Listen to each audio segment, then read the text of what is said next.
Oscar Bob for £27 million. And Anthony Joshua has been speaking out following that fatal crash in Nigeria that took the life of two of his very close friends. And finally here, Benfica meets Real in playoffs after dramatic league phase encounter. I know. Okay, I have the daily graphic, but before we do that, let's go live to the headquarters of the New Patriotic Party, where my colleague Hanson Ajamai is standing by for us. Hanson, good morning and welcome to Breakfast Daily right here on Channel 1 TV. How are you doing?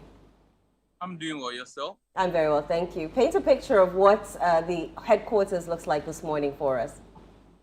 So the entire area around the NPP headquarters has been secured by the Ghana Police Service with barricades, essentially restricting access of vehicles and human beings to accredited persons only. And when you get to the entrance of the NPP headquarters, there's a copy of the delegate list. And I must say that there are two sets of persons who are voting here. The national executives, former executives, the former president, former vice president, the directors and heads of wings of the party, all into one set, about 153 of them.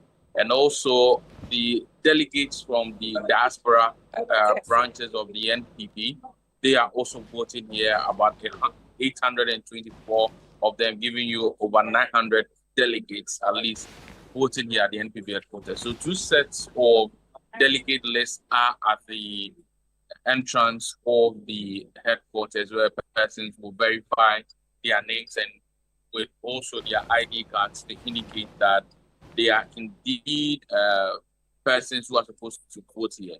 Then when you get to the NPP headquarters, you enter into the premises itself, as the videos will show.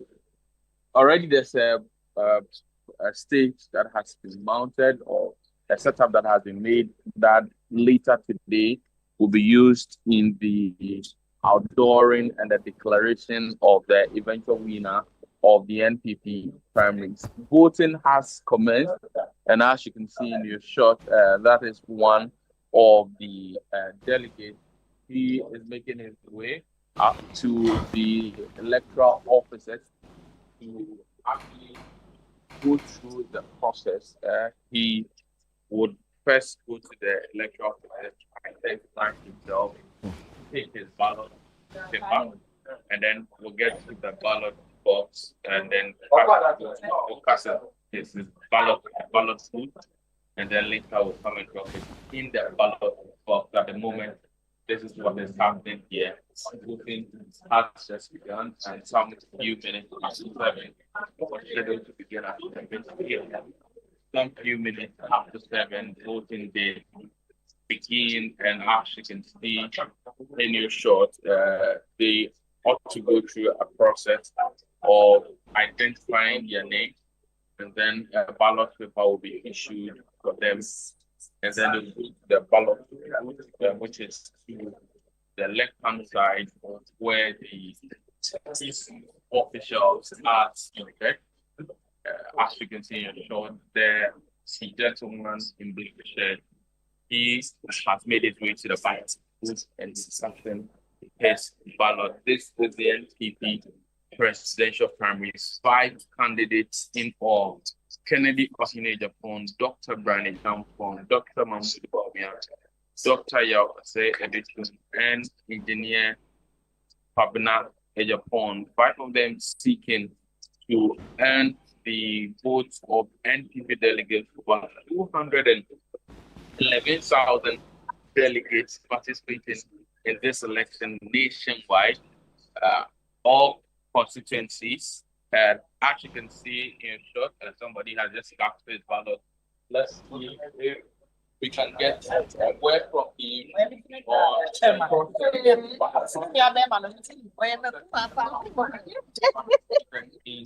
so far. Try to engage him shortly to get his view as the day continues. He already has cast his ballot, but obviously I guess he's one of the delegates from the diaspora branch who are supposed to vote here today. And so shortly we'll be speaking with him to get from yeah, we just seen that and are you from the diaspora branch? Yes. My name is Yakubu Akasa. We the Canada branch organizer. Yeah, the kind of the branch organizer. You cast your ballot very early in the morning. Any reason for choosing this time? Yeah, I want to I don't want to miss the time, so I want to do it early so I have time to do it 12 hours. Do you have any specific candidate you are voting for or just participating in it because why number? Do you think that by 2 p.m. today, Dr. Mamapari will make it? Sure.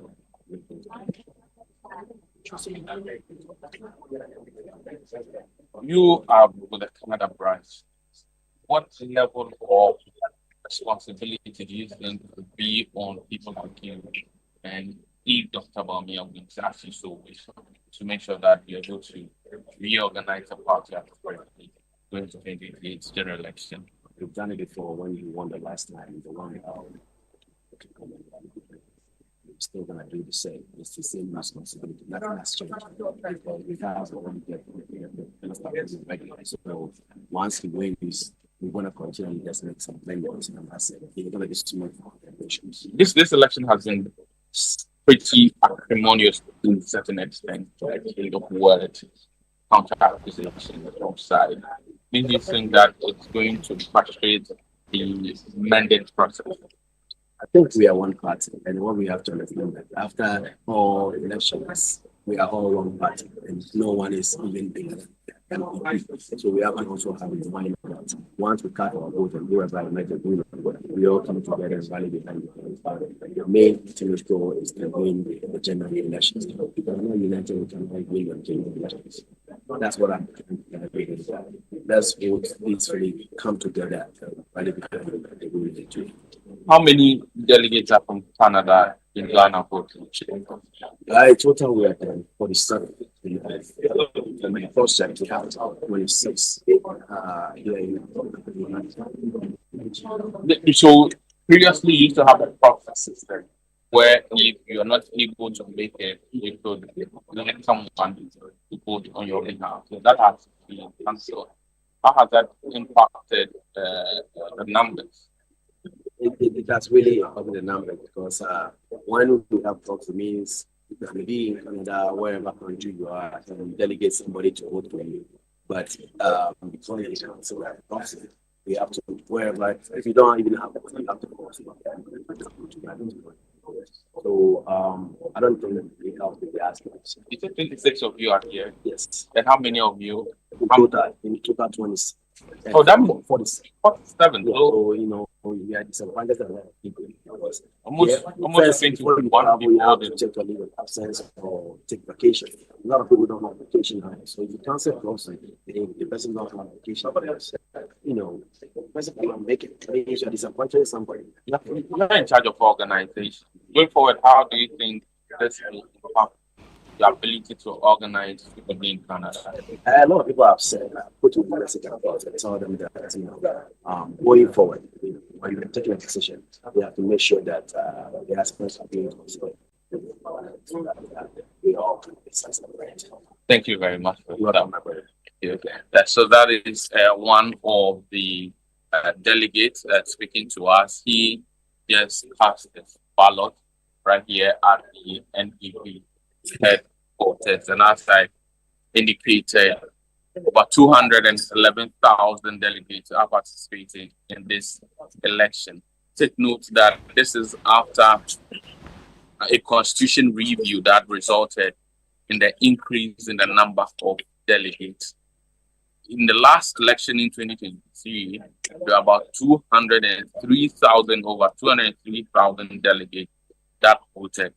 This time round, about 213,000 delegates were eligible to vote, However, after taking out the names of those who are dead and those who have forfeited their membership, the NPP was left with 211,000 delegates. What it means is that the reforms that were made by the NPP that resulted in the expansion of the delegate list added about 8,000 more persons to the delegate list. The voting criteria includes polling station executives, electoral area coordinators, constituency executives, regional executives, national executives, directors of the party, former executives of the party, former MDAs, MMDC, sorry.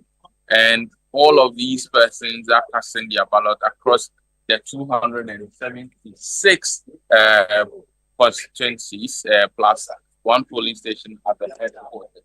Let's speak to Evans Limakov. He is Director of Elections for the new Patriotic Party. Are you here to monitor events or you are casting your ballot? I know directors also do cast their ballot here. And so you said it right. The role I played, member of the Presidential Elections Committee, I have to make sure that our discussions with the police and the EC are in line. So I'm here one to monitor. And also as director of elections,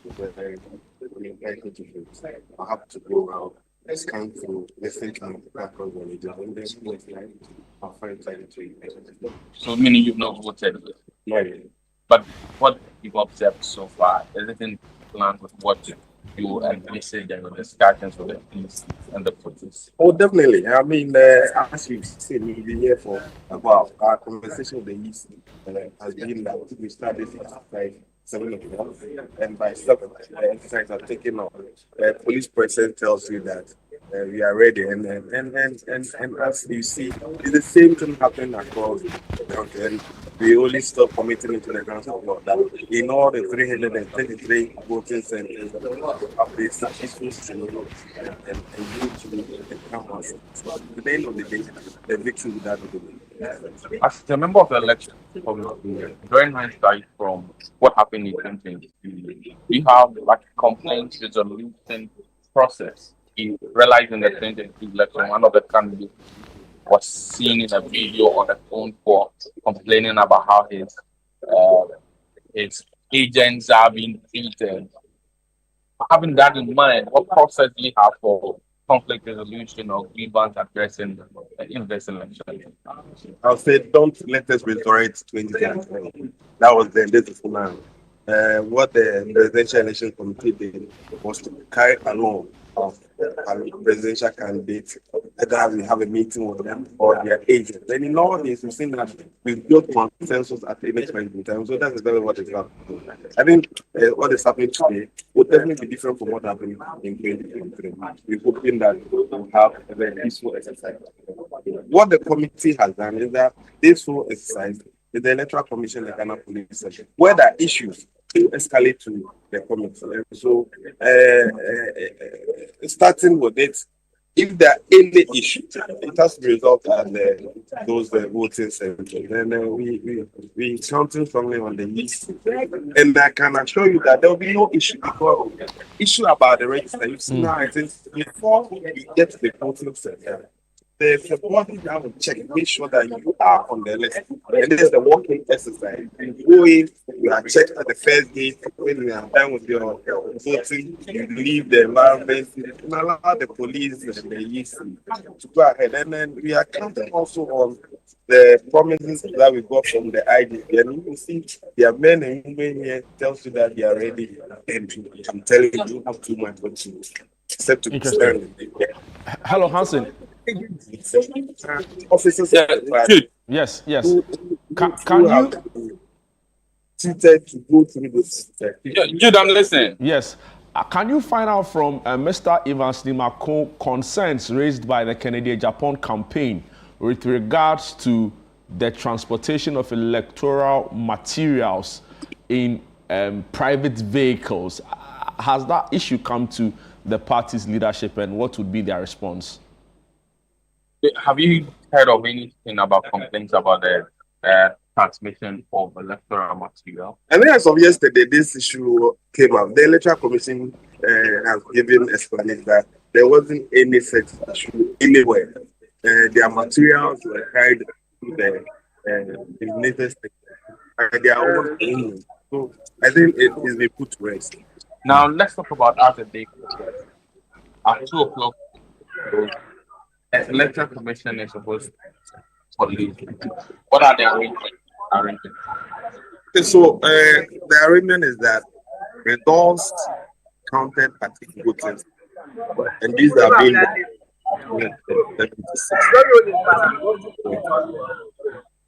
when they are from agent, you see they will be giving copies. We are on Zoom now. They are calling me on Zoom currently. That's a live watch. Candidates have their agent or accredited. So that's what to do. The EC has set up their coalition center at the headquarters. So the EC will do the final coalition at the headquarters. When EC is done, the EC will proceed to park headquarters at Salam Nawaz to give us the final declaration. Do you expect all the candidates to make their way to the headquarters? That has been discussed with them. So we expect that all of them will be here for the Thank you very much. Evans Nimakon is the director of elections for the New Patriotic Party. He votes here at the NPP headquarters, and he also is a member of the elections committee. He stood us that he's here this morning to confirm for himself that the arrangements they have for the Ghana Police Service, as well as with the Electoral Commission, are in place. And in his assessment, these arrangements are being implemented in the exact manner as discussed. He's also reacted to concerns that some electoral materials were transported in unofficial vehicles or vehicles that were not sanctioned by the Electoral Commission to do so. He says that the Electoral Commission has responded to it and saying that there's no truth to that. Again, we're told that the Electoral Commission will collate the results at its headquarters, and then we'll proceed to the NPP headquarters to now declare the results. All by-party candidates are expected to participate or be at the party headquarters when this declaration is being done. Voting is still not right. All right, Hansen. That was a very thorough report. Thank you so much for your updates and your insights. I think we can move up north right now. Absolutely. I wish you had the breakdown of the delegates makeup whilst we go I up actually do. So polling station executives, 87.3%. So polling station executives, these are like those who are around when elections take place. They are monitoring. Yeah. Okay. So their share is 87.3%. 87%. Yeah. Wow. That's huge. That's a huge number. And then former executives and MPs, new for 2026 because it wasn't so previously. They're 5.4%. And we have electoral area coordinators, 2.8%. Constituency executives, 2.1%. Elders, patrons, and appointees, 1.1%. Wow. And then we have TESCON, the tertiary wings, 0.5%. External branches, that's the diaspora, 0.5%. But even with the diaspora, the proxy votes didn't really happen. No, they so came, unless you come down to come in. Exactly. And I think Hansen spoke to one of them who was from Canada at the headquarters. Amazing. And then we have the regional and national officers, 0.2%. We'll see how that goes. Clearly, it's strong at the base. Yeah. So many of the voters are going to come from the base of the party. Definitely. But we'll go to the central region where our correspondent, Akwesiado, has been monitoring developments in the central region. Good morning, Akwesi, and welcome to Breakfast Daily Weekend.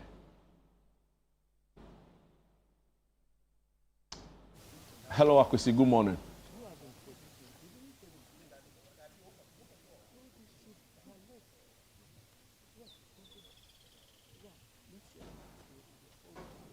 All right, so we'll try and get Akwesi while he gets on the line. Good morning, and thank you for having me. You get the sense that a significant...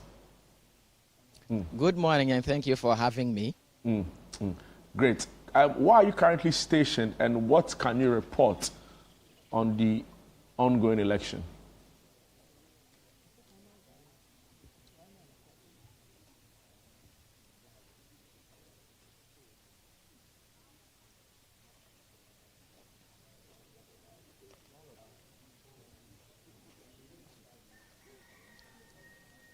Okay.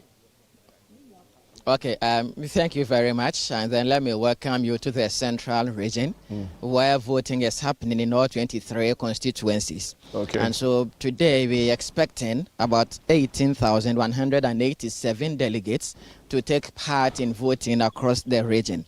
Let me mention that the Yautu Senya East constituency, which is Kaswa, has the largest number of expected delegates because we have a total of 1,585 delegates expected to take part in voting.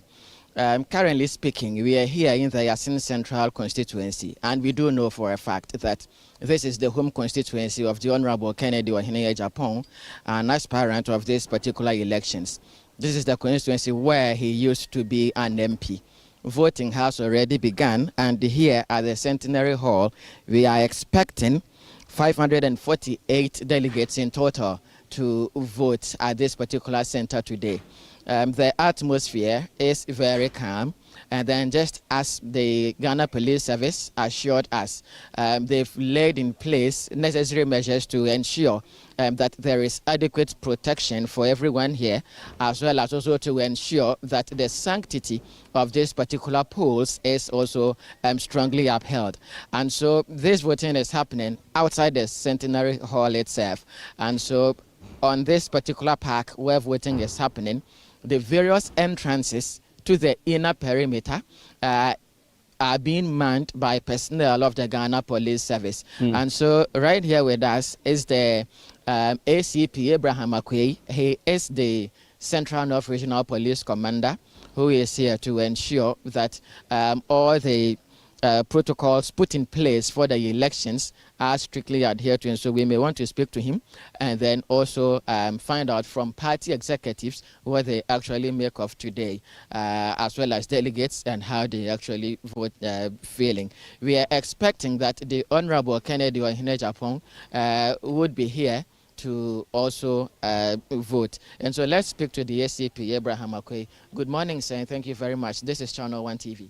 Thank you very much. Point of correction, I'm not ACP, I'm Deputy Commissioner of Police, that's DCOP Abraham Akwei. Okay, thank you very much, sir, for the correction. So voting has already begun, and we've seen that you've issued operational directives to your men. How should we expect today to be? Well, so far so good. Everything is going on as planned. You have observed and also seen what is going on. As early as 5 a.m., our men were here for briefing and deployment. Yes, we have deployed massively. And let me intimate that my area of responsibility has 7 constituencies. The number was 8, but we have ceded 1 to Central Region because of proximity. They are holding the elections at Jukwa, which is very close to the Central Region. So we are now left with 7. So far, so good. I have contacted the various district commanders, and they have been giving me updates with respect to the conduct of the exercise in their respective places. Everything is going on as planned. They have deployed massively. Yes, we have deployed no less than 70 people to the various constituencies. We have our tiers. But this place, since it is the seat of one of the aspirants, as you have clearly indicated, we have deployed 120 personnel. We have briefed them and equipped them adequately. Yes, so far so good. Everything is going on smoothly. You can even see voting has commenced. We have not had any cause to complain about the security situation. We have also put in place the necessary structure, systems and mechanisms to ensure that nothing untoward happens during our duty tour. Yes, the structures are there. We have segmented our programs in layers or in segments. So the deployment, I cannot disclose everything, but at least let me give you a synopsis of what we have done so far. we have the tiers. The inner tier, we have deployed. You can see the policemen there. They are unarmed. You don't want to intimidate anybody. So we are here to ensure that our ballot boxes, the personnel performing their duties, I mean the electoral commission and the party agents go about their lawful duties without any fear of intimidation. So they are giving enough protection to them, and at the same time securing the boxes and then the ballot papers. Then you have the middle tier. The middle tier is a little outside. You see the policemen at the middle perimeter. And this is also to ensure that before a miscreant or somebody who wants to foment trouble comes to the inner, he's already prevented. So that is the responsibility of those within the middle perimeter. They are supposed to ensure that nothing untoward bypasses them before it gets here. Then you have the outer. The outer tier, we have the rapid response teams. They are in teams. They are well trained for armed combat and any unforeseen eventualities, and mostly they are armed. We have deployment also from the national headquarters. That's the critical incident teams. They are also well trained when it comes to the use of firearm.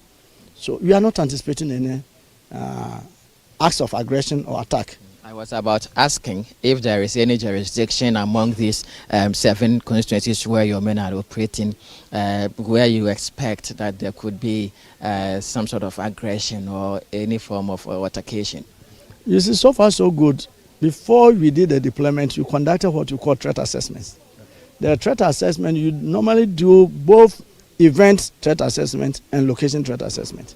The event threat assessment is what we are witnessing. The event is a nationwide event, so you conducted that threat assessment. And then the typical location, you see every place is peculiar, yes, and we are not oblivious of that.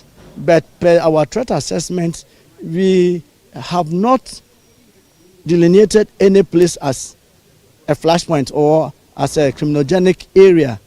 That notwithstanding, we are also not leaving any stone unturned.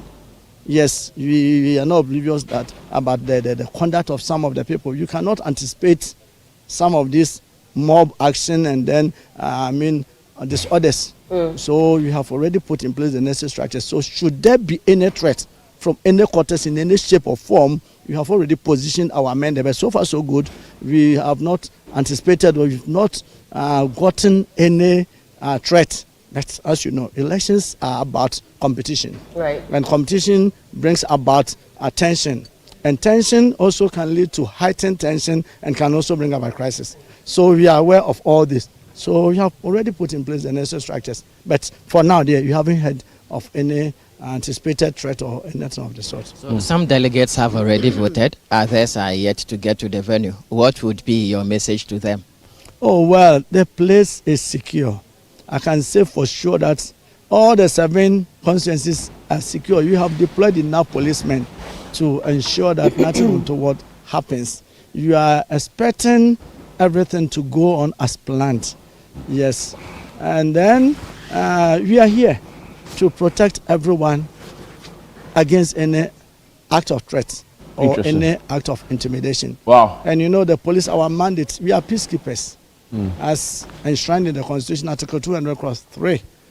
It says that the police shall be equipped and maintained to perform a traditional role of maintaining law and order. And that's exactly what you are doing. You are to protect life and property. And you are here to protect life and property. You are here also to apprehend anybody who want to foment trouble. Interesting. And we are also there to also prosecute offenders if they should commit. Wow. Right. And so far so good. My assurance is that we are here. They should come. We even have at least set one team specifically for their escort.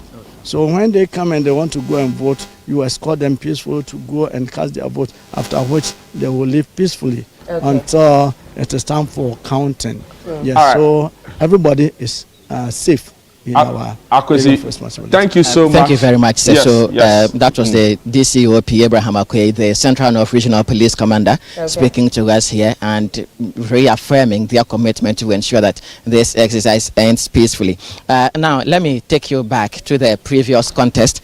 All right. So far as this flag bearer. You heard Akwesi Ado, in the central our colleague region. in the central region. He is stationed at Asin Central. Exactly, where Kennedy Japan is exactly. So we see how that pans out. Clearly across the country, looks like voting has taken off smoothly, and the police are in their numbers. So I remember when the peace pact was signed, the IGP was there, and he disclosed that at each voting center, 70 police personnel were going to be stationed there. It seems as if that promise has been delivered on, right? So we'll see how it goes. But still very early days yet, very early days yet. So we'll see how that goes. But we'll go all the way to the Bono region, where our correspondent, Michael Saponinfum, is also stationed to bring us update as to what is happening with regards to the NPP presidential primary. Good morning, Michael, and welcome to our coverage of the NPP election. Where are you currently stationed, and what's the update in your area? Thank you very much, Jude. Currently, I'm at the Pastoral Center in the Sunyani East constituency. What has voting commenced where you are? Yes, voting commenced at exactly 7 a.m. Security is very tight. Before you even have access to the place, you are checked before you make your way to the voting place. I could count about 70 police personnel at the place. Everything is moving on smoothly here. Voting started at exactly 7 a.m. And at this particular voting center, 891 delegates are expected to cast their vote today. Everything is very smooth here. People are going about their normal duties. I mean, everything is smooth here. We are just waiting patiently as other delegates make their way to the voting ground. Wow. So generally, it has been peaceful. Interesting. We were told by the police that a minimum of 70 personnel were going to be stationed at each center. If you scan around, do you get the impression that there are about 70 personnel from the Ghana Police Service where you are? Yes, I can say, I can confirm. There could even be more, because at the entrance, before you even have access to the place, you'll be checked by police personnel, and there's also a barricade before you even get close to the voting zone. So the police could even be more than 70 at the Pastoral Center here in Sunyani. As I said, everything is moving on smoothly here.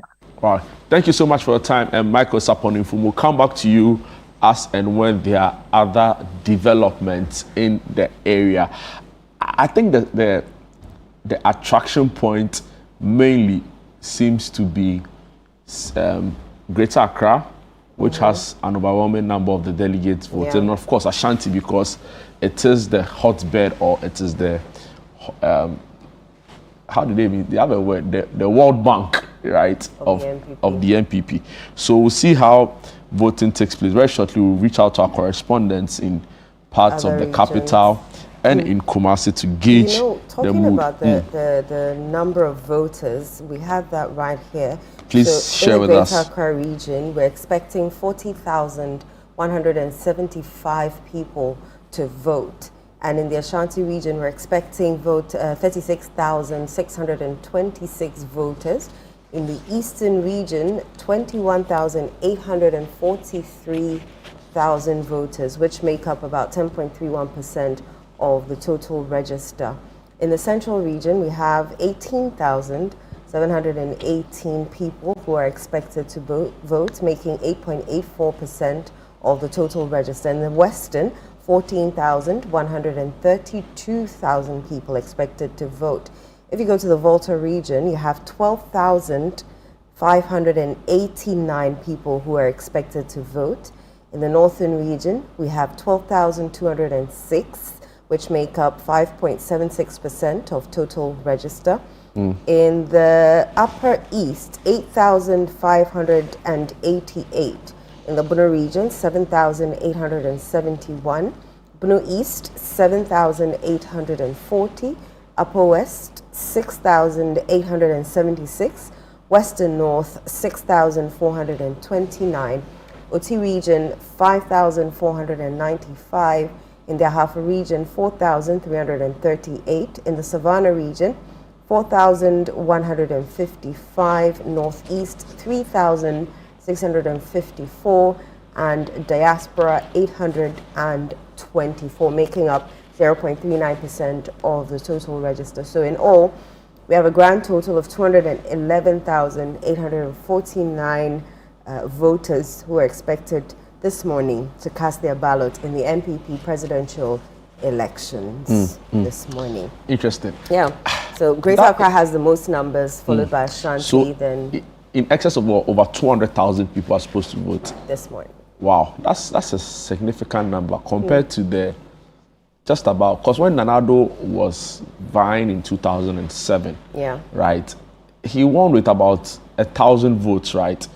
The total was less than 10,000 or even 5,000 votes. So to see that between, in a space of 16 years, the Electoral College has been expanded this much, it makes it interesting how this pans out. Of course, we also bring a comparison between what the numbers look like now and 2023. But I don't know if you followed the suit at the Supreme Court by some leading members of the NPP. I don't know if they still are because of their past utterances. But of course, yes, I'm referring to Professor Frimpong Boateng and Dr. Nyaho Tamaklo. And of course, there was also the NDC's Dr. Christine Nyama, who serves on the EPA board. She's obviously a member of the NDC. But they raised issues around the delegate system, right? And it was surprising to hear them say that the current system makes it difficult for the ordinary party member to be a part of it, right? So I don't know how else they are suggesting that the Constitution or the court should mandate the NPP and the NDC to expand it further. Because I feel like if you are truly a neck-deep member of the party, right, you should be a delegate some way, somehow, because it's just too broad now, right?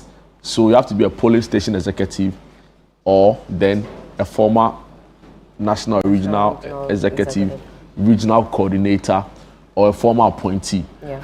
And to think that the president appoints in excess of about 5,000 people, this was a study done by CDD, right? So when a president wins power, he appoints a little over 5,000 people. And it was very significant in the previous administration because even persons who occupied positions like communications director, Ghana Gas, a role you would have expected that would be purely, a technocrat role, a purely civil service role, or it was appointed by the presidency or the executive. To be fair, we've seen same in this government too.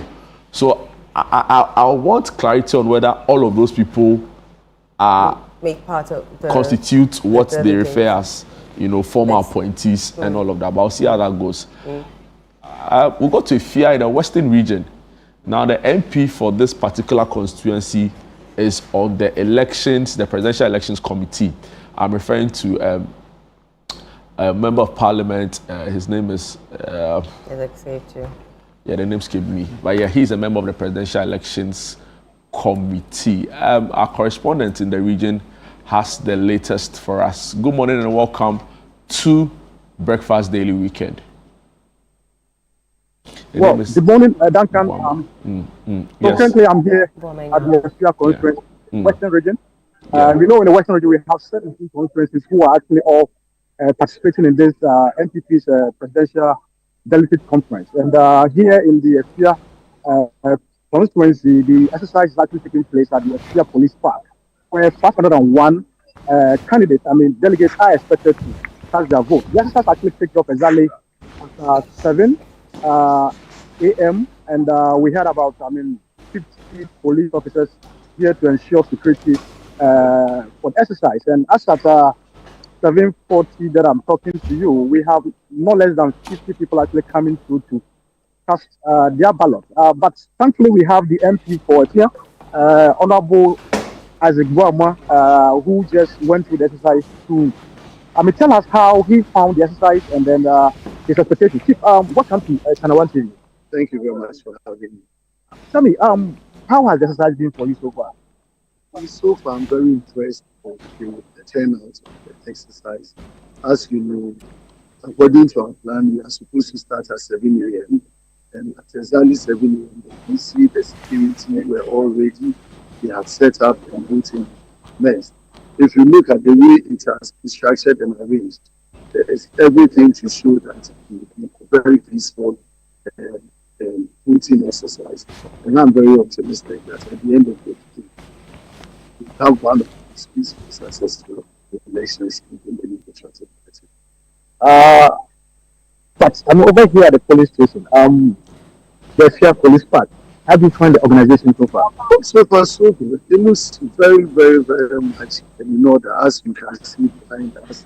The way the EC have set up, where they have positioned the ballot box, the outer security, the middle security, and the inner security. Everything is working according to plan as the police have indicated to us. And so from here, I'll be trying to tour the other centers as a rep of the Presidential Elections Committee. If we get it all like I'm seeing here in the film, then we can assure ourselves that this will be one of the least peaceful enterprises. You know, prior to this exercise, we've had various groupings, including MPs, coming out to declare their support for a particular candidate. For you, I just saw you vote. Who did you vote for? Let me keep that as a Interesting. Akwesi, if you can hear me correctly, the member of parliament we know is a member of the Presidential Elections Committee, the body set up by the party to oversee and run this election. Now, please ask him. Yesterday on social media, spokesperson for the Kennedy Japan campaign on security intelligence posted or shared an update with the media on the transportation of electoral materials in private vehicles. As a Presidential Elections Committee member, has this come to his attention, and what will be his official response to this? Well, I mean, so the issue is with, you being a member of the whole exercise, and what was put out yesterday by the one of the candidates, about the issue of, some payment of, people to polling station. What do you make of this?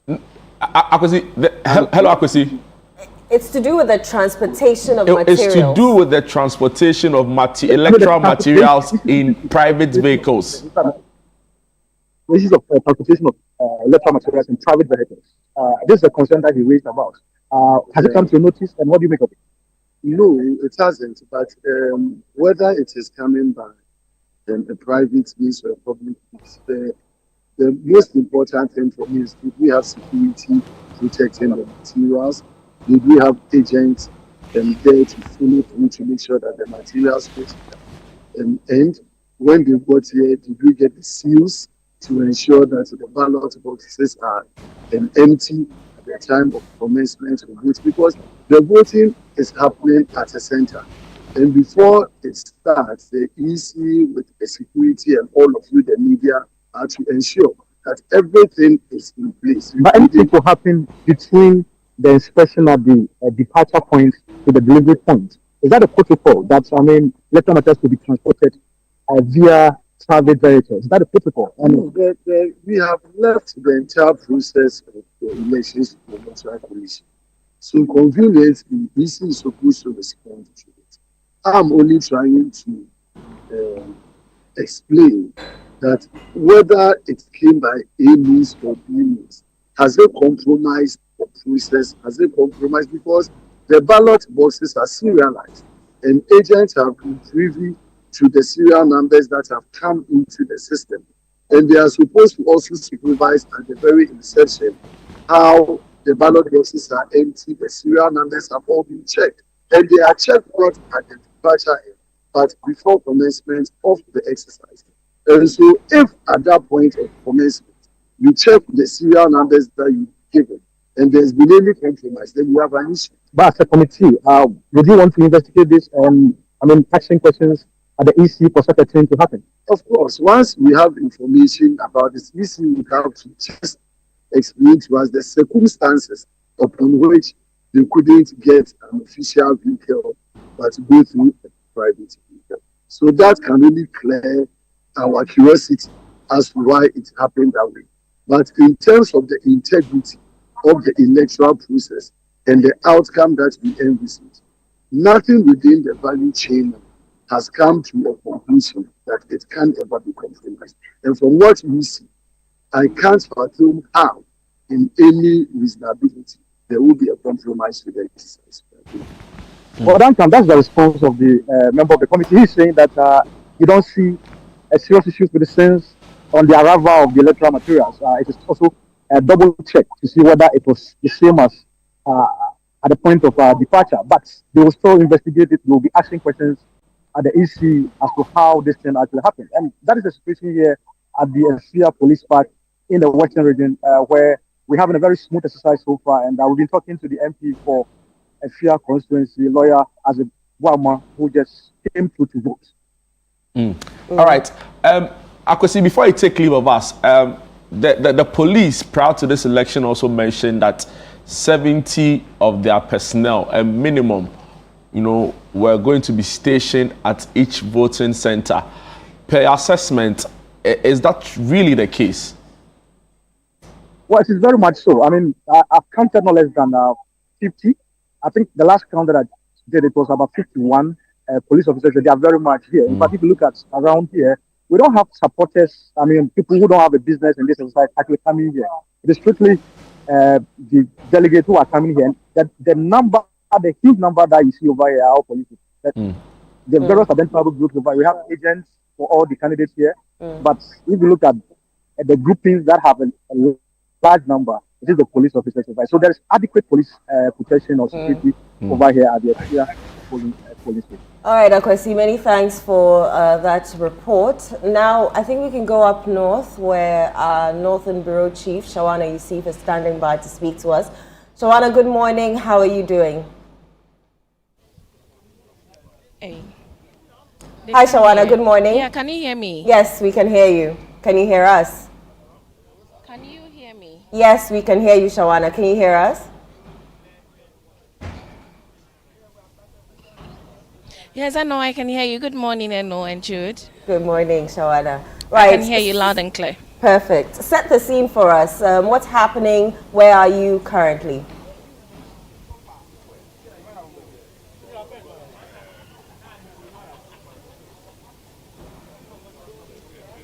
Okay, thank you so much, Eno. So currently, I'm located at the Tamale Jubilee Park, where it's assigned for the Tamale Central Constituency elections this morning. Here at the constituency, a total of about 922 people are expected to cast their ballots by close of day.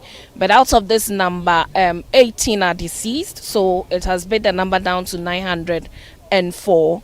Voting started at exactly 7:16 a.m. this morning, with the former Tamale Mayor Sule Salifu being the first to cast his ballots. Currently, as it stands, about 30 people have already cast their ballots, and voting is still ongoing. There is a long queue outside the perimeters, and people are taking turns. That's delegates are taking turns to come into the assigned area to be able to cast their ballots. So that is exactly what's happening here at the Tamale Central Constituency at the Jubilee Park in Tamale. Shawana, what's the security situation there like?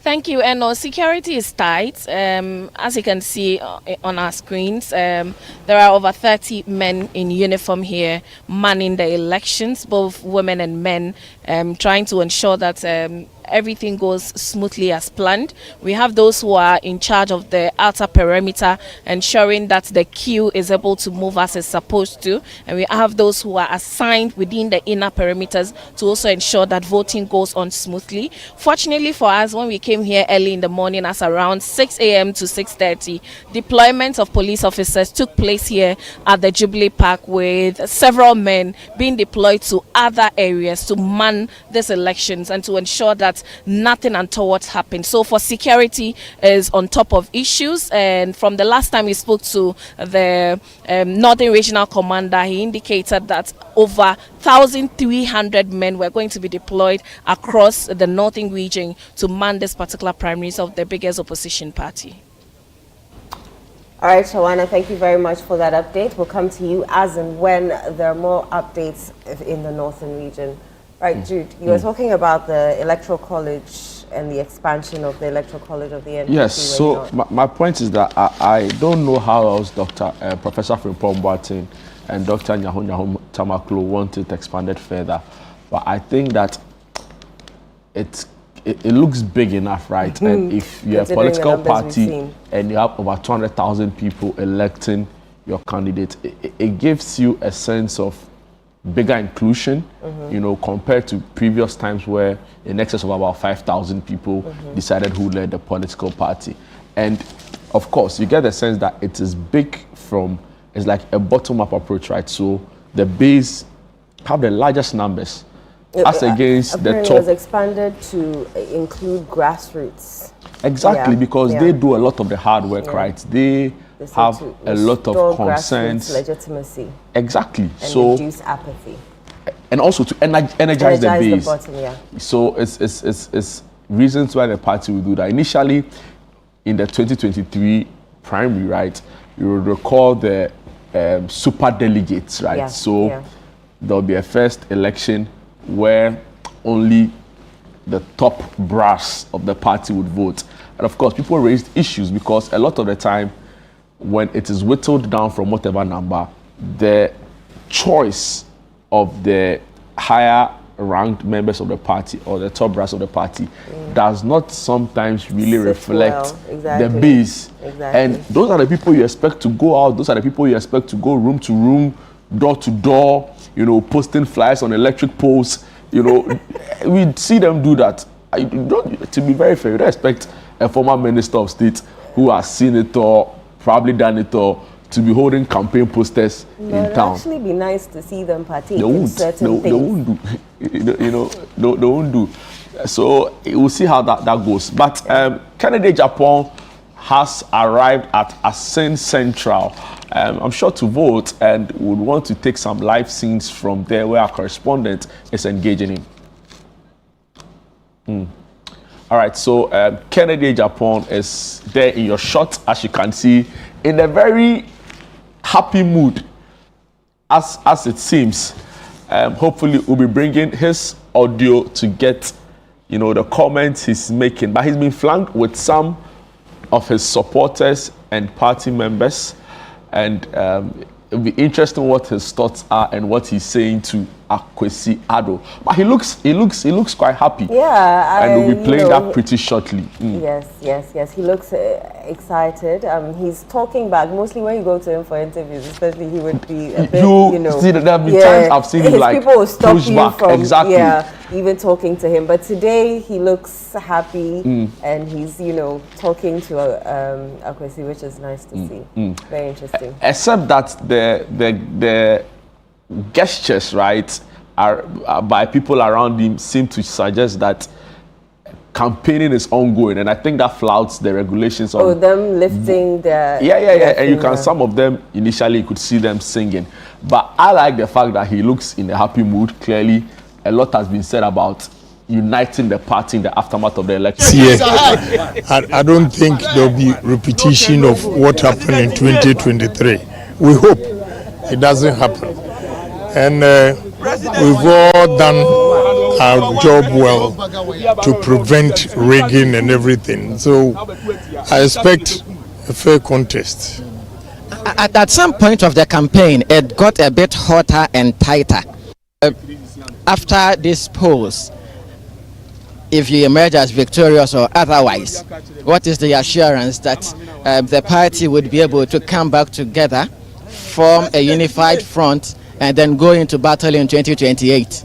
I don't think it's an issue because we're all going to come together as one party and work. So there shouldn't be a problem at all.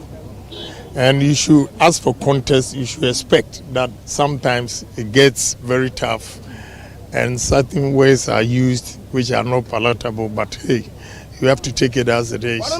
And that doesn't mean you should go out of the party.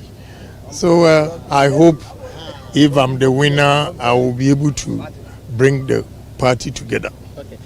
Some delegates are done voting, others are yet to. What would be your message, particularly to those who are yet to hit the voting centers? Well, all I'll say, they should vote number one.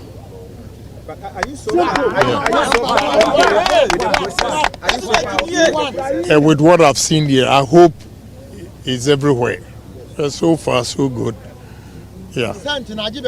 Yesterday, I did speak to the team in Autu Senya East. They were raising some concerns about the manner in which the voter roll has been put together. Have you had any feedback from them? Has those challenges been resolved yet? So far, I'm not aware of what you're saying, but I'll cross-check and see. I don't expect any violence. I mean, if you look at the number of police here and everything, yeah, we're praying. We're praying. Thank you very much, and we wish you well. Okay. Thank you.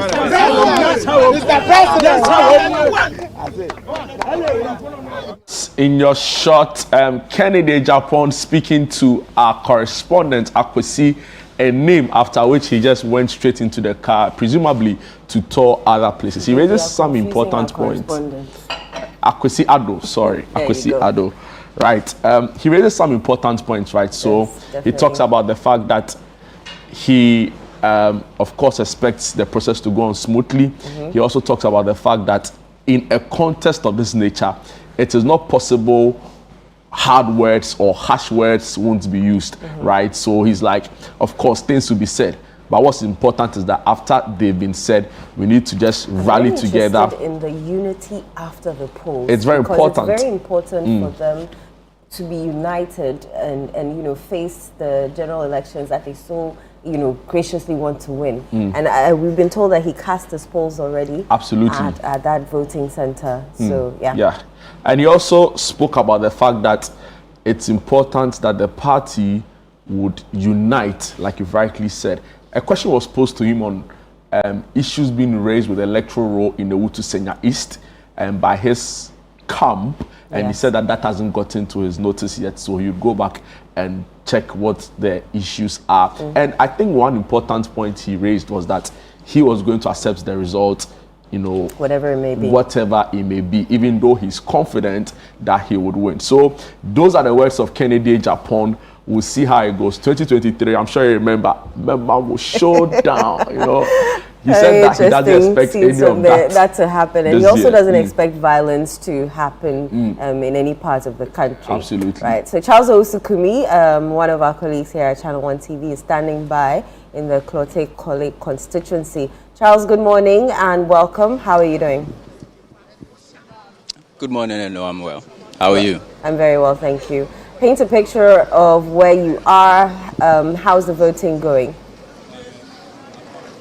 Well, I'm currently at YMCA within the Klote Kole constituency. This is the center set up for delegates within this constituency. We're expecting about 1,183 delegates to come and vote at these two polling centers, stations that have been set up here in this particular center. At my last count, at about 60 people had already voted. So at this pace, we expect that by the 2 p.m. deadline, everybody should have voted. Unfortunately for us, unlike in Asin Central, none of the presidential candidates are expected to vote in this constituency, but you have all the other categories of electoral of delegates within this particular election also coming here to vote. Now, I'll show you just the setup here. So, unlike in 2023, they have moved the voting queue a bit further from the polling station. So, it's about 50 meters. You can see over there. What they've done is that, so there's this checkpoint with an AC official who will then check your accreditation if indeed you have the validation to come in and vote, and they are coming in batches of 5. So at every point in time, 5 people would be allowed to come inside the inner perimeter and then vote in these 2 polling stations. So the polling stations are for delegates from the Adabraka side and then the Osu side of this constituency.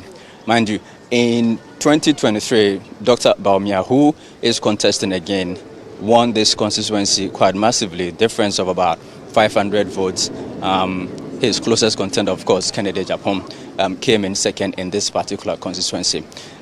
This is the constituency of Ninoy Norte, who unfortunately is having some issues in the United States regarding some domestic violence issues. He was the parliamentary candidate for this constituency in the 2024 election.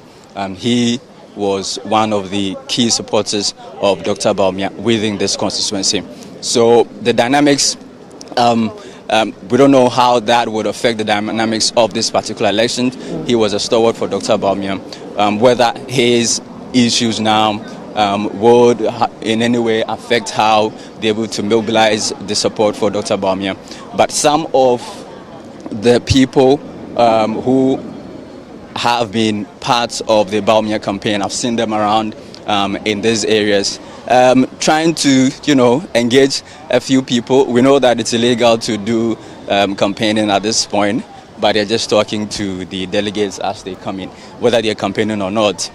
That is for our viewers to judge. But yeah, it's been a peaceful exercise.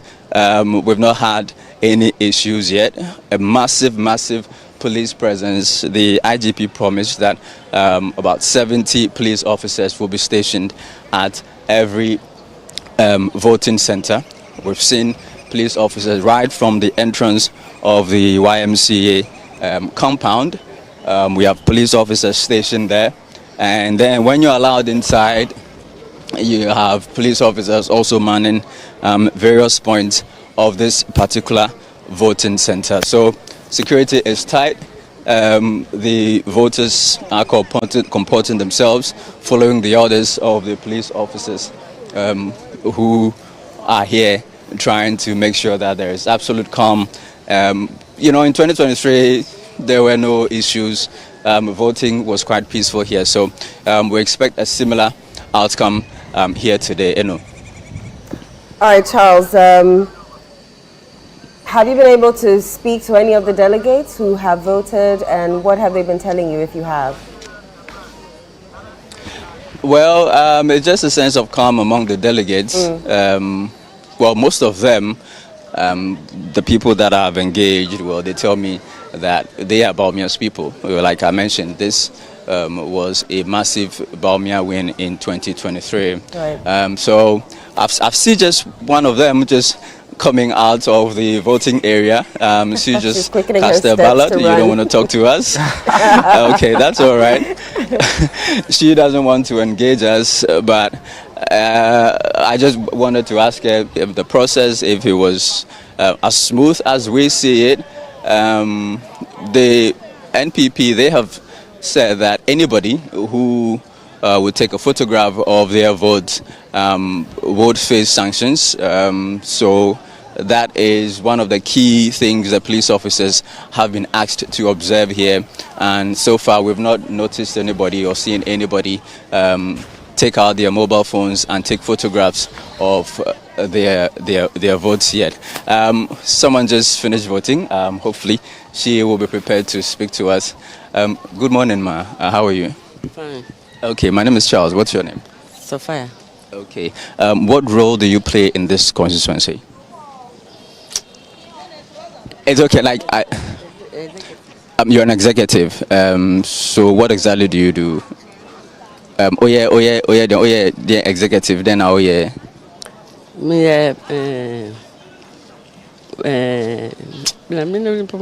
Okay, it's fine. What to Aberry? Net is saying, how is the process? You can speak Gam. Can cry.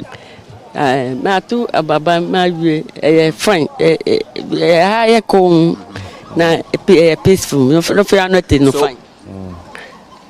No fear nothing, no fine. No go back. No fear, no fair, fine. Okay, so if we here side, Adabraka na Osu.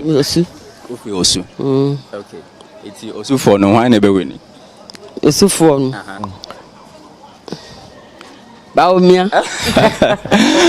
Well, I actually expected that. So, okay, so this one also just voted. Hello, sir. Pacha, you're frozen. Prince Kakari. Prince. Constituency, Robin, our player. Executive. Executive, like ODND now, electoral area coordinator, and say. Coordinator, number Domano, and abano process no film neto saying a chair. I mean, how did it go? Oh, Anche, Oba simple, how to Yanako, baby. So, it's too free at the Raka side and answer also. Okay. Can I ask you who you voted for, or I should? Oh, and then there's well, it's a secret ballot. He wants to keep it that way. Hello, sir. Okay. Well, he doesn't want. Hey, chairman. So, the Greater Accra Regional Chairman for the NPP and Divine now go home. I'm to cast my vote. Yeah, he is here to vote. Good morning to you, sir. Good morning. I'm fine. How are you? I'm fine, sir. It's been a peaceful process so far, as we have observed. I can imagine that you're happy that everything is going on well here. I am, as well as you, and we want to thank all the stakeholders, including the media. I think so far it's been good. Driving to this place, I was listening to your station, and I think that the report coming in suggests everything is going smoothly. We pray that it will end like that. Okay, so we're expecting about 1,183 people to vote. At my last count, about 60 have voted. So, I mean, at that pace, we expect that at 2 o'clock, everybody would have voted. Same appears to be the situation even across the country. If you listen to what's happening from the other regions, everything suggests that it's going smoothly. You know, this is a process that we've been through several times, and we understand how it works quite well. So, it's like doing what you are already used to. And the Presidential Elections Committee, the PEC, I think they've done a very good job. Education has gone on very well. They've tried very hard to make sure that the process is well explained and understood by the delegates. And there is an eternal affair. We are hoping that we'll be able to end it smoothly. Yeah. The management of security, your party raised issues about suspicions of national security deploying people to come and cause mayhem or whatever. We've not seen anything like that here, only police officers, uniformed police officers. You must be happy with that. I'm happy you said uniformed police officers. We are very confident that if the police decide to do their work, we all know Ghana police. If they decide to do their work, you can be sure they will deliver. However, we are waiting to end the process to be able to tell what we expect of them. They've been able to do just that. However, if you are talking about the national security, I'm sure it will be a bit premature to say that they are not here, because you will not see them in uniform unless you already know them in person, and you can say that this person is a national security personnel. Driving to this place, I saw some unusual movement of some uniform personalities on motorbikes, and I was asking myself, they were in some kind of brownish military attire, and they look quite aggressive. They saw my vehicle and they were looking at me questionably. I stopped for a moment. I was like, who are these people? You see, so I cannot for now say that the national security are not around. They will come in a different form. Probably you and I may not be able to identify them, but definitely the intention will be to do something that may mar the peaceful process that we are seeing so far. But if we are leaving it entirely in the hands of the police, and as I said earlier, the police deciding to do what they have promised us, I think the process will be fine. You are trusting the police to do a good. Oh yeah. That's it. The party, we've made our position very clear. We said we want only the police to provide security, and so far it's been good. We are praying that it will end like that. Okay. So after today, there are questions about how the party will come together and unite for 2028. Some of the commentary during this campaigning period, you and I will admit that some have been very, very, very terrible. How will the party put all that behind the NPP and unite for 2028? Well, National Council taking a decision to, have the presidential primaries early was informed by this anticipated, conduct of some of these aspirants. All right, so we having the process early enough to enable us sufficient time to be able to heal. Mind you, today is 31st of January, and we have the rest of the year. So if you look at 2026, we also have 2027, and then 2028, where most likely, constitutionally, we'll be having general elections. We have about 3 years to be able to, heal. So we are only praying that, considering the effort the Presidential Elections Committee has put in to ensure that the process has been transparent, all the aspirants have been given fair space to participate in the process. All the major decisions that have been taken that has brought us this far, the aspirants were all involved. They were all involved in arriving at the decision that has brought us to where we are now. And we pray that the outcome will also be such that we will all accept it. That's why they were made to sign the peace pact, and we pray it will be so. If it is like that, then healing the party becomes very, very easy. Okay. I'll leave it to go and vote, but just that, unrelated to this one, your colleagues on the other side of the political aisle, the NDC, they'll be holding their national executive election in December. But their general secretary says, if you want to contest that election and you are a government appointee, you must resign. What do you make of that? Well, it is just to give, a fair playing field to every potential aspirant. I'm sure from where I stand, that's the way I will see it. Because if you are in government, you are entitled to some benefits. For example, you may be having access to government vehicle, government fuel, and if you are going into a contest with somebody who is not having, that advantage, then you are actually in a poor position to have an undue advantage over the person. So probably that's what he would be looking at. So if you look at it, it makes political sense. Well, we tried it during our time. We tried it. That's why we were saying that if you are even in a party management position, if you are within the structures and you want to, ask it to a contest for a position, you must recuse yourself. The thinking is to ensure that you don't take undue advantage of the process. So I think it's okay. We wish them well. I wish you well too today. I wish the NPP well.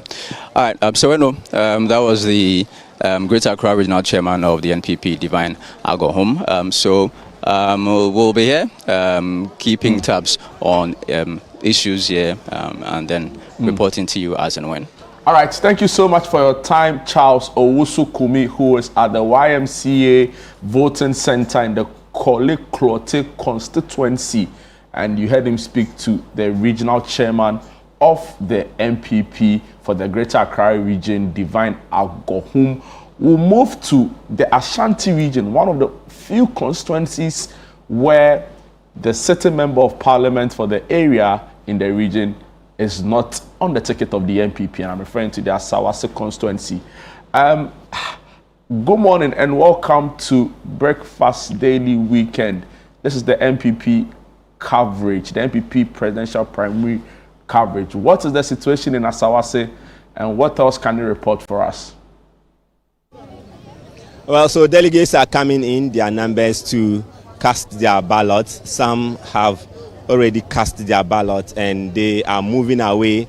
So the police is ensuring that all the security protocols are being observed. So delegates who come in and they are taken through the necessary checks and they are done voting, they are allowed to go outside of the area. So this area is a park that is being developed and the place has been cordoned off. This is a school park actually. It has been cordoned off. So the centers are located inside the park.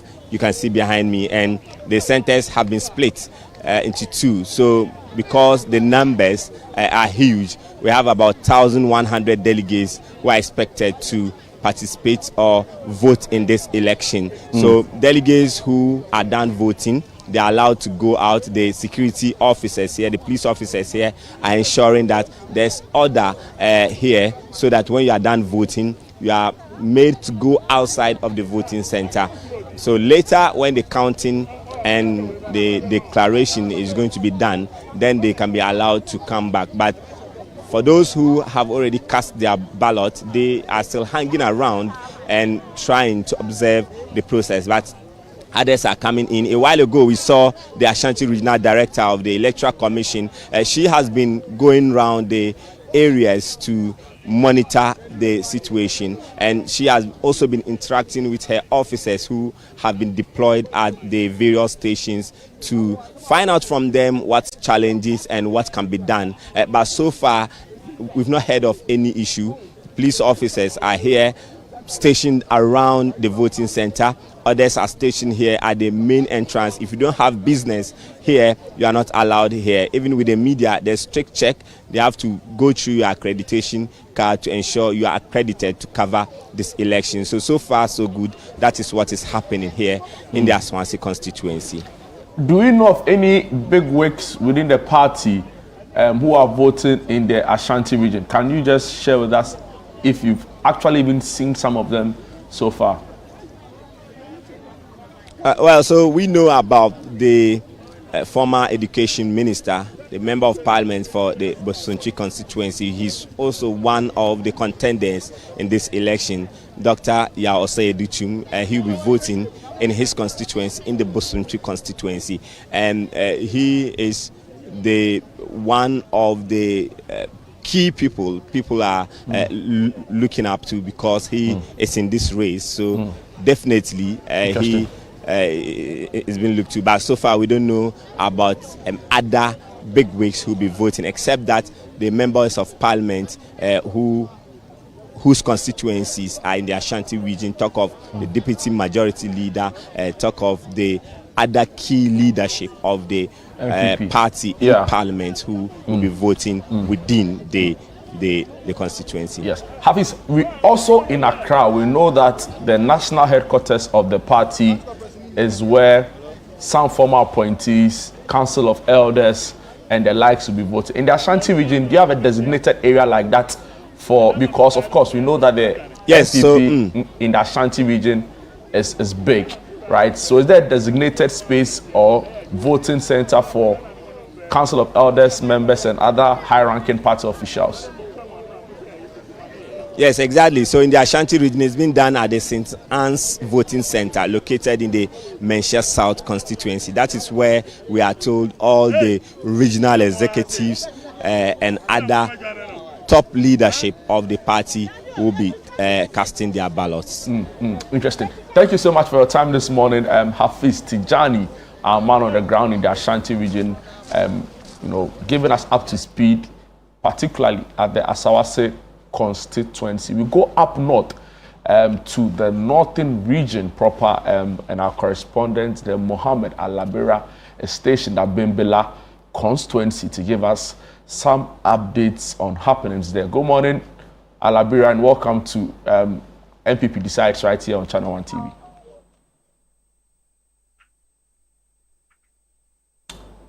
Hello, Alabira.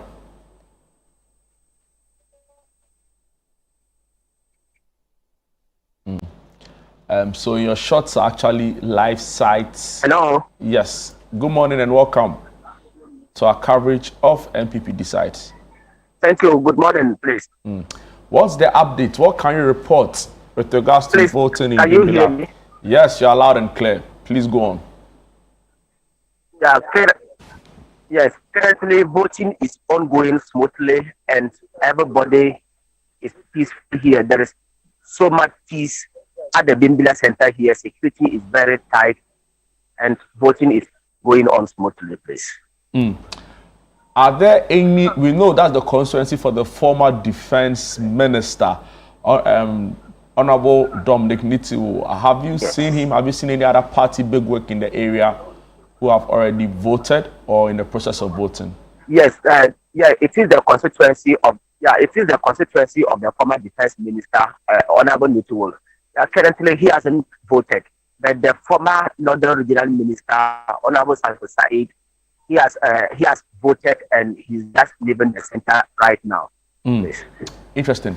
The police told us that 70 personnel are stationed across all voting centers, right, to offer security for the process. Is that a case in Bimbilla and generally in the northern region?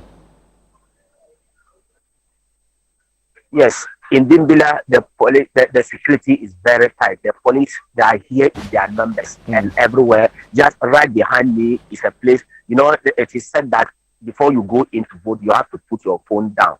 It is, the police they are there to ensure that no voter goes in there with their mobile phones. So security is very tight here. Just that initially, there was some concerns raised by some agents here. I mean, the agents of Bana Acheampong and Kennedy Acheampong. They raised concerns with regard to the voting pattern here, how the voting arrangements are done here. Their concerns, the arrangements are that, in Bimbilla here, about 944 delegates are expected to vote.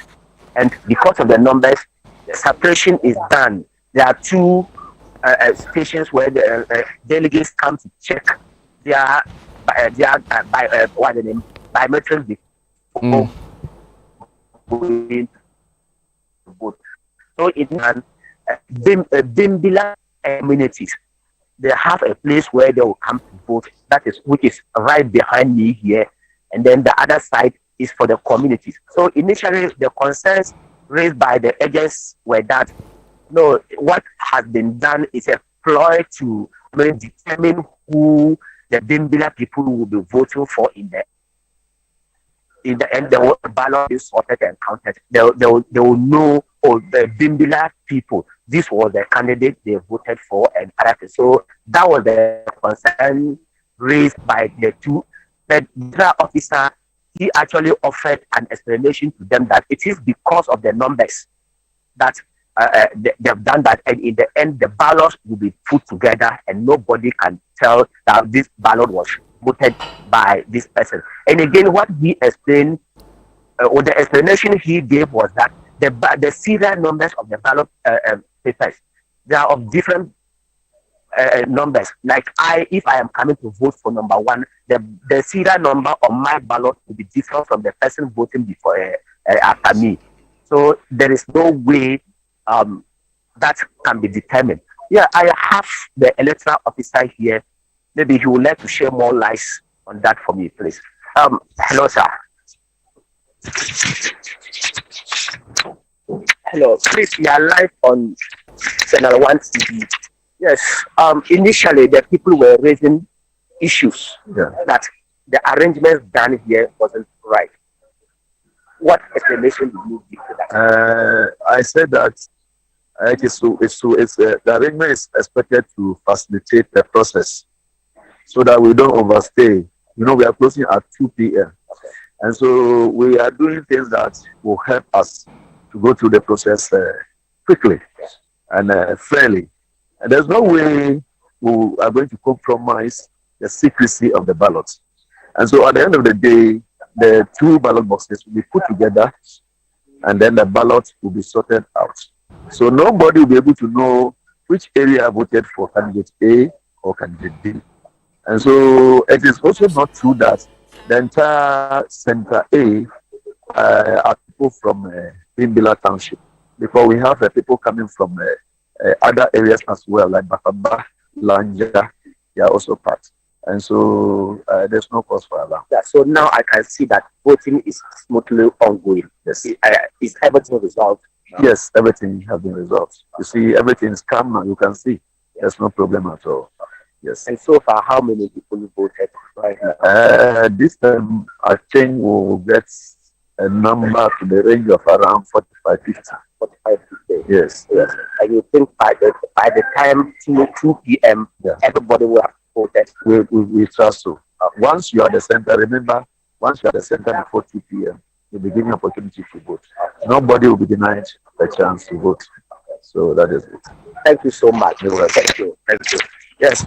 So, boss, you've heard from the electoral officer or the municipal electoral officer. He has just given us the assurance as to what is being done here right now. I can still see that Dimbila, the queue is very long. They are still there, but those from the communities, they haven't come yet. Definitely, they will come later in the day, and that is exactly what is going on here, please. Interesting. Thank you so much for your time, Alabira. Thank you for your coverage. Keep following the issues. We'll come back to you when you have any other updates for us. And also, it seems it's generally peaceful, right? Yes. And this is what we hope for. This is what we've been calling for. Long may it remain from now till 2 p.m. when voting would officially end. I have some analysis from the 2023 NPP presidential elections. And a bit of it, the key takeaway from the Greater Accra region was that Ken nearly flips the capital because his grassroots appeal was strongest. And so that was what happened. In the 2023 election. 2023. So he lost Accra, but it was close enough. Yes. Wow. So it was, I think, 52.2% for Baumia and 47.5% for Ken. That was significant. Very significant. And in the Ashanti region, although Baumia won, he dominated the party's base, but 12,000 votes was recorded for Ken. So Baumia won Ashanti as well. Yes. But Ken still had a strong show. Yes. Now, all of this is at a time when the perceived establishment candidate was Baumia. Exactly. You know, and at the time he didn't have a lot of his supporters, or he didn't have a lot of the people who've shown support for his campaign in this election support him back then, right? I'm referring to persons like Nato Shiado. Yeah. She was staunch Baumia. At the point her name even came up for running mate, right? But all of a sudden, when this campaign peaked, we saw her and some other finance people. And for me, it's been interesting how a significant number of former finance ministers in the NPP administration from 2017 to 2024 were all seemingly supporting Baumia, Kennedy. So I'm referring to Kweku Kwatin, who was a former deputy finance minister. I'm referring to Honorable Dr. Stephen Amwa, Member of Parliament for Nshaiso. I'm referring to Dr. Alex Ampabeng, who came in Latter-day Saints, latter day, and also supported Kennedy. I'm referring to Abnas Osei-Asari.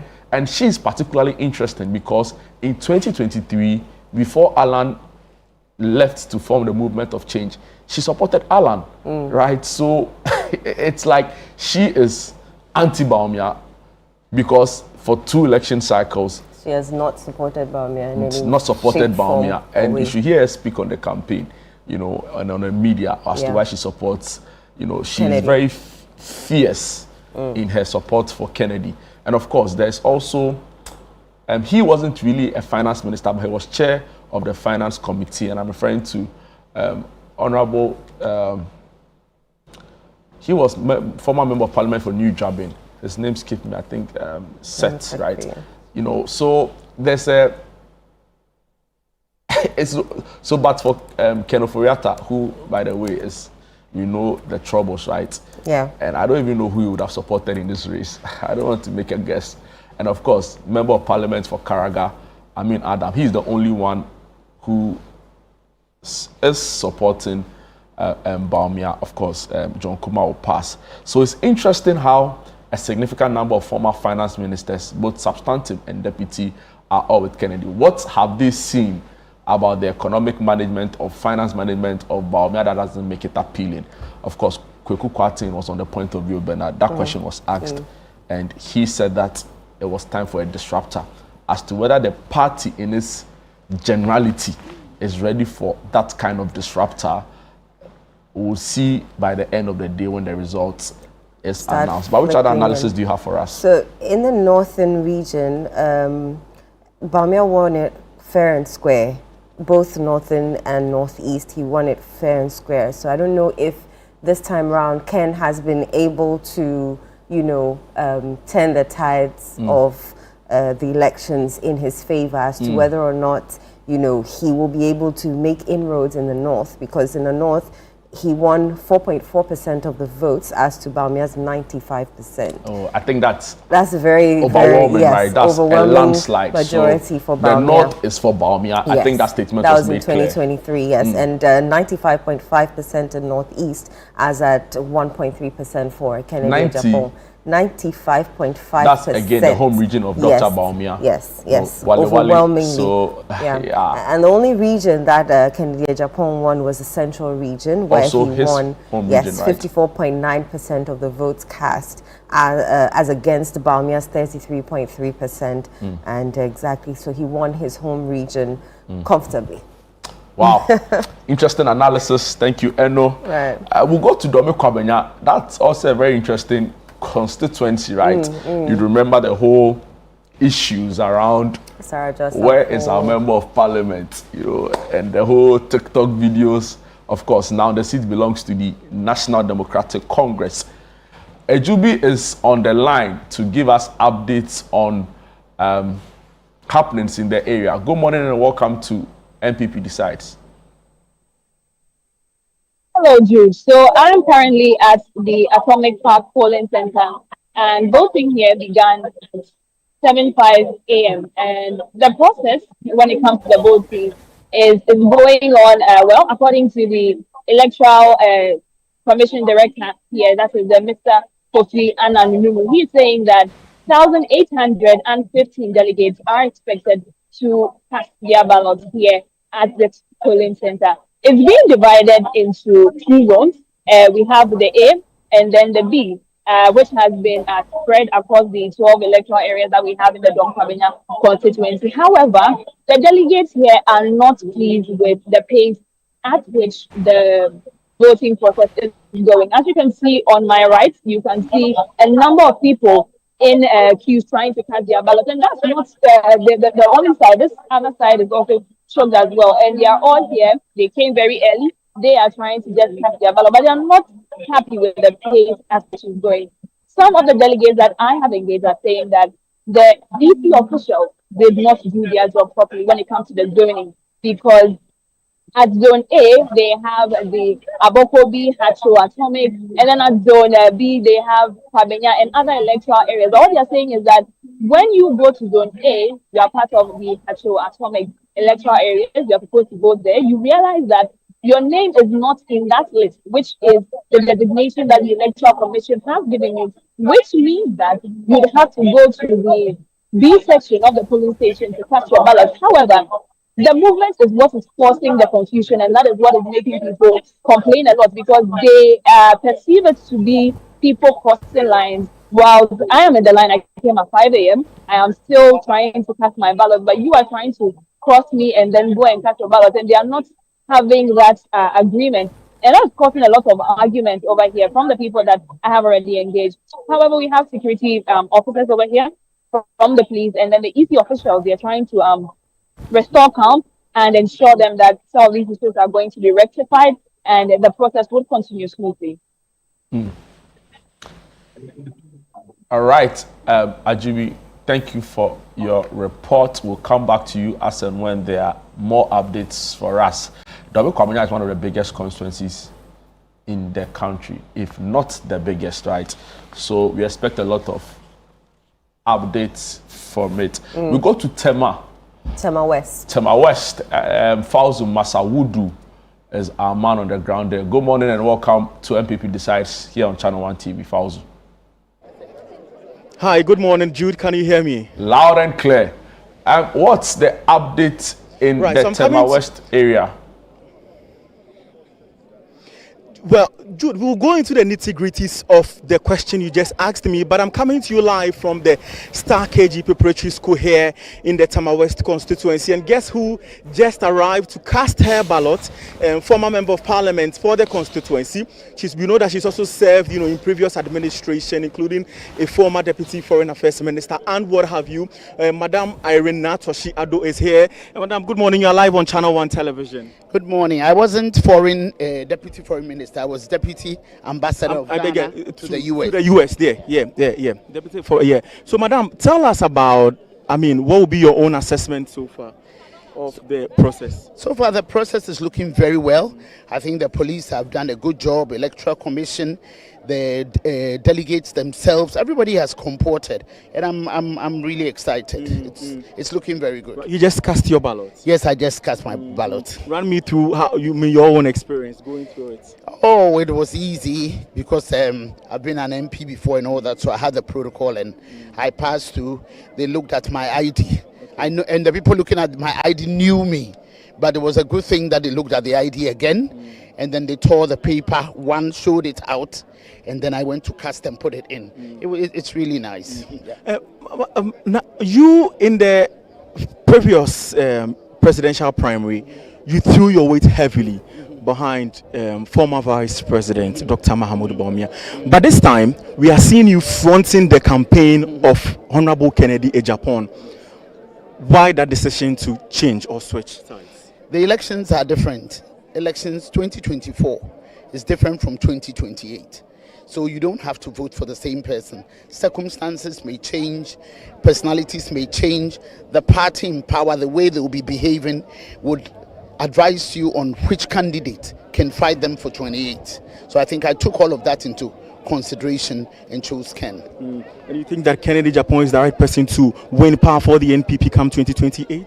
That's what I think, and that's what I know, and that's what I believe. Madam, Honorable Natashi, you are an influential figure politically in the constituency, if you like. You are supporting Honorable Kennedy Agyapong. The constituency chairman is also supporting Kennedy Agyapong. Do you think that with these forces supporting him, it's enough to conclude that Tema West, Kennedy Agyapong can shield Tema West in this presidential primary?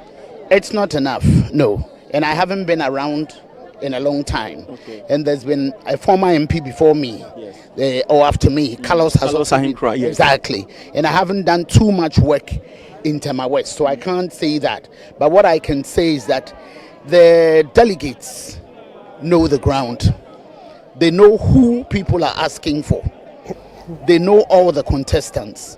Whoever they choose is okay by me. Okay. Honorable, before you go, just a quick one. There's been claims out there that you are a possible candidate of running mate for Kennedy Agyapong should he win this presidential primary. Is that the case? Well, like you said, possible. And I don't know. We haven't discussed that. But if I am, what do you think? No, you tell me. Or what do you think? So if you are offered the job of running mate for Kennedy Agyapong, should he win this presidential primary, would you accept it? If my people think I'm capable, it's not just going to be about me. It's going to be about my constituency that I've led, the whole of the NPP and other influential people. If they think I'm capable, because you never know your strength, but if they think I'm capable, I think I'm ready to serve the country, and I'll give up my life for the country.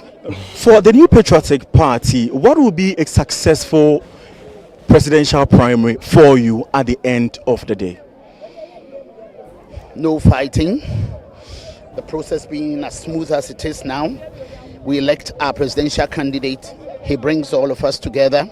We're ready to go. Okay. Thank you very much, Madam Irene Natoshi Ado. Yes. So yes. So we would also want to engage the chairman for the constituency. Chairman, live on Channel 1 Television. I spoke to you earlier, but I also want to find out from you really quickly. You have been on the ground since the commencement of polls. What would be your own assessment and any observations that you have made so far? I think it's been good, and what has impressed me so much is the security presence, because there has been so much tension, and the way the police has carried themselves, so impressed. And I think I'll take Yowonu for his word that his men are going to make sure. Myself as chairman, the police is pushing me to be law-abiding. So I think I'm proud of how Mr. Yonu's men have carried themselves. It's good. I say kudos to them. Chairman, this is Tema West. You are supporting Honorable Kennedy Agyapong. To what extent should he count on you? When everybody who matter in Tema West was supporting the other candidate, I beat them to the game. Now I have the Honorable Natoshi, very powerful, influential person. When she enters here, you saw the standing ovation that greeted her. For me, I don't see why today, Kennedy should not win more than 70% of the votes. I will be very surprised if he doesn't make anything close to 70%. What has been your own strategy in ensuring that you get delegates on your side to come here to vote for? I've been telling them the truth. Now, in this game, it's perception driven. Somebody can say you're a thief, they become a thief. Kennedy, in the minds of the people, is a truthful person. He says it as it is. He looks into the eyes of power and says it as it is. That's what I've been telling them. Delegates have been complaining. We followed this party for long. We didn't get anything. This man started saying this. Let's hear a party for. Let's look at. He's been crying their cry. So I have told him that this is the time. If you reward Kennedy, it means that one day when their hard work will be rewarded. So the Mawes will reward Kennedy because Kennedy has fought their fight. Which of the fight that they are hanging Kennedy's throat? That is his own fight. Many of them are party people's fight. And us, this, that. If you was a nigger, did they come to attack him? No. Kennedy becomes so emotional when you attack the NPP. And NPP delegates didn't go to vote because they knew we didn't treat them well. And I think that Mr. Kennedy is the man for the Chairman, before you go, beyond the conviction of you wanting to vote for your candidates or not, what motivation are you giving to delegates? In previous election, we've seen people providing transportations, food. Are you doing for Honorable Kennedy? Delegates see this as a reward for the good jobs he has done. So the motivation is that the local man, the local champion, the people's man is contesting, and we need to be able to go and applaud him. Okay, well, thank you so much. So that is the chairman for the New Patriotic Party in Tema West, who is also supporting Kennedy Ejapon. I also want to engage the municipal electoral officer manning affairs on the ground here, John Nunu. Mr. John Nunu, you are live on Channel 1 television. Yes. Thank you. Yes. Tell me about the process so far. How many delegates are expected to cast their ballot here, and how many have done so far? Thank you very much. Tema West, we are expecting 1,401 delegates, and we have 2 polling centers, Center A and B. Center A, we have 620, and Center B, we have 780. As at 8 a.m., about 91 people have cast their ballot. So far, the process is going on smoothly. The delegates have formed their queue, 2 queues, one for Center A and one for Center B. The security officials are also on the ground, and so far we have not recorded any incident. Okay, looking at the turnout so far, would you conclude that it's been impressive or otherwise, even before 2 p.m. when polls are expected to close? Oh, the turnout, we are expecting it to be very high because a lot of the delegates are already in the queue, and looking at the things, how things are moving, we expect high voter turnout. Mr. Nunu, there are 2 stations here, but we also see some partitions. People are in queue, they get to some points, they are checked, and then they proceed to the inner perimeter where they're expected to cast their ballots. Run us by it. Yes, we have a queue controller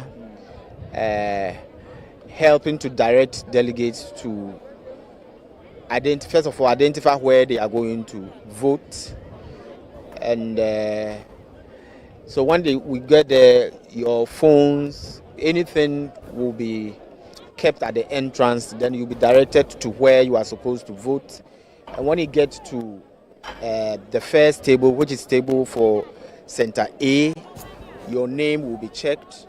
The inker is there. We'll make sure that your left little finger is tinted with indelible ink. Then the ballot issuer will issue the ballot to you. Then you will be directed to go to the booth and cast your ballot. Has there been any peculiar challenge so far? No, so far we've not had any challenge. Everything is fine.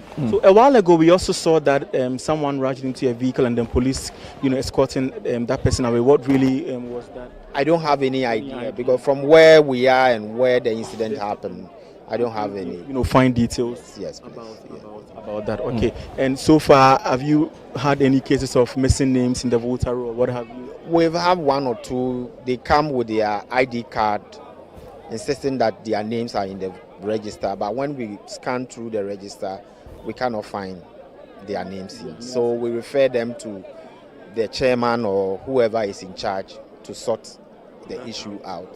All right. Thank you so much, Mr. Nunu. We'll be here to engage you as and when necessary. Okay, right. Jude and Eno in the studio. I'm be coming to you live from the Star KG Preparatory School here at the Tema West constituency. We'll be going closer to engage some of the delegates who have been waiting in queues to exercise their franchise in this crucial presidential primary for the country's major opposition party, the New Patriotic Party. Earlier we spoke to Madam Irina Toshi Ado, who we all know has been throwing her weight behind on Kennedy Japan, who is a front runner in this presidential primary. But I want to engage them. Good morning, sir. I would like to engage you briefly. And you are live on Channel 1 TV. Thank you. Yes, please, your name. Salasi. Salasi. Obviously, you are a delegate. Yes, please. Yes. How long have you been waiting in the queue? Oh, I just came. You just came. Yeah. Tell me, why is this exercise important for you as a member of the New Patriotic Party and a delegate for that matter?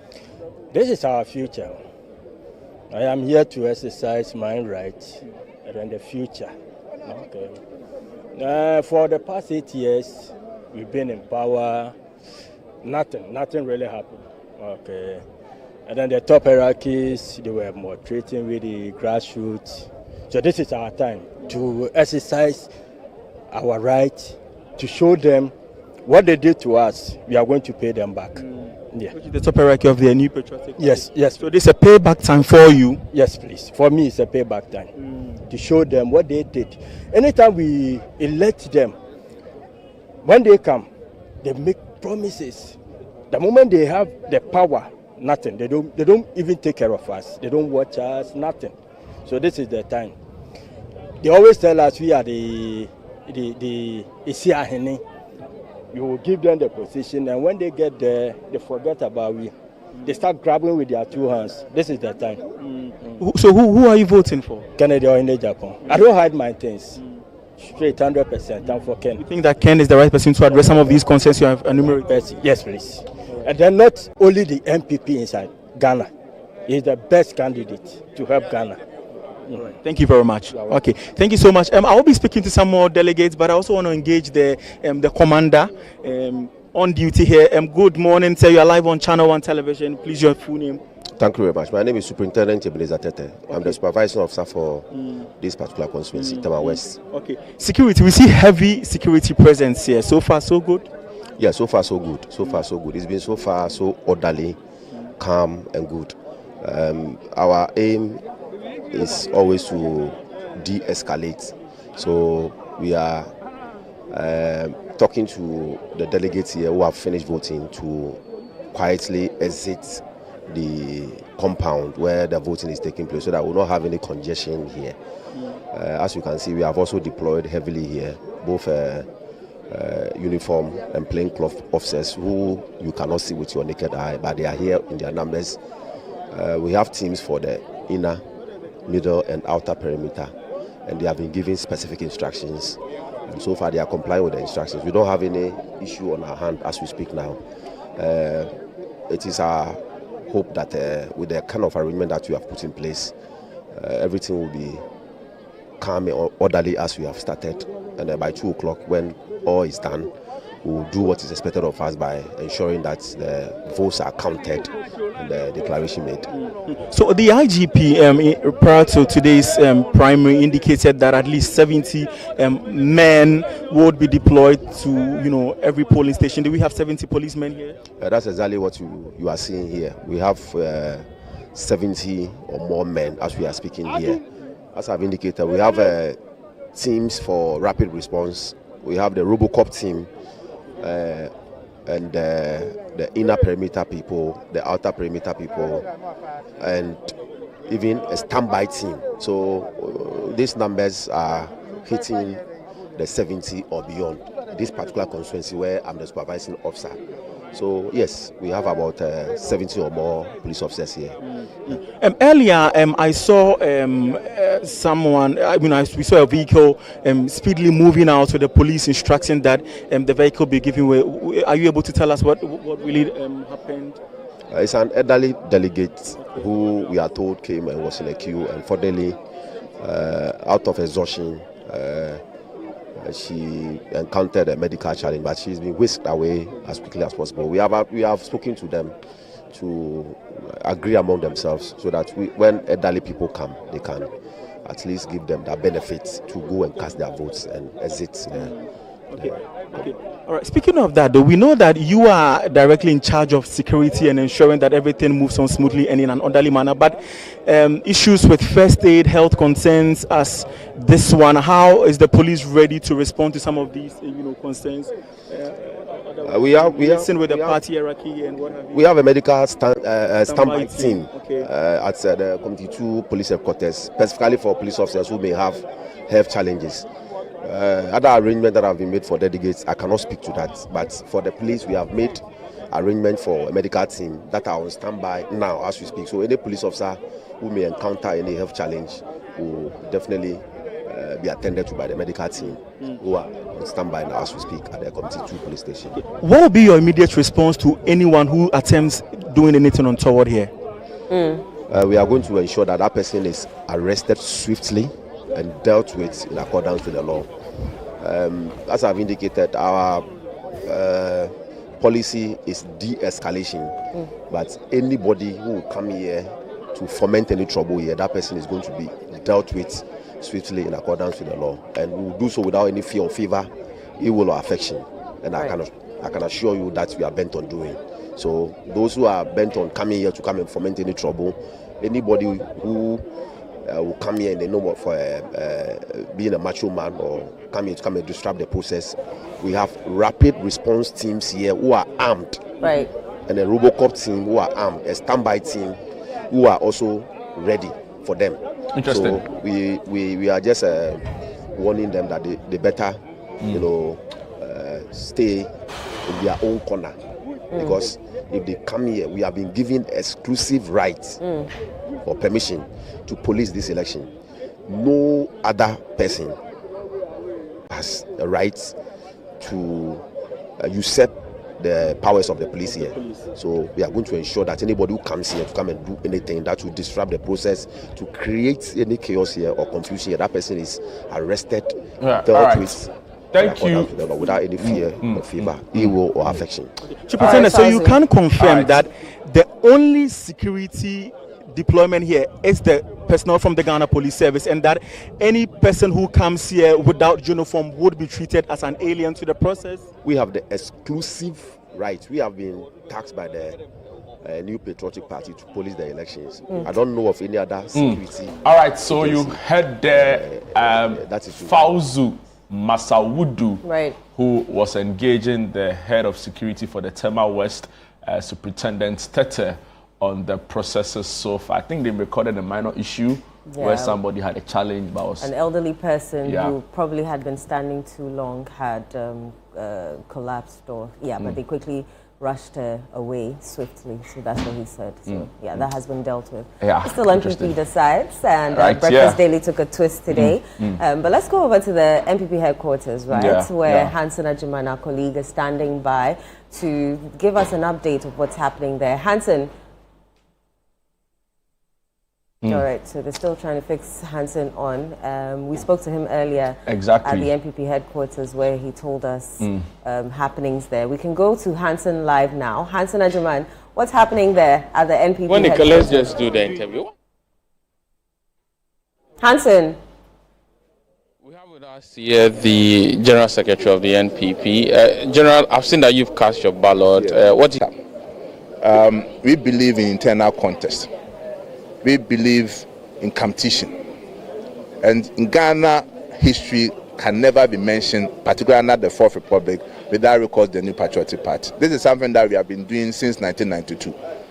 And we are expecting that by the close of polls today and subsequent declaration of the results, the victor will be the New Patriotic Party. And I will use this opportunity to commend the Electoral Commission and also commend the Ghana Police Service. They have so far done a yeoman's job. Everything is going on orderly and smoothly, and that is what we expect. That internal contest, if we all had one mindset, there wouldn't have been any contest. We would have had what we refer to as acclamation. But because we have different preferences, that is why we are where we are now. But at the end of the day, the rank and file of our party must understand that the winner will be the New Patriotic Party. And just as I indicated during the sign of the peace path, I told the aspirants that whoever emerges as the winner, so Mutu cannot win the 2020 elections alone. The person needs the collaborative effort, the commitment of other stakeholders for us to work together with commitment, love, and unity before we can win the elections in 2028. What is the monitoring mechanism from your end with respect to the other voting centers? Well, so far we've set up our own internal situation room at the party headquarters, and we are getting reports from all the polling stations, and where there are challenges there, we are in close contact with the Electoral Commission and all key stakeholders to address them as and when they come. Have you received reports of any queuing challenges in areas like Dom Kwabenya? Yes, but there shouldn't have been any issues there, because there was an agreement that where the voting population exceeds 500, then there's a need to create additional voting center. So if they adhere to that directive, we shouldn't have any queues in any of the constituencies. At the moment, what are you going to do in areas where we are picking reports of these queuing challenges? Well, so because of how we have set the reporting structure, we have to deal with the Electoral Commission, and the Electoral Commission will in turn communicate to their subordinate at the various regions and constituencies. So therefore, whenever issues come up, we liaise with the stakeholders and solutions are found. Thank you very much. Thank you.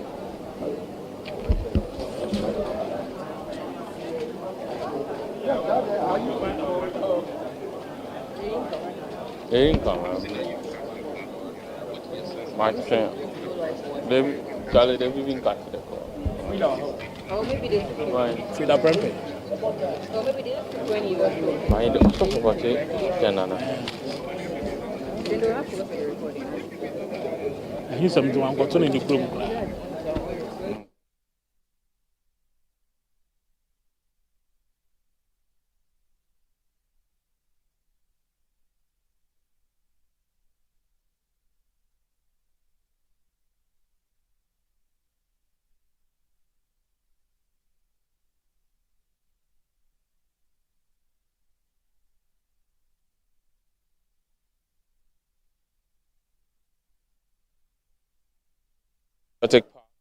Presidential primaries, 211,000 delegates and more voting in this particular election. Voting centers across the 276 constituencies, with additional voting center here at the party headquarters. We are situated here at the NPP headquarters, and what happens is that when delegates come in, there's the initial exhibition of the voter register, where they are asked to go through the delegates list.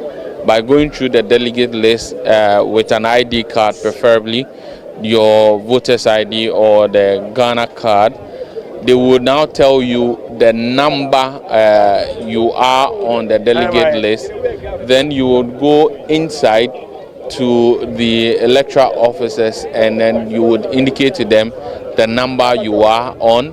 They will give you your ballot paper. You move to the ballot booth and vote, and then you drop your vote in the ballot box. And so the queue I should see here are persons who are eligible to vote here at the NPP headquarters. They are made up of officers from the party headquarters, the directors, the electoral officers, as well as patrons, former ministers, former deputy ministers, as well as members from the diaspora of the NPP.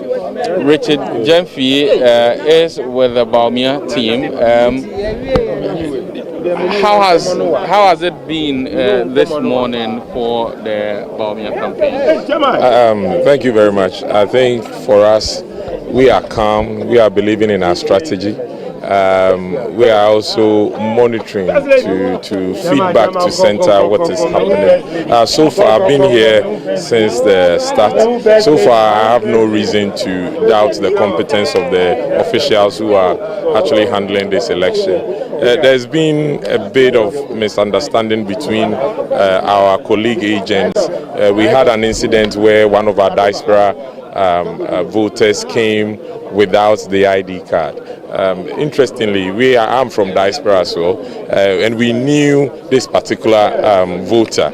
For some reason, one of the agents protested, although there was a picture evidence to show that this particular person is who he says he is. To cut everything short, the voter has decided to go back home to get his identification. So I think I will use this medium to implore on our voters that when you are coming to the voting center, it is very important that you bring any form of ID card to show or as an evidence to show that this is who you are. And so apart from that, everything is going on. We are very, very confident that the turnout and per our work, things are going all right. You're from the diaspora. You've been also journeying with Dr. Bawumia across the length and breadth of the country. We've spoken to some executives from the diaspora, and they talk about the cancellation of the proxy, how it has negatively impacted some of their numbers. If you look at the number of people who form the diaspora base and are supposed to vote, and the number who are able to make it, what would you say have been the impact of the decision to cancel the proxy system? To be honest with you, as a diaspora person, former youth organizer for UK NPP, it is very disappointing what has happened, because it is a deliberate effort to disenfranchise members. And to be honest, our voter album is just a little over 1,000, but because of this proxy, we have just about less than 500 people who managed to be here. And so it is a testament for us that after this is over, we need to sit down and recalibrate the things that went wrong. For me, as a Bawumia person, the diaspora people have told me in confidence that this is going to be a revolt voting for the people who made sure that their rights were disenfranchised. So you say that even though the numbers are not here, those are here will make a good showing for Dr. Bawumia? Absolutely, absolutely, absolutely. And for those who were even not undecided vote, due to these protests by our other opponents, to making sure that they were not able to, because you see, in diaspora, you need to plan ahead, and sometimes your mortgage and stuff like that, so you can't just get up and buy tickets and come. That is why we provided an avenue for proxy voting. So if a candidate, knowing this, and it will interest you to know that among the 5 candidates, we have 4 members who are from diaspora, including my boss, Dr. Mahmoud Bawumia. He was in Canada and UK. Dr. Juchum from US, Kennedy Akompreku from US, Brian Champon from US. So it beggars believe that these, apart from Dr. Mahmoud Bawumia, who stood for diaspora, the rest all considered that we should cancel proxy. They had the view that the proxy vote was a point of rigging, of voting for perhaps the person that the proxy didn't recommend, and also to staff the ballot box. I think it's quite lame to make that argument, because the Constitution, before you can cast your vote, you must be over 18 and of sound mind. And if you are of sound mind, you have the right and prerogative to choose the person you trust to go and cast your vote. And so if they are saying this, does it mean we are going to cancel proxy in the national elections? So these are questions that need to be asked. And I don't know the fair question to say that, for instance, the harbor suspicions that in the 2023 primaries, the proxy system was used to staff ballot box. Without giving them an alternative, then the next best option is to cancel the proxy. No, my brother. So those allegations were never proved. It is unheard of for somebody to be a proxy voter for 200 people. These were the lame accusations that were made, and it was never proven. So it is number one, is unfounded, is false, and it has no evidence. What it has done to this party is that it has caused a lot of disaffection for the diaspora. Diaspora is very important in the scheme of affairs, especially when the party is in opposition, because their mandate is to support with financial resources and technical know-how. If you disenfranchise them, then they will sit aloof and fold their arms. And that is why I'm pleading that, although I believe that the majority of people who are here to come and exercise their revolt voting for in favor of Dr. Mahmoud Bawumia, we still need to sit as a party to redefine diaspora after this election. Now let's talk about Dr. Bawumia. You have been with him for the past 3 months, crisscrossing the country. This morning you are not with him. Where is he? Yeah, to be honest, I'm feeling a bit of post campaign disorder. I feel like I'm a bit lost without him here. It's been amazing, and I believe that they are home. Any moment from now, they will be coming here to cast their votes with other leading members of the team.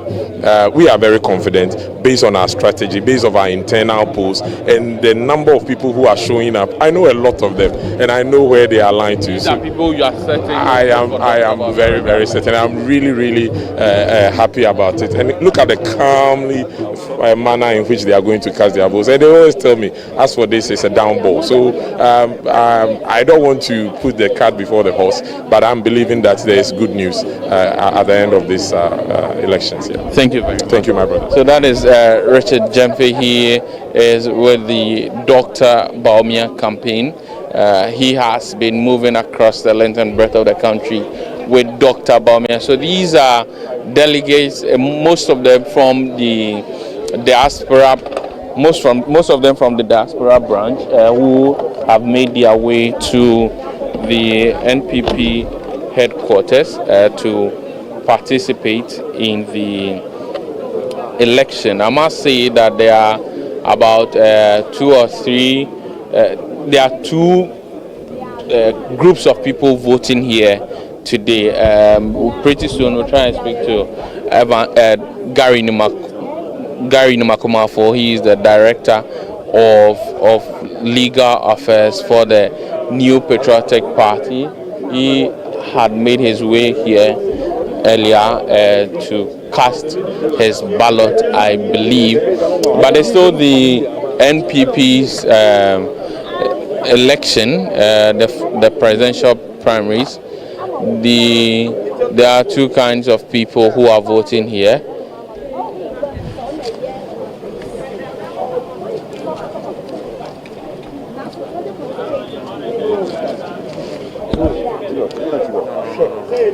So we are here at the NPP headquarters, where delegates from the diaspora as well as NPP executives are here to cast their ballot for the NPP primaries. And so the queue you see here is a queue set up for the delegates to first identify their name on the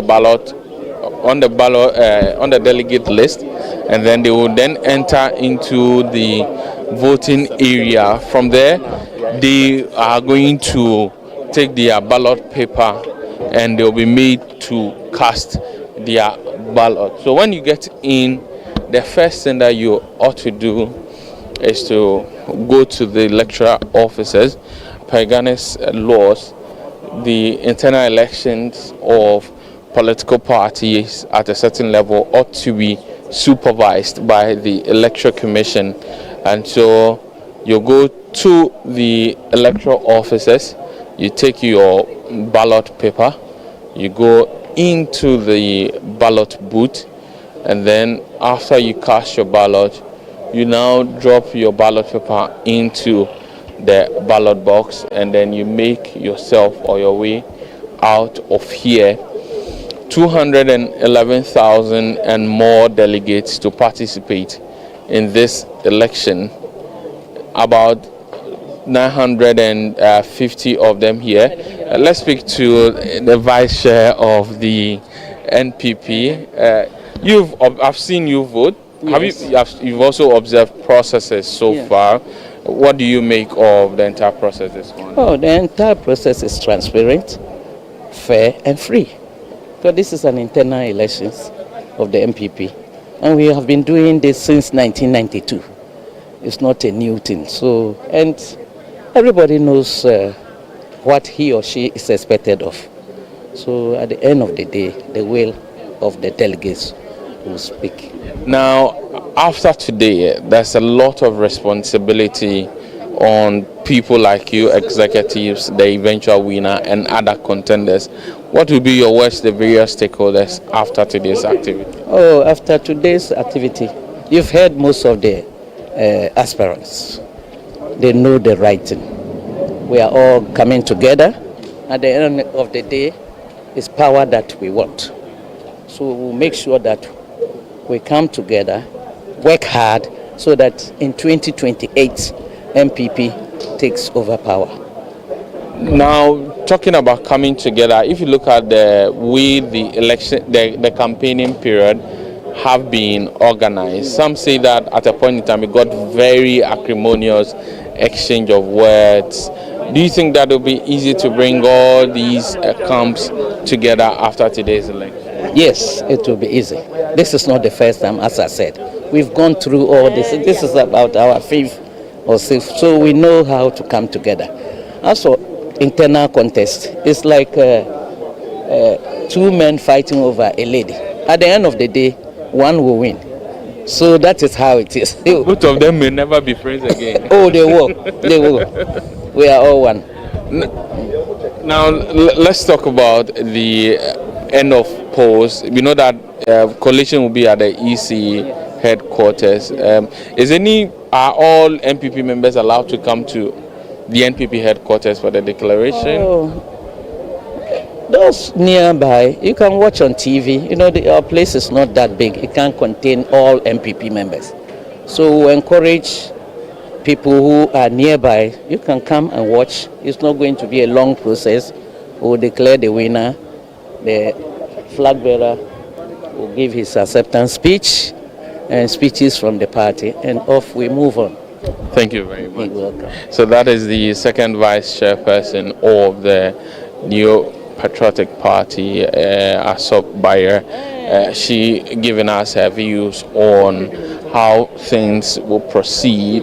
She's hopeful that after today's proceedings, all of them will do their best to come together and forge a united front towards the NPP fighting for power in 2028. We're coming to you live here from the NPP headquarters. Gary Nimako, he is the head of legal affairs of the New Patriotic Party.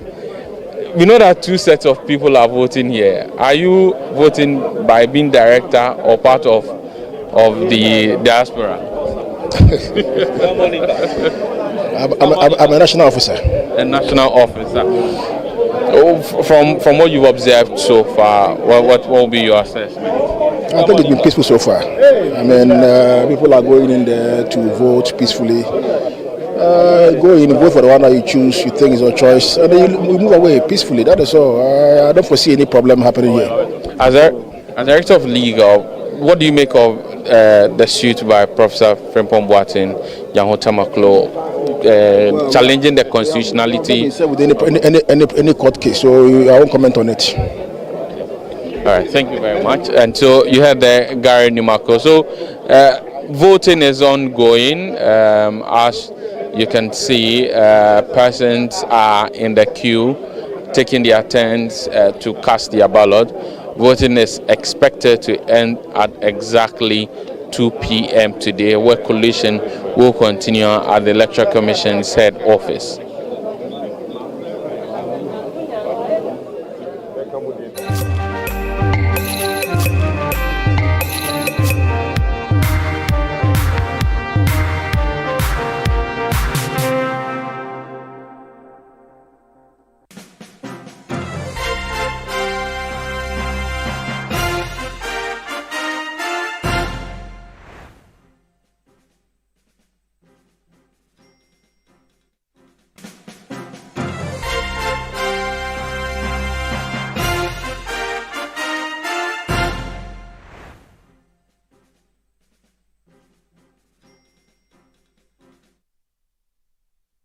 It's 18 minutes past 9 a.m. This is 97.3 CTFM and Channel 1 Television, which means that for the past 2 hours and 18 minutes, delegates of the New Patriotic Party have been voting.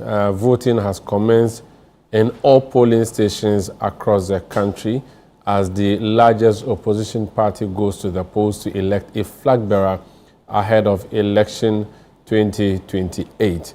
And I am Umaru Sandamado. This will be a special edition of The Big Issue.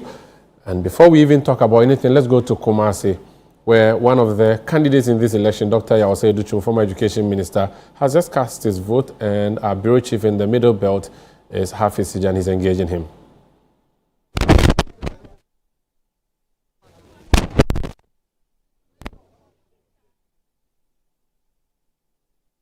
Hafiz, if you can hear me, I can see Dr. Yaosei Duchu in the background. Has he voted already? Is he about to vote? What's happening? And which polling station are you at?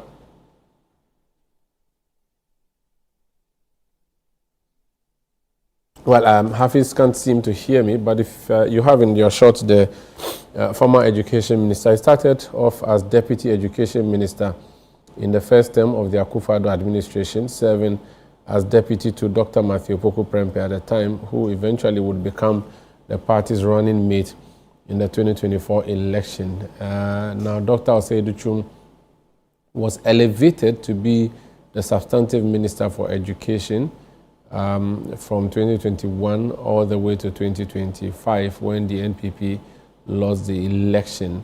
Now, there were many views that suggested he was going to be named running mate to Dr. Mahmoud Bawumia into the elections of 2024. And then his former boss, Dr. Matthew Opoku Prempeh, was rather chosen.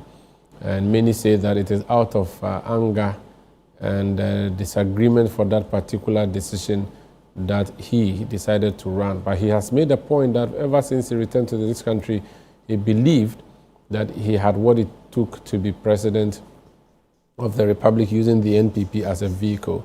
We are told that Nana Addo Dankwa Akufo-Addo, the president, invited him to come and help with education in this country.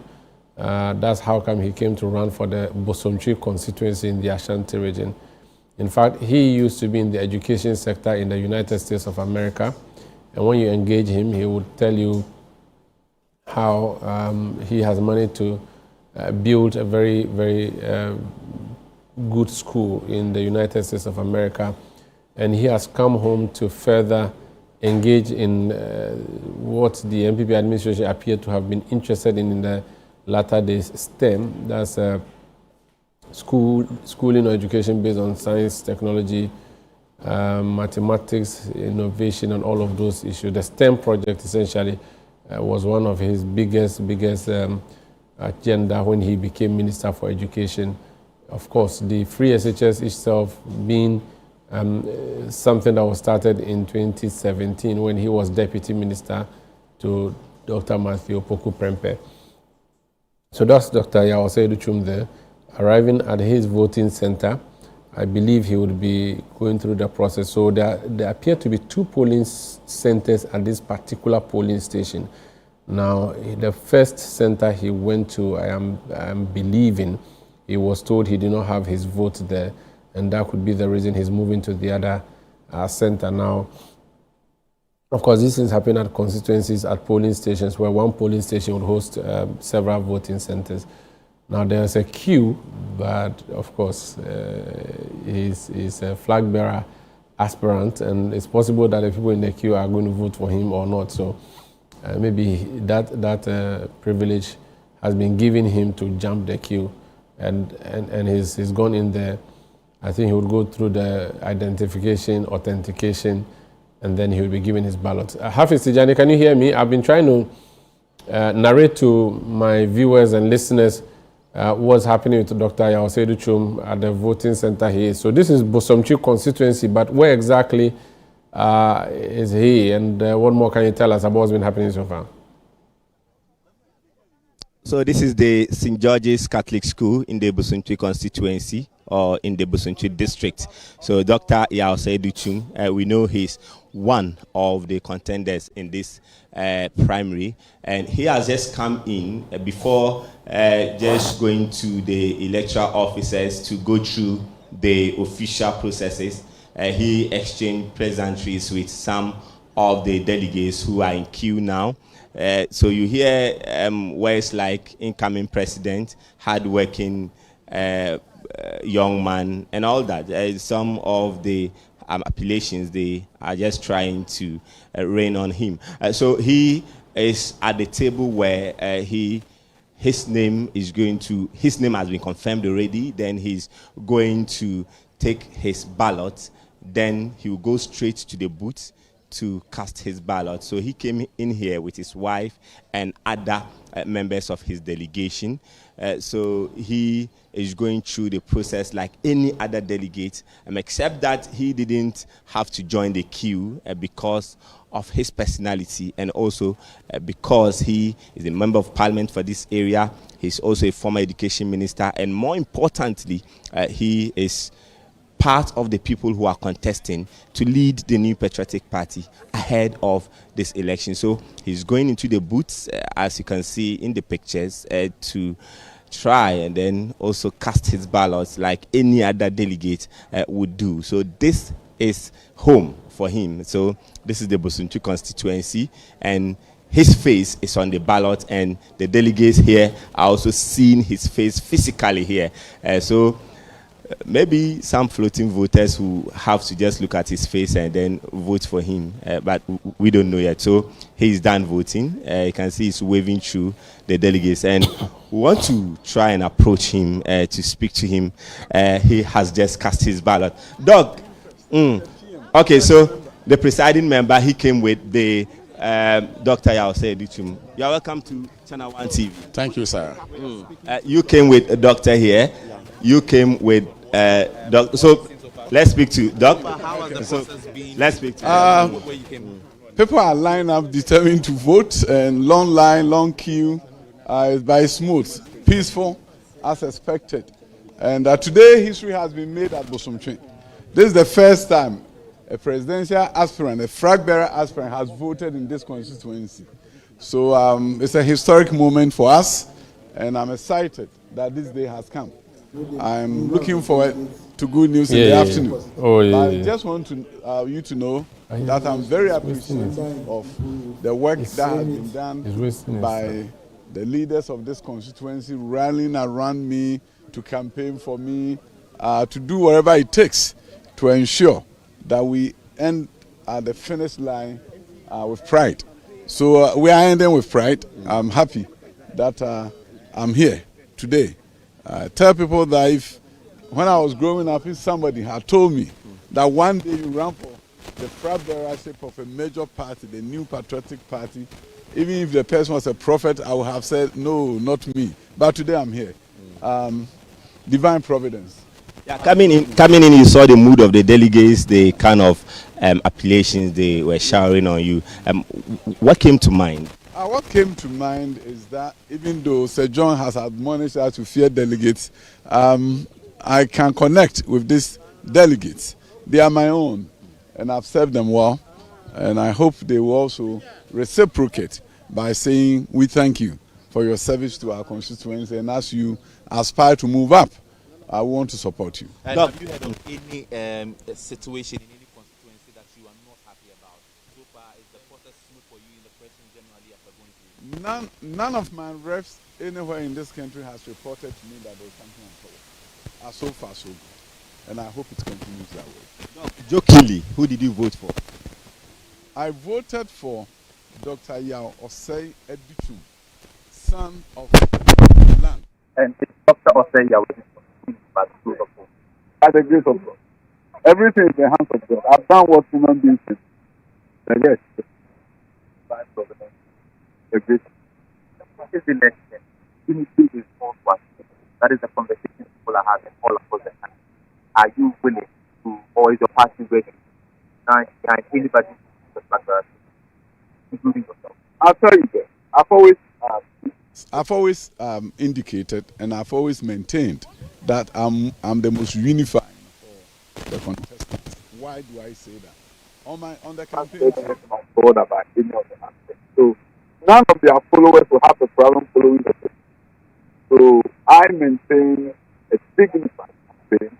I told my statement before I'm now talking about all the things I talked about when we are not talking about policy, education, and poverty, eradication, when we are talking about livable wages that is unacceptable for Ghanaians to work and your pay cannot take care of me in terms of food, or transportation, electricity. Now in some places, people are paying more for electricity than rent. So I believe that the prosperity of this nation is at stake, and my vision is to ensure that we face a prosperous nation if Singapore has done it. I don't understand why we cannot have the capacity to do it. We've been independent for 17 years, and we're talking about we want to be a developed nation of a capital income of $50,000, and Ghana at 100. The document prepared by the National Development Planning Commission, and they are advocating that we need to reach a capital income of $50,000. And after close to 17 years, we are 3,000. I see the sense of urgency. I don't understand that why this generation of Ghanaians will never decrease to those who are coming a better nation than we came to find. My sense of urgency is that I've seen it all in America. I've built schools in America. I've worked with Americans. I know that the only thing that is between us and them, that when you go to America, we believe that everything is possible. Here, most people don't believe it because the politicians mostly thrive on selling the negative news, talking about people in a negative light. And I've always maintained that the NDC don't have to be bad for my party. They can be good, but I can always maintain that my party is better. I've run a campaign that is business. I believe that the voice of impulse, Ghanaians have seen a new kind of political campaign. They have seen a new kind of political leadership in those too. We are going to build a nation that is just like others around the world. I don't understand why God's creator is the same. We are all human beings, but others are way ahead of us, and we are struggling, wallowing in poverty. That era is over. Thank you. Thank you very much. So that's Dr. Yao Edison.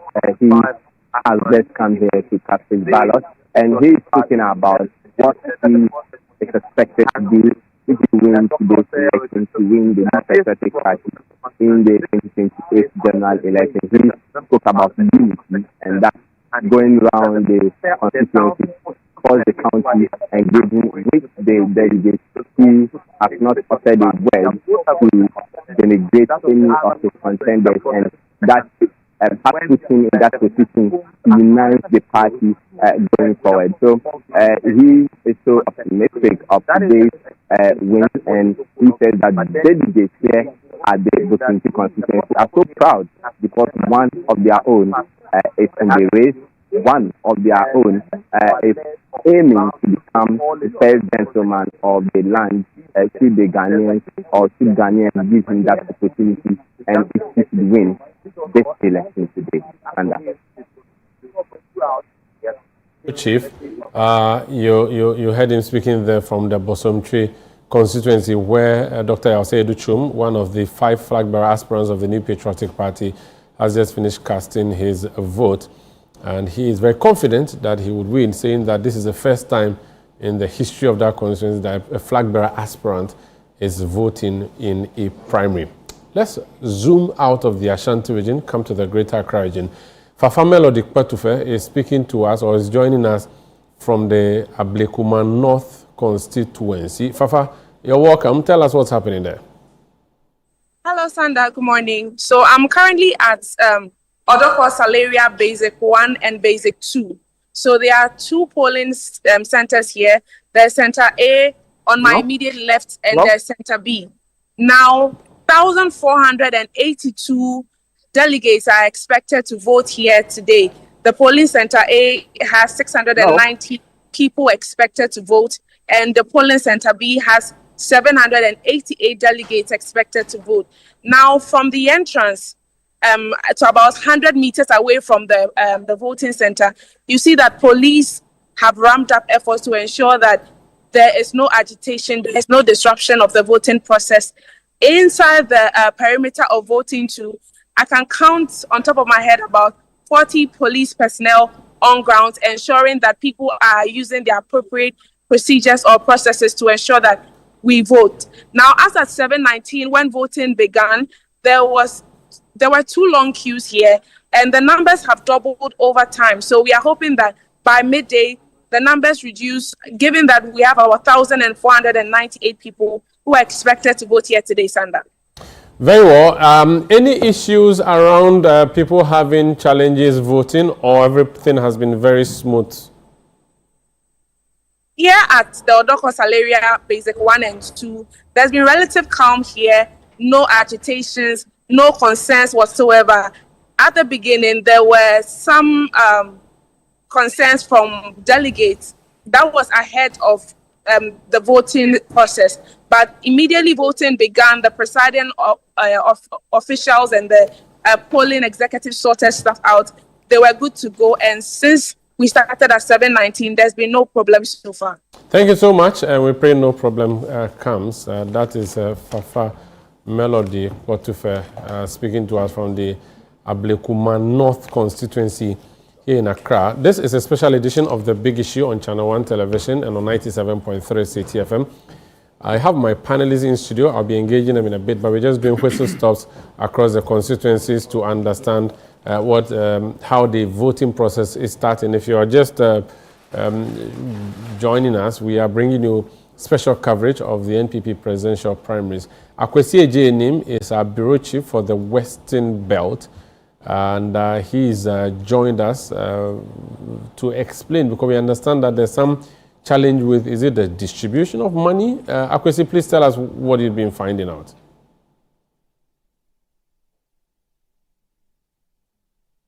Akwesi, can you hear me?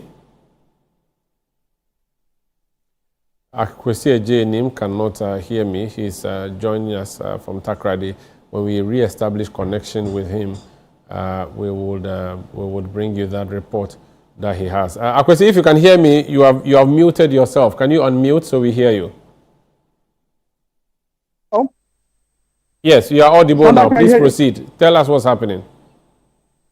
Well, Sandra, I'm currently at the Takrady constituency police station, which is at the Presby Church at the heart of Takrady, and here we are expecting not less than 665 people to vote. And since morning, the exercise has been voted. As we speak, we have more than 300 people actually coming through to vote. But just about 10 minutes ago, if you can look at this side, just behind the walls of this very polling center, we had some confusion happening over the distribution of monies alleged to have come from one of the candidates, Brian Achampo. And according to eyewitness that we spoke to them in the course of the confusion, we were told that the person sharing the money was not being fair. Someone hadn't gotten the money. They felt the guy was hijacking the money. And so they decided to go into the room where the money is actually being kept and forcefully take some. And that led to some confusion, a very disturbing scene. Lucky for them, because of the security, team over here, they were able to intervene and then managed to calm issues down. We actually spoke to one of the eyewitnesses or a beneficiary and a delegate of this distribution of money who confirmed on record that she actually got some of the money, and the source declared to her is Brian Achampo. She said that this is the situation. Those who are not happy are the ones that we saw actually struggling with the person behind the distribution to also get their fair share of the money. So that is what actually just happened some 10 minutes ago, just behind the wall of the police. But have they claimed ownership? Have they said they belong to the Brian Achampo campaign team? Have they confirmed that, at least on the record? On record and on video, we actually spoke to one patient, Apia Dankwa, one of the delegates here who just cast a vote. And we actually recorded an interview. He has confirmed that he got some money and it came from Brian Achampo. So that is what we have from her side of the story. And I must say, the scenes over there was very disturbing. Some of them were even prevented from recording because of, people around. They threatening us to keep recording. They deal with us, so we have to stop recording at a point. What are the numbers looking like? What are the numbers looking like where you are? The turnout. The turnout is very good. Turnout is very good. I must say, as at 8:40 that I got here, out of the expected delegates of 665, we had over 200 actually casting their vote. And as we speak, for the past 30 or so minutes that we've been here, we've had not less than 100 people coming to add on. So we've already even crossed half mark of the expected voters here at the Takoradi constituency. Thank you so much. Akwesi Ejenim is our bureau chief for the Western Belt, speaking to us from the Takoradi constituency. So that's one update he's giving to us. From Takoradi, we return to the Greater Accra region and go to the Adentan constituency. Bevelyn London is joining us from there. Bevelyn, where are they voting and what's the state of affairs? Hello, Sanda. So at the Adentan constituency, voting is taking place at the Light Academy, Roundhouse and within the constituency. Now, there are two centers here, Center A and Center B. 1,577 voters are expected to cast their ballots here. And as of now, a little over 200 have come to do just that. But the process has been smooth so far. It's been quite calm. There are a lot of police officers. As the IGP said, he's going to deploy over 70 people to each polling center. And then within the premises, I can count over 50 police officers here. And then there are others also stationed outside the premises to guard the process. So it's been quite smooth. It's been quite calm. Everything is going on well. Just that the numbers at this time, just over 200 out of 1,500 who are expected to vote, have come to cast their ballot. How are the agents taking this? Do you know whether they are going into the community to get people to come and vote? Are they positive that the delegates will come out to vote? What's their reaction about the process so far? Well, for the agents, they are expectant. They know that the voters are going to show up to cast their ballots. And talking about the agents, for the two centers, we have all 5 agents represented. But for Center B, we do not have the agent of Engineer Kwabena Ejapon here at observing the process. So there are 2 centers, A and B. For Center B, we have all 5 agents represented. But for Center A, we do not have agents for Engineer Kwabena Ejapon here to monitor the process. They know that elections, as it always goes, people do not come early. But between 12 and 2, they are hopeful that the delegates would come and cast their ballots. There are many of them outside. So to control crowd, what the police officers here have done is that they let 20 people in to make sure that we don't have overcrowding within the voting premises. And so as the queue moves, then others are allowed to also join the queue. So hopefully, they show up. They are expectant. They know that with every internal party election, some delegates do not vote early, and so they are hopeful that they are going to show up to, cast their ballots. Bevelyn, that's a constituency of the former Second Lady Samira Baumia, spouse of one of the candidates. Do you know whether or not she would be coming to vote there, or she already has? No, she hasn't been here, and I do not have information as to whether she's going to show up here. But we've had the former MC for Adenta, Nino Edumwa, come to vote. We've seen the NPP 2024 parliamentary candidate Kozi come to vote. The Adentan constituency secretary has also come to cast his ballot, and then other executives as well. But for the lady, we do not have that information. Thank you.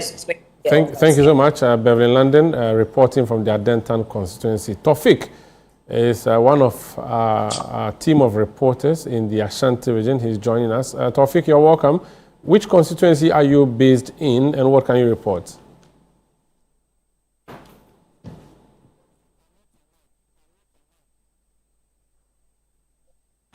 I'm currently at the Adante Ashwa constituency, but before I came here, I monitored the Pomena constituency, where the current second deputy speaker of parliament is expected to cast his vote around 12 noon.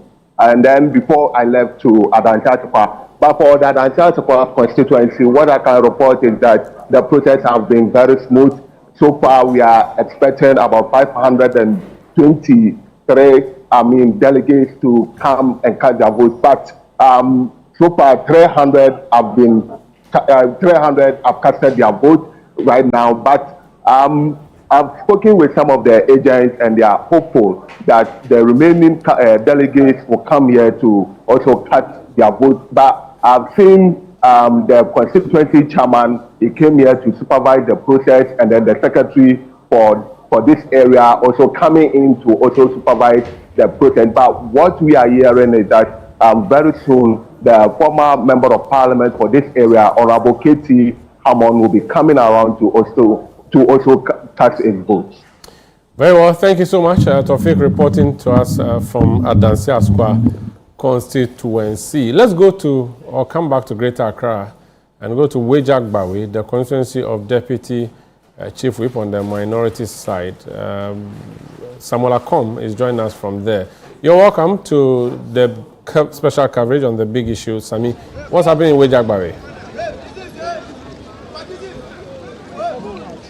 Thank you, Sanda. So the big day is here, and currently we are at the Wejagbawe constituency, specifically the Wejagbawe cluster of schools on the Astro Turf. The voting began at exactly 7:15 a.m. right here, and some key indicators that everyone will be looking out for at every election ground is whether or not security is tight. And so, yes, number of security persons, police officers are here ensuring law and order. Another key indicator is about queue management, and when we arrived, we observed that looking at the vast number of delegates that have to cast their ballot, this constituency is expecting 1,239 delegates to cast their ballot, and as a result of that, they have divided the canopies into two areas, right? So people who are yet to vote are being made to sit under the canopies and have been divided into voting center A and B. Now, if the camera can pan to his left-hand side, this is where the voting is taking place. You notice that over here too, there are two canopies here where those who are for voting center A are casting their ballot on the left side, and those for voting center B are also casting their ballot there. And so by and large, it has been quite peaceful, and some notable individuals who have passed through so far. Of course, it is expected that the sitting member of parliament for Wejagbawe, Jerry Ahmed Shaib, will pass through, and so he is currently here engaging some party officers on grounds. He is yet to cast his ballot. He arrived earlier here, even before the former MP for the area also arrived here, and she Tinana Ayele Mensa. You do know that it was in a contest where Jerry Ahmed Shaib won that contest, and became the candidate for the NPP in this particular area. She is done. She cast a ballot a while ago, and we interviewed her, and she says all what she's looking out for is that after the contest, the party will be able to unite. It appears that this is a message that is going through all of the various centers we have visited. Earlier, we were at YMCA,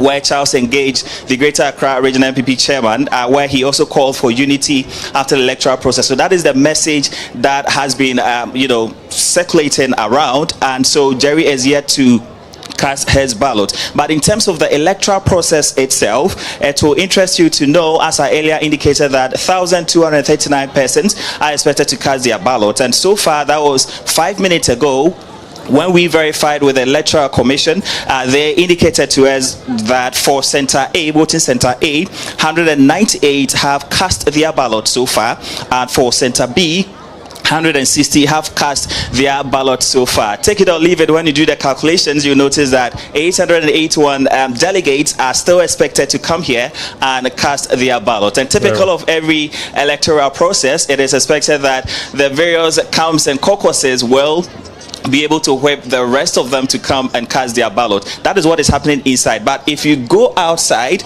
you notice that there are large crowds or scores of people there. Those are the individuals who are most likely done casting their ballot, because as soon as you are done here, the security officers direct you outside. And of course, typical of every election day, some breakfast servings and other things are also going on here. So that is the update we can bring to you from the Wejagbawe constituency. Okay, thank you so much, Samuel Akom, reporting from the Wejagbawe constituency. This is a big issue on 97.3 CTFM and also on Channel 1 television.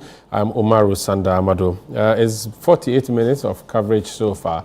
We have to revert to the studio. However, voting has been ongoing since 7 a.m. So 2 hours, 48 minutes, or you can say almost 3 hours since they started voting. Voting is expected to end at 2 p.m. The New Patriotic Party going to the polls to elect a flag bearer for the elections of 2024. Now, that's a bigger poll, but I have people who have been doing polls and I have them in studio. So we're going to test their polls against what will happen at 2 p.m. What we'll do is that we'll tie them in the studio and wait till after 2 p.m. and see whether their polls are to be trusted or not. My own Musa Dankwa is not here with us, but I have 2 pollsters in the studio who are researchers and academics and will be testing their polling. But let me introduce my panelists from the extreme end. It's a man who used to be my brother, and he has since winning power decided to abandon me. Hamza Suhini, not Al Hassan Suhini. You've always been my brother, and you continue to. Oh no, you abandoned me. Member of the National Democratic Congress Communications. How are you doing? Not bad, my brother. How was the week? Everything good? Well, quite hectic, but the responsibility of ensuring that you do not allow those who do not have the moral authority to begin to question the sincere attempts of this government to have their way can be daunting, especially when you are dealing with a New Patriotic Party. Knowing the mastery they have when it comes to propaganda, because we saw it under His Excellency Jerry John Rawlings of blessed memory. We saw it under President Mills. We saw it under the Mahama first term. And of course, we expect them to continue as far as that trajectory is concerned. But be rest assured that this is a government that has learned useful lessons when it comes to the politics of the New Patriotic Party. And for 8 years, we took advantage of our stay in opposition to begin to map out strategies to be able to contain their propaganda. And But so we are relentless. They don't have propaganda. You have a propaganda secretary. They don't. We have a national communications officer. Okay. And in response to calls by people like you who thought that the word propaganda was a bit problematic, even though we disagreed then. But as a party that is very, very committed to democratic principles and value views of many of our compatriots, especially when it comes to democratic governance, we decided to heed that call and changed it from propaganda secretary to national communications officer. That tells you that we are dealing with a political party. So you are listening party. Absolutely. And a listening government. We'll be waiting to see. But before you go, on social media yesterday, we saw pictures of the president at the Armed Forces head office. He was wearing military uniform. Even though he's the commander-in-chief of the Armed Forces, many people think, why should the president be wearing military uniform? Because we moved away from where heads of states were military men. What's your take on that? I think that it was largely ceremonial, and there's nothing that passes as far as our legal system is concerned, and most importantly, even our democratic principles. As the commander-in-chief of the Ghana Armed Forces, there are many avenues you have at your disposal to engender confidence in the military and to let them understand that on every wave, as far as their activities are concerned, you are with them, provided that they are legal. And as head of state, in discharging that responsibility, if the president was minded to believe that one way to let them understand that he's with them 24/7 is to identify with them by wearing their uniform, I don't think that we should make any. So it's not a problem. We shouldn't raise any concerns about very, it. I don't think that is problematic very. from where I sit. Okay. But knowing His Excellency President Mahama, if the discussions are engendered that seeks to present a certain picture that this is something that we should not encourage. You know him better than I do. I don't know him. You have been in the media with him. You've been in the media with him for ages. And you followed his politics. So you know that he is a gentleman who will listen. And if need be, act on the criticisms that are likely to come his Very way. well, very well. Not like we had in the past. It's okay. Dr. Evans Dua is a pollster and economic researcher. Doc, you're welcome. Introduce yourself to my panelists, my viewers rather. So it's important to give a background that I'm actually a bilingual business expert. So I speak English and I speak French. Oh, so why don't you say bonjour, mes amis? If I say this, hello viewers, you are watching me on Channel 1 television. This is a big issue. Keep watching. Ok, donc bonjour à tout le monde. Je suis Evans Dia et je suis très ravi de vous voir aujourd'hui et j'espère qu'on va voir ce qui va se passer à la fin de cette journée. D'accord. Merci beaucoup. I'm told a clap for you, but I cannot, you know what I mean? Nice. I like it. So where did you learn your French? So I actually started in Morocco, then France, and then started working with Société Générale in Paris, in France, then Morocco, then back to Ghana. So I was with Société Générale, and I did acquire them in Kumasi. Then moved into academia consultancy. But Morocco, you should have spoken small Arabic too. Sure. You can speak? Yeah. Shukran. Shukran. So Anna Ismi Evans Wanta. Umar Sanda. Nice. Oh, nice. But what do you do in So currently I'm the head of international relations for the University of Skills Training and Entrepreneurial Development, formerly Akenta Piaminka. And I'm also a lecturer of the management department, and I do a lot of consultancy work for World Bank, MasterCard. Yeah. So this Amusted, that's the name of the yes, school. So now it's called what? Now it's going to be Usted. So it was Amstead, and now the Akenta Piamenka Parliament. It's in the Eastern region, eh? No, in Ashanti region, Ashanti. Kumasi. So formerly it was University of Education, Kumasi and Mampong campus that was combined, and it became Akenta Piamenka University of Skills. Akufo came to change the name. So it became an autonomous, at first was another campus of UEW, and then Kumasi, and it became autonomous. So it's back, so the name has changed? The name is going to be, so it's in the process. What do you teach? So I teach management, to finance, economics, entrepreneurship. All right, thank you. So he's a pollster, we'll be testing what he has found. And I prefer researcher. Researcher? Yes. Okay, a researcher who does polling. A researcher who does polling. The person sitting to your right, Doc, I thought you're an associate professor now, or you're a professor? The previous one is correct. Associate professor. Yeah. Yes. So should I say associate professor Echesikanko, I should say Dr. Echesikanko, which one is more appropriate? So normally, just for the sake of mentioning it, you can just go with associate professor or professor. Okay. So Professor Echesikanko is the first person I heard say the phrase Iowa caucuses in 2008 when Obama was running for election. He used to work with CTFM. He ran away into academia. So he's dean. Your title is Dean Unimac IJ. Yes. You are the dean of the school that Journalism and Media Studies at Unimac. Yes. The school that used to be called GIJ. Yes. Your alma mater. Yeah, my alma mater. And they came to change the name, but it's okay. We will not complain. Right. The new name is not nice. Unimac sounds. You don't like it. Sounds like Unilag. How are you, Doc? Prof? I'm very well. Everything good? Yes, yourself. For my viewers, my viewers know you. It is this man who doesn't know you. So he's giving us his credentials. What's your credential? Yeah, so as you rightly said, I currently work as an associate professor of journalism, media studies, and political communication at the University of Media, Arts and Communication, Unimac, the leading communications and media studies institution in the country. Built by Kwame Nkrumah. No, this one I agree. So this one, I attended, so I'm happy. This one, promoting communication excellence. Yes, okay, that's fine. Welcome, Eche. Welcome. Yeah, thank you. Eche means twin. Yes. Do you have a twin brother or sister? I do. I do have a twin brother. He's called Achu. Achu. Yeah, we're fraternal though. So every Eche is Achu. Okay, that's fine. The next person I'm going to introduce in the studio, he was in the New Patriotic Party until 2023. They went into the polls. They were defeated badly, and they decided to run away and go and form Movement for Change. Now they've changed their name to the antecedent of the NPP by calling themselves the United Party. Dr. Nana Yao Educhum, Director of Policy, United Party. You're welcome. Thank you, Sanda. I've introduced you well, Definitely, but except that, we didn't see ourselves through the contest. The contest in 2023 was phased into two.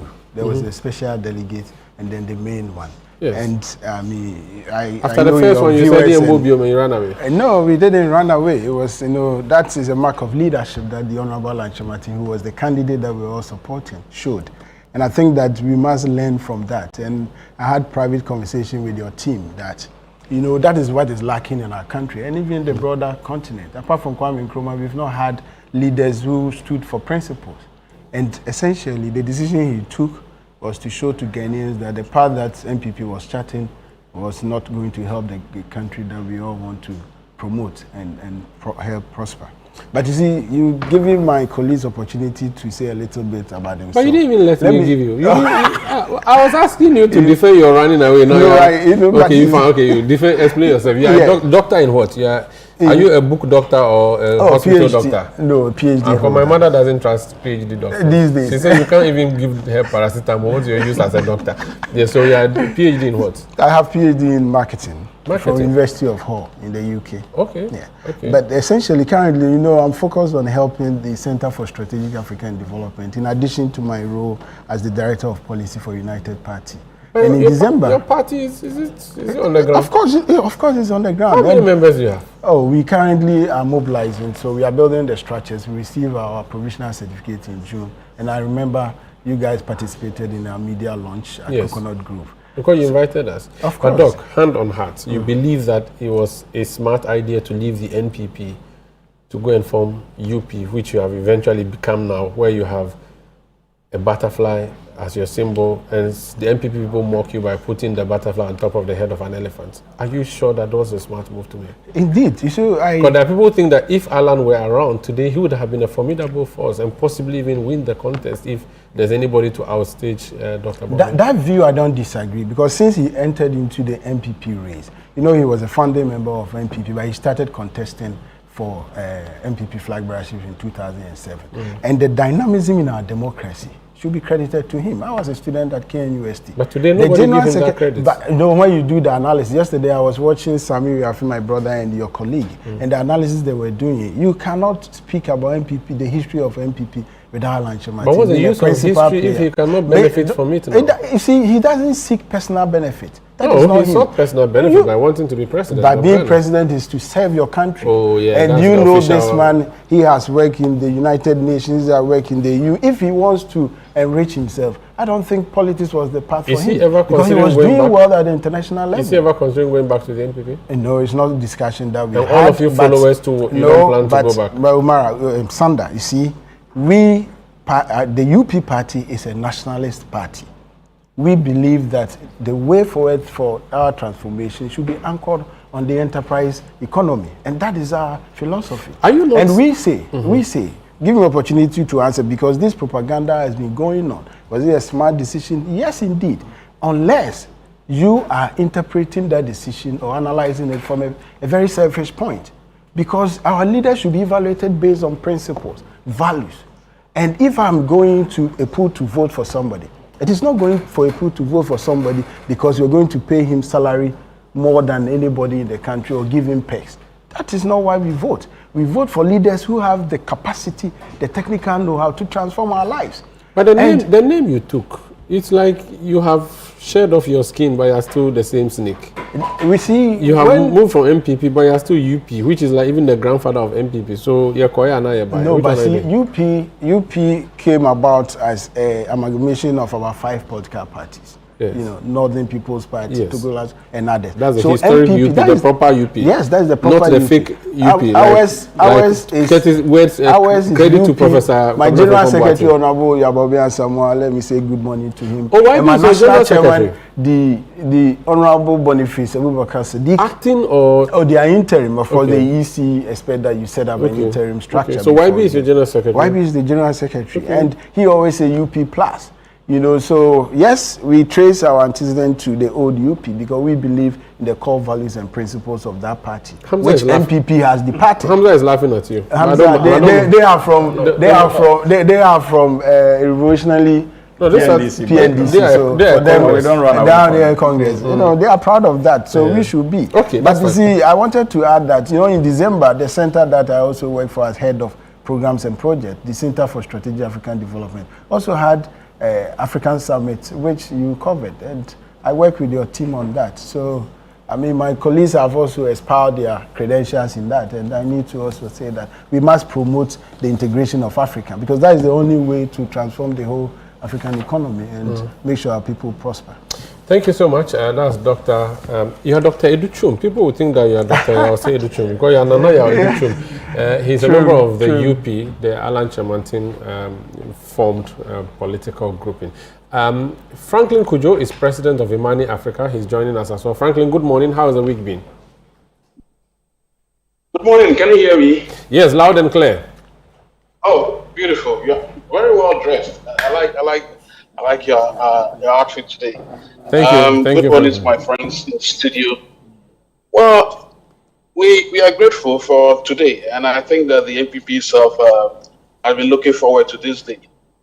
Except that the reasons why they are going to select a candidate to contest the next election is also part of democracy in a way. But I'm just saying that eventually, even if they contest the next election, it will be a higher barrier to cross because of the very fresh memory of the last, should I call it, 8 years. So, I mean, in some regard, while they look upon this with some sort of nostalgia, that after 8 years we are now coming to have our first primary, more or less, that is supposed to select a different candidate. We, on the other hand, are much interested in asking questions, as in who amongst these 5 can take us to Nirvana? I mean, if Nirvana is supposed to be the destination for good outcomes in our lives, right? The lower prices as we're experiencing now, currency being managed okay, yes, and generally some sort of peace of mind, no insults, no arrogance, those little things that we expected, and at the last 8 years we never got. So I think it's a momentous occasion, but I'm praying that the best candidate is selected, and the candidate who is actually the sincerest of all of them is also selected. I mean, these are the only few words I have. But otherwise, frankly, are you not sounding too hopeful of the government and believing and trusting completely? We have seen this same party when it was in government in the past mess up so much so that Ghanaians rejected it by 1 million votes. How assured are you that this trust that you have would be long-lasting, at least the first 4 years? Because mind you, Akufo-Addo and the NPP were elected in 2017 with that huge margin and expectation, but by 2020, the goodwill that he came with was almost diminished to the extent that his party was begging to have just an extra seat to form a majority in parliament, and he himself lost by some 500,000 votes. Should you trust what you are seeing now? That's a good question. That's a good question. I'm not just trusting the process. I'm actually just living the process. I mean, I'm seeing it, and I think it behoves on the current administration. You are right to be sounding this cautious, if you like, alarm. It is important to also make the point that I am not too sure that the John we know, the John we knew, and the John we know now would actually go back 360 to those dark days, right? But in any case, I mean, those dark days were probably just, how do I put it? Okay, let me not compare. They were dark days. They were all dark days. But I'm just trying to say that, I mean, which one is darker? Frankly, which one is darker? 2012. The last 8 years was darker. Yes. The last 4 years were darkest.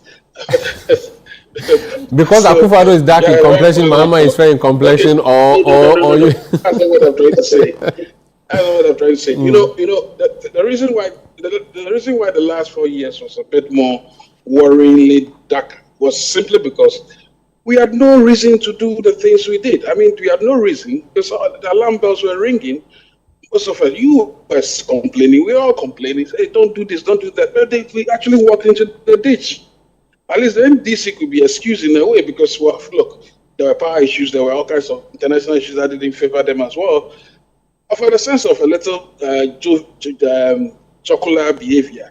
But if you compare that to the last 4 years, especially, It's like day and night. But anyway, let's move forward. What I'm trying to say is that it's not about trusting this. Let me learn. It's not about trusting the current process too much. It's about believing the fact, actually living the fact that look, we all know where we are from. They are carrying us along. They are telling us what is happening. No, have you had any procurement scandal? No, zero. Because you've not heard anything, right? You've not seen anything. The last 4 years, it was like, come again, take one, get one free. It was all over the place. There was complete anarchy. I said there was no absentee landlord. There was no leader. You know, so now I thought that centralizes is that. So what I'm trying to say is that it is important to make the point that look, we will look upon the last 4 years especially and say, if any of these candidates who is selected eventually sings a different tune, I'm not going to say you should render apology and sackcloth, wear sackcloth. No, I'm not going to do that. Okay. But can demonstrate, tell us exactly that look, it will be very different from the last, not even different from the NDC. They will be different from their last shadow. Then maybe they can begin to earn the trust of the Ghanaians. But as we speak right now, it's a tall order. It's a tall, but I wish them well, you know. Wish them well. Thank you so much. That's Franklin Kudus, President of Vine Africa. He's here with us as a panelist. Let me start in studio now. Dr. Evans-Dua, what would be the headline from your finding that who is going to win today? Okay. So we did a three-wave. So we started in August, and then our second report. I wanted the headline first. So basically, we are confident that if anybody will cross the 50+1, will be Kennedy or Henejapong. Talk to us about that. So what's the background of your research, and how did you end up here? So we started in August, but we had two contexts leading to this. So ours is more of a detailed research. The first one was to look at what happened in November 2023. It is important to look at antecedents and precedents so that you'll be able to now, based on that, formulate your questionnaires for the next stage. So what we did was that we looked at the competition that started between Nana Addo Dankwa Akufo-Addo and Alan, that moved on to 2016, and then it was now Alan and Bawumia. Now the two of them was the two-horse race. And then around August in 2023, during the super delegates, there was a surprise effect where Honorable Kennedy Henejapong came in second and Alan was third. For me, as a researcher, that's where it caught my attention, because all along it was a two-horse race. So I knew if anything, this would be first, that person would be second, not Alan being third. And then 4 months from there was the main primaries between Dr. Mahmoud Bawumia and Honorable Kennedy Henejapong. Remember that in 2023, NPP was in power. So there were a lot of factors at play. One of the key factors was that the presidency we run in Ghana is something we call like an executive presidency. He has that power to make appointments, about 4,000 all the way to about 7,000. If he's making those appointments and the president openly endorses his running mate and then his vice president, what it means is that majority of these appointees, knowing that he has the power to even take them off, retain them or anything, would also naturally stand, and the party system would also kowtow to that line. So we realized that there was even a notion of an establishment candidate. So most of the polls, including one of the most formidable posters, Ben Epson, predicted more than 75% for Dr. Mahmoud Bawumia, some 85, some 90. Some gave Kennedy 12, 17. The closest I saw that time was about 30. But at the end of the day, it was a 71,000 against a 116,000. Presumably 37%, close to 38, and that of 61%. What it means is that if you pick any 10 people that voted in 2023, 4 of them voted for Kennedy and 6 voted for Bawumia. Now, looking at this, it means that they have a grip. Then we move on to the second context, which is the 2024 general elections loss. You had His Excellency Dr. Mahmoud Bawumia going against His Excellency John Dramani Mahama. When the two of them went together, the outcome of that result was not what happened in 2008, about 23,000 votes difference. 50,000. 50,000 after the runoff. Yes, okay, yes, that's true. It wasn't that one. And then it moves on to 2016. It's not that loss of about 1 million, then the 500,000 2020. But in 2024, it's 1.6, close to 1.7 million. But as an accountant, so I'm a chartered accountant, financial economist, if you look at the credit, which was 500,000 in 2020, moving into a deficit 1.7, you're having a net flip of about 2.2 million. So we run an entire conceptual framework that studies the trajectory of these delegates they go through with a 3-wave survey. So what did we do? The first one that we did was that the delegates now started asking themselves questions. We call that electability questions. So it is a post-election 2024 laws reassessment. So they begin to ask themselves, did we choose the right candidate for the 2024 elections? If the answer is yes, then the flag bearer is safe. Then they ask the next question. Can this flag bearer win us power in 2028? If the answer is yes, then they maintain that flag bearer. Once the answer is not, then that delegate will now be looking at who would be the next alternative. At that time, there were 2 of them, Dr. Mahmoud Bawumia, Honorable Kennedy Ohenejapon. But along the line, 3 of them, in fact 2 joined and 1 resurfaced. So Dr. Yaosei Duchim, Dr. Brian Champon joined, and Engineer Kwabene Japon, who has been joining previously, also now announced. Now they move to the next stage, which is where they filter the preferences that they have among these 5 candidates, but they are yet to meet them. So in the 3rd stage, we call it engagement translation. So now they meet them face to face. They listen to their message. What is the message? Remember, these are delegate elections. They are political actors. They are in fact shareholders or stakeholders in their new patriotic party. It is better to handle them as politicians. Why? They are the people that represent the new patriotic party at the polling station level, at the constituency level, at the regional level, at the national level, at TESCON, and then in the diaspora. So these are people who have an interest in what they are doing. Now, in knowing this, they listen to the message of the candidate. The message they are listening to is the message concerning their interest. What is the interest? And because they are political actors, they have what we call political memory. So when you tell them a promise or you tell them something, they will just refer to what you've done in the past and what you are doing currently and what they think you will do in the future. The next one they look at is that they look at the personality of that candidate. Is this someone that would have to take to war in 2028? And can this person wrestle power for us? Can he win power for us?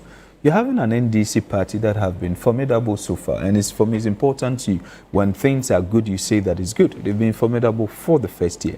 And this is a legacy year for His Excellency John Dramani Mahama. So there is a lot of errors he would want to correct, and he wants to actually make it a legacy term. So you're having an NDC that is trying to correct errors they've made. So the delegates then ask ourselves, what do we have to do to win power in 2028? Who amongst them? So they look at the personality of that candidate, and then they look at 2028. Then the last one, which people don't pay attention to it, but is the people who surround that candidate. In fact, one of the candidates, specifically Dr. Mahmoud Bawumia, said, which translates, do not vote against me because of the character or words of somebody around me. What it means that these candidates are aware of the impact of the people that surround them and represent them. Whether they are part of their campaign team or not, they speak on their behalf. They, in a way, people see them as part of it. The 4th stage is where the delegates now get to that point. They've met them, and then they start to make a decision. This is a candidate that I think would help. Then they look inside the new patriotic party. Those who are not delegates, but they are members. Who do they also think we should take to 2020? Then they go outside the party. So now they are doing a consolidation between their own personal opinion that they've seen vis-a-vis the candidate.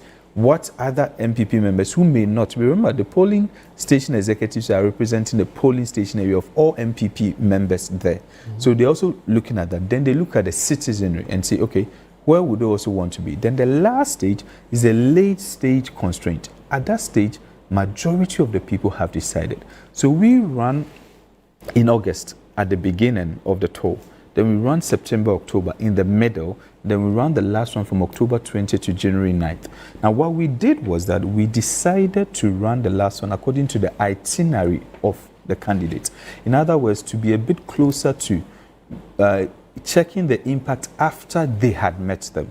So what we did, for example, is that we did Bono East, Ahafo, and Western North. By that time, at least 3 to 4 of the candidates out of the 5 had met these delegates. Then we structured it in a way that majority of them might have met them. It is important I state for those who are scientific our sample size. We did a 40,988 for our last one. The first one we started was a 20,000. The second one was 26,000, and then the last one. So specifically 10%, 12%, and 20%. What happened was that we had a non-response, which means that those who are unavailable and unreachable. It is also important to note that it's not all those that we called that we're able to get them on phone.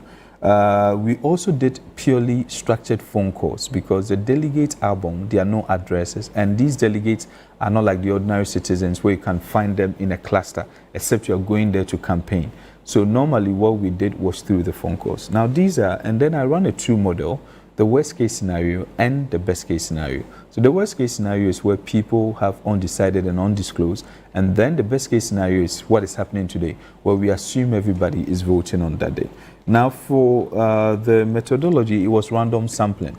We did what we call quota or proportional sampling. So basically, if you have 1,400 delegates in a constituency and we're doing 20%, that means that we're doing 280 sample size for that. If there are about 500 and we are doing 20%, we are doing 100. So at the end of the day, it becomes that kind of a microcosm, a small representation of the entire population, so that what we are having is very representative of what it does.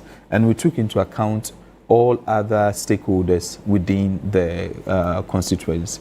What we did not do, which is also important, is that we used the album from 2023 because it's the same 2023 people who are voting plus an additional. So as of today, if you look at the addition, it's 7,000 people that have been added. As of the time we're starting the research, the album had been increased all the way to 215,000. We didn't want a situation we interview someone and then they will tell us the person is actually not part of it. So what we did was to use a 204,893, and then so that's also the scope that we had to. Now what we found is that when we started in August, Dr. Honorable Kennedy Ohene Japan, who was at 37%. So before you give us the percentages, okay.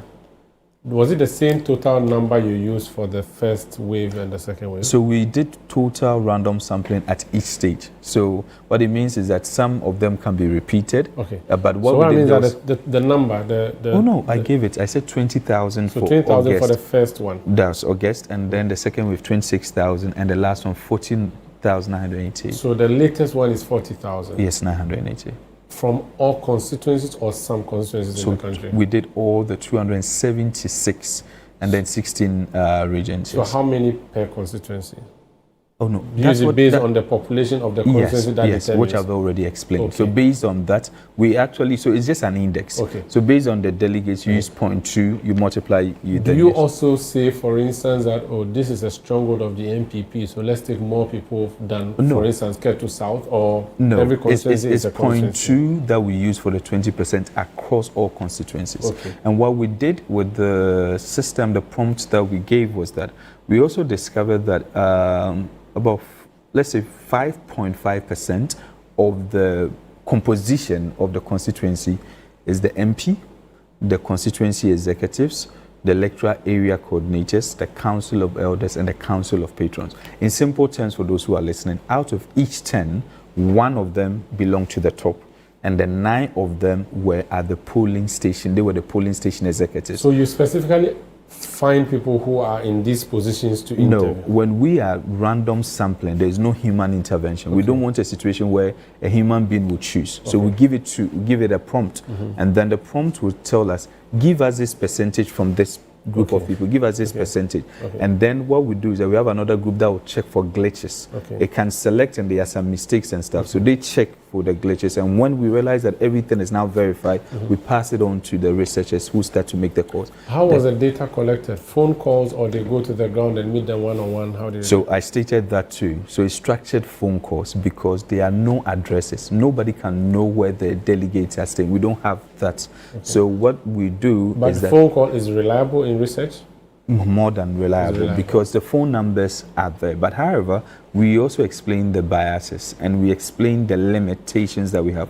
One of the limitations is that there are some of the numbers in the airborne that are wrong. Okay. So you call the number and you're not getting the person. Okay. There are also some of the numbers that we call them, but at the time we're calling. So maybe I'm interviewing now and somebody calls me for a survey. I would not be able. So we had unreachable and unavailable. Now go ahead with the percentage. Okay. So with the percentages, if you look at Honorable Kennedy Ohinejapon, he started at 37% in 2023. By the time we started in August, in the worst case scenario, he was doing 41.73. Then he rose to 44.11. And then to 47.07. That's where he ended in the worst case scenario. In the best case scenario, he moves from 51.49 to 52.59%. Dr. Mahmoud Bawumia started 61% in 2023, but when we were doing August, he was at 39.09%. He increased marginally during the September-October to 39.51 and dropped sharply to 35.92. So let me just say that the data you're discussing is actually on our screen. So for our viewers so who are then watching let us them be via on television, page 9. Yes, so you go ahead. Yes, they should be on page 9. Yes, so you proceed. Yes. Okay. So no. So you concentrate on what you're saying. That's fine. Even though it's on the screen, yeah, it's showing. Okay, that's fine. So in the best case scenario, you see Dr. Mahmoud Bawumia also reaching 36.24. And then you have Dr. Brian Achampong, who started at 11.34 when we started. And then he dropped to 6.28 and then recovered at 8.22. Then we saw what happened with also Dr. Yaose Duchum, 2.71. And then he also rose to 3.19, then dropped at 1.95. So that's what happened. So as the one you finished January 9, yes, that's the one you've just shared with us. Yes, that's the one. So as of January 9, when you polled the people, the majority thought that Kennedy Japan was a person. Yes, they should, and this was 52 best case scenario. 52.59. So normally for best case scenario. For the best case scenario. What does best case scenario mean, and what does worst case scenario mean? So the mean? worst case. Well, worst case then become what, 47% for 47.7. And what's the worst case for Dr. Bawumia? So the worst case is 35.92, and then the best 36.24. That's their cousins, 35, 36. Yes. So for him, best and worst are same. So what is actually happening is that the best, in the worst case scenario, we have undecided and undisclosed. Okay. Remember that he was a flag bearer, so he's the main person to beat. Okay. So he's either gaining or he's losing. Okay. And from the data and the research we've done, he's been the one losing more over that period because of where he's coming. So what did you ask the respondents specifically? So we asked them about 5 questions, but specifically for this poll that we're talking about, we'll just anchor on just 2. Okay. Who did you vote for in 2023? And then who would you vote for in 2026? Now, this one is very simple. Can you tell me the other 3? I want to see something. I want to see what so you we look at the next best alternative. Okay. The next best alternative is that if this candidate you want to vote for some reason, as in when? is not even alive or is not there, some reason, who among the other 4 would you vote for? If you have a change of mind, who among the other 4? And then we try to measure that, because the reason why we measure the next best alternative is that there is a third model this time I didn't bring. It's called the most probable model. That is a pure prediction. Now that is where we do triangulation. I decided to avoid interpretation and triangulation for this one. So what we did was purely follow a scientific rigor process so that there is less interpretation, so that the decision makers and the strategists will pick the document and they will take it from there. Now, in the best case scenario, we pick the undecided, then the undisclosed. Then we random sample them again, because we didn't want a situation where a hypothesis, they are not tested. Then we random sample them again and then gave it to research group B and C. We had A, and then B and C would now go. So different people will now call them. And then when we get response from them, we now get an index for the candidate. And then based on the index, we apportion them. Last question before I move to the next researcher. A poll is as credible as a pollster. What's your credibility? Oh, so for me, I keep telling people... So is it me or we? No, we are asking a question. Yes. The question you asked was So I want to know whether it's a you plural or a you singular. So I'm actually answering you. So if you just wait for me to land. You asked me a question first. And as far as I am the face, I have to start with me and then move to the team. So I'm actually answering you. Okay. So you have to wait for me to answer you. Okay. So the first one, the most important thing here is that as a person, right from the beginning, and my first video would have put it online, I stated I am an interested party. I am a member of the New Patriotic Party. So I stated that my biases are explained. Are you a delegate? I could have been a delegate, but decided not to be. So I'm a TESCON patron who could have been added, but I made another colleague so that I have the time. No problem. Yes, so I'm not a delegate for today. So the team that we work, we have about 8 professors and then 4 senior lecturers and other research fellows. We have some MPhil students, PhD candidates that are part.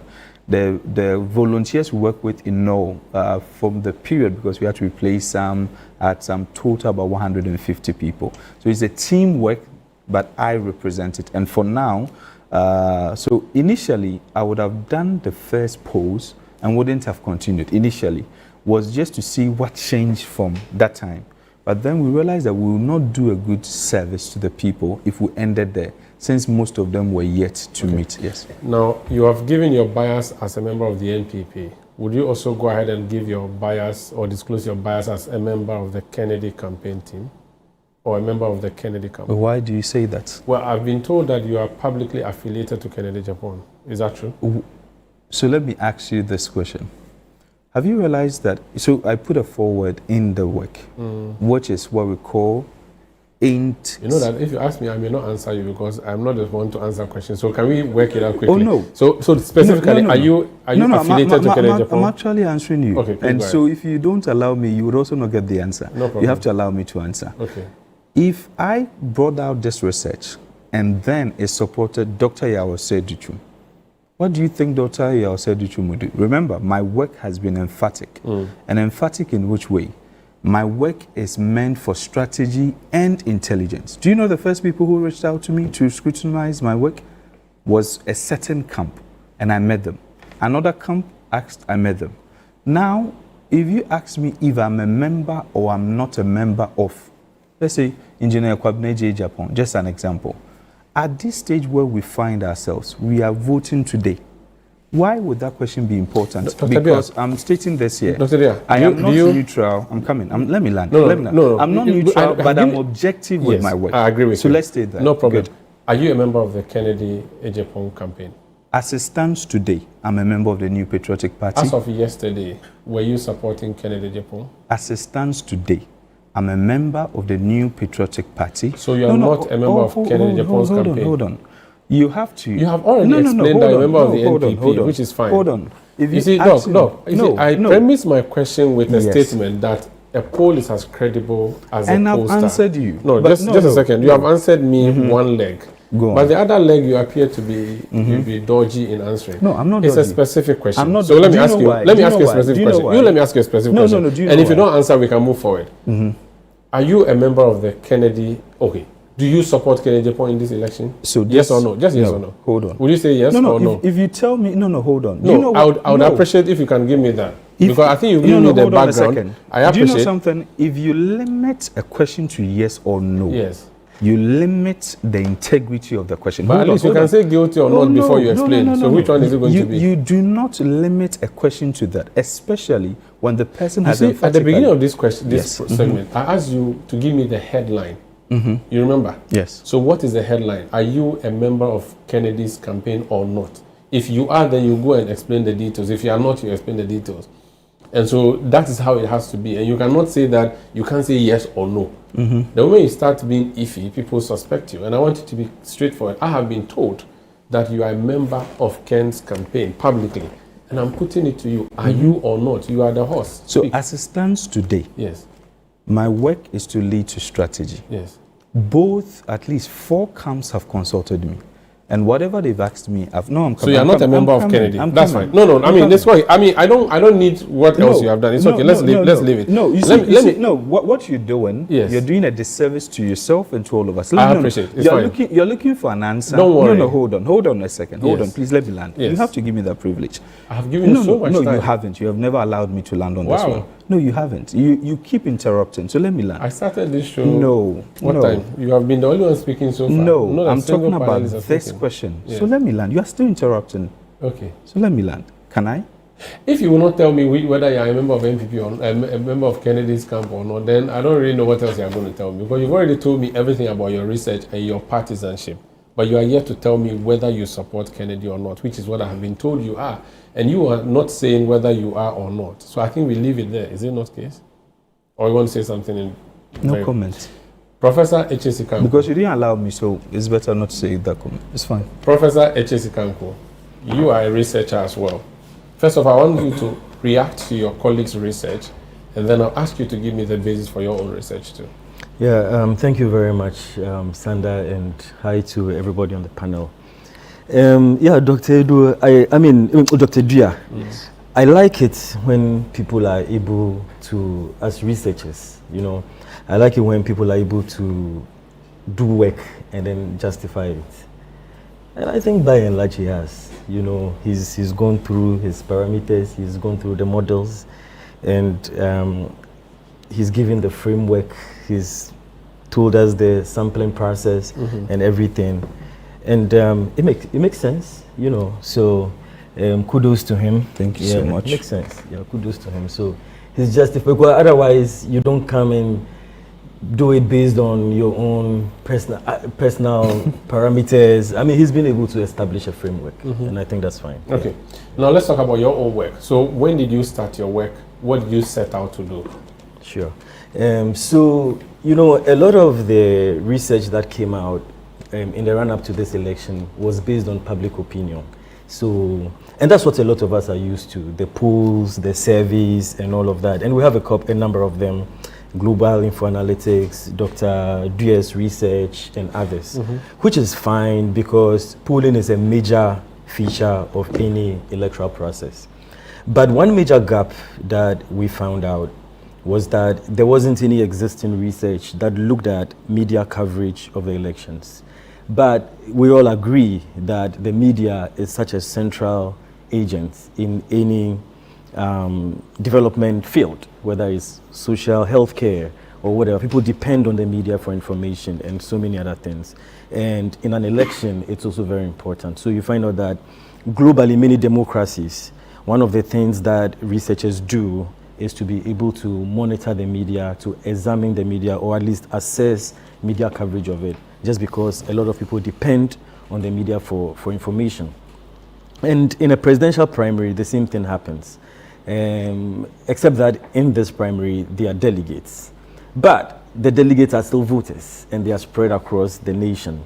So the media becomes one way they can learn about the background of candidates, their records, their character, their position, their ideas. There are other ways they can learn by it, but of course the media is one. And the public, it's also important for the public too, because whoever is elected eventually is going to put himself up for president. So the political education process, the civic education process starts from now. And Channel 1, City, all the media participate in this particular process. So the gap then was that there was no existing research that was examining how the media covered the candidates. And so we decided to come in to do that, to examine it. Okay, so when you say we, are you with a group or you did this alone? So this is the Center for Public Discourse Analysis. But then I often... Are you politically affiliated? No, we're not. Yes. But and then you as a person? No, I'm not. You're not, yes. Okay. So you didn't do this for Unimac, you did this as a for think the tank, CPD, for yes. Okay. But then of course I try to give the students the opportunity to participate. So he has given me his duration, started from August, right? Dr. Dua, started from August. Yeah, from August. Yeah. When did you start yours? Did you do various waves or just did one block? Yeah, we did one block, but then we looked at the media analysis from August as well, all the way till January. But it was just, we just went in, we took the websites, we did a keyword search, and then all the stories came up. And then okay, so you didn't go to interview people, did you? No, we didn't. It was a content analysis of media reportage. Okay, qualitative. Is that what you call qualitative? Yeah, well, it was content analysis can be qualitative or quantitative. So content analysis of what? You used newspapers or what did you use? Yes, so we used online websites. We used about 7 of them. Of course, City Newsroom Online, GBC Online, 3 News, My Joy Online, Peace FM, Graphic Online, and then Metro TV. And you looked out for what? What are the key things you looked out for? Right. So there are about 4 or 5 variables that we looked out for, maybe more than that. But we started with the tone. The tone of the candidate? No, the tone of the media coverage. Okay. Okay. The tone of the media coverage. We also looked at the subject matter. What are the things they were covering? Is it political? Was it health? Was it social? We also looked at the function. That's what we call the functions of political communication. So from the candidate side, what were the functions of political communication? And we also looked at the story frames. And finally, we looked at the personal attributes. So when we talk about the functions of political communication, basically what we are looking out for over there is that, well, let me talk about the type of frames. The type of frames would be, so there were 4 indicators under it, 5 indicators. The polling frame or the horse race frame, the political strategy frame, the financial frame, the personality frame, and the issue frame. And that is because there's a concern among people who observe the media that a lot of times there is an overwhelming coverage on polling, which is the horse race coverage. And when that happens, it is to the detriment of issue-based reportage. Yes, so, and it's a major problem even in the US or advanced democracies. So you have people from Thomas Patterson from Harvard University and the Pew Research Center for Excellence in Journalism doing work to track media coverage based on this particular problem. And so this particular work was modeled on the Pew Research Center for Excellence in Journalism and Thomas Patterson, a Harvard University professor, the previous work that they did. So would it be fair to say that your research was reflecting media coverage of the race? Yes. Now, what would you find, or what's the end game? So you want to find who got the most coverage or who got the most mention, which then means that they would lead the race. How do you interpret it? Because he asked people questions. 100,000 people, 70,000 said they will vote for Kennedy. It's simple, I understand it. Yes. How should I understand yours? Yes, so you can understand it within the wider context of democratic development in Ghana. Because whilst the polls or the surveys have a particular role to play, which is to capture people's opinions at a particular, this one has a completely different role to play, but equally important, which is to assess what the media is doing. Now, if you contextualize it, the thing is that media coverage also does a lot to the candidates. It can boost their exposure.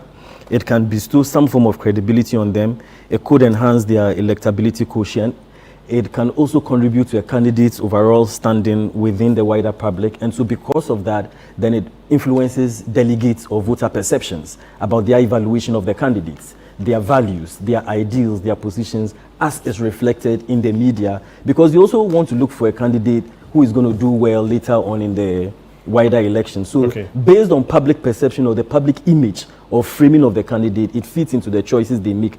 And an important agent in the crafting of this public image or this public perception then is the media. So what if someone owns a media conglomerate and they always get a mention, or they buy the media and they always get a mention? You may unjustifiably put them up there as the ones, or the one who is getting the most clicks and the most views. Right. And this may be artificial, don't you think? Yeah, it's a good question. And that is why when you are selecting the media that you'll be analyzing, you have to make sure that there's what they call in the research literature newspapers of record or media of record. That is media that people generally agree that, well, you may have your own thoughts about the affiliation, but the output that they have generally professional. Yeah, it's so you didn't choose partisan media? No, we did not. You deliberately didn't choose partisan Yes. media. Okay. Yes. Now, what are the takeaways from your research finding? Right. So the takeaway from our research, in terms of the first one, the tone of coverage, is that the tone was largely neutral. When you look at Dr. Baumia, for instance, specifically, out of 236 items examined, his tone was about 93.28% neutral. The same for Kennedy. Even for Kennedy, I think it's a bit higher at around the same thing, 92.59. So the takeaway is that our Ghanaian media is getting largely professional. There's a certain level of stability in terms of media coverage from the volatility 92 that we came up. And also, what it also means is that the candidates were fairly treated. Now, the other takeaway from there, though both of them had largely positive coverage, the person who registered the highest negative coverage, or there was a certain amount of negative mention over there, actually happened to be Dr. Baumia. That was at 2.31%. And then when negative coverage means he said something negative and he was captured, or someone said something negative about him which was captured? That somebody said something negative about him and he was captured. So he was a victim of attacks? Yes. So he was the victim? Yes. Okay. Yeah. Right. Did you measure key characters of the persons, like their competence, their attitude? Did you measure that too? Yes, we did measure key characters of them because delegates or voters also look at personal attributes and character of the candidates in order to vote. And it can be from personal encounters, it can be from media constructions of the candidate and all others. So, and personal character attributes are important because a lot of past researchers have said that most voters or most delegates view the presidency as a huge pressure valve. It's a very, pressure intense place. And so the character of the person who occupies the seat is very, very important. The character attributes that we measured were also based on the Pew Research Center's indicators that they used. So there's humility, there's empathy or compassion, intelligence, honesty or trustworthy, unifier, hardworking, civil or decent, and then competence, Competence is exciting. I like humility as well. Now, did you find the most humble of the candidates and the most competent of the candidates, or is that how you found it? Yes. So who was the most humble? Yes, based on the media reflection. Yes. So when it comes to humility, Dr. Baumia was at 46.15%. So I think I have that on the screen. Kennedy Ejipong was at 7.69%. So this for humility. Wait, so this have competence. Oh, I'm sorry, on the screen. competence. So Okay. No, you speak to the one on the screen. Okay. So competence on the screen. Okay. You have competence. Yes. So 48% for Dr. Baumia. Yes, please. 35% for Ken. Yes. 8.9 for Brian. 5.4 for Edichum and 1.8 for Kwabna. Yes. Ejapon. This means that if it comes to competence, the publications give 48%. Yes. Most of the coverage. When the personal character attribute coverage of the candidates seems to reflect this percentage in terms of the competence. Okay. And in terms of humility, which you were going to talk to us about. Yes. What did you find? Yes, so for humility, again, the media constructions, for Baumia was at 46.15%, Kennedy Ejipong 7.69%, Brian Echampong 23.08%, and surprisingly, Dr. Edichum also 23.08%. So I cannot ask you from this who is going to win today's elections. No, sir. You don't have that? No, sir. Okay. Dr. Dia, is there a comment you want to make in relation to the research you have yes, done? I think it's a very, very good output for all of us because it gives us a tracking of what is happening in the media space and what is being put out there. So I think that we need all these kind of research so that we can help with the informed decision.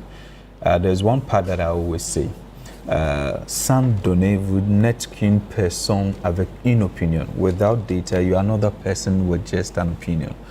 Data is what helps us to make certain decisions.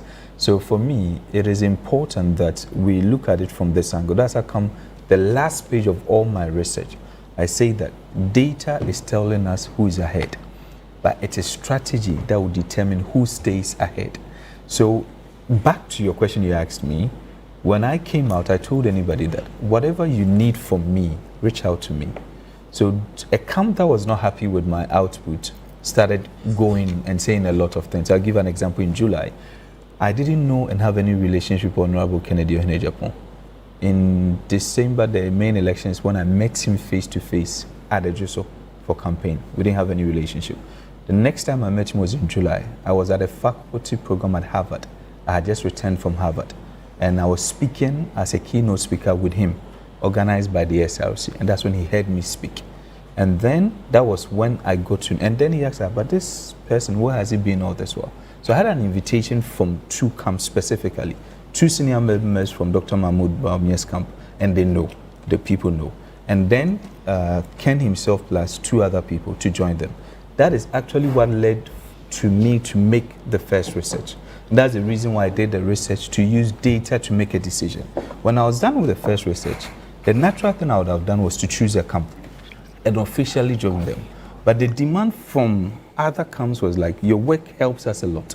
So can you go on ahead? And I said, why not? So even as at December, 3 camps called me and said, Doc, how far would your work? I said, please, I'm sorry. Quality work takes time. So let me do that. I'll give an example of the gentleman who contested for, I think, Tamale or so, who was doing research for NPP and later contested on the seat of NDC. Professor Yes, I think, yes. I'm not too sure about his name, so you are the... Then... If you say contested for Tamale, yes, actually, I'm not sure, so I don't want to... Okay, Professor Ali to say. Yes, please. So what happens is that, for me, my services have been demanded by some of these people. Okay. I've been in touch with them, I communicate with them. That's why I state that I am not a neutral person, but I'm an objective researcher. Okay. And what I can tell you is that all the camps, at least members of all the camps, have reached out to me. Some listen to the audios that we recorded, my work and everything. So, if your party were to allow proxy and I said you should give me your vote to go and vote for you, who would you ask me to vote for? So that's a good question. So what happened was that I gave my supposedly Tescon patron to another friend. Very well. And let me go on. I'm told that one of the candidates in the election, Kwabena Japan, is speaking. Let's just hear what he's saying. Oh, the man who so far no dey maintain basa bia bibia santi bia about to the media na me wan say basa because I dream kire obi am so kokuru muti dey wo wadwim so obi am us kakra dey achew e so gojo wo dey enti eno nkire say na to be ni first road obi dey be boni dia enti wo dey enu ye bia be ona bo Kennedy Japan wo say Honorable Kennedy Japan send me a walk here.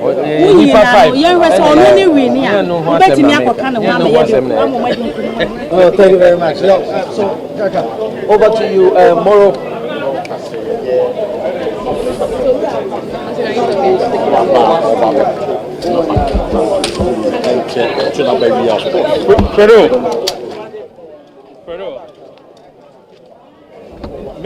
Okay.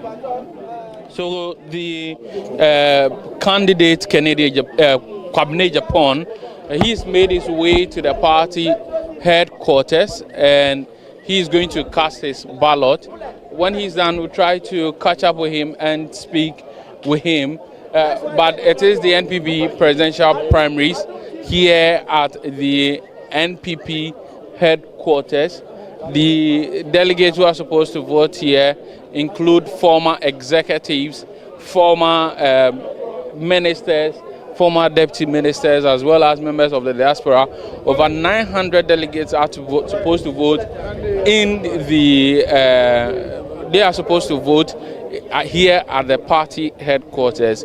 Kwabena Japan, who is number 5 on the ballot paper, he's gone to the electoral offices. He's been issued the ballot paper with further instructions. After he's issued with the ballot paper, he will move to the ballot box and then cast his ballot.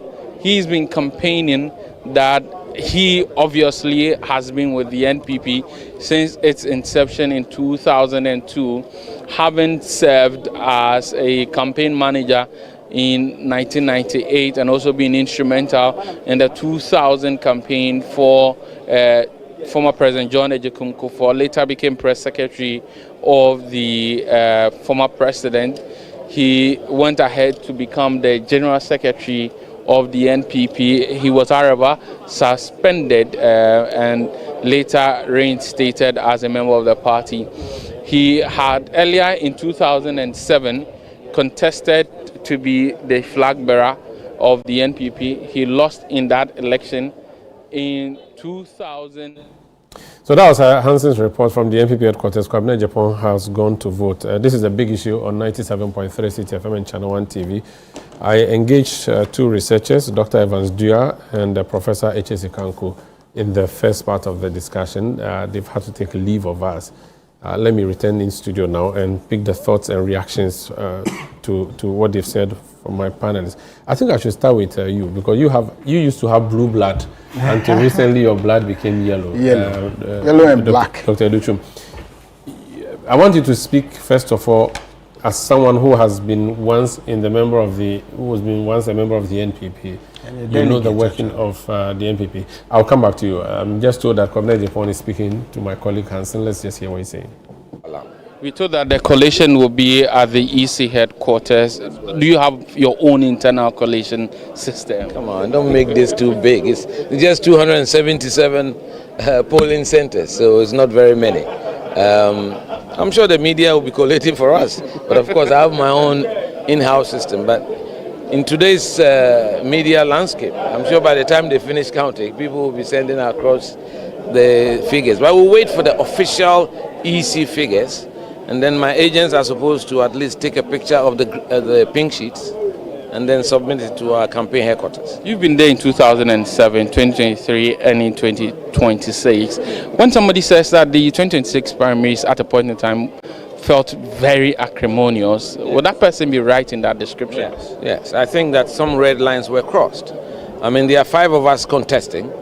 At the end of the day, 1 will get elected. 5 cannot go into 1. You understand? So people have to be very decorous, civil, and careful what we say about others. Because at the end of the day, you never know who wins. All of us are hoping and are confident that we can win. When we win, we should be able to represent our party well, to earn the respect and the confidence of the Ghanaian people. Now, if you have lambasted and said things that are unprintable about your colleagues, how do we then go and sell the person? That's the more reason why I think I'm the most viable candidate. You have not attacked anyone. That's right. Everybody knows I've conducted the cleanest campaign, the most issue-based campaign. I'm the only one who had a policy day to outline my 6-point plan for Ghana. That shows seriousness. Politics is not about razzmatazz, noise making and sharing money and freebies. No, we need serious-minded, public-spirited individuals leading our country, Ghana. That's what we need. Talking about money, how are you faring on that part? I mean, this is a delegate election. TNT is ongoing. I don't get your question. How are you faring? Are you doing well? Are you giving them around the country? I've gone around the country and I do what we normally do, just to help with their transport when you go and visit them. But that's election. No, I don't do that. Right. I don't do that. I think it's offensive for people to do that. In any case, if you go and pay someone 1,000, another one 500, he has 1 vote. Who is he going to vote for? Have you spoken against that? I've done that several times. But several have you times. heard of any report that people are buying votes at the moment? Not that I know of. Now, unless you want to tell me that they are buying votes. Talking about the acrimonious nature of the campaign, you've seen it all. How does the party move forward after 4 p.m., 6 p.m. when the results are declared? I'm hoping that it is me, because I haven't said anything vitriolic to anyone. So it will be very easy for me to rally everybody around. But if it's the other way around? You know that the lines have been crossed. Let's be honest, it will be very difficult to pull back some of the words that have been said. And as I said earlier, some red lines were crossed. Now I wasn't happy at all. The conduct of some of my colleagues. You understand? But at the end of the day, the party has to make a choice. As a former party to deal with it. Would you urge them to apologize? Say it again? Would you urge them to apologize? If they are gentlemanly enough, they should. As a former party leader, what will be the responsibility on the party executives at the moment? Oh, I think they've done well. I said it earlier. I said I'm proud that this template, it was an innovation that I brought in 2015. And there were some attacks on me. Why should I leave an internal party battle in the hands of the Electoral Commission? Even those who printed the ballots, I didn't know. I gave it to the Electoral Commission because I wanted the party to distance itself from the conduct of the election. Because quite clear, some senior party figures in our party, especially some of the regional chairmen, shot themselves in the foot, went against the grain of our constitution and our guidelines by being openly identifying with some of the candidates, which is something they are not supposed to do. You can't put together guidelines and then you flout the guidelines yourself. So it was very sad, but it has happened. We've got to move on. Life must move on. So I'm just hoping it will make it easier for our party to unite when KAA is the presidential candidate. With me, it's a straight route. So this endorsement does not scare you one bit? There are 212,000 voters. One person's endorsement does not say anything. It's one man, one vote. Right. We wish you the very best, Mr. Kwabena Agyapong. So you have there Mr. Kwabena Agyapong, who's cast his ballot here at the NPP headquarters. He believes that he's the best person to move the NPP forward, particularly considering how acrimonious the entire election process has been with respect to the kind of So that's Hansen speaking there to Kwabena Ejepon. Let me come in studio now. I was going to start with you. I said that you have a blue antecedent and now your party is also called UP. You've heard delegate, actually. Oh, you're MPP delegate? I was. Ah, you were? Okay, good. Now, you have listened to the researchers. What do you make, first of all, of their findings? Of course, a bigger poll will be the end of the election today, but what do you make of their findings? Well, first of all, as also somebody who believes in data, especially Ivan's work is quite rigorous because he did primary research and Professor Eku is too rigorous, but he decided to use a different methodology. And there are two interesting things that I wanted to find out from Eku and Doc Evans. First, the key thing for determining the media tracking is the share of voice. Because if you track the media, you have to establish quantitatively what is their portion of the mentioning.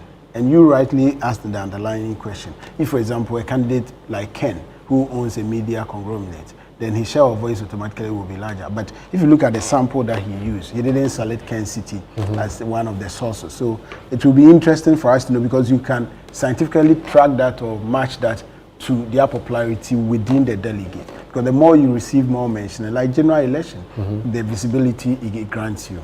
The second issue on DS1 is that, you see, you can do data collection, analysis, and even you as a researcher, your personal belief may not be what will be the outcome. And with my experience, having been in the NPP for such a long time and even working in different campaigns, it tells me that it's highly unlikely for Ken to win based on a number of factors. This is delegate election, and I have received messages because, we still have network within the political ecosystem. And the D-Day operations actually influence a lot. And Bawumia comes into this election with a lot of advantages. And knowing MPP, first of all, we couldn't have even been here today. 4 out of the 5 candidates were all against having the election on 30th.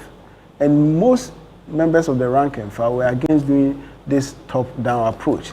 That tells you that the whole system has been created to boost or ensure that a particular candidate is favored. That is one, and that factor alone, he will go through a rigorous process of data collection and analysis, but that factor alone can skew the outcome.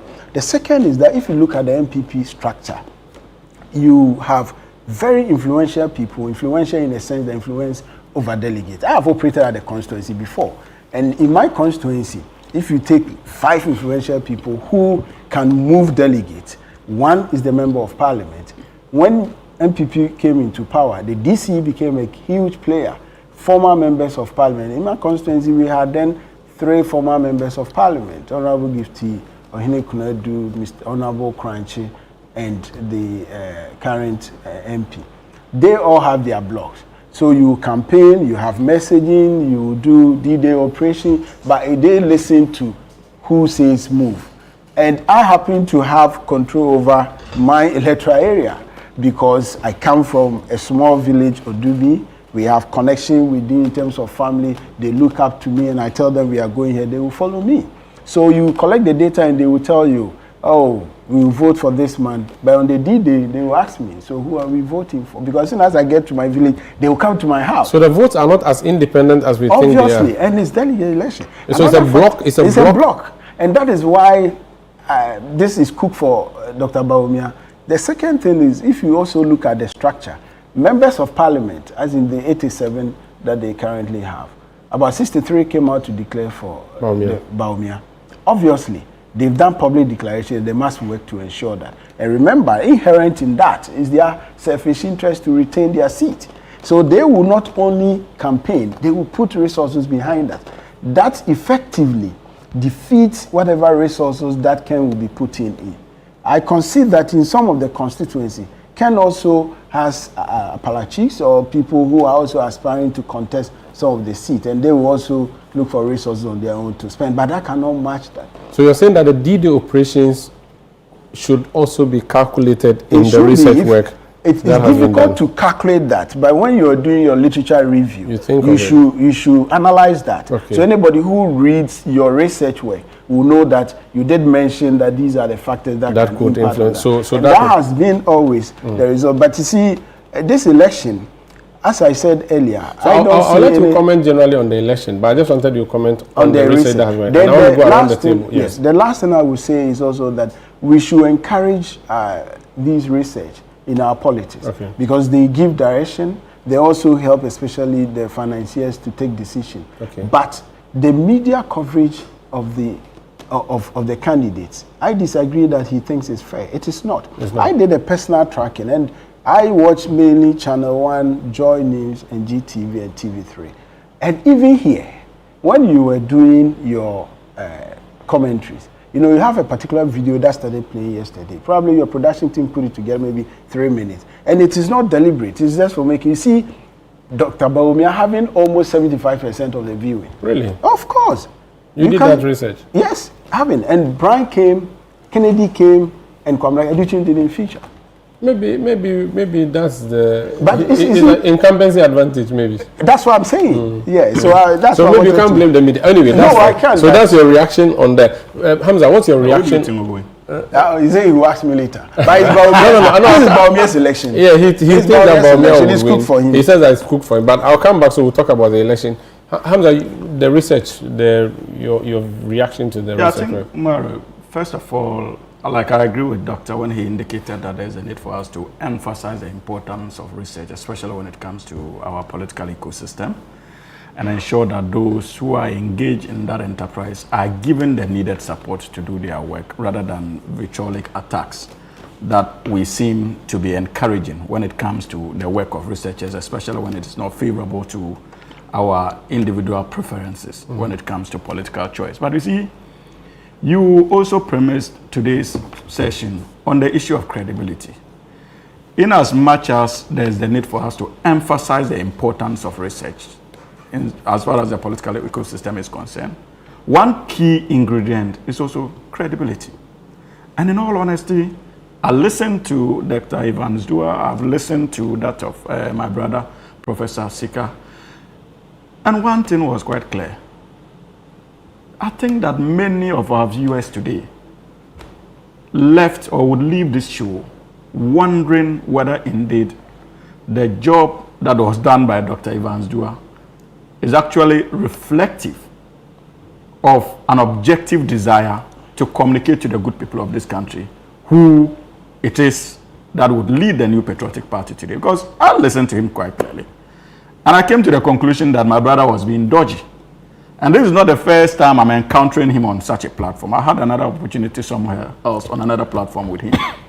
And brilliant guy when it comes to his work, but you cannot also resist the temptation to conclude that many of the models that he used was simply intended to more or less project the Kennedy side of the contest. Quite clear.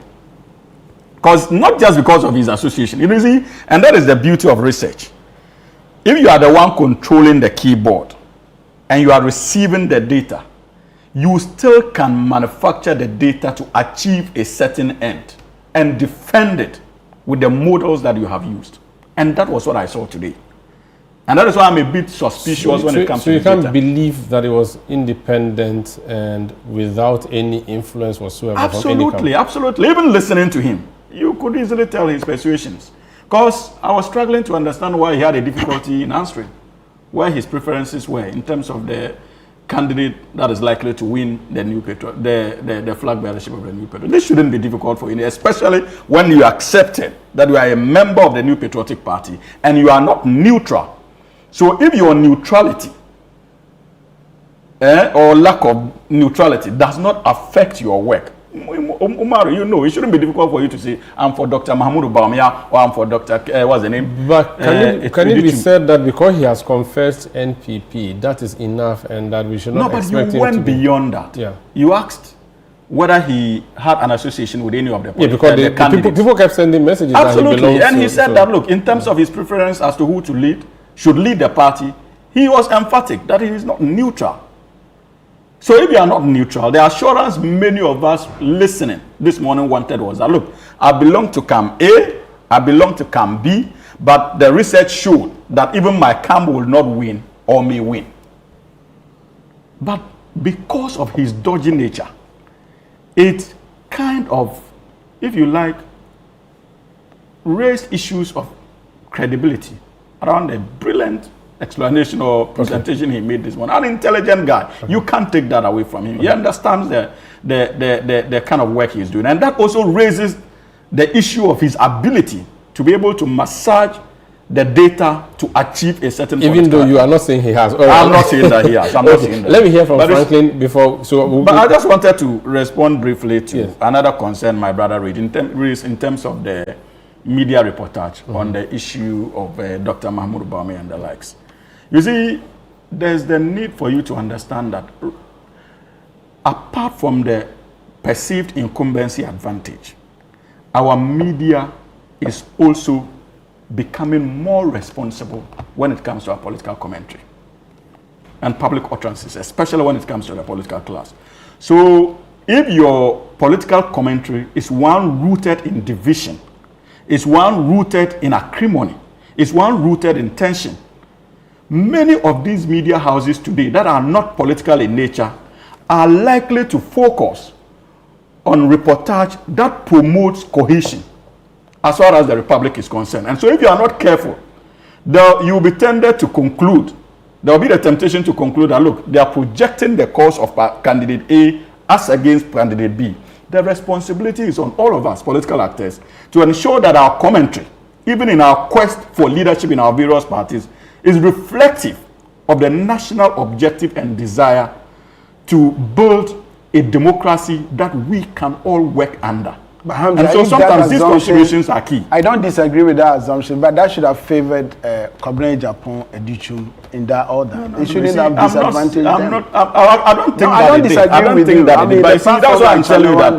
They are not serious. They are not coming out with objective criticism. They won't give you the platform. That's why I said that I can understand your reference to incumbency advantage. But I'm also introducing into the discourse another important ingredient. Sure. And you see, it is not just about what you show. It is also about the interest it generates. Yeah. It is also critical. And so, Kennedy, what's his name? Kwabena Japan may appear a gentleman like some of his colleagues who are contesting, because you see, I'm a member of the National Democratic Congress. I have my own issues when it comes to the competence or otherwise of Dr. Mahmoud Bawumia. But there's one thing I will not sit around this table and do, to pretend that he has so far not carried himself in a way that seeks to give an impression of a gentleman. You can't take that away from him. But even beyond that is the issue of politics of issues. If you look at the candidates who appears to be raising the issues, and so the media would respond accordingly. And that is the point I'm making. Okay. So sometimes it is, of course, I saw it in the National Democratic Congress when His Excellency John Dramani Mahama was vying to lead the party once again. People thought it was skewing. People thought it was skewed. That I mean, if we have time, and I have said that in this election, whether the NPP likes it or not, they can move the mountains and come down. Dr. Mahmoud Bawumia, I'm pretty much sure, would win as far as the contest is concerned. That should be clear to anybody. Very well. We are ready for him. Let me hear from Franklin. We are also ready. We are also ready. We'll show him another. Let me hear from Franklin. Franklin, so you heard the in-studio panelists there. I don't know what your view is on the research work that has been done before we talk about the elections itself. Sorry, on the what again? Could you repeat that? The research work that has been done, Dr. Duya's finding is that Ken is in a comfortable lead. Right. My panelists in studio think no, the real election when the rubber hits the bitumen would be Dr. Mahmoud Bawumia winning, not Ken Japan. You know, the last time I had both the Evans and the other guy, the Musa Dankwa on Bennett's show. And I think the two of them are speaking with a set of fact data, but it looks as though Depending on the parameters you use, definitely you reach an outcome. And it sounds very convincing. Even sounds very convincing. Because again, he seems to have tracked these candidates from a certain position, a certain angle. So for me, I would say that, look, it is research work. And depending on what as a variables you employ, you're likely to get a particular outcome. Musa says he used 10,000. He didn't think he didn't think he needed to meet the entirety of the should I call it the delegates. Everyone seems to have drilled down to the should I call it to the last mile person, and it's convincing listening. Okay. I'm not too sure I can say that even if he says he's in Ken's camp. It would be difficult to say that he's actually massaged the figures to show that. At the end of the day, there's only one poll, and that poll we'll get to know at 2 o'clock or from 2 o'clock. So for me, it's an interesting exercise, academic exercise. No matter how clever, no matter how direct it points to, it's fairly interesting to hear. And HS Kanku's research also was quite refreshing, and I think that actually provides also the veneer to understanding what exactly the candidates are about. I'm not too sure we got a bit. Maybe HA needs to explain that. But did we get a sense that even though this was just amongst delegates, did we get a sense of? The candidates speaking to the nation in one way or the other, beyond just saying, "Well, I'm going to cater to the needs of." The delegates who get Bauman, for instance, says he's going to get 10 appointments for delegates from across the country. So it sounded quite sectarian. Okay. Exactly. So the point is, I would have wished to learn a bit more of HA's work to find out exactly whether these candidates were speaking to the nation and indeed were futuristic in their commentary. I don't know, but. Otherwise, look, it's an interesting piece of work, and we are happy to have them do that. Thank you, Franklin. We'll come back and talk about the conduct of the NPP so far up to today and what happens with the NPP after 2 p.m. this afternoon. This is the big issue on Channel 1 television and 97.3 City FM. I'm Umaru Sandamado.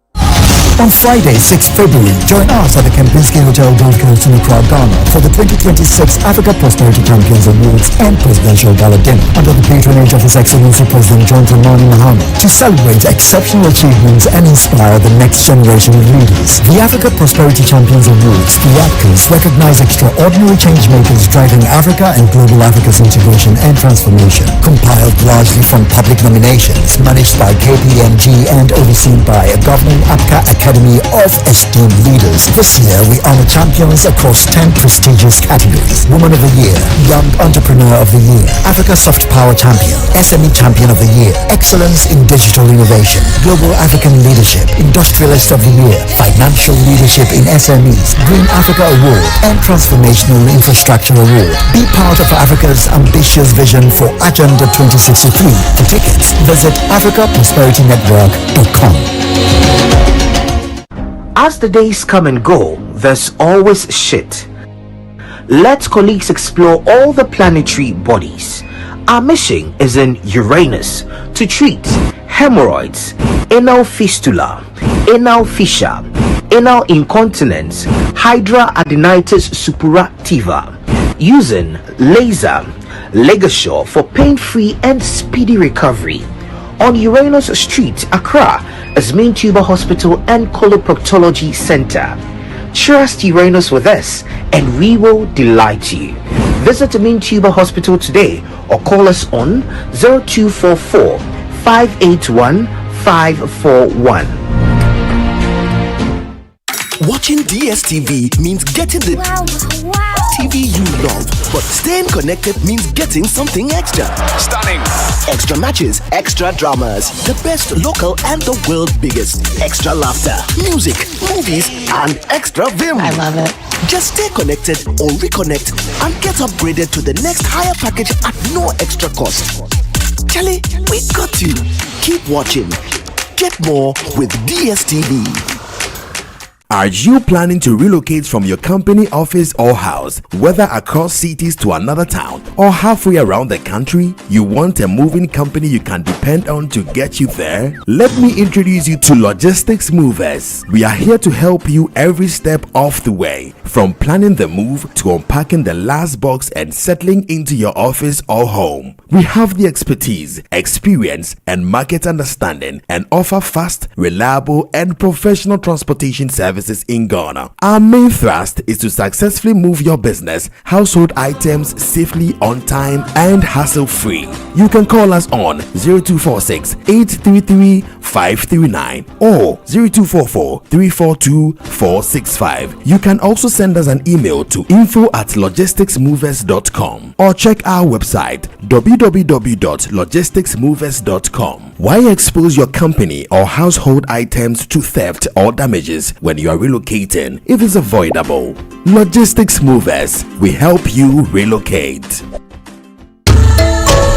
They are the backbone of Africa, SMEs, women, youth, creating over 80% of jobs and shaping our future. But borders still hold them back. If Africa's single market is to work for her 1.5 billion people, it must work for SMEs, women, and the youth. This February, Africa meets in Accra for the Africa Prosperity Dialogues 2026, the biggest gathering of Africa's SMEs, women, and young entrepreneurs. Targets a business breakfast and a powerful women's dialogue. SME and youth dialogues focused on finance, logistics, digital innovation, and scaling across borders. Presidents, policymakers, and business leaders unite with the people to launch Make Africa Borderless Now, a people-driven movement calling for free movement for trade, celebrating Africa's champions at the Africa Prosperity Champions Awards and Presidential Gala. Under the patronage of President John Dramani Mahama, APD 2026 is where ambition meets action.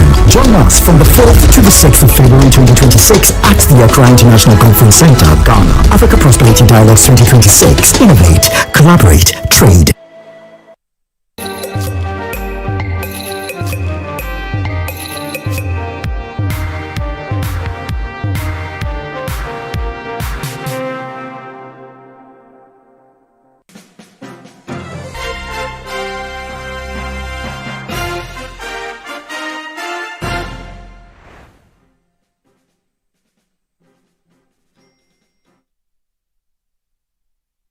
You're welcome back. This is a special edition of The Big Issue where we are following the NPP polls. So far, election is ongoing. Everything has been peaceful. At least 2 of the candidates have voted. We have reporters at all the centers, and we'll be here to bring you the results, the declaration, and the outdooring of the flag bearer of the New Patriotic Party. In studio, I have Hamza Suhini, I have Dr. Iyao Educhum, and I have Franklin Kujo on Zoom. Earlier, we had Dr. Evans Dua and Professor H.A. Kanko. So, Dr. Educhum, let me start with you. The party you once belonged to until a few years ago is at the polls today. Would it be fair to say the party is at a crossroad, or this is a done deal? It's not, there isn't a big problem? If you really objectively look at it, you see the NPP is in decline. And for a number of reasons, it's not me saying it, it's obvious within the party, at the national level, at the constituency level, even at the base. And the campaign for the current flag bearership race in itself has also portrayed that clear picture that the party is in decline because they can't hold themselves together. They cannot even implement their own ethics and discipline codes. And that's why the action to try to show that they are promoting peace among the aspirants was clear on the D-Day that some were not happy with the process. But be it as it may, you know NPP too better, and the media is also helping them. So after this election, they will try and do a lot of things to camouflage the actual undercurrent. But what do you mean by the media is helping them? Of course, you see, when the media is covering your event, for example, around 4 or 5, they will outdoor whoever wins, there will be speeches.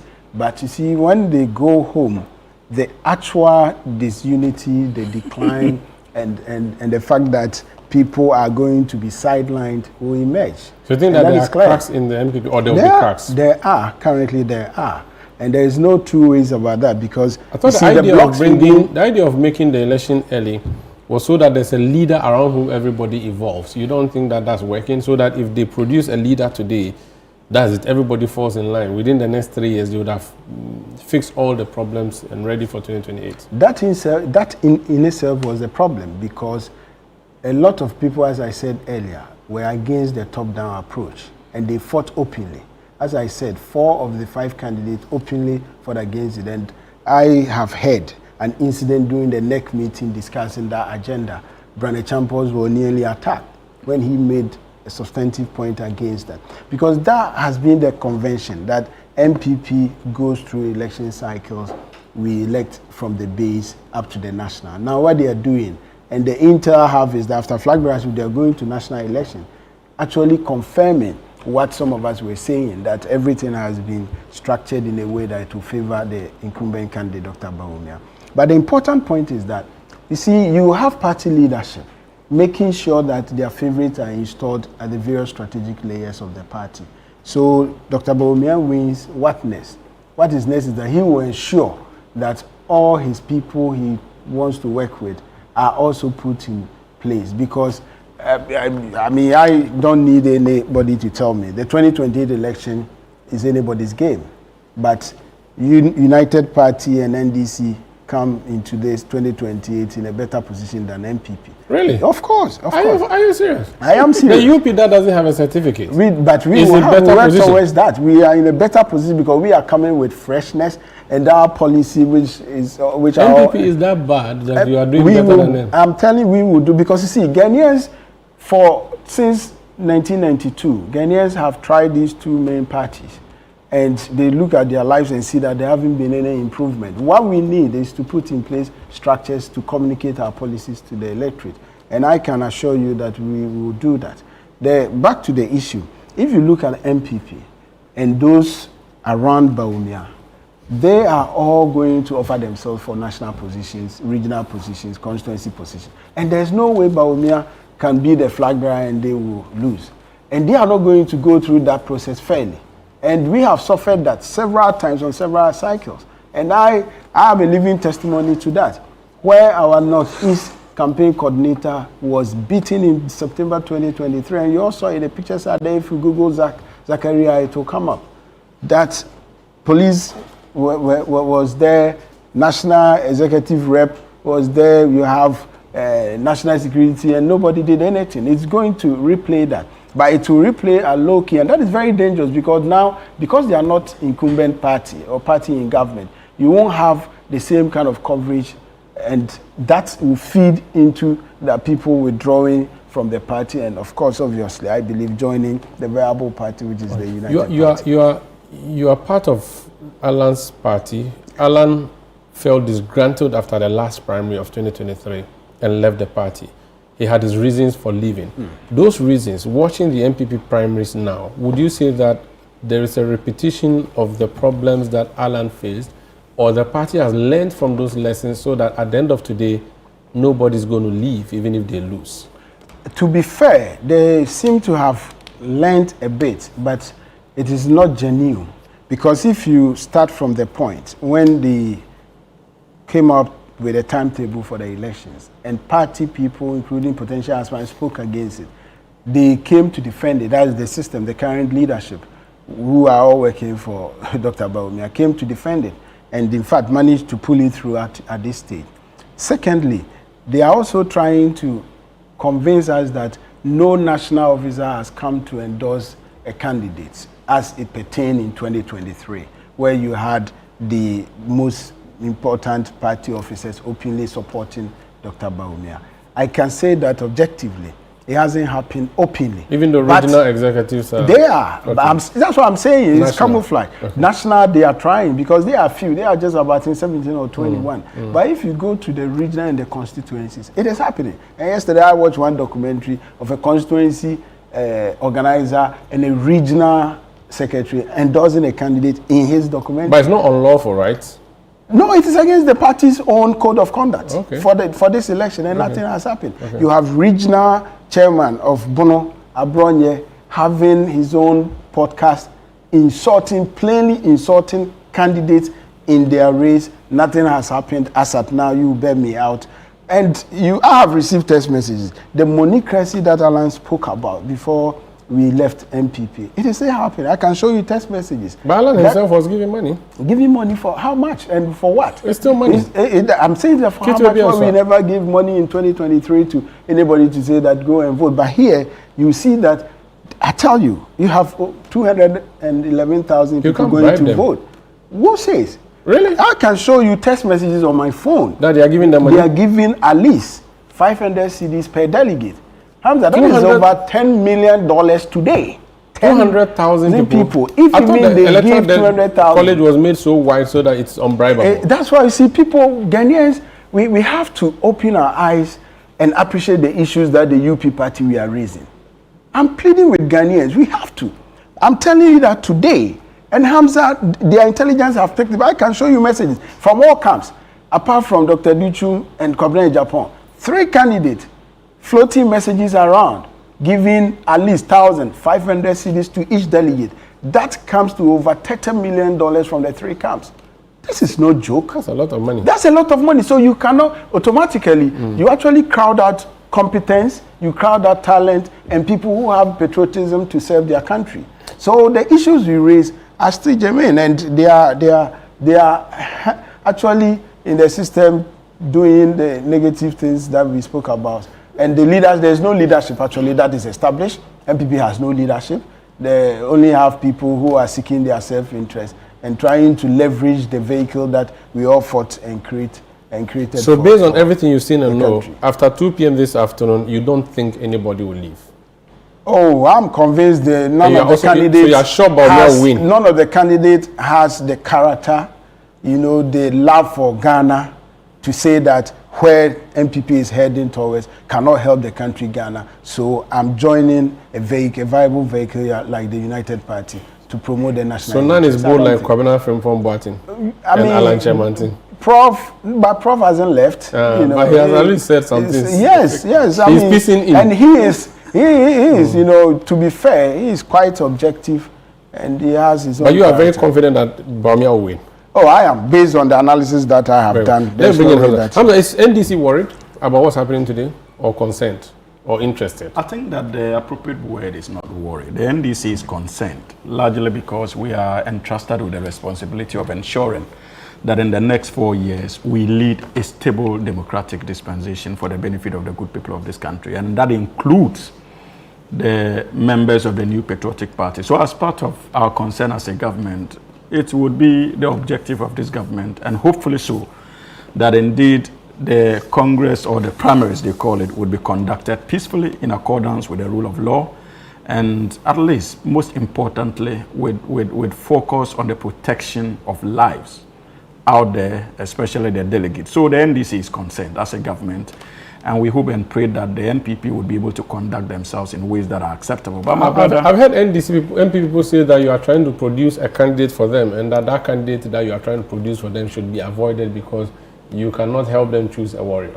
Yes, I have heard statements to that effect too. On one brave, we have the government is very interested in what's happening. Yes, that you have deployed, and you are even helping with money to outstage. That is falsehood, because we are dealing with a political party that even if you look at our own internal contest that we had before the 2024 elections, we did not have envelopes flying like the way we have them. Oh no, absolutely not. For the election of a flag bearer, President John Dramani Mahama. Give me an example of a situation where we had envelopes flying with branded. The president publicly paid 40 cedis per delegate. That is commendable. 40 cedis. I'm going to allow me to. But you're asking him to give you evidence. Yes, I'm telling you, he didn't have evidence. But he's giving you the evidence. What happened was that, remember that President Mahama, as flag bearer, was going for re-election.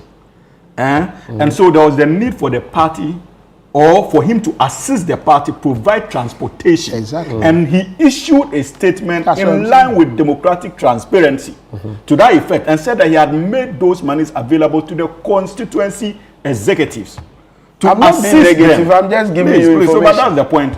And so you did your mathematics and said that everyone was supposed to get 40 Ghana. Today, we are talking about 1,500 Ghana cedis per delegate from an opposition political party. Historic. This never happened. Yeah. But 40 cities in 2015 or 2020? Oh, no, just 2023. 2023. Yes, 2023. Yeah, that was a big deal. At the time, the city was very good. At the time, the city was not good. The city was not good. You should also remember. Yeah, so that's money still. It's still money. I'm not discounting the relevance of 40 Ghana. I'm just telling you that the differences are quite glaring. Okay. As compared with what we are having today for an opposition party. Okay. And so, Moro, for me, Umaru. Oh my goodness, sorry. Umaru. So, my apologies. It's fine. And so, for me, the issue has to do with how prepared the NPP is in terms of their own commitment to doing what is acceptable when it comes to our democratic dispensation. That is a concern. But the NDC as a party is not interested in who becomes the flag bearer of the party simply because the NDC thinks that that person will be beatable or otherwise. Our major concern, like I intimated, is the protection of our democratic space. Right, to be in your interest that they produce a weak candidate that you... Oh, it will be in the interest of any political party that its opponent presents a weak candidate. But I can tell you, around this table for free, that if you look at all the candidates that are contesting today, even the NPP in their bedrooms knows that none of them has what it takes to lead this country. We know their track record. Are you sure? Quite clearly. We know they are. When you don't even have a candidate yet. Is it, and you see, that is the beauty. We are not even there. You see, when we raise these issues, now the spotlight is on them.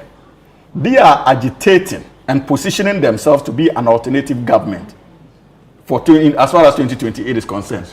Let us concentrate on those that they are parading. Look, we all know the track record of Dr. Mahmoud Bawumia, who clearly will be elected at the end of the day. We saw what he did in this country from 2008 to 2016 when they eventually won power. He moved from lecture hall to lecture hall, carrying the messages of hope on behalf of Nana Addo Dankwa Akufo-Addo. He gave beautiful lectures about how to resuscitate the Ghanaian economy. He told us that with the help of, what's his name, Nana Addo Dankwa Akufo-Addo, they will be able to transition from a third world country to first class. Indeed, Nana Addo Dankwa Akufo-Addo had confidence in Dr. Mahmoud Bawumia to the point that he communicated to all of us in plain language that Dr. Mahmoud Bawumia would be the chairman of his economic management team and would be in charge of the economy of the Republic of Ghana. True to his word, on that tangent, you can't take it away from His Excellency Nana Addo Dankwa Akufo-Addo retired. Dr. Mahmoud Bawumia became the chairman of the economic management team for 8 good years. Moro, what didn't we see? No, as far as our economic fortunes are concerned. We saw Napo say that among the people in cabinet, Dr. Bawumia was the most knowledgeable. I think that's what. But what was the effect of that knowledge on the economy of this country, and the lectures he delivered from university to university? It was COVID and Ukraine that worried us. Oh my goodness, God! There were many other African countries who were doing better than Ghana, even in that era. Many. Why was it Ghana? Ghana was the only country that had issues with Ukraine and that of COVID. Absolutely not. And you see, but it was the same Dr. Mahmoud Bawumia who told us that if the fundamentals of your economy is weak, the exchange rate will do what? It will expose you. So to the extent that Ghana suffered hugely from the effects of COVID and Ukraine, should tell you that our fundamentals were quite terrible. And even prior to that, the IMF country rep, is it Christian Laporte or something like that, if I got the name right, had indicated that Ghana's economic fundamentals were already troubling and in a dire state before COVID and Ukraine happened. So that tells you the track record of Dr. Mahmoud Bawumia. Another key important feature is the issue of integrity. The question you need to ask yourself today is whether Dr. Mahmoud Bawumia has that integrity. Because if you juxtapose what he told us prior to 2016 and his record in government, it raises serious issues. He wasn't the driver, he was a mate. You simply cannot tell us that, Moro, people must do politics of principle. Yeah.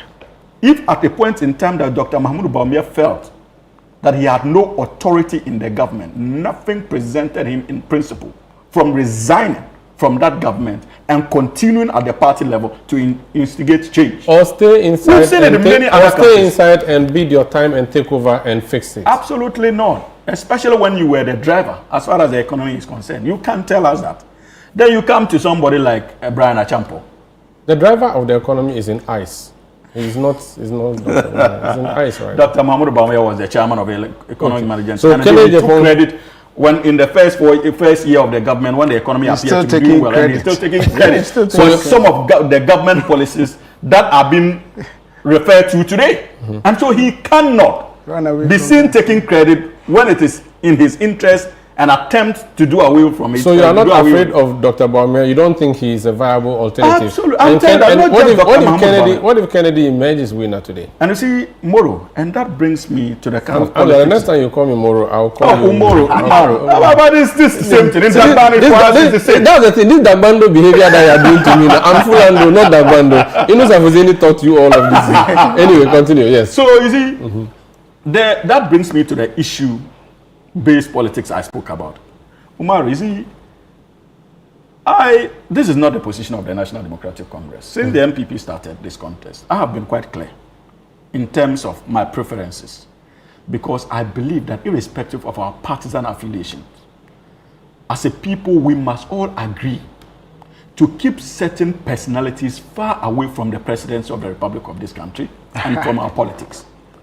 Because of how divisive their politics have been in the past and can be in the future, because of how their kind of politics poses an existential threat, not just to their own political parties, but to the stability of our democracy as a whole.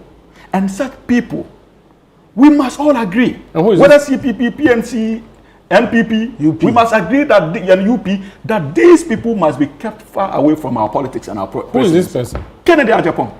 You find him, you don't absolutely. Look, Umaru, you see, I'm trying to look for the appropriate way so that I don't come across as insulting and reflect the very character I'm trying to keep at bay when it comes to our politics. But you see, in this country, when President Mills was president, we heard him he made open calls for one ethnic group to attack another. We follow his utterances, even in this election. Look at how divisive he has been on the issue of ethnicity and religion. And you all know that these twin pillars of cultural identity, religion and ethnicity, if it is not handled carefully, could actually cause a serious rift as far as our democracy is concerned.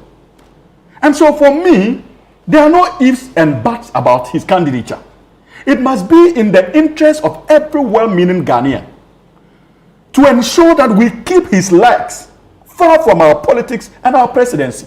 And that is why I feel that whatever the decision out there today is, the NPP people must also do us that national honor of keeping him away from our politics. The people who support him say that he has changed. Yes, in fact, Dr. KK Sapon said to me in an interview that let's look at the major parts of him and leave the minor parts. So if there's an issue with emotions and character, at least he has other things going for him. Look at them.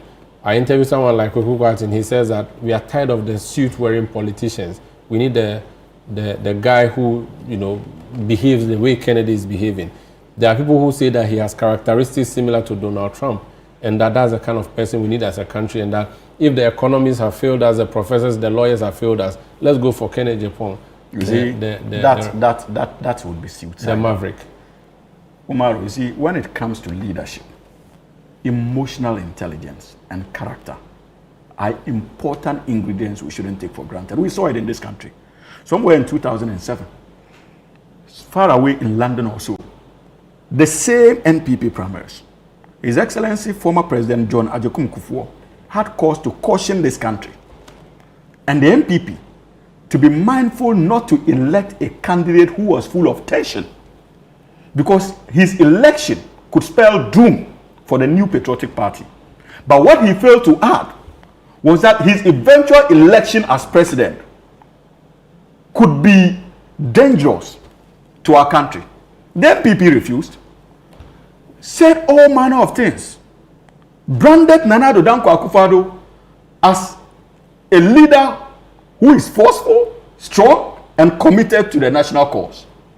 even against the wishes of His Excellency John Agyekum Kufuor. 8 years down the line, Ghanaians were fooled into believing that Nana Addo Dankwa Akufo-Addo had changed. We brought him as president. Imoro, under the Fourth Republic, even journalists found it extremely difficult to practice their profession in peace in this country. Some of them had to be flown out of this country. We lost the likes of Ahmed Swale, may his soul rest in peace, because of the activities of his government. Our economy was subjected to ruins. Even the same political party Nana Addo wrote to become president today is struggling because of his legacy as first a leader of the New Patriotic Party and president of the Republic of Ghana subsequently.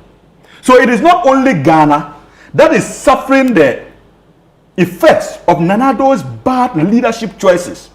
Even the New Patriotic Party today, in its current state, is struggling largely because of that legacy.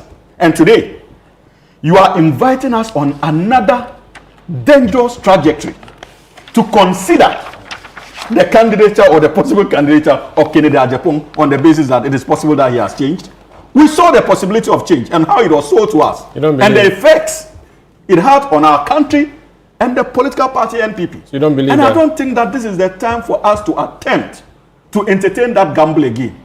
We must do everything within our power to keep his likes away from our politics. Let me bring in Franklin. Franklin Gojo, you are still with us. The NPP is at the crossroad today, or there's nothing to even worry about? Dr. Bawumia would emerge victorious, the party will remain united, or one person would leave. What is your thinking based on what you know so far?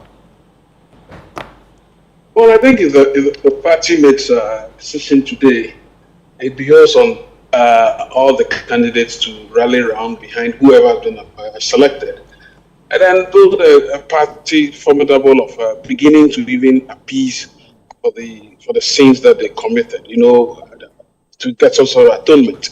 Otherwise, if they disintegrate, if anything happens and then the party feels like, oh no, we selected the wrong guy, that they are further digging their hole, digging further into the ground, right? And I don't think that will help them.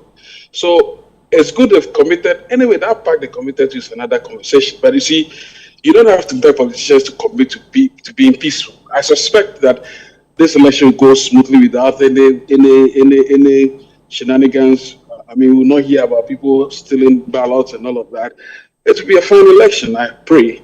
And after that, as I've said, it is expected that the party remains united. Because if they don't remain united, and not just being united just in name, as meeting and shaking hands, they should be seen together. Maybe the 5-4, the other 4 who may not make it, must immediately find themselves, or the winner, whoever emerges, constitute some sort of a, should I call it a council of sorts, of some sort of a thing, but for which they can bounce off ideas that they also would have wished they would have put in practice if they had won power, and then put that in practice. You see, because if they don't do that, and then we will get a sense that, look, these guys are not serious, right? So this unity that they were singing, or they were appearing to be showing us, is indeed a fundamental aspect of the future of this party going forward. And I pray that they get it right and strengthen the should I call it the collective resolve, and ensure that they are providing cogent, opposition. When I say cogent opposition, not just yelling and shouting, anything that flies, hey, this thing's happening to us. No. Provide alternatives so that nobody will say the alternative is scary. Because what they provided us the last 4 or 5 years was so scary.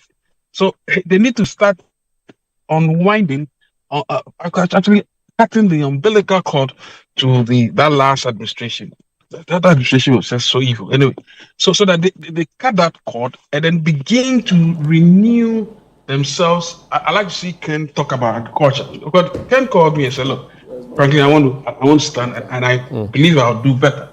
What's your plan? I said, well, I want to make sure that agriculture becomes the mainstay of the country. I said, well, he lined up investors and all of that already. I said, well, that's fine. Well, so maybe Ken takes agriculture and then talks about, it's practical, right? It talks about how to create employment and do all those sort of things. Fine. Brian maybe, latches on maybe agribusiness or whatever I think that he wants to do. Whoever. But frankly, do you foresee any candidate winning aside aside Dr. Bawumia today, based on what my panelists are saying in studio, and what will be the consequence of that victory, which is not Dr. Bawumia's tonight or today? Look, if Bawumia wins, I think it will still be in keeping with the tradition of the party, really. That, look, we give people opportunity, right? Mm-hmm. Jake was given opportunity, another was given opportunity to run several times. So there'll be nothing really untoward, except that the categorization of the kinds of, should I call it, sins that have been committed are so grave that people still feel that Bawumia is still part of. I mean, I still feel strongly that he became an absentee thinker, absentee doer. All of a sudden, he became mute, and I think those things still will be with him. And some people feel strongly that, look, with that kind of character, well, where are we headed? And that his umbilical cord is still tied to those people. That if he wins, this guy will still be around doing the mafia thing, collecting people's properties, destroying people's livelihoods. Okay. They don't want to see that. Frankly, it's okay. You are talking about Akufo-Addo, not about Bawumia. But let's I want to say you that I get you. I think you are not able to recover. You are not able to recover from what was done to you in the last 4 years. Yeah, I'm still recovering. I know. I want to segue into NDC before we go. So I want to play a video, and then I'll come back to get comments, because even though we are following the NPP primaries today, the NDC is also going to go to the polls. And General Secretary Fifi Avikweti has been speaking about how they intend for people in government not to be running for positions. Listen. The reorganization plan, the party says, is in line with provisions of the NDC constitution. Addressing the media at the party's headquarters in Accra, General Secretary Fifi Avikweti announced that a National Delegates Congress will be held on December 19, 2026 to elect new national officers. For the Youth and the Women Conference, we are looking at Saturday, the 12th December 2026. Okay, as I mentioned, at the regional level, we did the same thing. We do first the Youth and the Women Conference, where we elect, in this case, we elect the National Youth Organizer and Deputies, and the Women, National Women Organizer and the Deputies would all be elected on Saturday, 12th December 2026. Then on the final one, which will be the main Congress to elect all of the national executives of the NDC in this very important year of our reorganization.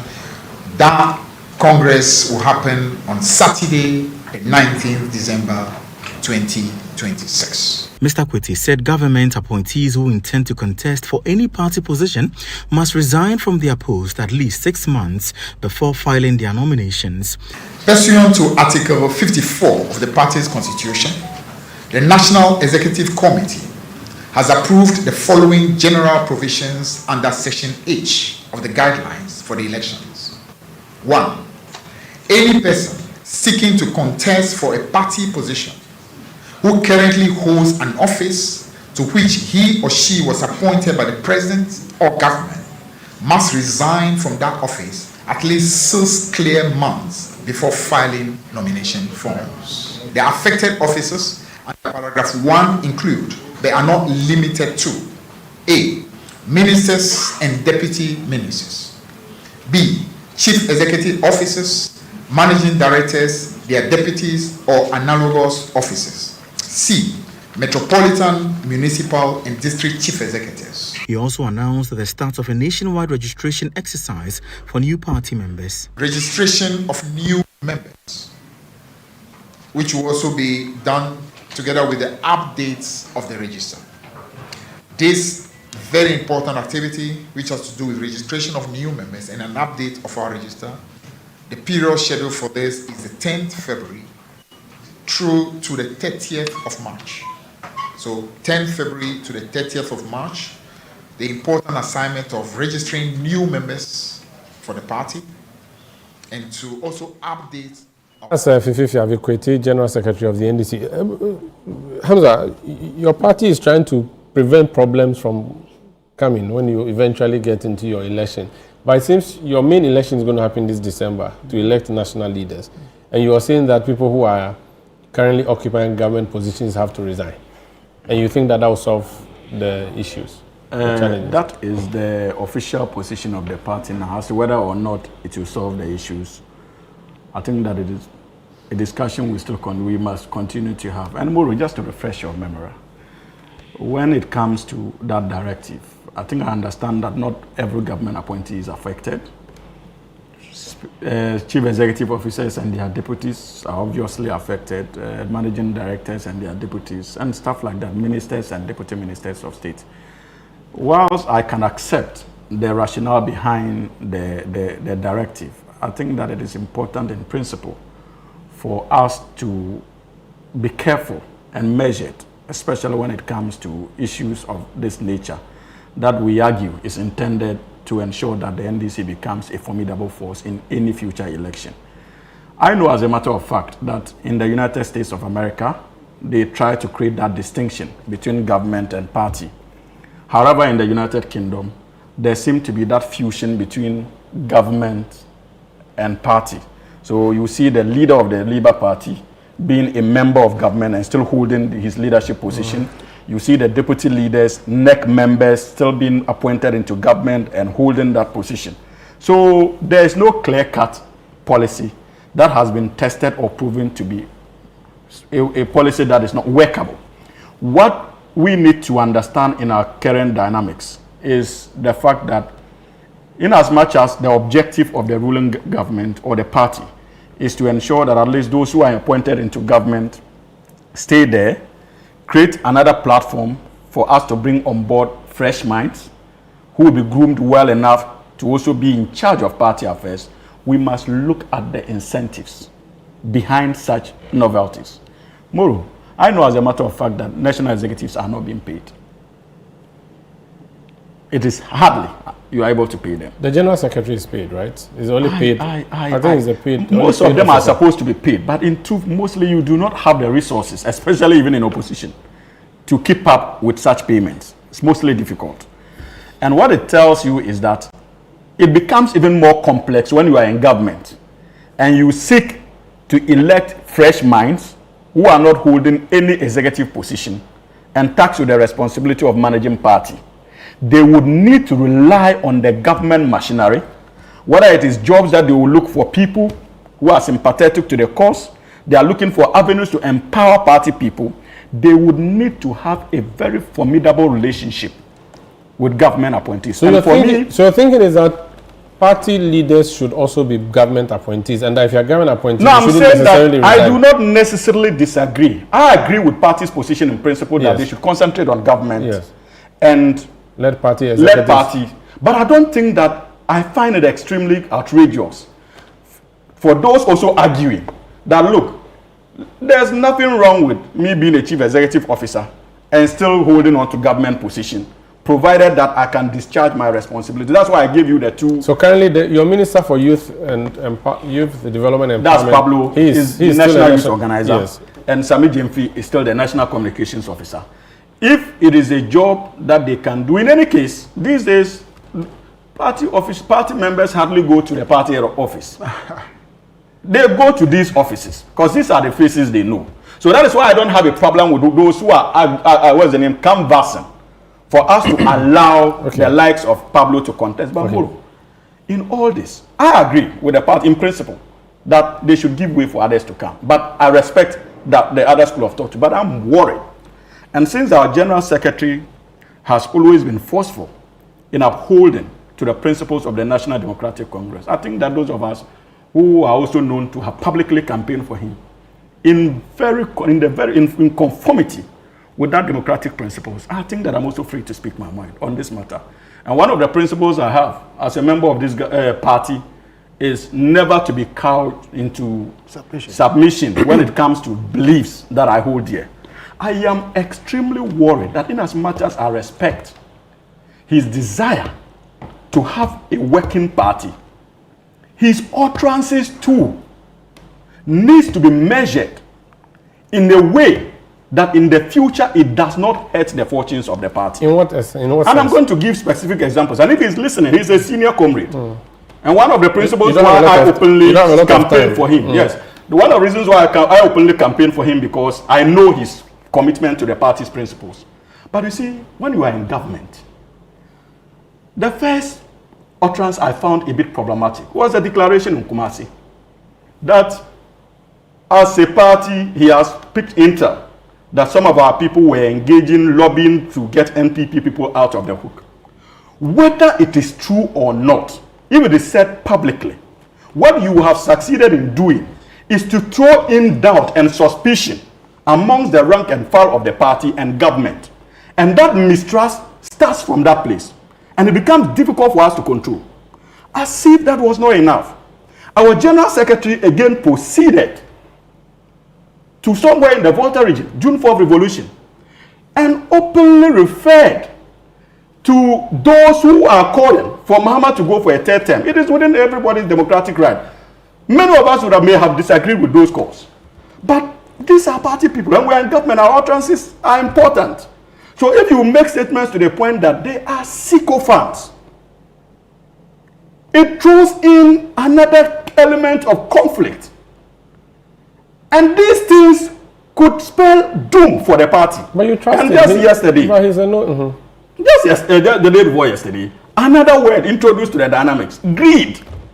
But he's a no-nonsense man. You like him? No, and that is my worry. You see, that is my worry. I respect people who are no nonsense. So he's shaking the table of government. This party cannot win power in 2028 without these government appointees, whether they are part of the national executive or not. So the responsibility is not just on the government. It is on all of us to be very measured in the way we do. And I know Fifi Kweti. Look, when he was campaigning to be General Secretary, I had to abandon someone who had even supported me financially in the past, in my own political dreams, to support his candidature because I believe in him. And that is why when I feel that maybe certain utterances he may not really appreciate the future implications of these utterances, it is my responsibility to prompt him on it. And that is the beauty of the National Democratic Congress. Yes. Sandra, thank you very much. But I just want to spend 30 seconds on the NPP. You know, one thing that I think we have to say it clearly, that Dr. Bawumia and his campaign team have not been very grateful to the president, the former president, Nana Akufo-Addo. Really? How? Yeah, of course. You know, he started the thank you tour with criticism of the fact that he was sidelined in the government. And as Hamza said, and everybody knows, you chaired the EMT for 8 years. You brought policies that some cabinet ministers told you that it will not help us, like NAPCO. When we have industrialization programs, we have agricultural programs, which was lacking investment. The president stood by you, pumped resources behind you. All the claims that he's making about IT, the penetration of technology that he's taking credit for, you have the support of the president. But to go and say publicly, but I'm aware that president reprimanded him in Praeso or Abetifi somewhere, and he stopped saying that. But he and his people have shown great ungratefulness to the president. But at the time they were not independent. Now they are independent, so they can speak. They are independent. The second thing is also our security.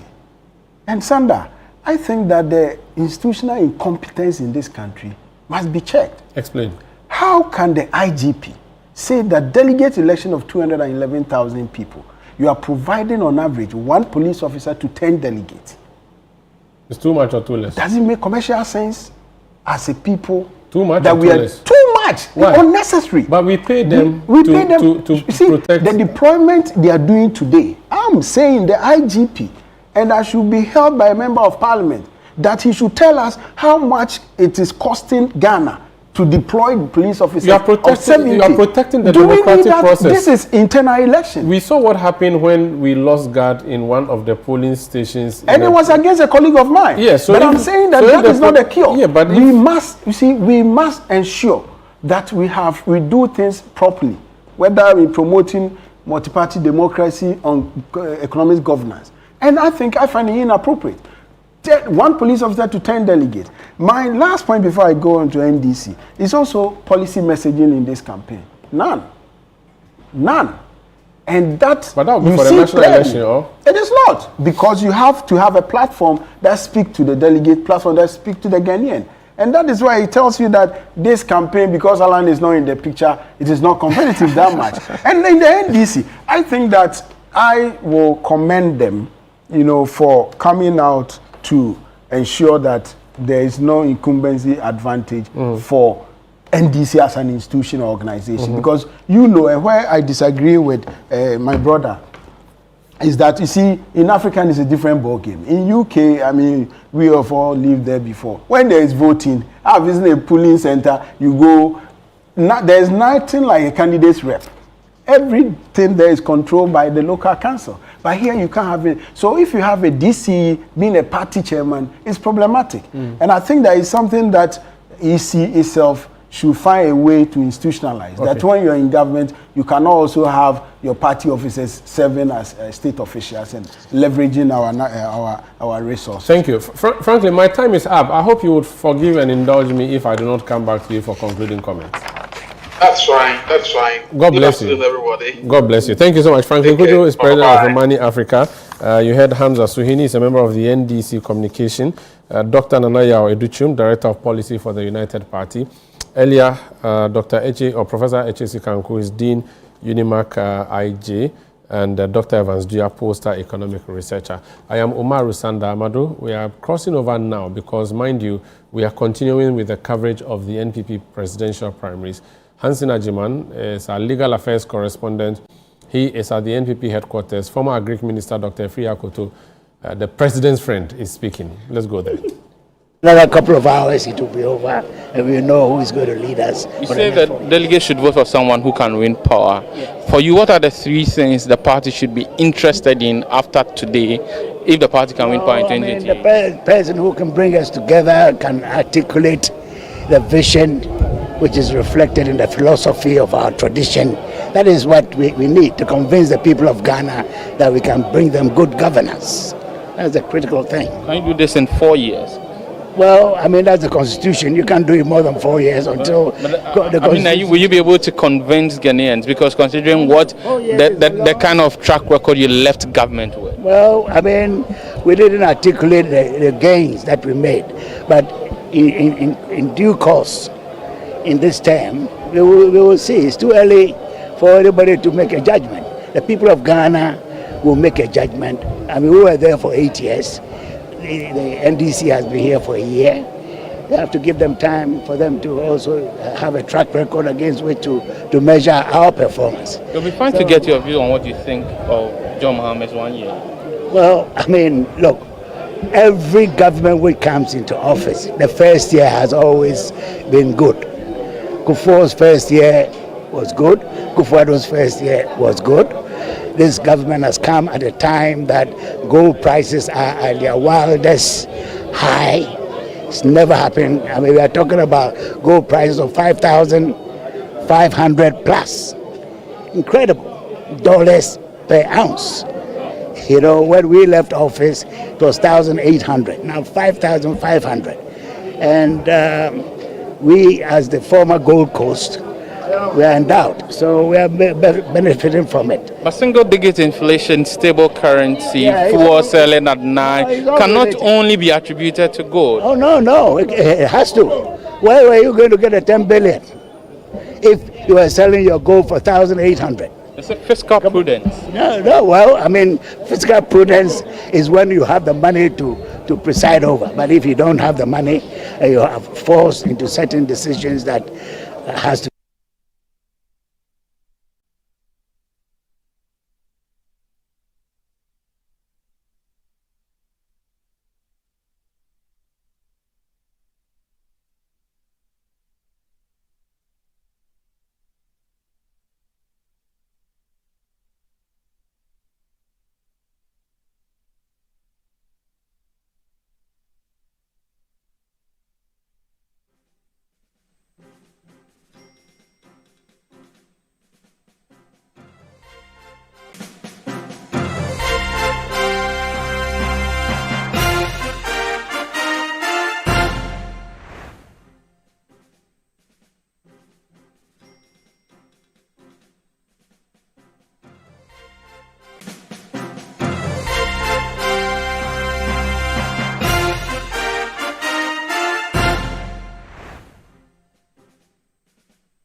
Still watching Channel 1 television, our live coverage of the NPP presidential primaries currently underway across the country. Over 211,000 delegates of the party are voting to elect a flag bearer or someone who will lead the party going into the election of 2028. Just gone by is Umaru Sanda Amadu with the panel discussing the NPP presidential primaries. A while ago, my colleague Hansen Ajima from the NPP headquarters speaking to one of the flag bearer aspirants in the last primaries and the former Agric Minister, Dr. Akoto Efiye. He has come to the party headquarters to vote, and he was engaging journalists on how the process has been so far. Well, across the country, and from the reports we've gathered so far, the process has been smooth. The process has gone on exactly as planned by the party's National Elections Committee, and the expectation and hope is that it will continue till voting ends at 2 p.m.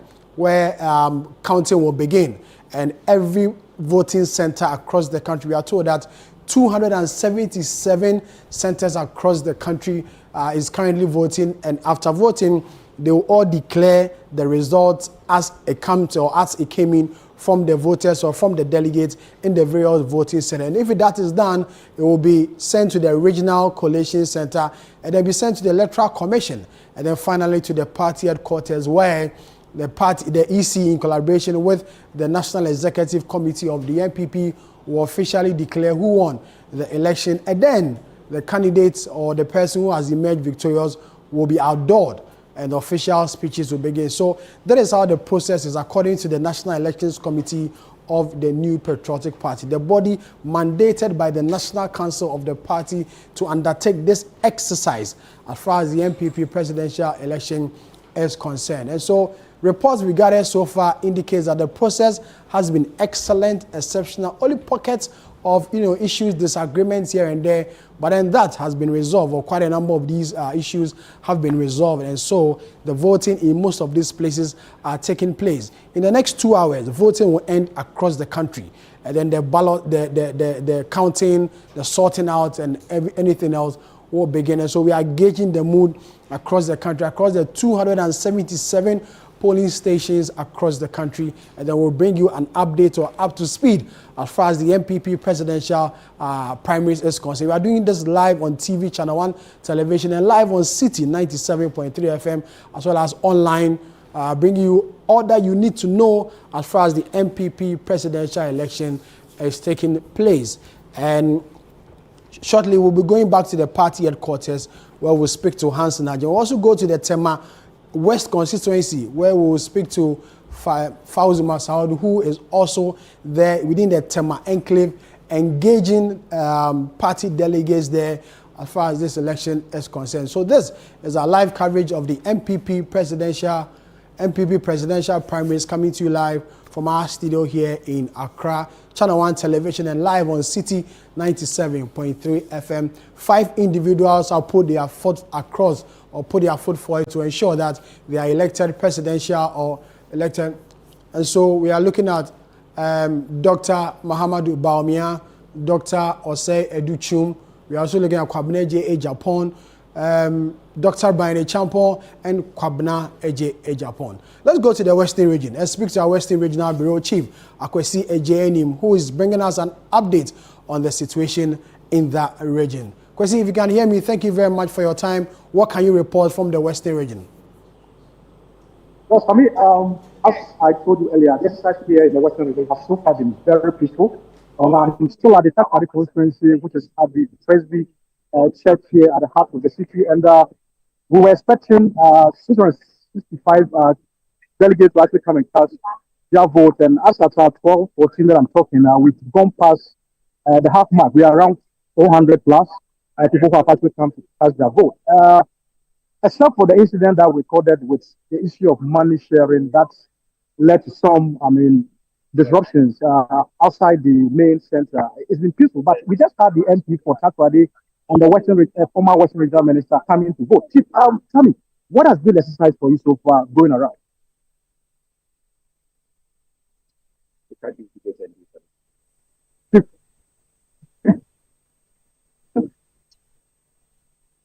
Yeah, so you know, honorable, just tell us what has been your observation so far. The observation so far. Papa, I hear you, Papa. Well, it seems honorable. It seems honorable is not ready to talk to us, so maybe we'll have to go back to the studio. Akwesi, thank you very much for that. I'm sure you'll try and get some other delegates or other party officials who will come around and then you will speak to them as well. Let's go to the NPP headquarters, one of the voting centers where National Executive Committee members, directors, and some people from the diaspora will be voting. Hansen Ajima is my colleague at the NPP headquarters. Hansen, if you can hear me, what's happening at the NPP headquarters? Just a while ago, we saw Dr.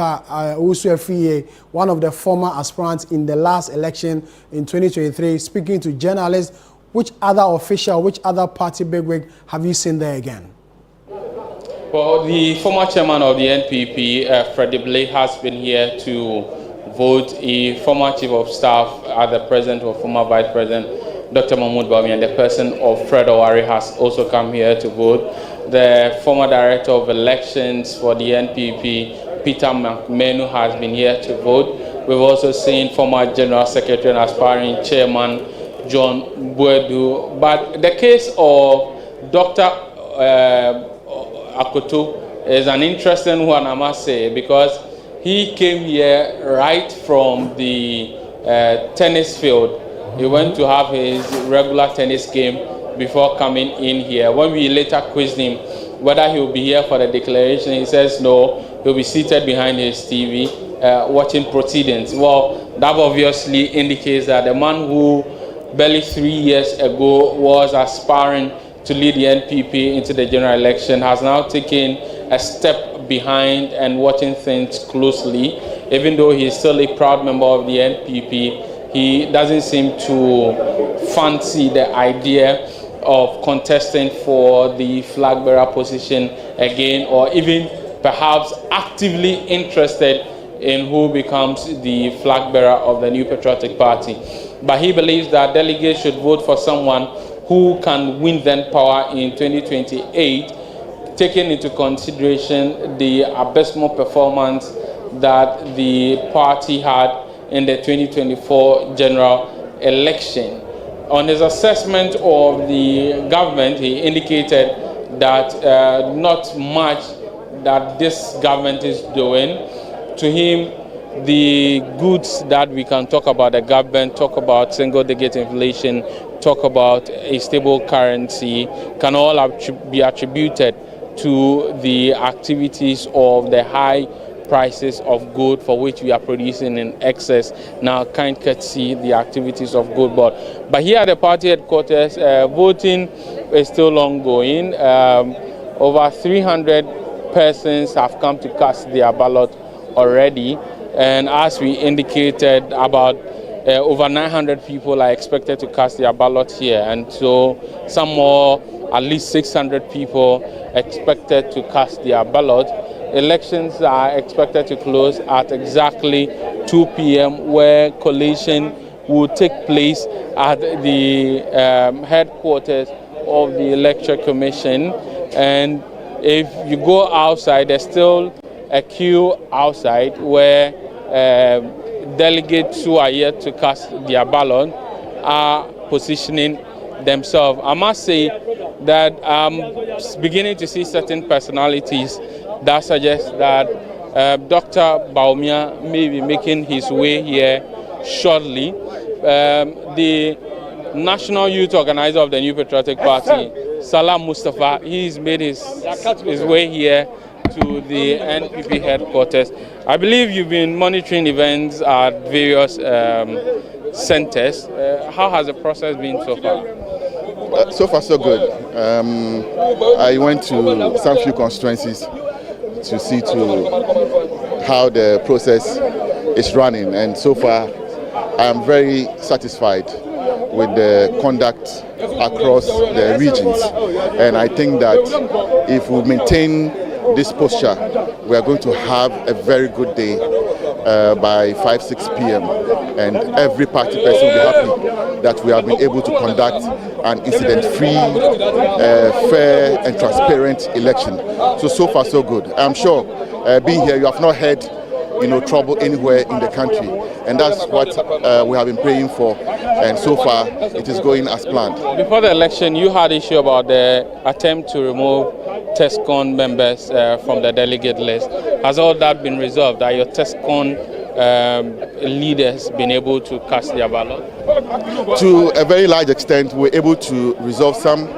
I had about 37 TESCON presidents and patrons who were already party officers, police station, officers at different levels. So they already were captured in the album. So we, had to, on the principle of one man, one vote, remove them from the category of TESCON presidents or patron and designate them as party officers.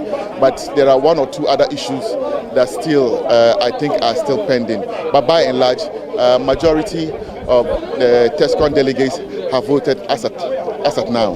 What is the expectation of the youth wing at the end of processes today? We just want a credible, fair elections where the party can unite and rally behind the eventual winner. Then we will go out, all hands on deck, full chest, to campaign for the person. And I'm sure all young people in the party feel the same way. This is the only party we have. And everybody, every person, every young person is waiting for us to get this done, and we will carry on with the process of mounting a very good challenge, in 2028, providing an effective opposition, and offering a better alternative as far as governance is concerned, for the good people of Ghana to have trust in us once more. Thank you very much. My pleasure. That is Salam Mustafa, the national youth organizer of the New Patriotic Party. He says he's observed proceedings, and largely proceedings have been peaceful, and largely proceedings have been peaceful, and for him, he is expecting that the process at the end of today will be one that the young people in the NPP will support, and a credible leader will be elected for them. So processes, the voting proceedings are still ongoing here at the NPP headquarters. All these persons within the queue are here to cast their ballot, and pretty soon they would go inside and they will receive the ballot papers. What they are doing here essentially is to be able to indicate where exactly their names, are in the ballot booklet, so that when they get to the electoral offices, it will be an easy one for them to get their ballot papers and cast their ballot. Over 900 persons are expected to cast their ballot here at the NPP headquarters. We've seen the national organizer of the New Patriotic Party in the person of Nana B, who is here observing proceedings, and pretty soon he will be going to cast his ballot. Executives are casting their ballot here, as well as delegates from the diaspora branches of the New Patriotic Party are also casting their ballot here. Let's see if we can speak to the national organizer of the NPP in the person of Nana B, to find out from him what he makes of the entire processes. So pretty soon we'll touch base with Nana B and get his views. But I must say that proceedings are ongoing smoothly here at the NPP headquarters. We are told that the former president, Nana Addo Dankwa Akufo-Addo, will be making his way here to cast his ballot. Same way we are told that Dr. Mahmoud Bawumia, who is third on the ballot paper, will also be making his way here to the NPP headquarters to cast his ballot. Polls are to end at exactly 2 p.m. It's now 12:23. That is some less than 2 hours into the end of polls, and there are quite a number of people still within the queue yet to get the opportunity to go in and cast their ballot. From persons that we've spoken to across board, they tell us that the election process has been smooth across all the centers where voting is ongoing, even though there are some centers that have witnessed some bit of disagreement. These agreements have not, to a large extent, escalated into disturbances beyond control. Let's speak to the Deputy General Secretary, Haruna Mohammed, from the engine room up there, monitoring everything. What is the update and what is the level? Are you able to provide us if a lot of the delegates have voted by this time? Yes, a lot have voted, but I cannot give exact figures as to the voting that is going on. But everything has been very peaceful. So far, so good. We are on. The time has inched into 12 going. We'll be closing at 2 p.m. and everything is fine. Will voting time be extended? No, there will not be any extension except for those who are in the queue. If you are in the queue and it is 2 o'clock, you'll be allowed to vote. But if you are out of the queue and it's 2 o'clock, then you are not in the queue. All right, thank you very much, Tommy. So you heard the Deputy General Secretary of the NPP. He says that a lot of people have actually voted. Hansen Ajiman, reporting live from the NPP headquarters, one of the voting centers where the elections or the election of NPP presidential candidate is currently taking place. The party says a total of 277 voting centers have been created for this election. The party headquarters is one of the centers. Over 800 or 900 individuals are expected to vote from the party headquarters. As you just heard Hansen report, about 300, only 300 people have reported so far to cast their ballots. Voting ends at 2 p.m. and in less than 1 hour, 30 minutes, the voting will end. And the number of people who are expected to vote, the number of people who have already come out to vote, we're looking at how they can really miss the numbers. But then, as you just heard, the Deputy General Secretary of the party, Haruna Mohammed, say they are not going to extend the time. When it's 2 p.m., it's 2 p.m. And so if you're in a queue before 2 p.m., you'll be allowed to vote. If you come after 2 p.m., you will not be allowed to vote. Former President Nana Addo Dankwa Akufo-Addo is expected to vote at the party headquarters. The flag bearer himself, or one of the former flag bearer, Dr. Mahamudu Bawumia, who is also contending to be the flag bearer again for the 2028 election, is also expected to vote at the party headquarters. Let's go to the Ayawaso North constituency and speak to Ohab Abdul Razak, one of our reporters stationed in that constituency, to give us an update on the situation. Ohab, if you can hear me, thank you very much for your time. What's the situation in the Ayawaso North constituency? Yes, I can hear you loud and clear. Good afternoon. Good afternoon to our Cherries viewers as well. I'm live here at the Ayawaso North constituency, particularly the Unity JHS Basic School, where is the center for the Ayawaso North delegate to cast their ballot. I arrived here quite early in the morning, and before that, the EC officials had already set up, and there is a heavy security presence here. We have over 40 police personnel here who are ensuring that the process goes on smoothly. And I must say, at this center, the process has been very seamless. The police coordinate with the people. So it is an enclosed place here. So let me flip so that you can see in your shot. The center is an enclosed space. So they've housed the delegates outside and they let them in one by one. So the process is very seamless. As you can see, about 3 delegates line up at the table to get their ballot.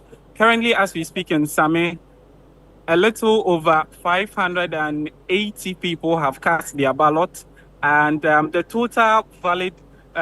total votes that we are expecting at this polling center is 682.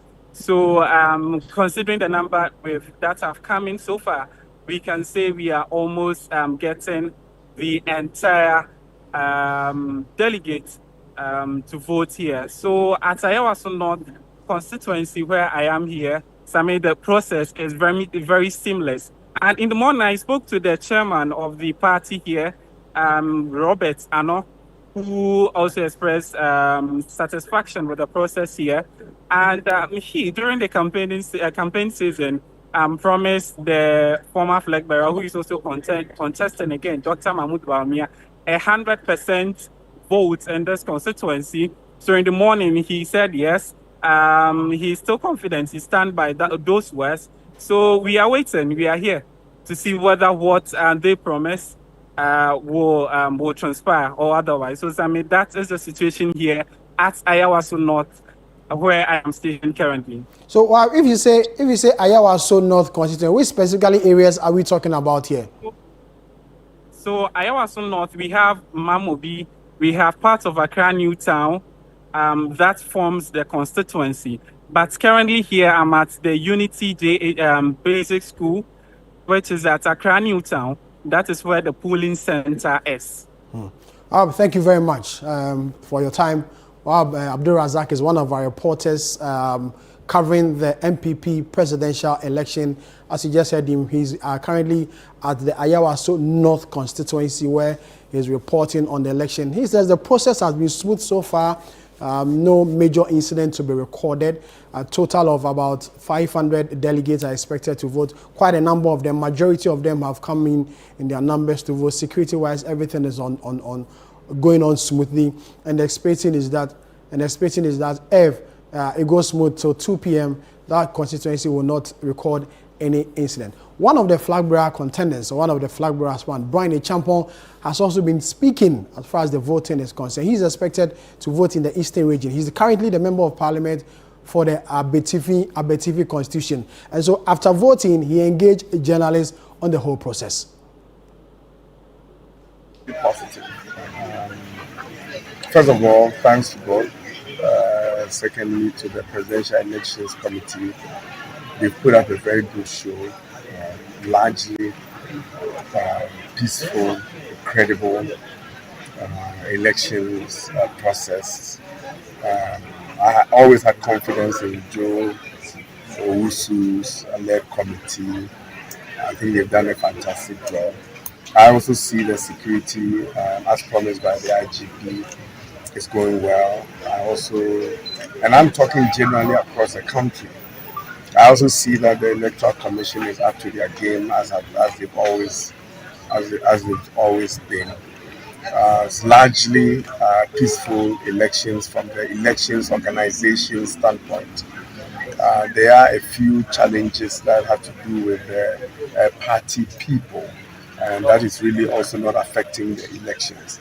But all in all, I think that it's been a very, very peaceful, credible, and satisfying process. In terms of how I feel, going around the country, I've always felt the energy of the party people. I remain optimistic. I believe in the delegates. I know that they want something totally different. They want something new. And they want something that is going to help transform our party. So I'm upbeat about it, and I look forward to a very successful process. I'm extremely positive. First of all, thanks to God. Secondly, to the Presidential Elections Committee. They've put up a very good show, largely peaceful, credible elections process. I always had confidence in Joe Owusu's led committee. I think they've done a fantastic job. I also see the security, as promised by the IGP, is going well. And I'm talking generally across the country. I also see that the Electoral Commission is up to their game as they've always been. It's largely peaceful elections from the elections organization standpoint. There are a few challenges that have to do with the party people, and that is really also not affecting the elections. But all in all, I think that it's been a very, very peaceful, credible, and satisfying process. In terms of how I feel, going around the country, I've always felt the energy of the party people. I remain optimistic. I believe in the delegates. I know that they want something totally different. They want something new. And they want something that is going to help transform our party. So I'm upbeat about it, and I look forward to a very successful process.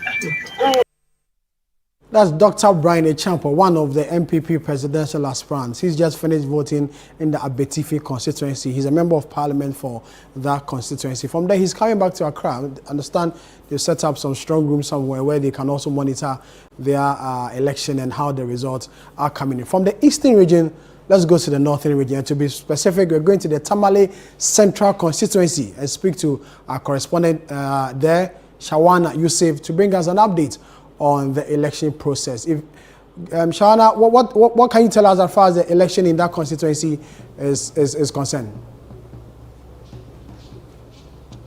Okay, thank you so much. So in the Tamale Central constituency, currently about 515 delegates have already voted, awaiting the remaining out of the 904 delegates that are expected to vote. And this was the records we had right after 12:30 this afternoon, and that means we have a little over 300 people to vote for the numbers to run out. And if you move to the Tamale South constituency, where the polling station is Lamashegu, where they have 2 centers due to the huge numbers of the delegates. If you go to polling station A, about 334 people have voted out of the over 648 that are expected to vote in the polling station A. And in Lamashegu polling station B, which is still under Tamale South, about 374 delegates have voted out of the 607 delegates expected to turn out by close of day. If you go to the Tamale North constituency, where the voting center is at the Northern School of Business, that's Nobisco, over 300 people also have already voted out of the number expected to turn out this afternoon. Same can be said about the Sanarago constituency, which is happening at the Tamale Senior High School. So if you can see behind me here at the Tamale Central constituency, which is happening at the Jubilee Park in Tamale, there is still a long queue over there. People are desperate to cast their ballots, and you can see they don't even mind the sun. They are in long queues waiting in the scorchy sun to cast their ballots. And everything has been smooth. The security has been here since morning. They've not moved, both in the outer and inner perimeters. You see the security. The process has been really peaceful. Anyone who speaks to us on record tells us that it's been smooth, it's been peaceful, and they are hoping that it goes through till the end at 2 o'clock. So in the Tamale Central constituency, this has been it. The 2IC, second in command of the Ghana Police Service in the region, is personally here and to ensure that security is on point. He's here with his men, and they are in their numbers. So this is what I can tell you for now from the Tamale Central constituency in the northern region. Shawana bringing us a report from the Tamale Central constituency in the northern region. Back here in Accra, let's go to the Blekuma Central constituency, where my colleague Kennedy Chumese is currently monitoring proceedings in the Odoko police station where voting is taking place. Kennedy, the last time we spoke, we were told that the process has been smooth. Is it still the same as you reported the last time? Yes, of course. It's still the same smooth process so far.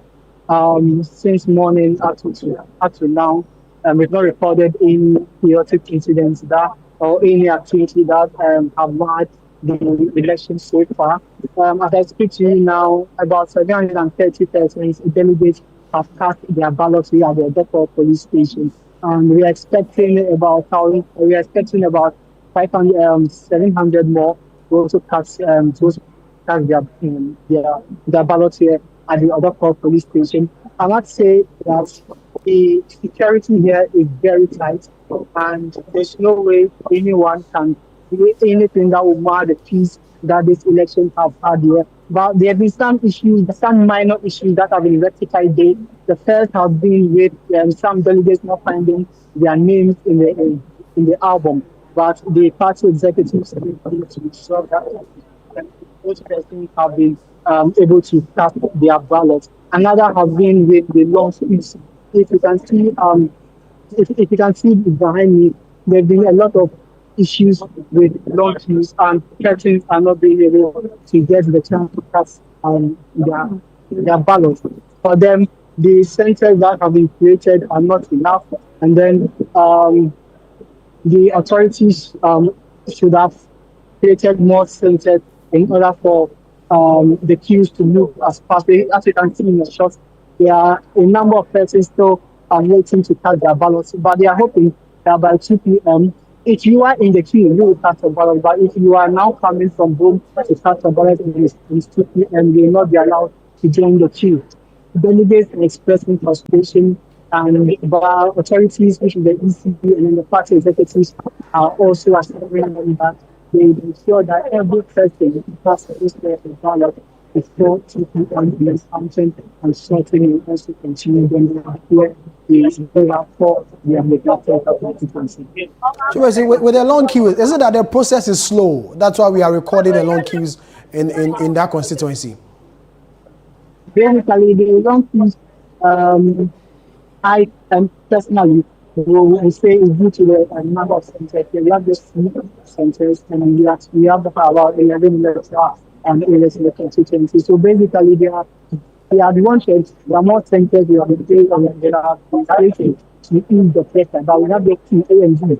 But the numbers are enormous. They are just appealing that next time we should place more centers to ease the pressure. We have a number of them. If I could walk through them, you see that the queue is going far away, and persons are still hoping that they cast their ballot by 2 p.m. However, I've spotted some of the NPP parliamentary candidates who contested the 2024 election in Saturday, and I've also cited some of the candidates who also seem to be elected as the national center and then over the they are all hoping that everything will end peacefully, and they'll also contribute their quota to ensure that unity comes in the party in order to secure the 2028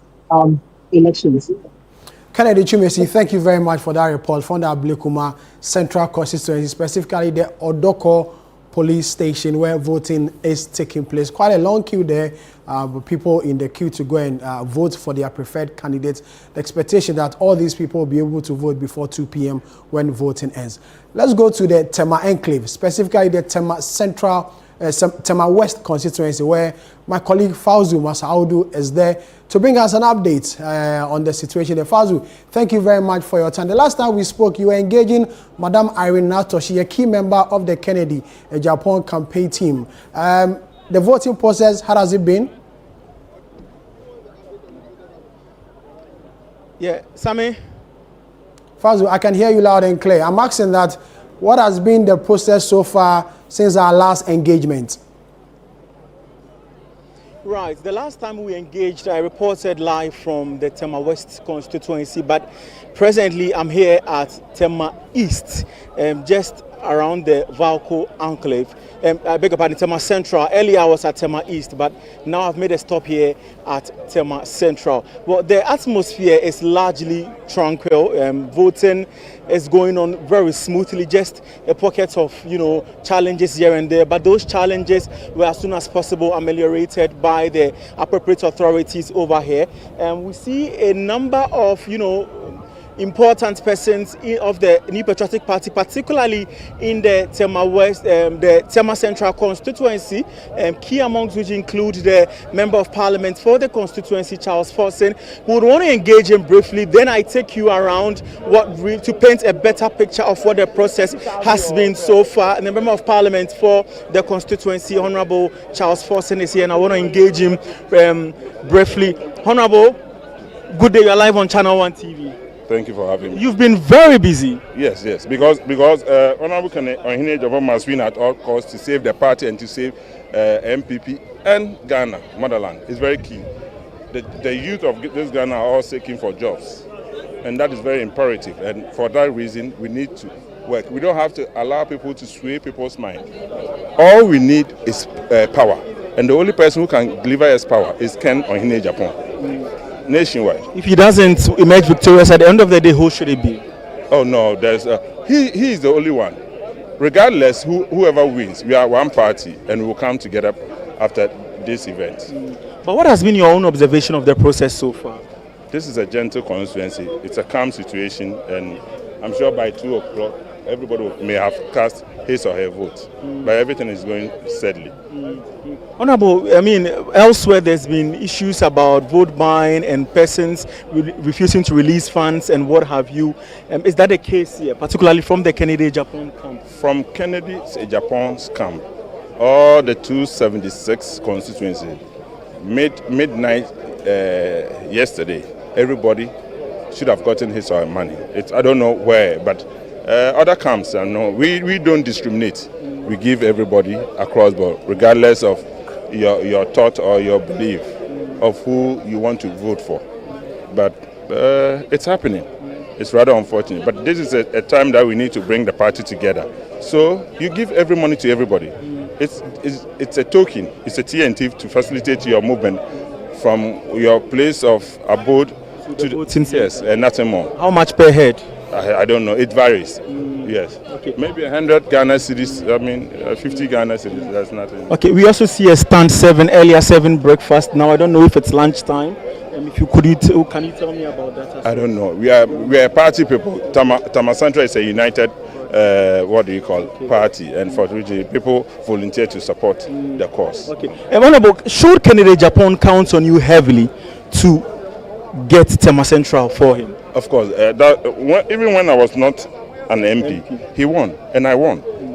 And my people, I served them diligently. We serve.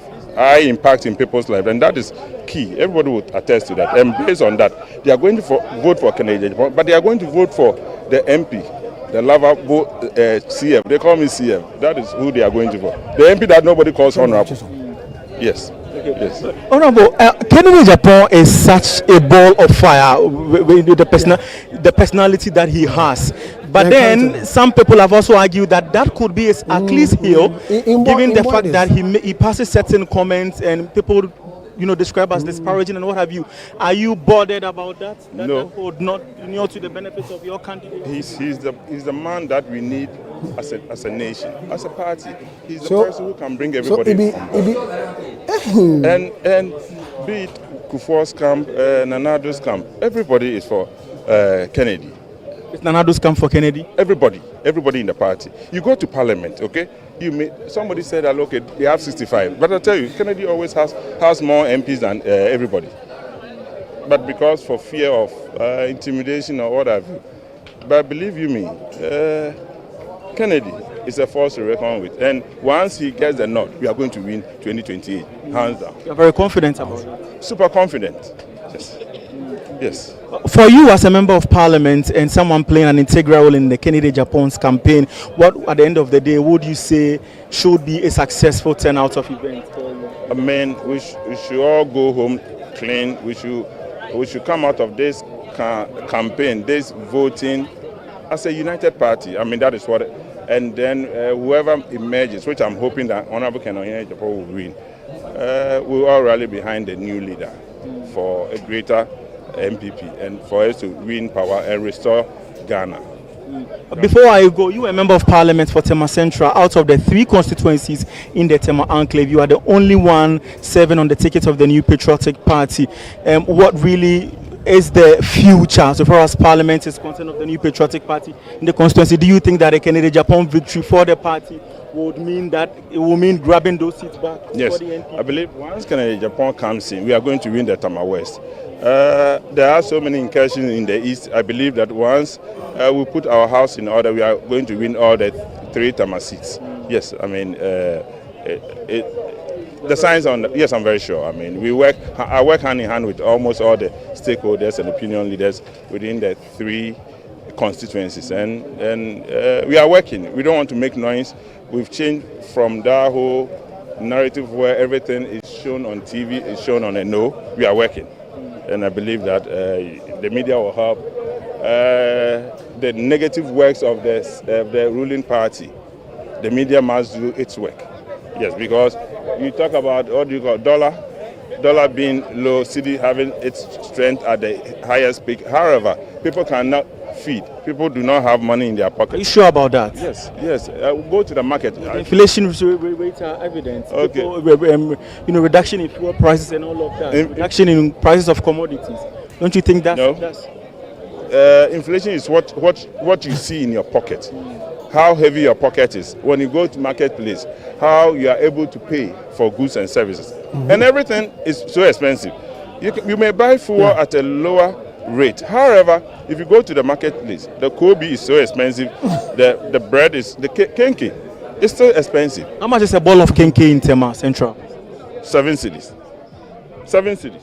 For a ball of kenke? 7 cedis. You can't get a ball of kenke for less than 7 cedis in Tema? 7 cedis. 7 cedis. You can do your own research and then come out with a finding. It's so expensive. Nothing has changed. Nothing has changed. So please, drum home the negative narrative being pushed out there by the ruling government. We need all together save this nation. Okay, thank you very much, Honorable. And thank you for having me. Yes. Honorable Charles Forson is the Member of Parliament for the Tema Central constituency. He's been on ground monitoring events, and for him, he's been working, and that he's hopeful that at the end of the day, today's presidential primary, his candidate, Kennedy Ejapon, would emerge victorious. He cited a number of reasons why he thinks that Kennedy Ejapon is the most, should be the most ideal candidate for the New Patriotic Party going into the 2028 general election. He says that Kennedy Ejapon is passionate about youth employment, and so if youth employment will be topical in campaigns ahead of the 2028 general election, then the best advocate or campaigner for that should be the former member of Parliament, Kennedy Ejapon, who is now contesting to lead the New Patriotic Party in the 2028 general election. But now we would approach some of the delegates to see if we could also pick their thoughts on it, what they make of the process so far, and possibly what could inform their decision. So, Boss Pacho, good afternoon. Please, can I talk to you briefly? Good afternoon, Pastor. Meet me with come up briefly on Channel 1 TV. Please, your name? Seth. Okay. You're about to vote. How long have you been in the queue? For about 45 minutes now. Yeah. Okay. So tell me the motivation for you to leave your home being queued for this, number of minutes only for you to, cast your vote for your preferred candidate. There should be a motivating factor. What could that be? Well,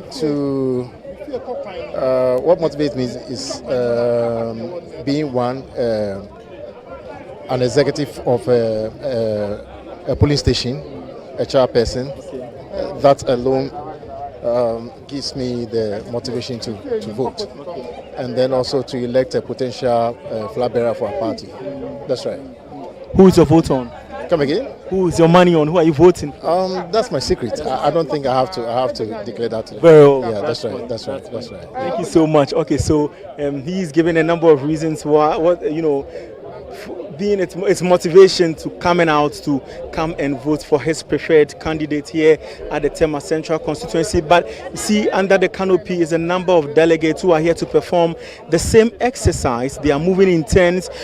This particular polling center has 2 stations. That's station A and B, and it has various partitions where delegates are expected to wait, and then they will be called to a point where their details will be verified before they move into the inner perimeter to exercise their franchise properly. We also know that the 3 constituencies in the Tema, metropolis or the Tema enclave, that's Tema Central, Tema East, and Tema West. 2 of these constituencies are represented by the National Democratic Congress in Parliament. The only that has a New Patriotic Party member of Parliament is here, where I find myself presently. That's Tema Central. And earlier we spoke to that member of Parliament, Charles Forson, who is here to, monitor events and rally up, throw his weight behind Kennedy Ejapon, who is a front runner in this crucial New Patriotic Party presidential primary. Security presence is heavy here. We know that the IGP announced and proud to this, presidential primary that at least 70 policemen would be deployed to the various polling stations. Earlier at Tema West, I spoke to the commander in charge, and he indeed confirmed that at least 70 of them were present, and that it is just the Ghana Police Service that has been given that exclusive mandate to man affairs so far as security is concerned over here.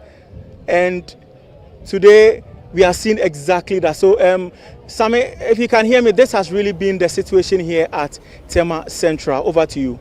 Fauzi, thank you very much. Fauzi Masaudi reporting live from the Tema Central constituency, where the NPP delegates are also voting to elect who will lead the party going to the election of 2020. From the Tema Central constituency, let's go to the Ablekuma South constituency, also here in the Greater Accra region. Let's speak to Sheba Araba Benin, who is there to give us an update on the voting process or the voting that is currently taking place. Sheba, thank you very much. The last time we spoke, you were saying that the process is on. We are seeing long queues in some constituencies. Is it the same in the Ablekuma South constituency? Thank you very much, Samir Rafi. And I am currently here at the Ablekuma South constituency, particularly at the Kolebu police station, which is the polling station. And contrary to other constituencies here in the Ablekuma South constituency, there are literally no queues at the moment because the people here have mostly voted already. And what you can see now are the delegates rather gathering under trees and, sitting in spots waiting for the collation to be done. When we came earlier this morning, there were a few queues, and this was only because the people were now being briefed on where exactly to vote, because there are 2 centers here, and some of the delegates were not particularly aware of where to vote and which polling center, or which center rather, is where they are allowed to vote. And so what about security? We know that the IGP made arrangement for security. Is it you still see the security presence there, even though the numbers have reduced? Yes. There is quite a massive security presence here. And mind you also, because the polling station is at a police station, first off, there are quite a number of police officers here. They are very much on guard and they are aware of the happenings around the area. One of the things which have happened, although despite the peace which we have seen here, is that there was an instance where 2 delegates were forfeited from the party, and we spoke to the constituency chairman, Collins Asante, who made us understand that these members were forfeited because of some comments they had made prior to the election. And from what I understand, I spoke to one of these delegates, and he also alleges that it was rather the constituency chairman who made some comments and has been hoarding some of the party equipment, such as a vehicle, which is ideally meant for the whole constituency. So there was a clash earlier where one of these 2 delegates attacked the constituency chairman, and there was quite a scuffle. And according to the constituency chairman, he has now filed an official police report, and they are awaiting, any more directions from the police for any investigations to be undertaken.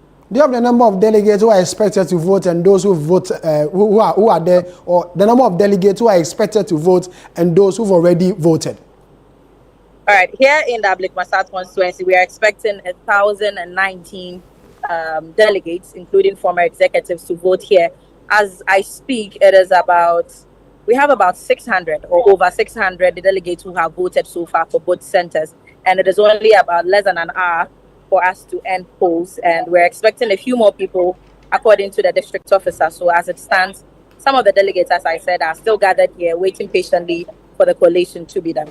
Sheba, thank you very much. Sheba Araba Beni reporting from the Ablekuma South constituency here in the Greater Accra region, to be precise, the Kolebu police station where voting is taking place for the NPP presidential primaries. This is Channel 1 Television and City 97.3 FM. A live coverage of the NPP presidential primaries currently underway across the length and breadth of the country. In less than 1 hour, the voting will end. The party says voting will end at 2 p.m.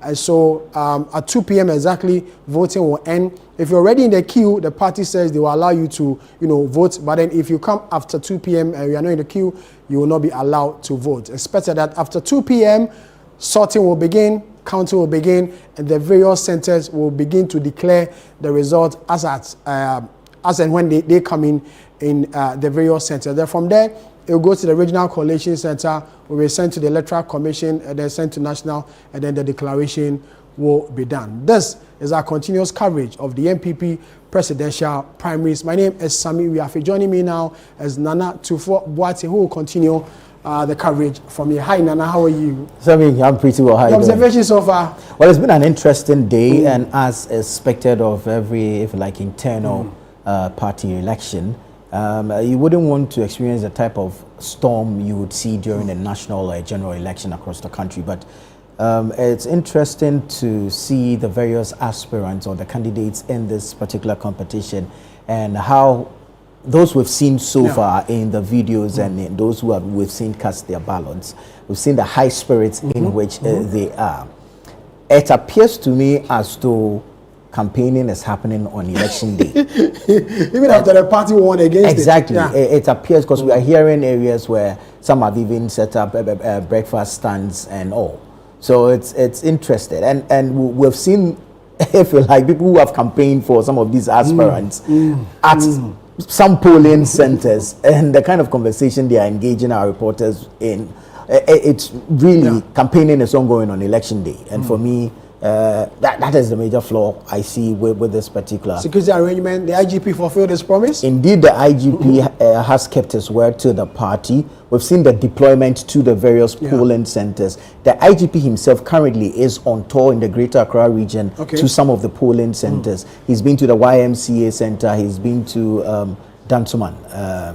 Yes, he's been to a number of the polling centers. And so clearly he's a man who made a promise to a party and he's living his word, and he did not sit in an office to watch his officers do the job. He's actually on the grounds with them. This will give them the type of motivation that they need to do the work that they've been assigned to do. So I think security has been good. Well, thank you very much, Sami Yafe, and this is our continuous coverage of the NPP's presidential primaries. The party goes to the poll today to elect 1 out of 5 to lead the New Patriotic Party NPP into the 2028 general elections. 5 aspirants, more than 200,000 delegates, over 330 polling centers across 276 constituencies nationwide. But at the end of the day, one person will need 50 plus 1,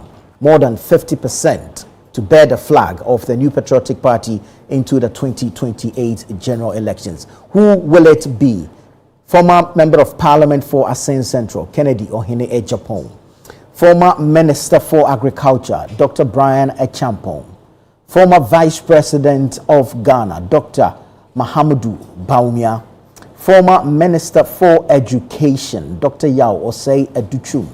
Or former General Secretary of the New Patriotic Party, Engineer Kwabna Ejapong. Who will it be? Voting is expected to end within the next hour. At 2 p.m., polls will come to an end. If you are still in the queue, you will be allowed to vote. But if you're not yet in the queue, then you miss the opportunity to cast your ballot. By 5 p.m., we are hoping that a collation will be done. The declaration is to be made by the Electoral Commission and will be at the party headquarters where the EC will make that declaration. But some interesting things happening so far. I'm going to bring you sides of some. Some delegates have expressed anger with coordinators of the various campaign teams of the individual aspirants. The concern generally has been with, if like, delay or refusal to share food and money for transportation. Let's go to the Diodio constituency here in the Greater Accra region. Let's find out what happened there.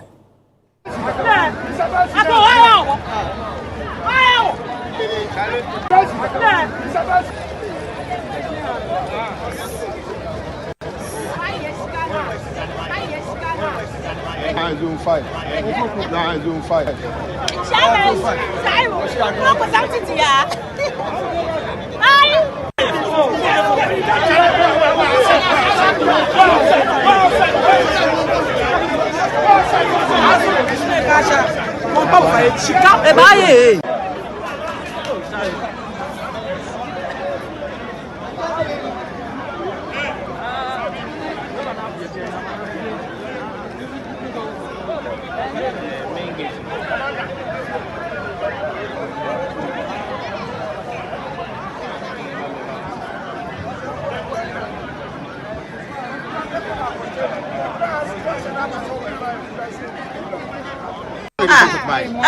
Transportation 50 Ghana now. Ebe na brother to really power. Ben na beto really power. Come on do no ya kromfo. E just want to say no money power so president there. And I want to say mom did anim no. That's omo ya kromfo. The campaign team no. Omo is come on bra champion no. The campaign team no. Omo is carry mom no so omo chest kan my. E be free ko ne wo don be free ko aba to aba. 7 million no we na 6 million. Omo yiso and so omo opoku de enwom omo jane oni a champion omo jane enwom. E ti aka kira panini say onu omo bra champion so onu omo kasa. Na omo first kan me asere so be go. E so lusu ni man na me lusu. Yan sani yan to be bia. And zone 20 zone 16 yan zanka eskano. Me fi friend say nkran ha ya bat me waka so brand ho donti ana ka me ba beto aba no but the eda brand akoma so a so de be maye ne campaign team for no mudi na nim no o ma disika no e champion e no poku ye me kasa me zone 20 na ebu 29 e na enya ye ya akakra ye say be ka be ni ba be 35 ye nsanka ye sika enti ye zone 24 de aba no still a egusu jina ha ye nto aba no enti ye ka kire honorable brand champion say wanya aba na ye ni campaign team for no e na ama na enya sa So obi dia kwadi obi nchen no. Me me dia kwadi obi to. Ye dia kwadi obi to because you need to say brand be ka say o ye set so amani pa 5 we get 10. And you need to say that the place can obi ara family. Some delegates there in the Ododo Diodio constituency clearly unhappy regarding, if you like, the non-release of some transportation money from the camp of Dr. Brian Achampong, one of the candidates or aspirants in that NPP primary, presidential primary. The concern mainly is that money has been, if you like, set aside to cater for their transportation to and from the polling center. However, this money hasn't been released by the coordinator for the Dr. Brian Achampong campaign team. We're being told that Dr. Brian Achampong, during his campaign, actually instructed delegates not to vote if they do not receive their monies. And this could be the reason why delegates insist on collecting this money. A similar incident happened in Tema East. Let's bring you that video as well.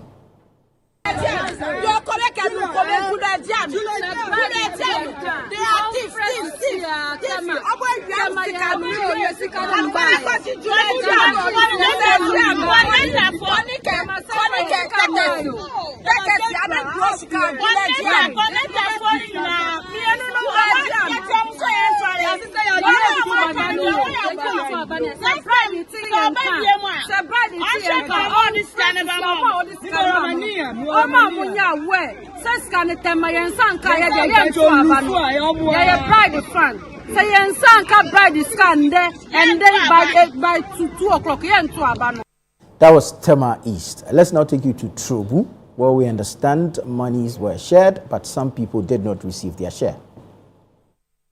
Coordinators.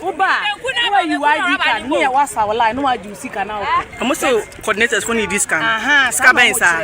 Sika de bebe to aba de mama ye no mudi. Be me Fred coordinator ondi misika. Wudi misika ma Fred ondi. Or the ma de be ma di afikro de ma de be ma. Mommy is kind of African bear.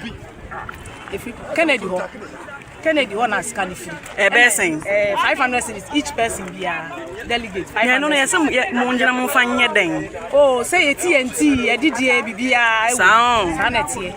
Obia mayen. Sanity. Intinya say be a problem be na esi wo. Say inti na ekoso. They are sharing money. Gloria Usu is the one sharing the money. Who? Ken is sharing money. And what's the money for? I don't know, just to compensate the delegates. And I think there's some misunderstanding there. I think people are not allowed to take what they have. So how much are they paying? I cannot tell the exact amount, but I heard something about 500 cedis. 500 Ghana cedis, allegedly from the camp of Ken. Very well, these are some of the concerns being shared by delegates across the region, mostly the Greater Accra region, concerns regarding money sharing and non-release of monies for transportation. Some stalwarts within the party have already cast their ballots. We'll hear from them what they have been saying when they were engaged by reporters or correspondents across the country. Let's hear from the Professor, Reverend Mike Okoye, former Speaker of Parliament.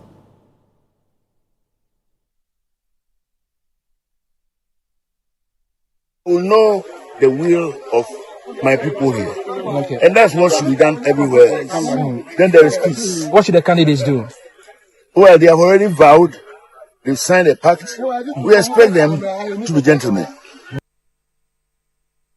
Generally, it's for a peaceful, free and fair poll. At the end of the day, a declaration will be made by the Electoral Commission at the headquarters of the New Patriotic Party at Asylum Down here in Accra. Let's now hear from Boakye Ejako, also a stalwart of the New Patriotic Party.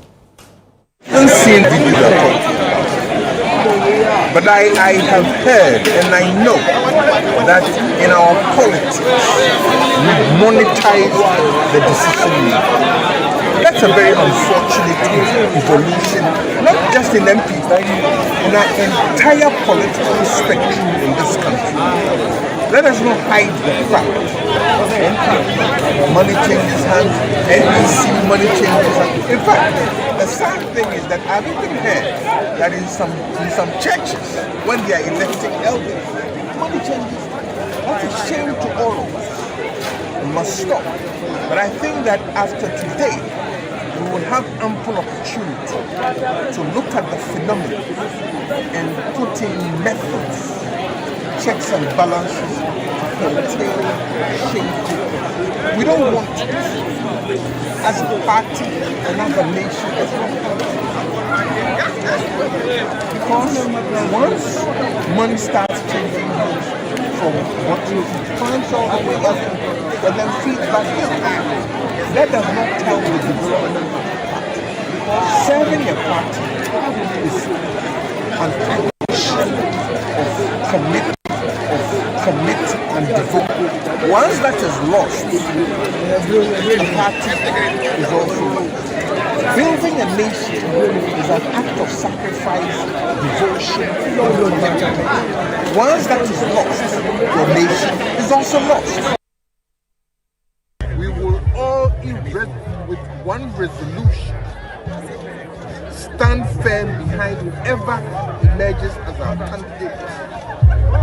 Put aside all our issues and our weapons, be they lips or otherwise, and stand firmly behind the candidate who will be chosen by our collective voice and move forward. In terms of security and its presence across, you talk about the sense of how this whole drive has been in terms of the elections, the peaceful nature it has become. In terms of the security across other centers, how are you pleased with what you've heard? Well, so far so good. So far so good. And our district has also met that the security apparatus and its posture has not been tested.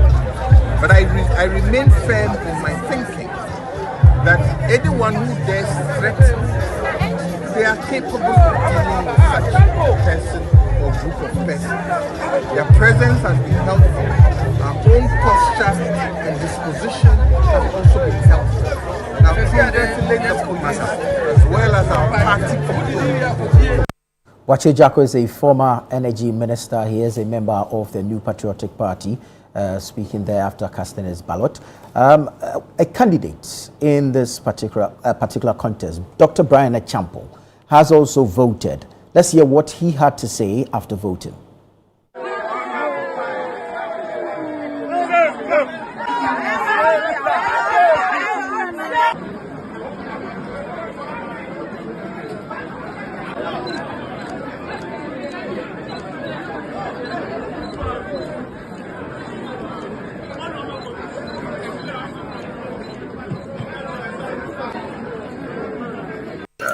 I'm extremely positive. First of all, thanks to God. Secondly, to the Presidential Elections Committee. They've put up a very good show, largely peaceful, credible elections process. I always had confidence in Joe Owusu's led committee. I think they've done a fantastic job. I also see the security, as promised by the IGP, is going well. And I'm talking generally across the country. I also see that the Electoral Commission is up to their game as they've always been. It's largely peaceful elections from the elections organization standpoint. There are a few challenges that have to do with the party people, and that is really also not affecting the elections. But all in all, I think that it's been a very, very peaceful, credible, and satisfying process. In terms of how I feel, going around the country, I've always felt the energy of the party people. I remain optimistic. I believe in the delegates. I know that they want something totally different. They want something new. And they want something that is going to help transform our party. So I'm upbeat about it, and I look forward to a very successful process. Dr. Brian Echampong, a former Minister for Food and Agriculture and currently an aspirant in the ongoing NPP presidential primary. Let's come in studio. Alfred Thompson is here. He's a member of the New Patriotic Party, together with Larry Dugbe, the managing editor for the Herald newspaper. Gentlemen, good afternoon and welcome. Good afternoon. Thanks for having us. It's good to have you. Alfred, I'll start with you. You have voted already. Yeah. What has been your observation of the process so far? I got to the polling station about the voting arena around 6:45. 7 o'clock, my chairman voted and I also voted. And this is the regional chairman? In fact, the constituency chairman. Constituency chairman. Which constituency is this? Cape Coast South. Cape Coast South. Even though I voted, I think, on a regional basis, but I had 3 slots, but you can only vote once. So I did a 1 vote and then I left there. But when I got there, I saw about 70 policemen. Then I said, hey, one small party thing too, why you come to harass us with all these policemen here? Is it harassment though? No, it wasn't. So they were friendly, very, very friendly. They were nice to us. Because the IGP did say during the when you get to the first barricade, they take your phones from you and they nicely say it. It's not like they were being rude or anything. When I was going back for the phone, they thanked me and they said sorry about that as part of the work they needed to do, which was very polite and everything. So kudos to them. I think they've done a good job from where I came from. So from there, I moved to Fantsman constituency. Our place, I think what was happening was that, or maybe because I voted early, but most of the time, it's just walking, vote, you walk away and everything. But when I got to Fantsman, I saw 2 long queues. So I inquired and they said, there were 2 polling booths because of the numbers. I think there are 1,300 and something. Okay. So I understood where they were coming from, because anything above, I think 900 or 1,000, they divide it into 2 so that the voting will be faster. And the lines were there and they were just doing their normal distance. So I think so far it's been good. Everything was going as planned. It's a photo that I was getting calls from that the MP was sitting very near to the carded area, which people were complaining about that. But I think that has been resolved, because I think 1 or 2 people had to call the minority leader. Yeah, the minority leader, where the voting was, the area. Then they felt that it wasn't right, because when you do that, those who maybe have been aligned to you would fear to do something. So that was where the issues were, which I think I believe that by now it's been resolved, because calls were made and they were told that no, you shouldn't be, and nobody should be allowed to sit within that area unless you are an agent. So far it's been good. Other areas, Fed has also been good, and from the views and pictures I see so far, I believe that at the end of today, it's NPP that is going to emerge victorious. It's the party that is going to stand tall. And I believe that we should all unite, come together and build the party, so that Ghanaians would believe in us and will do what they expect of us to lead them in the near future. Well, Larry, what has been your observation so far? Well, I think so far so good. Yeah, so far so good. Since morning I've been stuck to your broadcast, both TV and radio, and I think the process has been smooth. I mean, you hear some issues here and there, money exchanging hands. You know, some are paying 500 Ghana cedis, others are paying 700 Ghana cedis. People, some got the money, others haven't gotten. Some are accusing coordinators. Some are editing the money. You know.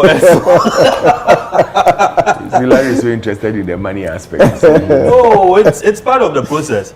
I mean, it's not part of the process. It's part of the process. Security is part of the process. Money is part of the process. If you've tried, I mean, if you are trying to, it's supposed to be smooth. It's supposed to be free and fair and so on. I mean, quote and unquote, if the apostles of democracy are voting, in their words, are voting, you don't expect any other external factor to influence the decisions of the people. But here we are being told that, okay, this person is paying and the other person is paying more. The other coordinator is editing the money, you know, and people are attacking. I think a while ago, there was one of the footages that I watched, that a lady and then a gentleman, they were saying that somebody had to be sacked because what's in a sikanoso. You get it. It shouldn't get to that level. Because see, I mean, very often we keep complaining about, you know, the candidates that we get, and that we need to change. We should get people who are capable of running this country, managing our affairs, sharing resources equitably. But if the choice of that, the lady if the choice of that is being influenced by money to fall, then we are in trouble. But by and large, for the voting process is going on smoothly. Security has also been tight. I just saw the IGP. You know, he's touring some of the police that's centers. the first time, where you had an IGP show.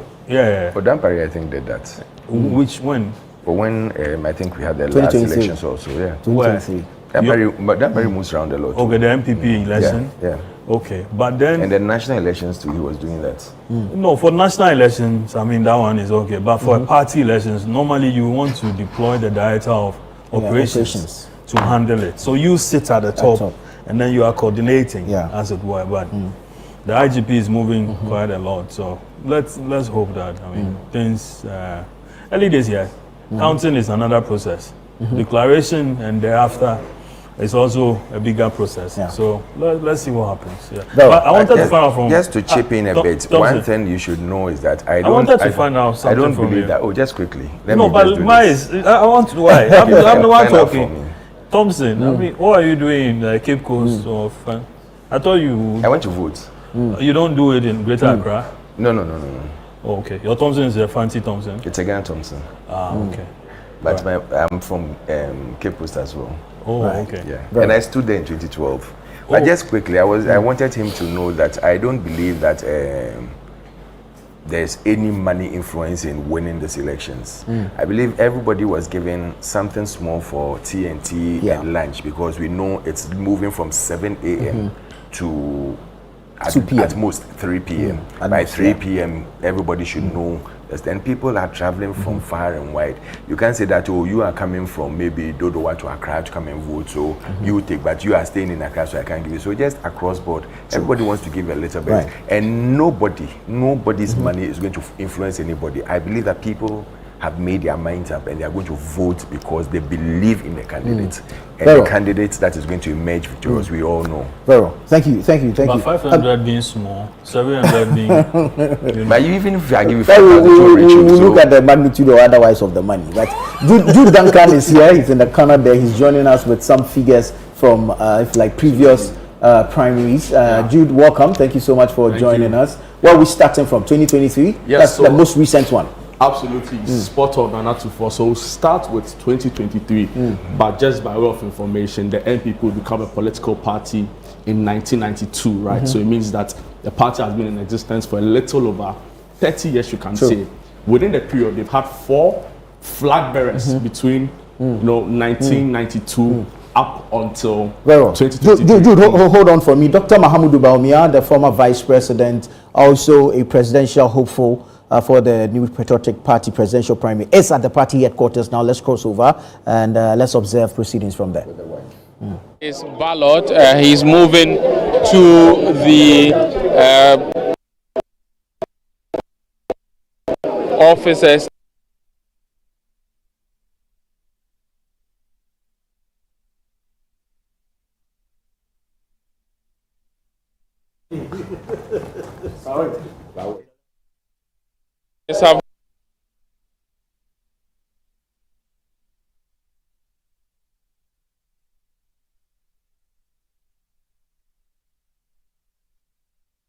Dr. Mahamudu Bawumia is in the company of his wife, currently at the NPP headquarters, obviously to go through the process, cast his vote, and eventually wait it out to see if he will be smiling by close of day today or otherwise. He is one out of the 5 looking to bear the flag of the New Patriotic Party going into the 2028 general elections. The New Patriotic Party, NPP, decides today out of Dr. Mahamudu Bawumia himself, Kennedy Ohene Japan, Dr. Brian Echampong, Dr. Yao Osei Educhum, Engineer Kwabna Ejay Japan. The party decides today who amongst these 5 will be the flag bearer going into the 2028 general elections. Over 200,000 delegates, 333 polling centers across 276 constituencies of the country.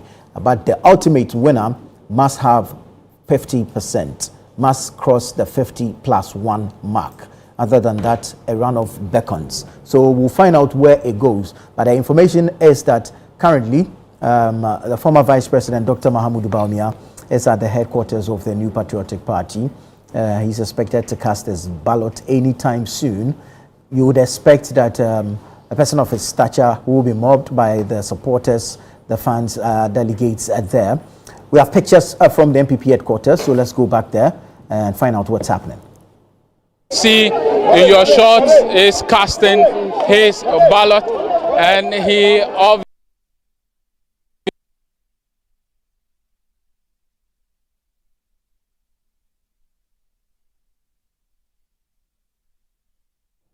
Well, Dr. Bawumia is in the process. Looks like he's already gone through it.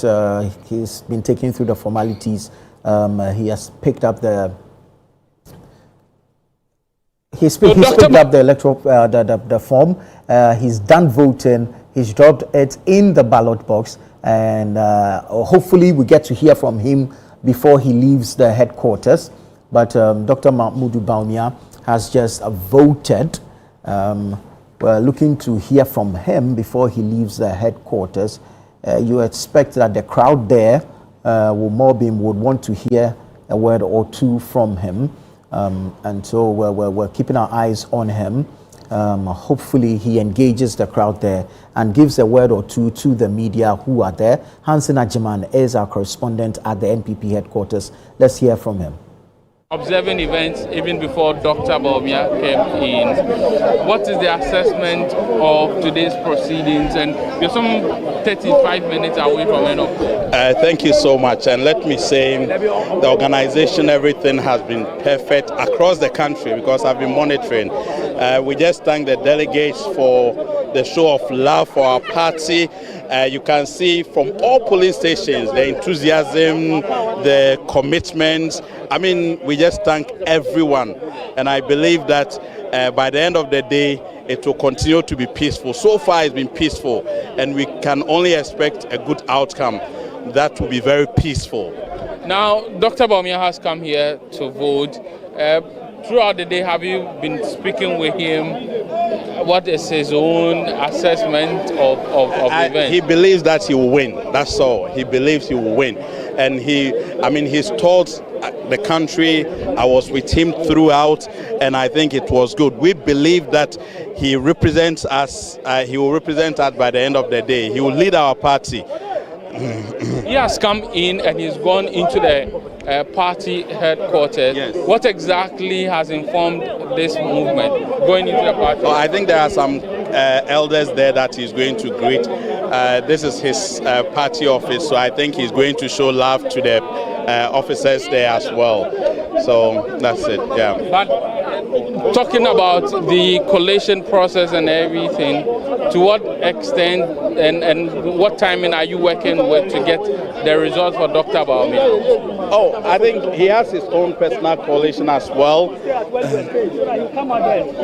He has his own personal collation, but we will be waiting for the EC collation as well. Everything is in place. I mean, let me also say that the party election committee has actually done well.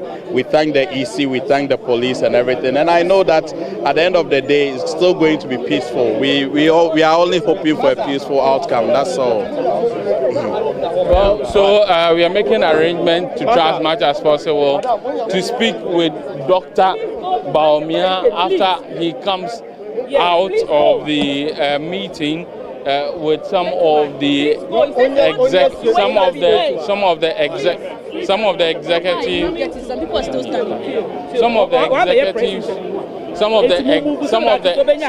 executives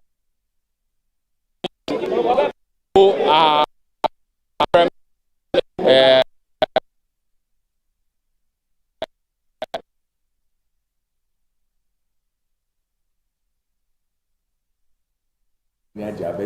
well, live pictures from the headquarters of the New Patriotic Party, NPP, in Asalam down here in Accra.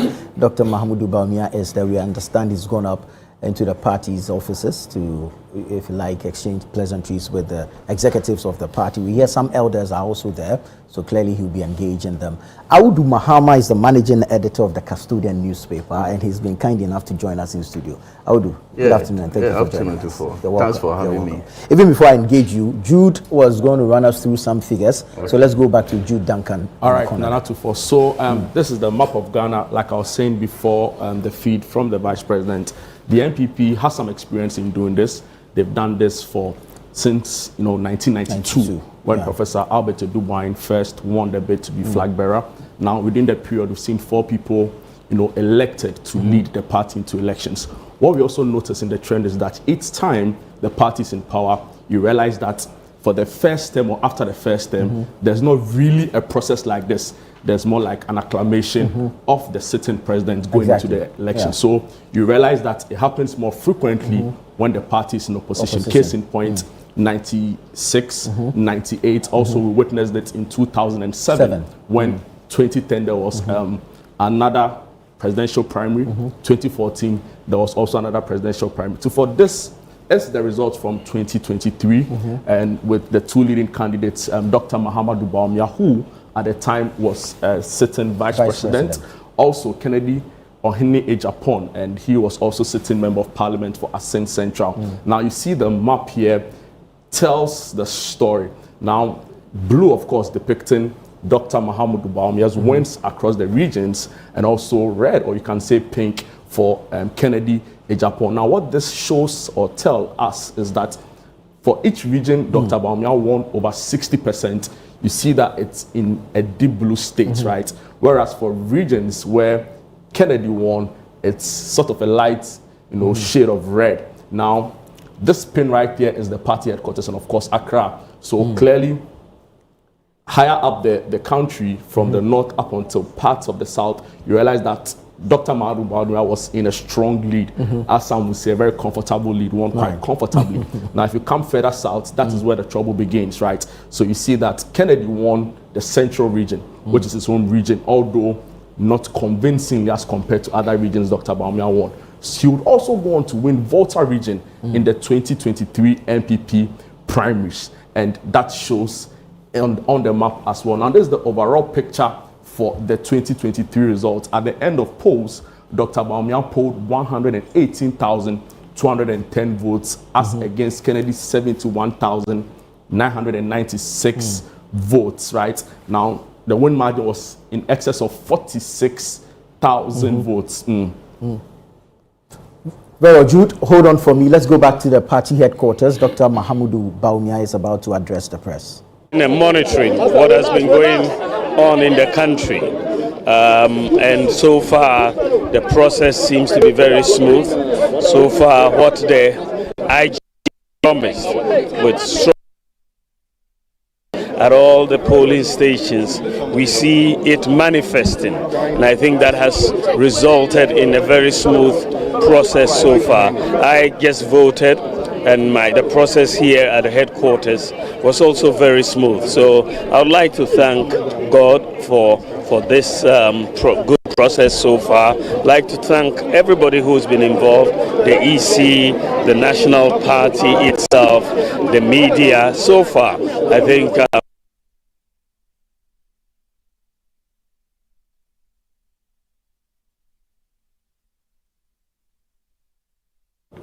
Apologies, we seem to be having some challenges there with that feed, but Dr. Mahamudu Bawumia has just voted at the party's headquarters here in Accra. They're engaging the media, expressing gratitude to the Electoral Commission, to the party's election committee, and of course the party's executives, and of course thanking the rest of the country for the peaceful nature in which the process has been so far. Let's go back to Jude. Let's run through the figures and then we can have some conversations. All right, so Nana, this is the overall picture. 118,210 as against 71,996, representing 61.4 as against Kennedy's 37.4%. I don't know which region, has your interest or which region you are most interested in. But for example, if you take the Ashanti region, which of course is the hotspot or the World Bank of the NPP, this is how it panned out in the 2023 election for the NPP, right? So Bawumia polled 22,205 as against Kennedy's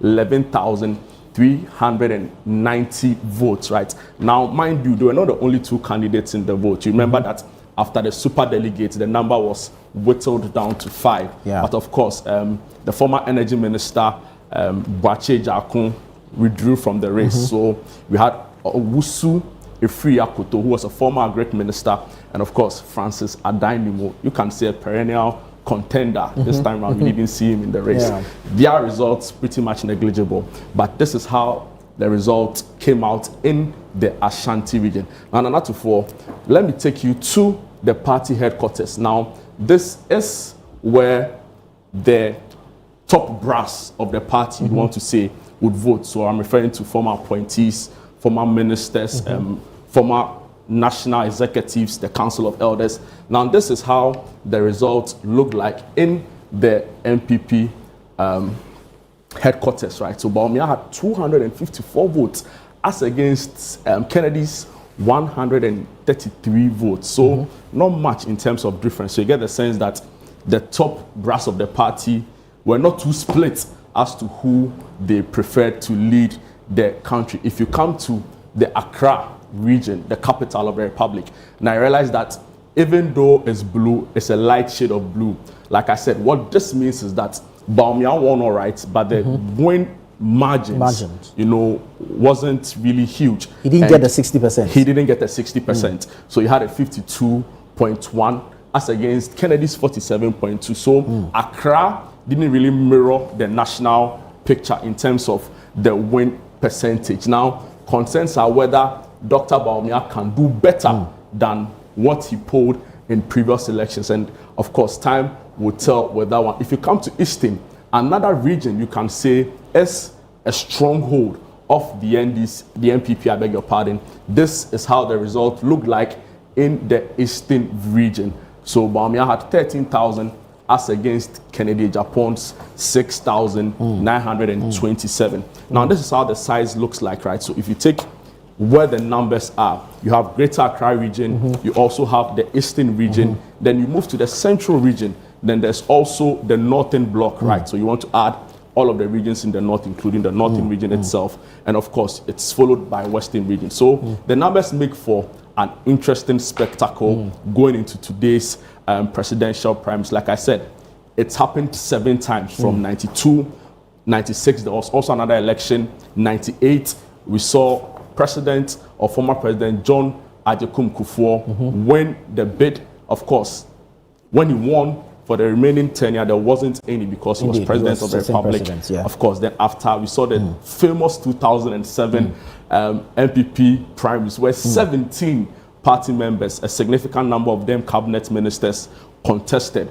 Nana Akufo-Addo will win the election closely in the first round. And of course, there was also the 2010 because he lost the 2008 election to Professor John Evans Fifi Atamil. So we'll bring you more data on the results as it came out in previous elections. But this is the picture for the 2023 NPP presidential primaries. Well, thank you very much, Jude. Jude Duncan there running us through the figures as recorded in the 2023 presidential primary of the New Patriotic Party, giving us the regional breakdown as well. We'll go into it again and look at what the victories or the losses and the margins mean going forward, and if any patterns or trends can be drawn from same. But I quickly want to engage Audu.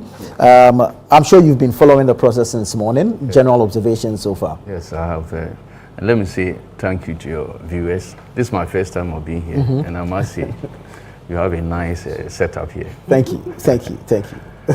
Oh, it's been great all over the place. I think all the constituencies that just started very early.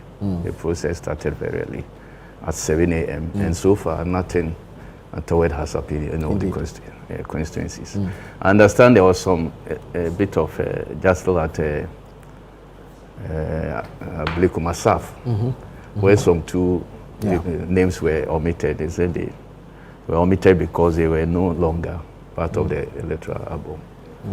And that created some few challenges. But apart from that, I think the process has been very smooth, and we have about less than an hour to end the process. So we look up to the winner. When the vote is ended, what is left is sorting out. Exactly. When you see your ballot papers, a pile of your ballot papers. The heap you have. Yes, that will determine whether you are winning or not.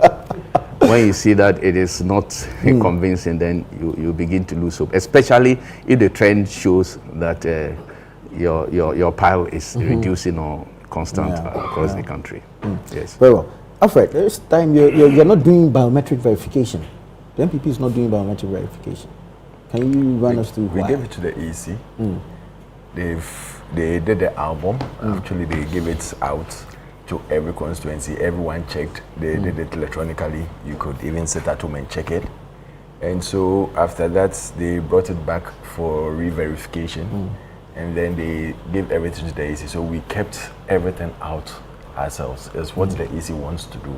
They do. And they feel that when you bring any identification, your picture is in there, your face is there, your number is there, your voter ID number is there, your party number is there, and every picture and name is there. And if you can be identified, why not? I mean, it's straightforward and faster. And so far, we've not had any challenges with not that. at all. Not at all. The only few we've had, like what he said, were those who forfeited their membership. They were taken out of the album, and those are people who went with other people in the last elections to support and vote for other candidates and even work for them. Once you do that in our constitution, you forfeited your membership.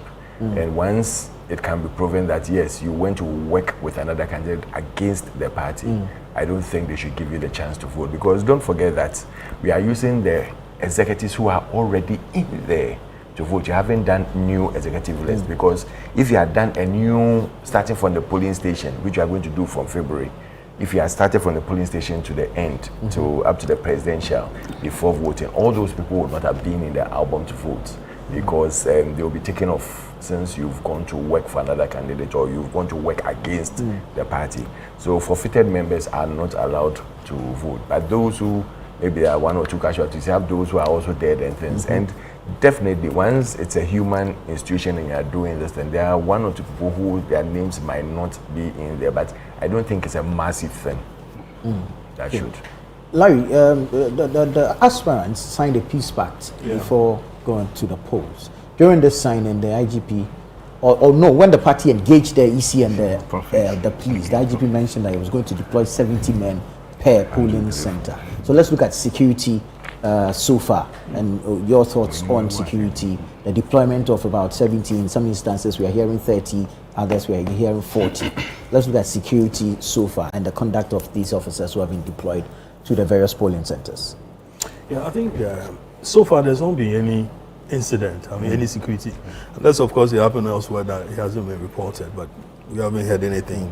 And I have also heard about how, the police are actually on the ground and ensuring that, the process is going smoothly. In any case, this is just a contest between, family members. Let's put it that way. Family members. What's going on? No, I'm laughing. You don't see what they laughing. I just smile. I'm sure they were trying to appreciate what I meant by family members. They were laughing because you added, let's put it that way. Why do you add?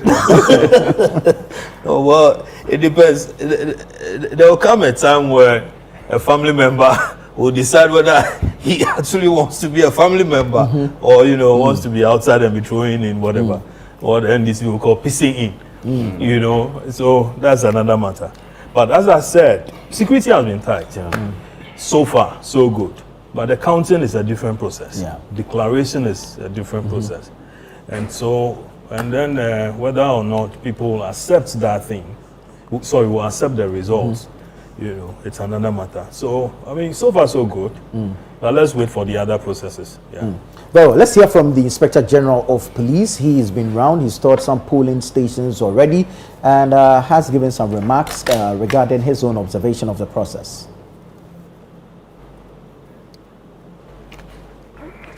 Everywhere. Well, yeah, so far. Yes. There's only misunderstanding about this queuing. Everybody wants to be attended to before he or she goes. But they should exercise patience. We have asked our men to put the barricades so that they go step by step. Those who will be in the queue, anytime after the 2 p.m., they will be allowed to vote. So they should not be creating any chaos over here. And I hope there's going to be understanding. We'll be able to solve the problem here, and it's left with discipline that is being managed. So I think so far it's okay. They are just worried about finishing early to go home. And then that is the only problem. And then it will be done. So the policemen will arrange it nicely for them so that they can finish and go. Thank you. So that was the Inspector General, Christian Tete Yohunu, speaking there after touring some polling stations across the capital, Accra, giving assurances and, of course, making his own observations of the exercise so far regarding the deployment he's made and how they've conducted themselves so far regarding the NPP's presidential primary, which is happening today. In about a few minutes, polls will close and then the sorting and the counting will begin. Later in the day, we expect a declaration to happen. I have Audu Mahama in studio with me. I have Alfred Thompson in studio with me. Larry Dugbe is here. And Jude Mensah is our statistics guy, if I can put him that way today. He's the man with the data today. So we'll be going back to him pretty shortly to look at some of the figures, especially from 2023, because there was a Super Delegates Conference. That's the most recent one. What the figures mean. And then, of course, if there are any interpretations, any trends that we can draw from there. But Audu, am I done? Sorry? Am I done? Are you done? No, I'm asking whether I'm asking you, are you done? No, because I'm being asked to explain what I meant by family members. You want to go back to that? He's done. Who's that? There are certain family members, who didn't want to be part of the process. Larry, so is this family a nuclear family or an external family? Anyways, let me come to Audu. Yes. It looks like the NPP has handed everything over to the Electoral Commission to run it for them. Sure. Yeah. Way to go? That's the way to go. General elections are conducted by EC, and this election is considered to be a general election. That is why EC is handling it, and that's the electoral management body in the country. They are well resourced. They have the capacity to do it. They have resources. They have the personnel to do it. And also, you want fairness in the process. You want fairness in the process. You don't want a candidate to say that because a party is conducting it, it may favor officials of that party may favor one candidate or another. That is why it's important that you get a neutral arbiter, an impartial arbiter. I'm not convinced with this neutral. We're neutral.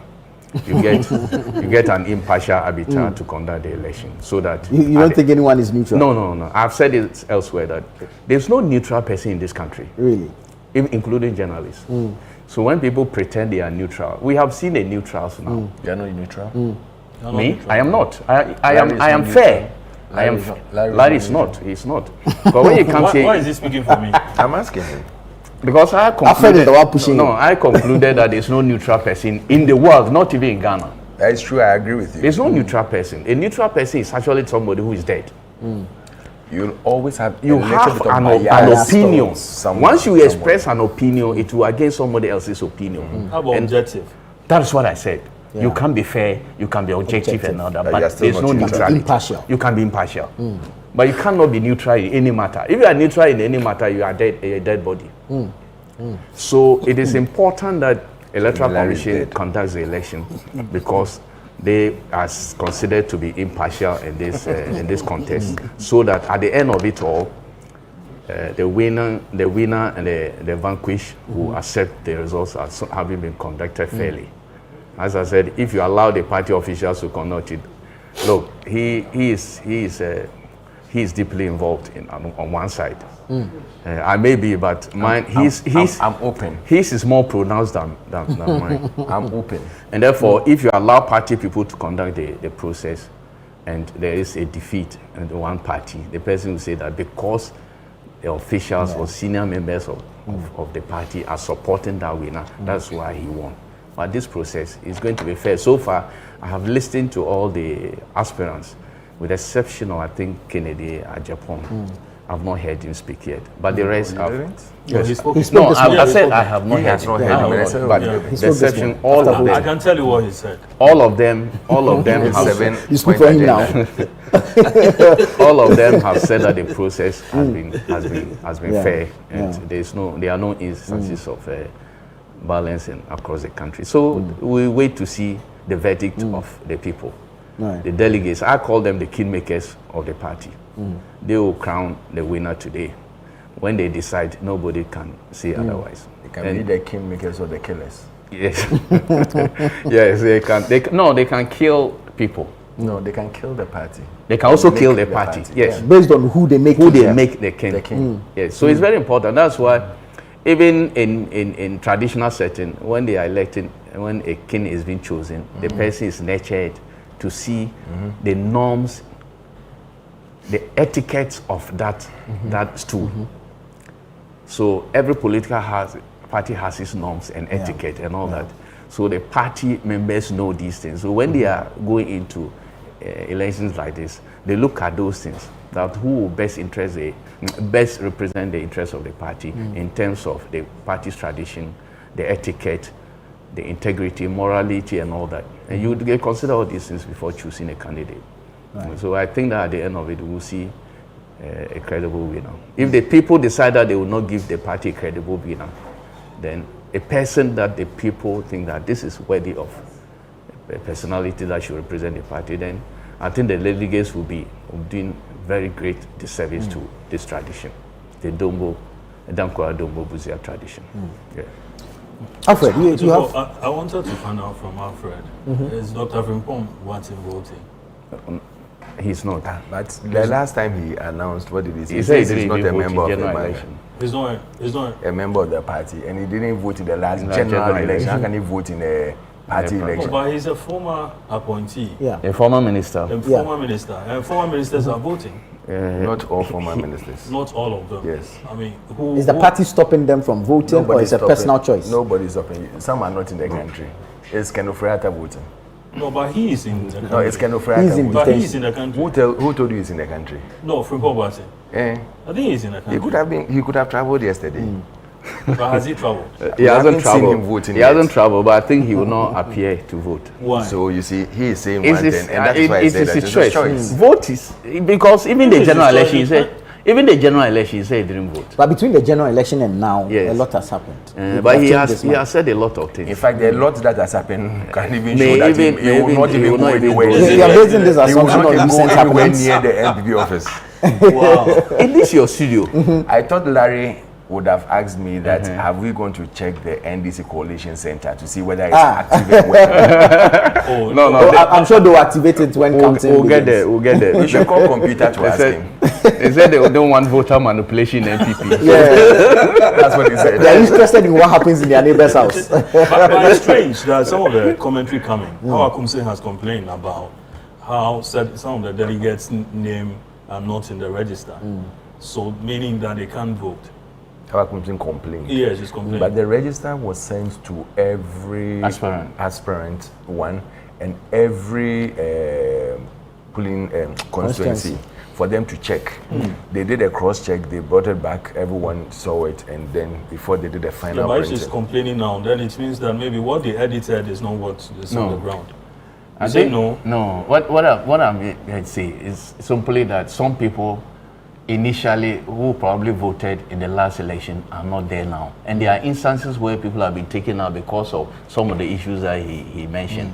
That if you act in a manner that the practice is that you are going contrary to the constitution, they are laid down regulations. So let me give you let me give you one. Let me give you one instance. If someone has forfeited his position, and like Fantiman, when I went to, there's a person who has forfeited. They appointed someone to take that position. Okay. Once the person's name wasn't in the voter register or the book, in the last election, they would not add it. They are using everything that is in the last. So any person that has been appointed to maybe replace even someone who is dead, or someone who has left, or someone who has resigned from the position will not be put in the album. Right. Okay. So people were actually appointed to represent. Yeah. Who appointed them and by what criteria? And that's what I use the word, if maybe you forfeited your position, or maybe I've left the area as an executive, or I've left the area, I don't want to stay there, so I said, I'm stepping down. I don't want to be this, or you are dead, or maybe you got an appointment somewhere, and so you don't want to be a known, or you don't want to be in the party register. Right. You would have to take your name out, and could be in the security services or anything. There are people who went into the security services and they cannot be in the party register. So your name will be taken out. Let's look out for some of this because certain concerns could be expressed after the voting process. And we need to be mindful of some of these things. But anything like this, nothing can be done about it now till after the voting. No, well, it becomes another packet of... Once they've given you the chance... hold on to it. No, once they've given you the chance, they've given you the album, you have to do everything possible to make sure that before the final print, and every person or every candidate sent a representative to the printing house. Right. No, but Alfred, you were there for the printing. The concern, how Akumse is not just an ordinary person. I understand where you're coming from. Alfred, let me finish. Let me finish. I haven't said it. I say I understand where you are coming from. Okay, so yeah. However, keep that understanding. However, I want to make it short for you so that we move on to another topic.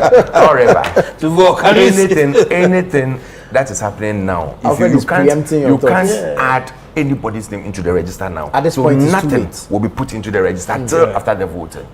And everything that will happen after the voting is the new register that you are going to create. From polling station, we'll have it in February. Then we go into the electoral area in March. We'll do constituency in April. We'll do regional in May. There'll be a break for 1 month. Then we'll do the national. Then after that, Alfred, I'm talking about the register being used. And I'll give you an answer. Okay, let me, if I can help. I think I understand him. Is that if how would you understand what I haven't said? No. He hasn't even said it. He said it already. He wants to make a point said that about the Musa may raise. Yes, he said may raise. So how do you know? No, but you see, I'm reacting to his concerns now. Why he said that? Listen, people could be appointed by way of replacement. Yes. And I'm telling you that Hawa Akumse is not an ordinary person. Yes. She has been an MP. She has been a minister. Okay, and she tells you that she's a supervisor in that particular constituency where the voting is taking place, and that she's worried. Is it for the party or for a candidate? For the party. Okay. And that she's worried that delegates had come to vote and that their names were not in the register. You get it? Yeah. And I'm saying that becomes another concern that could spark trouble for the party, if you like. Right. And even if, this album indeed went round and everybody saw through it and then take their names, Howard says that on the voting day, their names that are missing. So meaning that I had gone there fully, assured that my name is in the register, only to be, for the records. Is that? You want to finish? I'll ask you one question. Oh, go ahead. No. So then I check, and then my name is not in the register. No. That becomes a problem. No. Right. Okay, so let me ask you, Larry. Yes, please. If you are going for a national election and you go to the polling station today and your name is not in the register there, would they insert your name there? No, they won't be insert. Would they allow you to vote? No, but see, that is a different process altogether. It's the same thing we are doing. No, it's a replica of a national election. It's too late to insert any. Yes, that's what I'm telling you. So don't even bring any mind to it because nothing will be done. Let us move forward. We gave you a time to do cross-checking. Whether you are even the former president, we gave you a time to do cross-checking. If you didn't cross-check your name, and your name is not in, and the register has been printed and has been sent to the AE, as we said now, that control is not in NPP's hands. It's in the Electoral Commission's hands. So whatever you do, whatever you say, it's Electoral Commission who is handling it. If you go there and you go and misbehave, the police will do their duty. That's all. So for disenfranchising somebody, nobody has been disenfranchised. Okay, may I come in? Because if you didn't go and check your name and your name is not there, they gave everybody the chance. They gave you the what do you call it, passcode. That even if you can't go to the polling station, you can check from your phone. If you didn't check and your name is not there, you can't vote in one. So for the person who walks to the polling station, I'm here to vote. This is my party membership. This is my Ghana card. And then I'm here to vote. I'm the constituency so and so, whatever. And I'm here to vote. And then they check through, and then my name is not there. I've been disenfranchised. I see.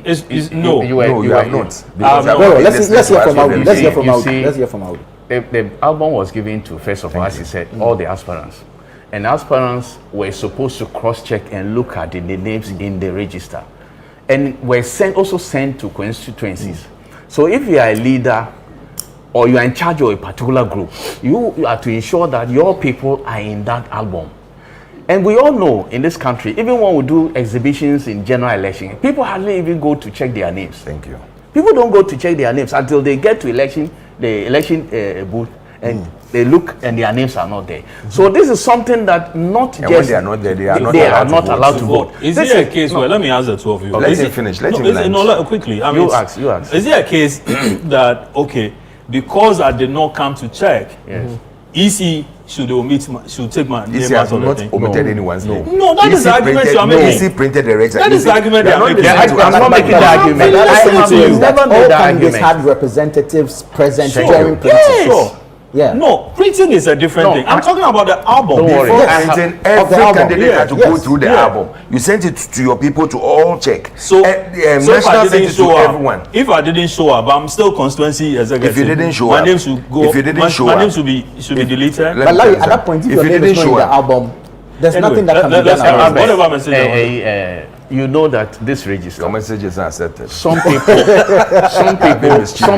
names have been removed from the register for obvious reasons, and they were not entitled to vote. Thank you. So if you are part of that group, and you go there with your full ID card or your party card, and your name is not registered, it means that your name might have been genuinely taken off the register, and therefore you are not entitled to vote. Does it mean I cease to be an executive of the party or a delegate?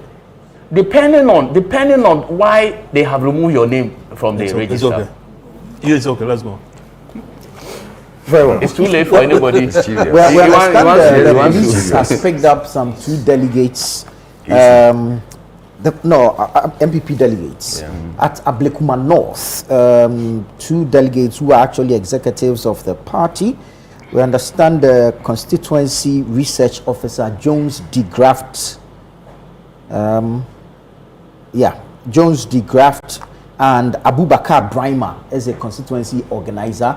We understand the two of them have been picked up following an earlier scuffle at one of the polling stations. That's the Odoko polling station. There was a scuffle earlier. Some accusations flew. Tempers were high. There was some altercation, and we are being told now that two Ablekuma North constituency executives of the New Patriotic Party, in the persons of Jones de Graft, a research officer, and Abubakar Brima, who is the constituency organizer, have been arrested. Also in Asin South, we understand tensions are high at a polling center in Asin South. This is the central region. In Team Forger's constituency. Yeah, we understand a group of delegates allegedly assaulted an agent of presidential aspirant Dr. Brian Echampong over claims of financial impropriety. So it looks like the Brian money is not getting to where it has to get to, and people are not happy. Impropriety, is it that he's giving more or they've not been giving? He's giving money for transportation for delegates. Yes. Delegates are not receiving the money. One thing you should also note is that when you are giving people funds for transport, you cannot give it around anywhere near the voting center. So if you go there and you try and do that, you'll be taken away. Be arrested. Yeah. Very well. Very well. So, but I'm coming up. Don't be mischievous. You can tell. The way he started laughing, you shouldn't be mischievous. You know, it says so I like the way he's classified everything, funds or transport. So let's say the police station is around let's say just a walking distance from my house. Yes. Do I need transport? Yesterday or the day before, they couldn't give you a transport. No, I'm asking you. I told you that it's not only for transport. Do I need transport too? I mentioned. So by what criteria is that transport being shared? Yes, but if you are going to give transport, you should give to all, irrespective of their proximity to the voting center. So I'm saying that. So it's money that is going around. Let's admit it. It has a purpose. For transport and food. It has a purpose. For what? Transport and food. I'm saying that. Let's say we are next door to this hotel. Okay. Yeah. And let's assume that the hotel is a polling station. Right. And we have to move from here to the hotel and vote. Do we need transportation? Will you give people from Achimota transport to come and vote? No, I'm saying that we need it. We don't need it. I need to ask you But one question. Why are you asking me? I'm asking you a question to respond to you. Yeah, the question is that you came from home, didn't you? Yes. Has Channel 1 given you water to drink? Yes, they've given me water. You couldn't drink water at home. And now it's past 2 p.m. Polls are expected to close anytime soon. We're still monitoring. Once polls close, we'll go around, we'll touch base with our various correspondents, our various reporters, and bring you, if like, an atmosphere or paint a picture to you what it looks like at the various polling centers across the country. But it's past 2 p.m. Polls are expected to close. Fafa Melody Potofi is joining us from Ablekuma North, where we understand 2 delegates have been picked up. Hello, Fafa. Thank you so much for joining us. Run us through what has happened that has brought us to this point where 2 delegates have been picked up by the police. Right, so voting just ended at the Odoko Kaleria Basic 1 and 2 in the Ablekuma North constituency. Currently, sorting and counting is underway. But before then, 20 minutes for voting to end, we just saw a scuffle erupt, and at the center of the scuffle was the former member of parliament for Ablekuma North, Nana Ekwusi. Now, we do not really know what the issues were, but upon conversations with delegates who have refused to speak on record or on camera, they are saying that it was a matter of money which was supposed to be given out to delegates in order for them to vote, and some people are sitting on the money or hoarding the money and not giving out the money. So the police were trying to mobilize or beef up the security around the inner perimeter ahead of counting. But some of the delegates were resisting adhering to those commands or the directives that was given to them by the police. So the police had to use force, and 2 of the delegates were arrested. Upon further consultation and enquiries, we realized that one of the people who was picked up is the constituency research officer for the Ablekuma North constituency, for the NPP precisely, and his name is Jones de Graft. And the second person who was also picked up is the constituency organizer for the NPP. Yes, so that's what we know so far about the matter. So, Fafa, regarding the former parliamentary candidate, was she intervening, or what exactly was she doing? So the first person who was picked up, who happens to be Jones Degas, happens to be one of her people, and she and Sheila Bartels have been very open about their stance on the primary, siding with Dr. Mahmoud Baumia. So they are on the Baumia camp over here, and it was as though they were picking one of her people, so she was trying to intercede and let the police know that no, the guy really didn't do anything. So she was also resisting vehemently. She wasn't having it, so that was why you could see her in throwing, we could say, a tantrum, flaring up. Very well. Did this incident impact or affect the voting process in any way? I mean, the voting process had ended literally because there were no more delegates coming in to vote. So we were right about done with the So polls had closed, but a scuffle erupted as a result of some money that had allegedly not been released, if I understand exactly. They were saying that there were a few more delegates who had not cast their votes yet, and they insisted that until the monies due them were released, they weren't going to vote. Were these delegates in queue? No, you could see them in small groups and discussing, and some of them expressed bitterly how they know that some of these leaders are sitting on monies which have been given out to be distributed to them. So most of them said until the money reached them, they were not going to cast their votes. Did they mention who had given them these monies? You would predominantly hear Baumia camp, Ken camp, Educhum camp, Brian camp. Those are the four dominant camps I've heard so far among the delegates when they discuss that monies have been doled out to be given out to them. Very well, Fafa. Thank you. Thank you so much. We'll come back to you as and when you have more information for us. Fafa Melody Kotofe reporting from the Ablekuma North constituency, where we understand the scuffle broke out, and two delegates who happen to be constituency executives of the New Patriotic Party have been picked up by the police service. Ablekuma North again. So, like I told you, anybody who misbehaves or causes any stir around the parameters, or anywhere near the parameters of a polling station or a polling center, to put it that way, would be taken away by the police. Today, as till 3 o'clock, that's the full declaration will be made.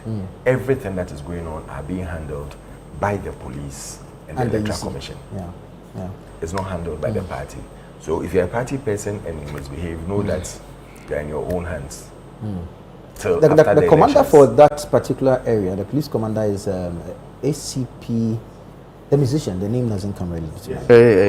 Kofi Sapong. Yes, I saw him in the video, but I've never seen him in this state before. Perhaps whatever was happening must have really aired him up.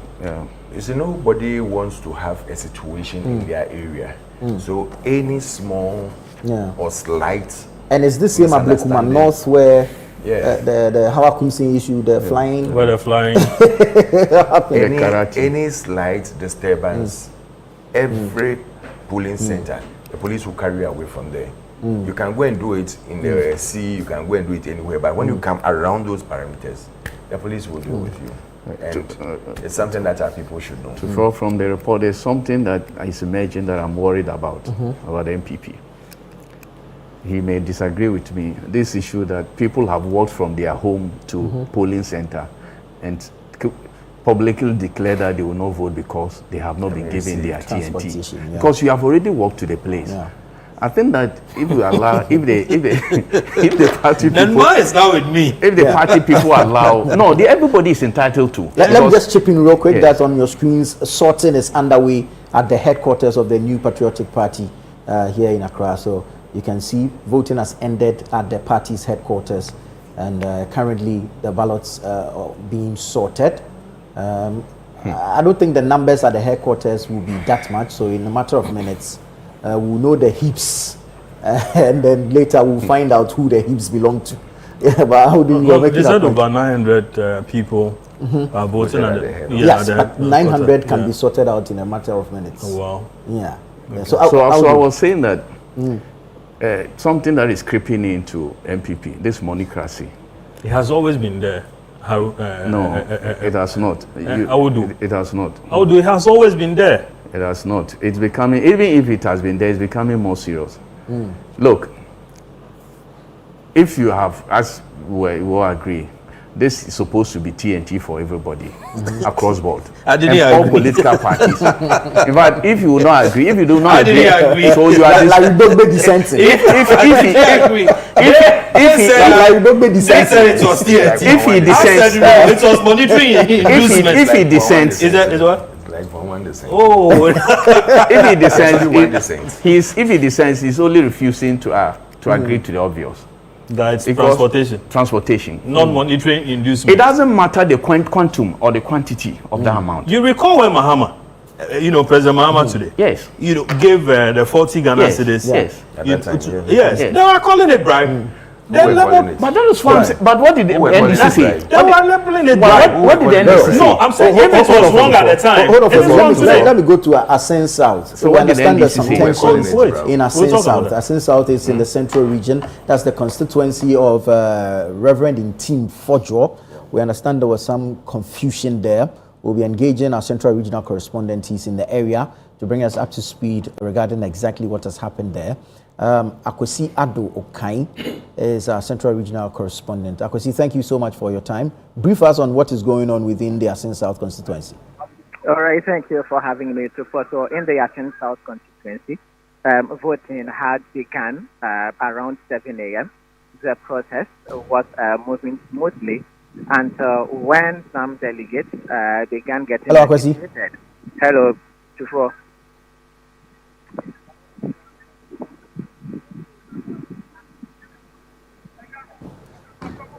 Akwesi, please go ahead. Okay, so the process was flowing smoothly until some delegates began getting agitated about the fact that they heard that Brian Asampon's camp was allocating 700 Ghana cedis to each delegate.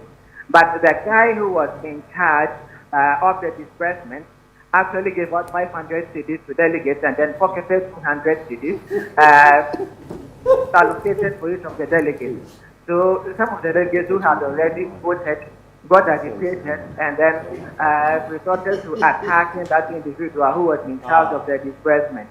I should say that they took the timely intervention of the police to save this particular guy from harm. Let me say that it also had the whole process stalling for a while because some of the delegates who were yet to cast their votes decided not to vote at all until the 200 cedis was added to the original amount that was allocated to them. So after that suspension was resolved, the process resumed smoothly, and then as I speak with you now, voting has ended, and then voting is already underway in the Asen South constituency. In the Asen Central constituency, the process has been smooth since morning. There has been no chaos or no confusion at the voting center. And then as I speak with you now, sorting is already done, and then counting is already underway. And let me say that judging from the number of ballot papers that has been sorted, there is no doubt that the Honorable Kennedy of Japan is going to have a superimposing victory. Akwesi, hold on. Let's go back to this particular scuffle.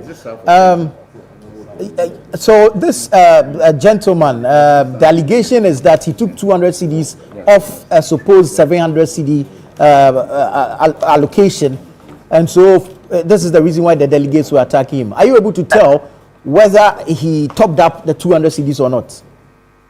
So what we heard was that reportedly the 200 cedis he took off from the original 700 cedis was handed over to his girlfriend, who could not be located anywhere near the voting center.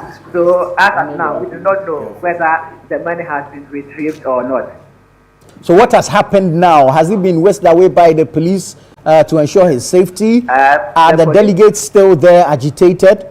The police only intervened to ensure that he is safe from harm. He has not been detained. We do not have any official communication from police or any other official sources whether he is going to put under arrest or not. Not to put under arrest, but has he been taken away to safety, or is he still loitering around the polling center? No, he's been taken away to safety. Very well, Akwesi. Thank you so much. Akwesi Addo there, reporting from the Asin Enclave. He's been covering Asin Central, Asin South, Asin North, bringing us up to speed regarding what is happening in there. Let's go to Domko Abenya. Domko Abenya here in Accra. Ajubi Wiafia Kenteng is my colleague, and she's reporting from there. Hello, Ajubi. Has voting ended in Domko Abenya?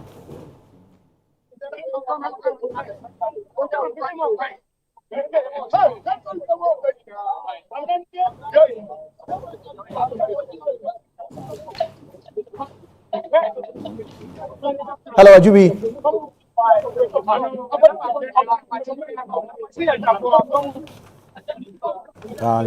We're struggling to get Ajubi, but she is in Domeko Abenya. We'll touch base with her and find out if voting has ended. It's 18 minutes past 2 p.m. So we're going around the country to gauge the atmosphere where voting has ended. In other places, sorting underway, other areas, counting underway. So we'll bring you a feel of what is happening across the country as we touch base with our various correspondents. I understand Ajubi is back on the line. Ajubi, thank you so much. What exactly is happening in Domko Abenya now? Has voting ended? Voting at the Domko Abenya constituency, that's the Atomic A and B polling station, ended at exactly 2 p.m. Now, the sort of the ballot is currently underway.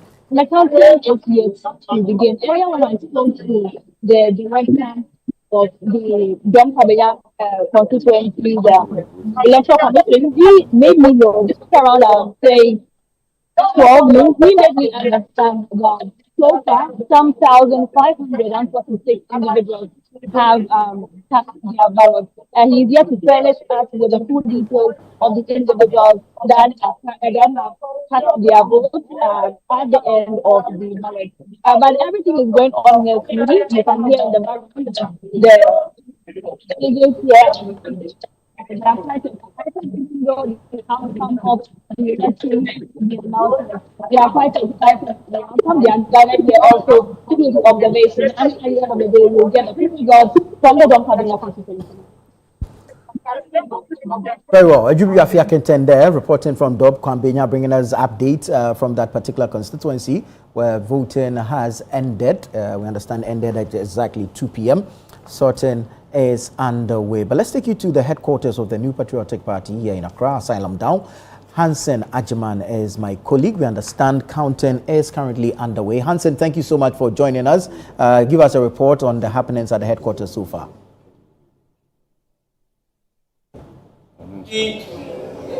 Counting is ongoing here at the head office. So they counted from the back. Kwabena J. Japan, he had 7 votes here at the NPP headquarters. So they are still counting here. They started from the 5th candidate. And now so Yaduchum had 2 votes. Let's listen to some of the voices with respect to the count. 6,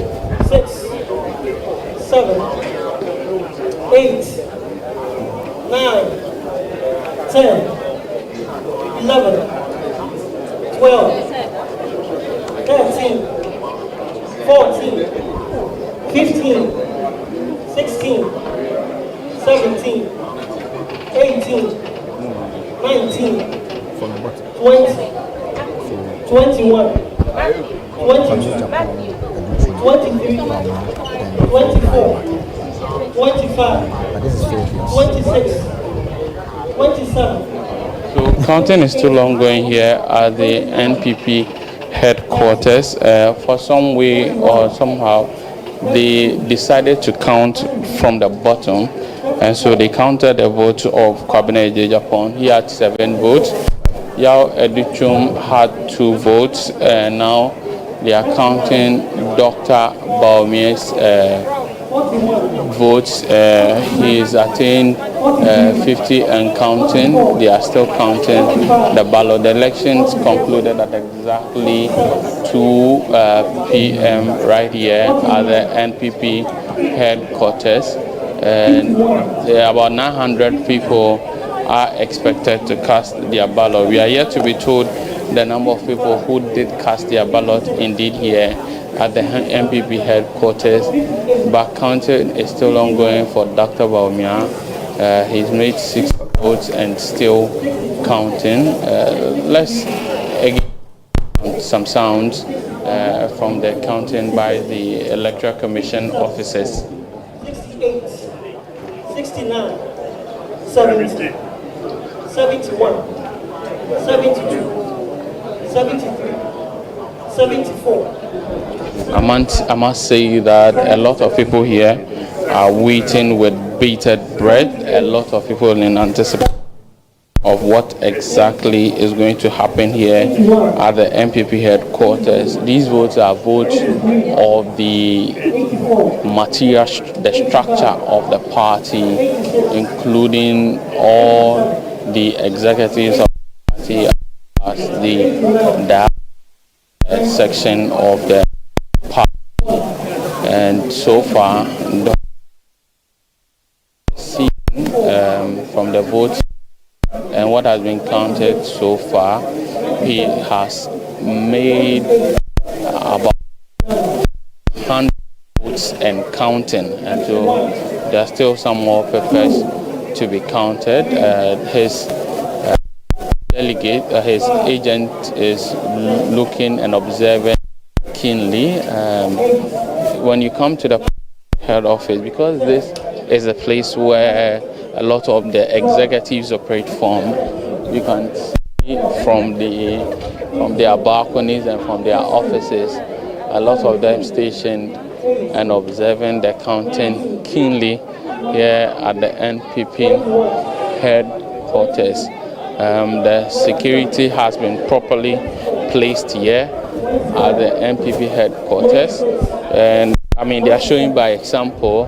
This is the headquarters, and so when they say polls will end at 2, polls indeed ended at 2, with sorting and now counting has begun. Dr. Baumia has made well over 138 votes and counting now, and so we'll still take some sounds and bites with respect to the counting.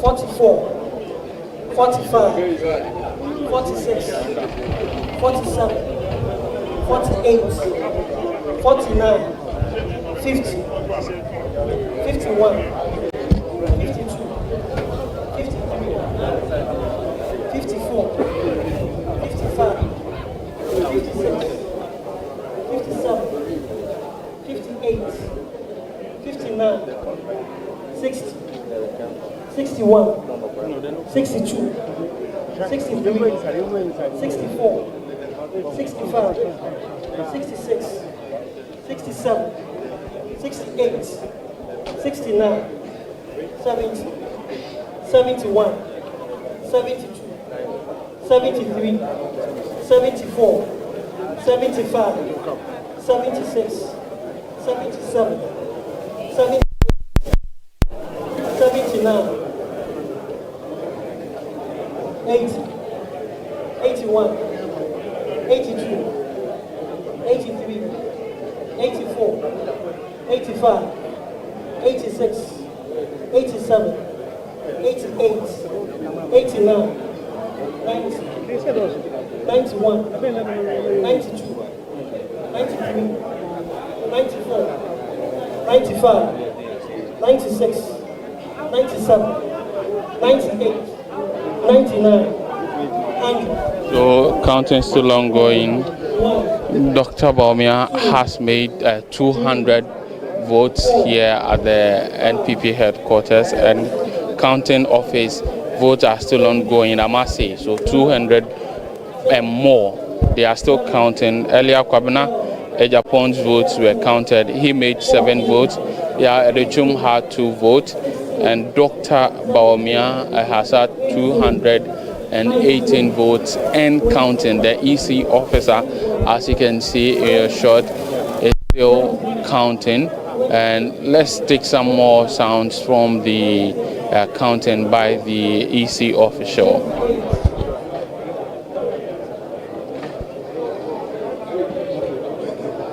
29, 30, 31, 32, 33, 34, 35, 36, 37, 38, 39, 40, 41, 42, 43, 44, 45, 46, 47, 48, 49, 50, 51, 52,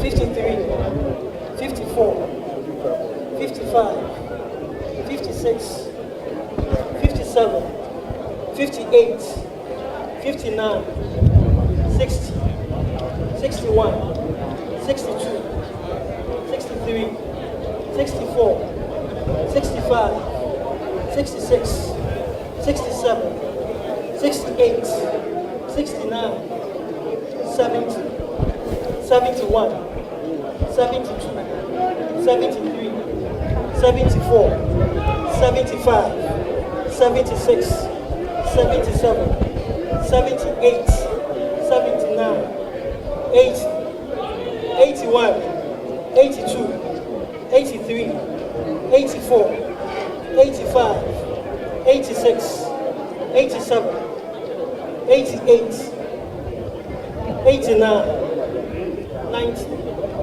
91, 92, 93, 94, 95, 96, 97, 98, 99, 100, that's 300.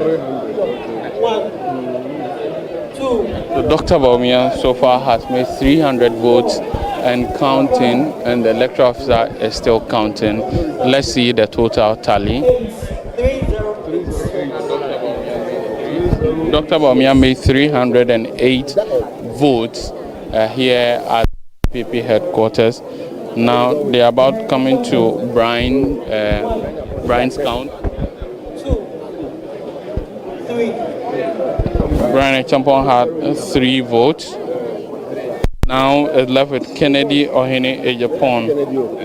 Kennedy Ohene Ejapon. They are about counting Kennedy Ohene Ejapon's vote. Ohene Ejapon. 1, 2, 3, 4, 5, 6, 7, 8, 9, 10, 11, 12, 13, 14, 15, 16, 17, 18, 19, 20, 21, 22, 23, 24, 25, 26, 27, 28, 29, 30, 31, 32, 33, 34, 35, 36, 37, 38, 39, 40, 41, 42, 43, 44, 45, 46, 47, 48, 49, 50, 51, 52, 53. So those are the counts for for Kennedy Ohene Ejapon. He's made 57 and counting. 58, 59, 60, 61, 62, 63, 64, 65, 66, 67, 68, 69, 70, 71, 72, 73, 74, 75, 76, 77, 78, 79, 80, 81, 82, 83, 84, 85, 86, 87, 88, 89, 90, 91, 92, 93, 94, 90, 95, 96, 97, 98, 99, 100, 1. So, Kennedy in Japan votes and counting. The electoral officer is still counting the results here at the NPP headquarters. Let's take a bite of some more of the results from Kennedy Ohine, Japan. 13, 14, 15, 16, 17, 18, 19, 20, 21, 22, 23, 24, 25, 26, 27, 28, 29, 30, 31, 32, 33, 34, 35, 36, 37, 38, 39, 40, 41, 42, 43, 44, 45, 46, 47, 48, 49, 50, 51, 52, 53, 54, 55, 56, 57, 58, 59, 60, 160. So Canada and Japan had 160 votes, and so at the NPP, Edichum 2 votes, Dr. Bawumia 3 votes, Brian and Kennedy Japan 160 votes. These are the provisional results that we are getting from the MPP headquarters here at as far as the MPP results are concerned. That you can this is the NPP. This is where the results have.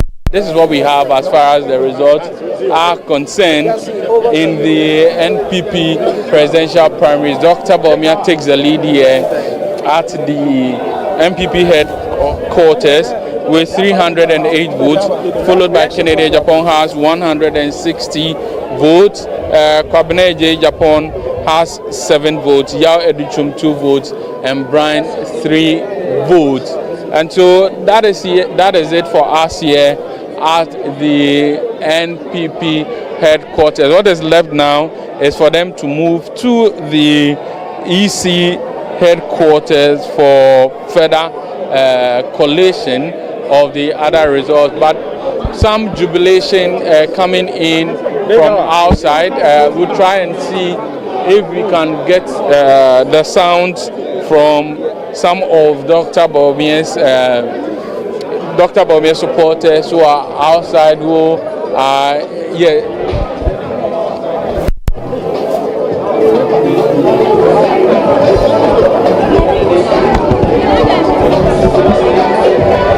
So it's very interesting. Whoever is behind the turntables, the kind of song that the person has selected to play just after the results have been, the results for this voting center has been declared in terms of Dr. Baumia winning, and with a song that says "Yene Osre Kwansu Yendo," but it's one of joy, but a lot of them here are still waiting for results that are supposed to come in from other parts of the country. But what we can report from you, we can report for you from the NPP headquarters is that Kwabena Ejapon had 7 votes, Yaya Duchum had 2 votes, Dr. Mahmoud Bawumia had 3 votes, and Kennedy Ejapon had 160 votes.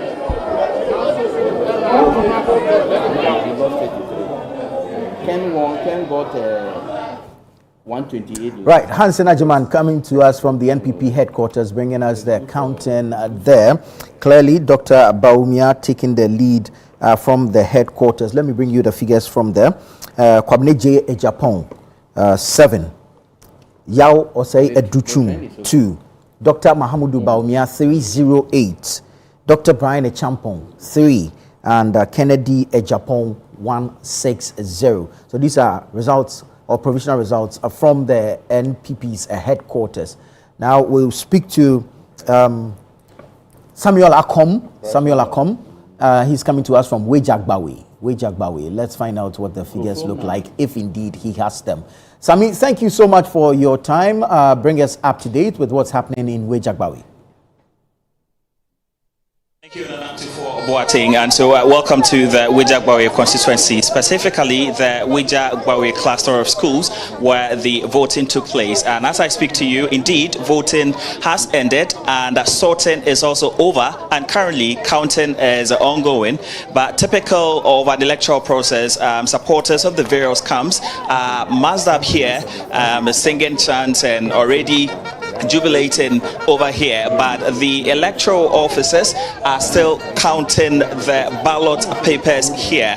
But one thing we are seeking clarification from is the fact that they are not counting to our hearing, they are just counting to the agents at the station. We are not really hearing what they say, unlike other areas where you hear the EC officers mention this number, that number, and all. That is not being seen here. But all the agents, I can say on record, are present witnessing the counting process. And we have gotten some information from the Electoral Commission in terms of the data. Earlier we indicated that about 1,239 delegates were expected here, but the close of polls, 1,114 cast their ballot. So it means that only 125 delegates did not show up to show interest in electing the party's flag bearer for the 2028 general elections. And so that is what has been happening here.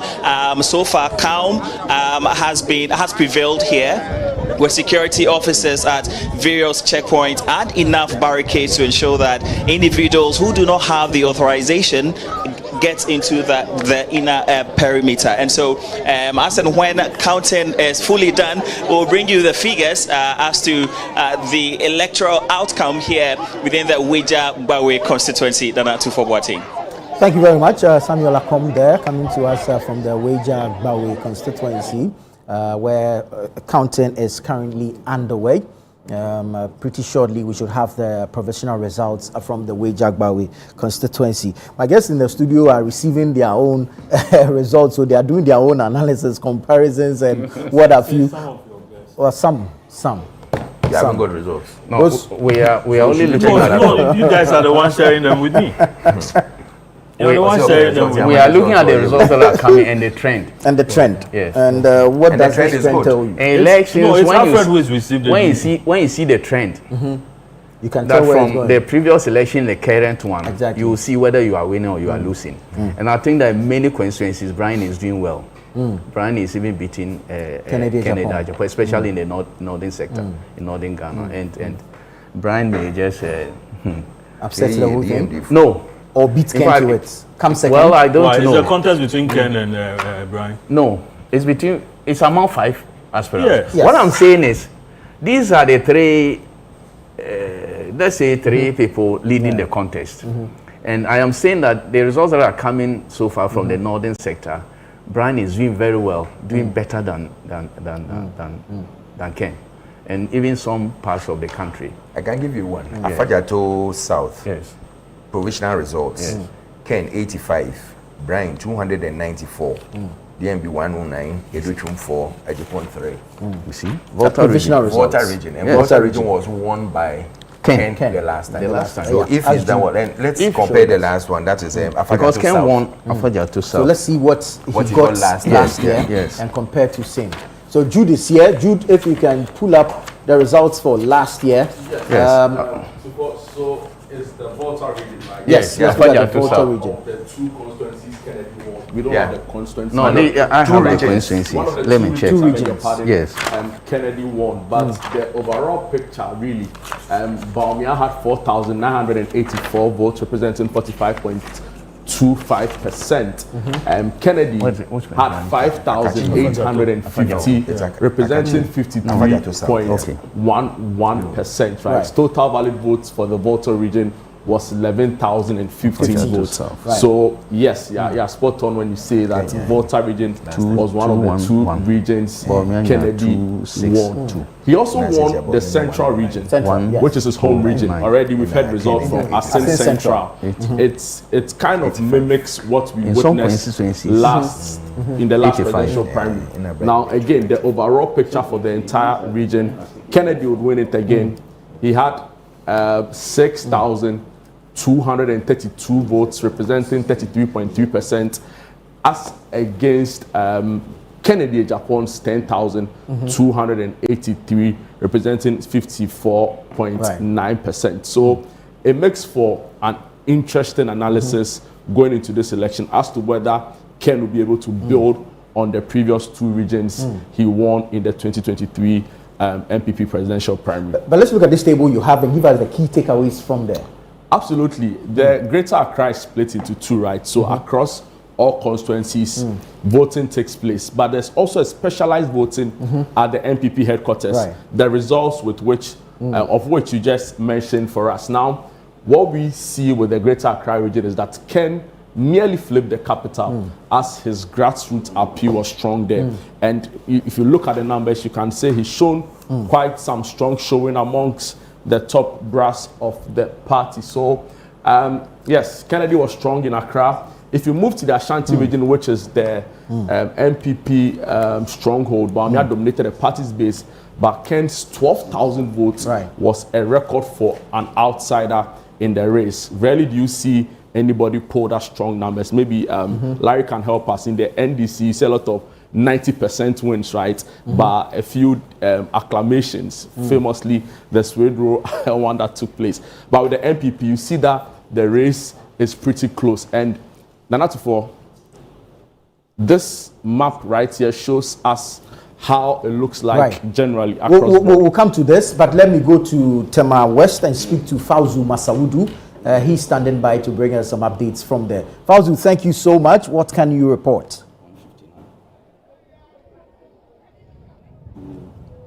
Hi, Nana. If you can hear me, earlier I was at Tema West. I also made a stop at Tema Central at some points, but presently I'm here at the Tredase Junior High School, which serves as a polling station for the Tema East constituency. The place has two centers, that's Center A and Center B, or if you like, Station A and Station B. Presently, counting is ongoing. So far, the results that have trickled in from the Station A is Kennedy Japan has 222, Brian 27, Baumia 883. But mind you, vote counting is still going on. When you come to this polling station, there are some partitions that have been made as parts of protocols and what have you. This security tape you are seeing, which serves as a barricade has been divided into two. So the first part, when you get here, you are expected to, it serves as a waiting area, and then you go into the inner perimeter proper, which served as a place where delegates went to vote. But now counting is ongoing at that side. Then it's also instructive to note that this polling station has been noted throughout this process for a number of allegations, particularly from supporters of Brian Achampong, who alleged that his campaign coordinators have refused to release some funds that were meant for them. They indicated that the funds are 700 Ghana cedis per head, and that they would have none of that. They will pursue their respective campaign coordinators in charge of these funds until they are given what is due them. They are out there waiting with bated breath as counting climaxes, but we will inch closer to them to possibly gauge the mood, even as the electoral officers facilitate or accelerate the counting process. Good morning. I have one of them here. Good afternoon. What's your name? My name is Odin Wajaman. Okay. You voted already, obviously. Yeah, I'm the electoral coordinator. Okay. Tell me about. And the Bamuya coordinator the whole Ghana. I'm the chairman. You are the chairman. Yes. So today you get some peaceful election for Tama is here. So I will thank everybody. And the Honorable Tatos Grover, regional minister, former regional minister, is done well with in chairman, and we all, and the coordinators all. I will thank them. How the voters for Dr. Mahmoud Bawumia, that's what you want it. You want Bawumia to go forward and go and take 2028 a battle for you. All right, sure. So I'm seeing some jubilation ongoing in there. We would want to get closer to find out really what it could be, what the issue could be. But so while we are attempting to have access to the inner perimeter, some supporters are also trying to make their way in there, but the security, operatives here won't have none of that. We see. So we are still trying to have access to, to the polling, the inner perimeter proper, where counting is ongoing. So far, Right. Fauzuma Saudu there, bringing us some sights and sounds from the Tema East constituency, the Chidasi #1 park. Counting almost done. You had some jubilant voices there, but let's bring you some results. Asin Central, provisional results. Kennedy Japan 495. Brian Achampong 4. Dr. Mahmoud Bawumia 28. Aduchum 1. Kwabna Ejapong 1. Adanse Asokwa constituency, provisional results. Adanse Asokwa constituency. Kennedy Ohinie Japan 114. Dr. Brian Achampong 70. Dr. Mahamudu Bawumia 306. Dr. Yao Osei Educhum 2. Engineer Kwabna Ejapong 2. Rejected 0. Total cast 494 out of a total of 523 delegates. Let's go to Efidjase Asokore constituency. Efidjase Asokore constituency. Kennedy Ejapong 26. Brian Achampong 114. Dr. Mahamudu Bawumia 456.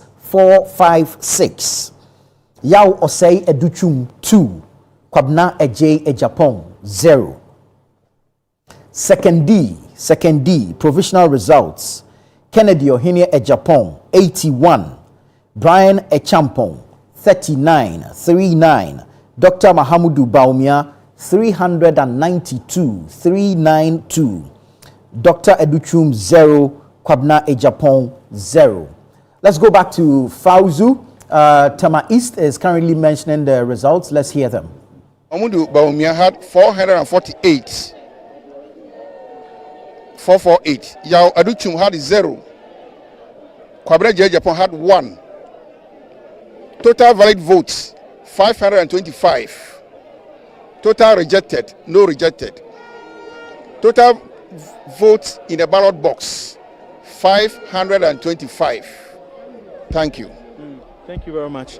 Okay. And will this be posted anywhere for access as directed in previous elections by the Electoral Commission, or to be transported to the party office? We'll send it to the party. Okay. All right. Thank you very much. So that was the presiding officer here at the Tema East constituency, who just provided results of the polls. Kennedy Japan had 63, Brian Champon 13, Dr. Mahmoud Baumia 448, and Yawaduchum 0, and then Kwabena Eje Japan polled 1. So these are the results here from the Tema East constituency, precisely the Trinidia JHS school. Thank you very much. Thank you, Fauzu Masaudu, bringing us results from the Tema East constituency. Let me now take you to the Okre constituency in the Eastern region. Okre, Kennedy Japan 164, 164. Brian Echampong 169, 169. Dr. Mahamudu Baumia 162, 162. Yao Educhum 2, Kwabne Japan 0. Let's go up north. Bole Bamboy, provisional results. Kennedy Japan 142, 142. Dr. Brian Echampong 71, 71. Dr. Mahamudu Baumia 375, 375. Dr. Yao Osei Educhum 8. Kwabne Japan 4. So that's Bole Bamboy. Akim Swedru, Kennedy Japan 45. Dr. Brian Echampong 66. Dr. Mahamudu Baumia 177, 177. Dr. Yao Osei Educhum 2, Kwabne J Japan 0. Clote Kole, provisional results. Polling station A. Kennedy Japan 125. Brian Echampong 60. Dr. Mahamudu Baumia 366, 366. Yao Osei Educhum 3, Kwabena Eje Japan 2. Nkoko constituency, provisional results. Kennedy Japan 129. Dr. Brian Echampong 312, 312. Dr. Mahamudu Baumia 368, 368, 368. Dr. Educhum 3, Kwabene J Japan 0. Nkoko, I repeat, Nkoko, Kennedy Japan 129, 129. Dr. Brian Echampong 312, 312. Dr. Mahamudu Baumia 368, 368. Dr. Educhum 3, Kwabena Eje Japan 0. Fantiakwa South, Kennedy Japan 102, 102. Dr. Brian Echampong 43, 43. Dr. Mahamudu Baumia 304, 304. Dr. Yao Osei Educhum 0, Kwabena Eje Japan 2. That's Fantiakwa South. In Shiayeso constituency, Kennedy Japan 321, 321. 321, 321. Yes, that's the case constituency. In Shiayeso, 321. Kennedy Japan 321, 321. Brian Echampong 91, 91. Dr. Mahamudu Baumia 379, 379. Dr. Yao Osei Educhum 4, Kwabena Eje Japan 0. New Drabane South, Kennedy Japan 101, 101. Brian Echampong 45, 45. Dr. Mahamudu Baumia 325, 325. Educhum 0, Kwabene J Japan 0.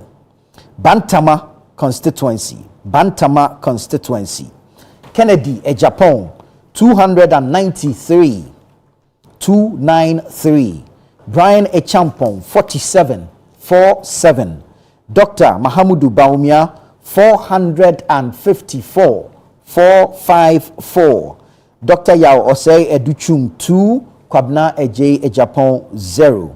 Asene Akroso Manso, Asene Akroso Manso, Kennedy Ejapon 127, 127. Brian Echampon 210, 210. Mahamudu Baumia 177, 177. The rest had 0. Bimbila Kennedy Ejapon 61, 61. Brian Echampon 119, 119. Dr. Mahamudu Baumia 702, 702. Educhum 5, Kwabne Japon 2. Asin North, Kennedy Ejapon 407, 407. Brian Echampon 83, 83. Dr. Baumia 40, 40. Educhum and Ejapon 0. Fomena constituency provisional results. Kennedy Ohine Japon 127, 127. Dr. Brian Echampon 44, 44. Dr. Mahamudu Baumia 202, 202. Yao Osei Educhum 1, Kwabna Eje Ejapon 1. Kumawu constituency.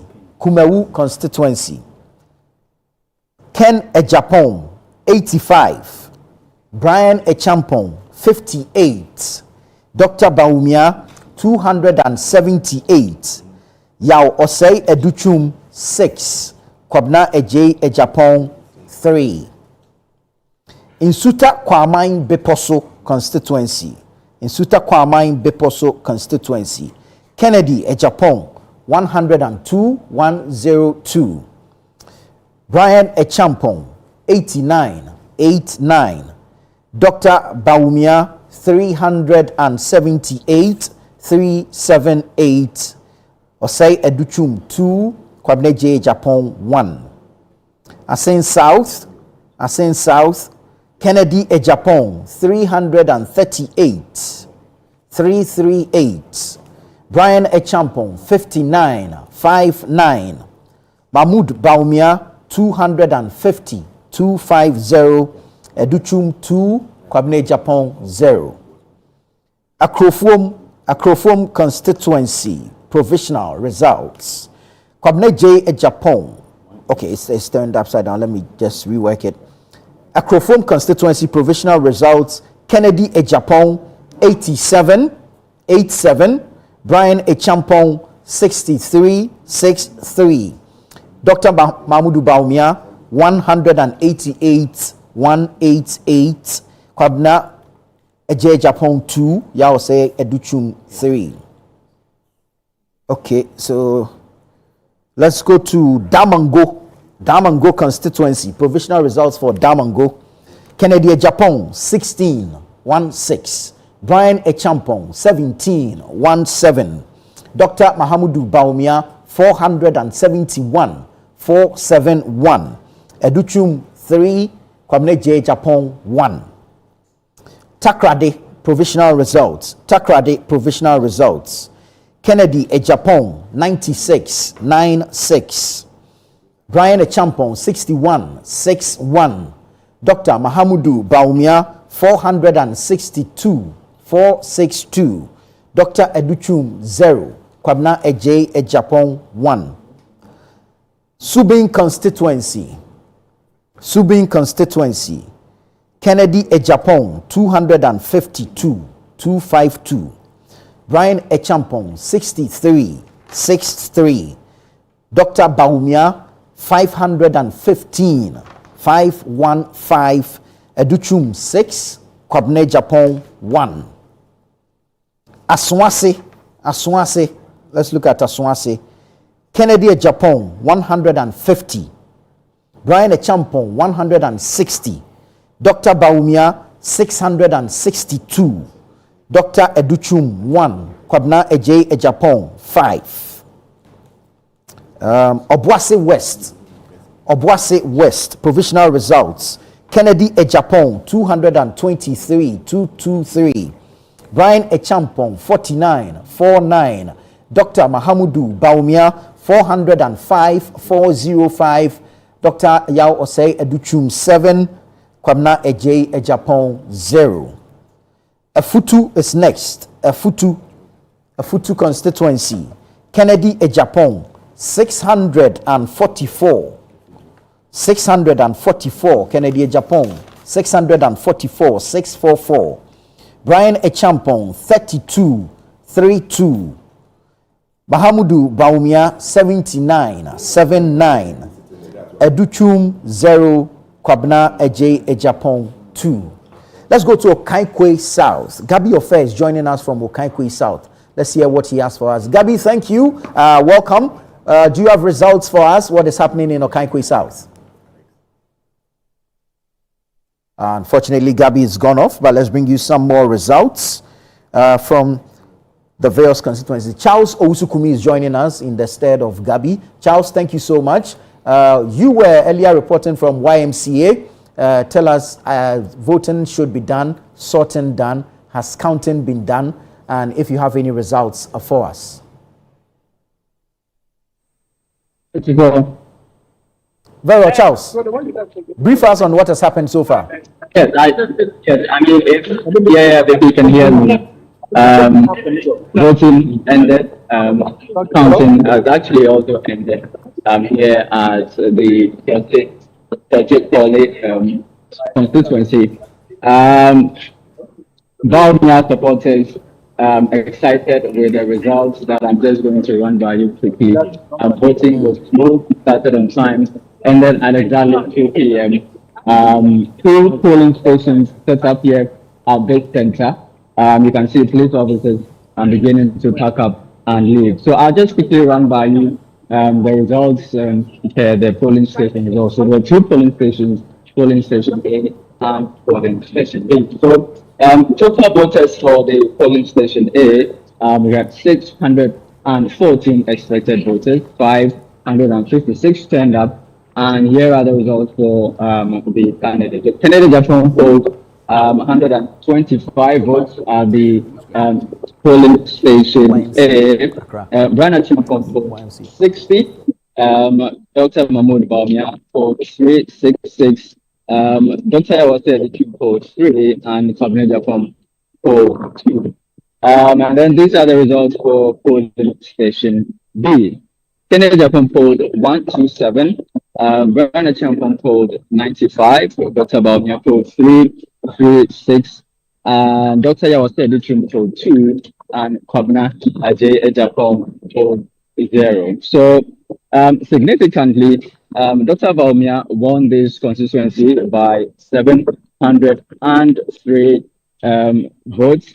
Coming in second is Kennedy Ejapong, who polled 252, which is lower than they both got in the last election, which was in 2023. So voting has ended, and Baumia supporters a few minutes ago excited by the results. Dr. Baumia winning politically, just like he did in 2023. Thank you so much for that. Let's speak to Akwesi now. Akwesi Ajenim, he's our Western Bureau Chief. He is in Takrady at the moment. Akwesi, thank you so much for your time. Give us some brief updates regarding some results that you have received.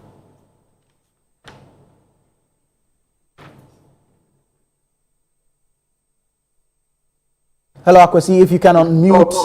Very well. Brief us on the results you have so far.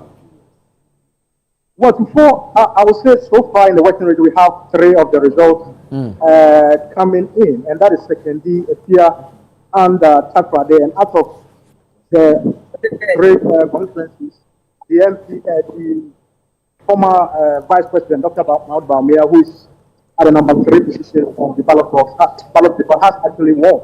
If I take you to Sekendi, Dr.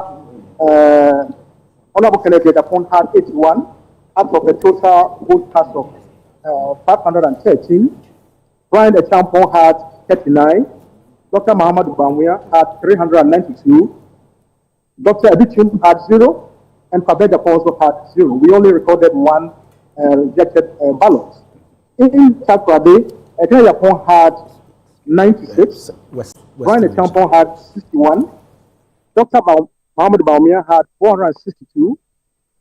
Dr. Abichum had 0. Kabane Ejapon had 1.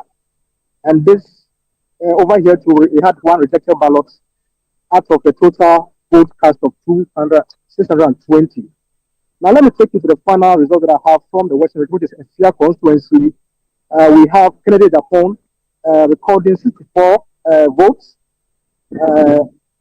Brian Echampon, Dr. Brian Echampon having 74 votes, 75 votes. Dr. Mahmoud Bawumia recorded 343 votes. Dr. Edichum had 1, and Pabna Ejapon had 0 out of a total vote cast of 483. And that is the situation over here out of the 3 constituencies we have here in Metropolis. If you look here, I'm currently standing at the secondary Methodist Park, and the exercise is over. Everybody is gone.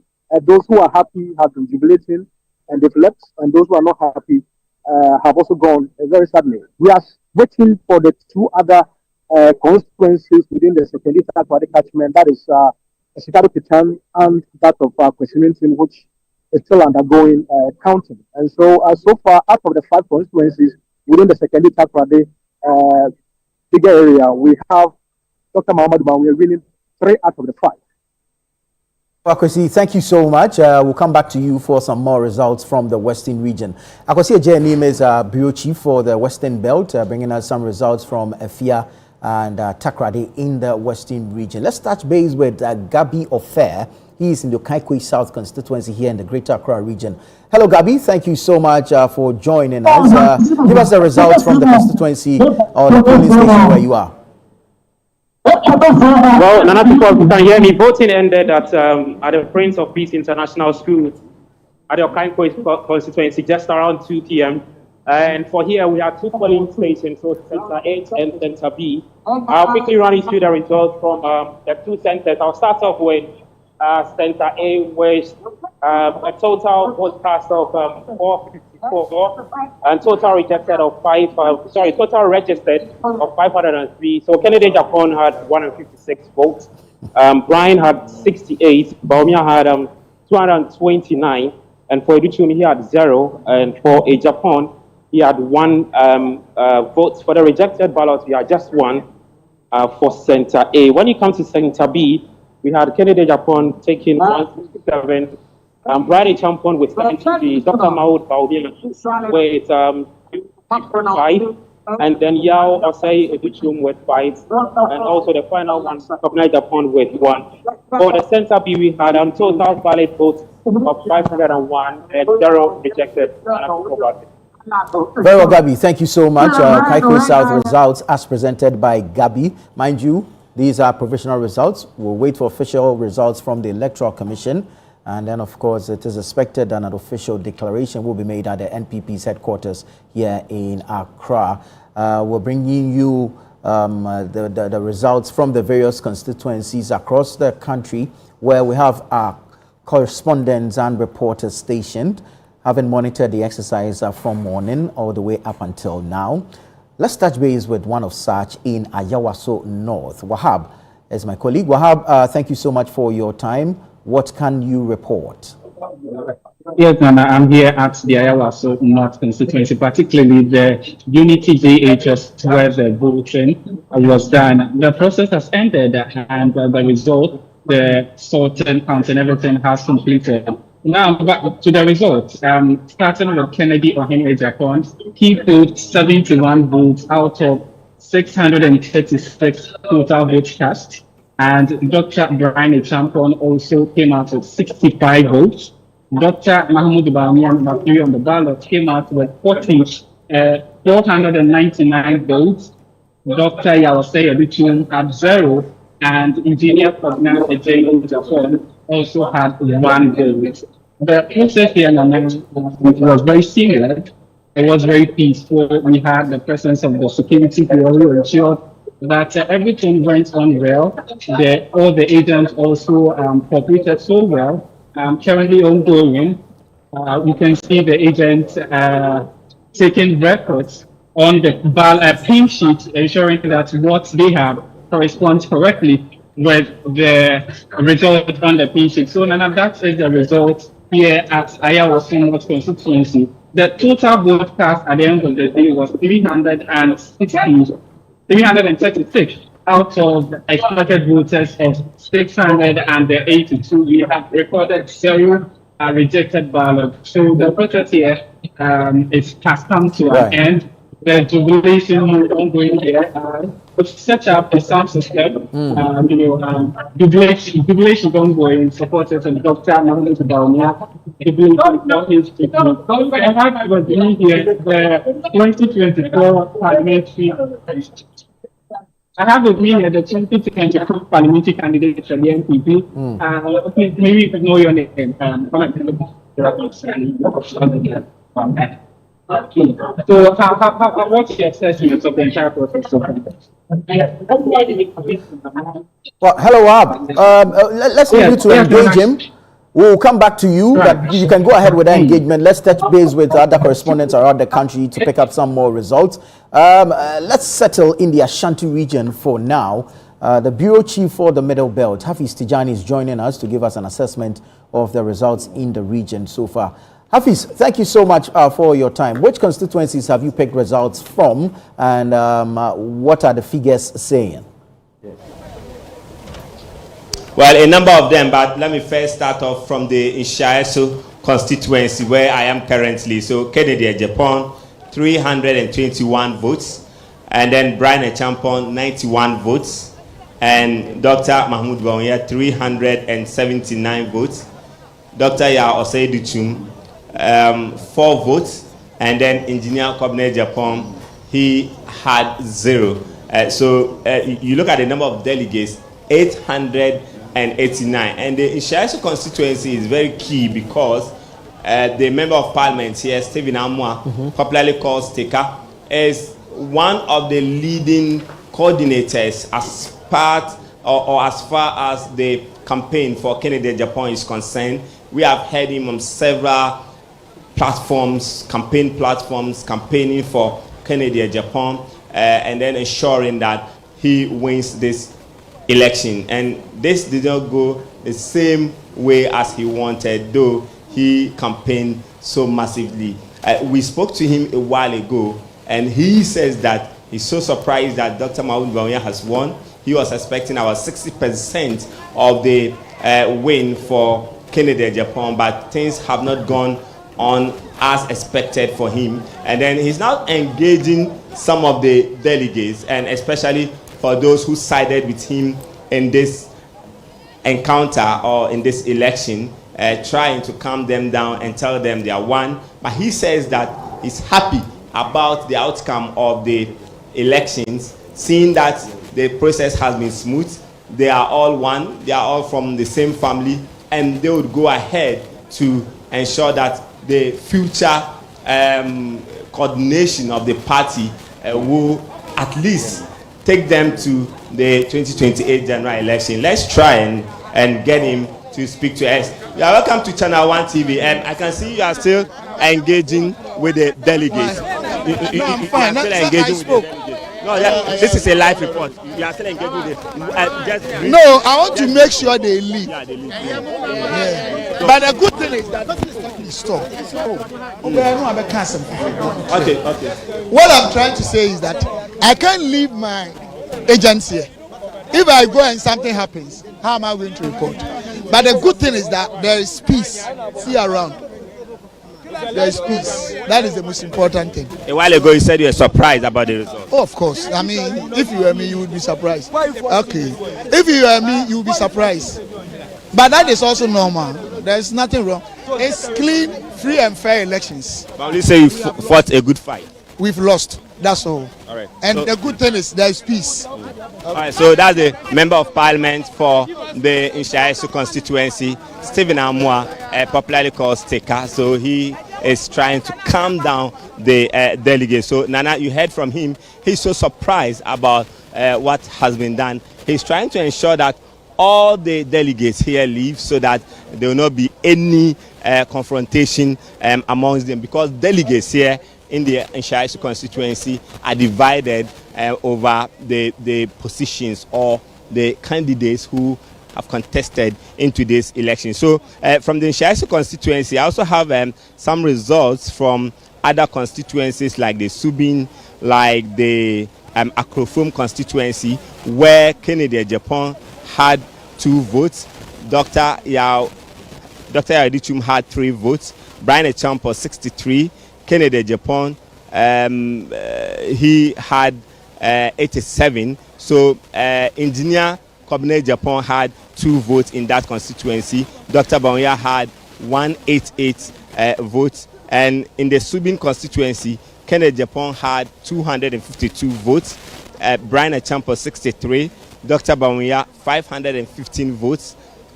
Dr. Yao Edichum, he had 6 votes. And Kobne Japan, he has 1 vote.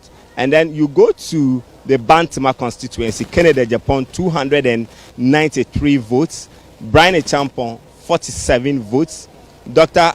Edichum 2 votes, Dr. Bawumia 454 votes, and then Engineer Kobna Ejapon, he didn't get any vote, so 0 has been represented for him. Then you go to a constituency like the Nsuta Kwaman Biposu constituency, and that constituency also, the member of parliament, the Adelaide team, came out with full force to campaign for Brian Echampo. We saw her on several campaign platforms for Brian Echampo. So in that constituency also, a lot of people were expecting that Brian Echampo was going to make a lot of inroads in that constituency, and that did not materialize following this results we are getting from that constituency, where Kennedy Japan had 102 votes. Bawumia, Dr.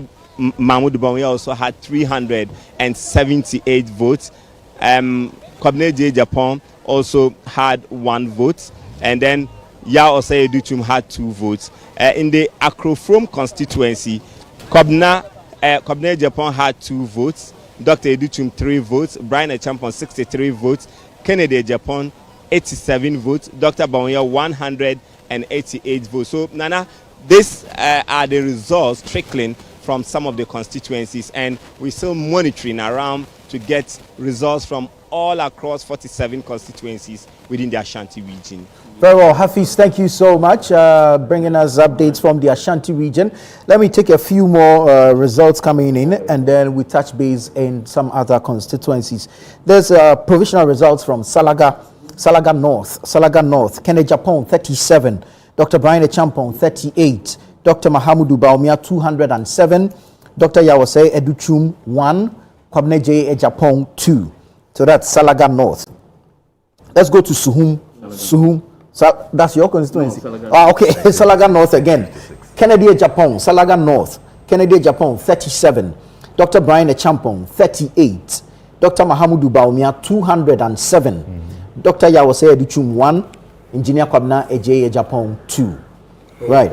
Let's go to Suhum constituency. Kennedy Ejapong 37. Brian Echampo 119. Dr. Mahamudu Bawumia 438.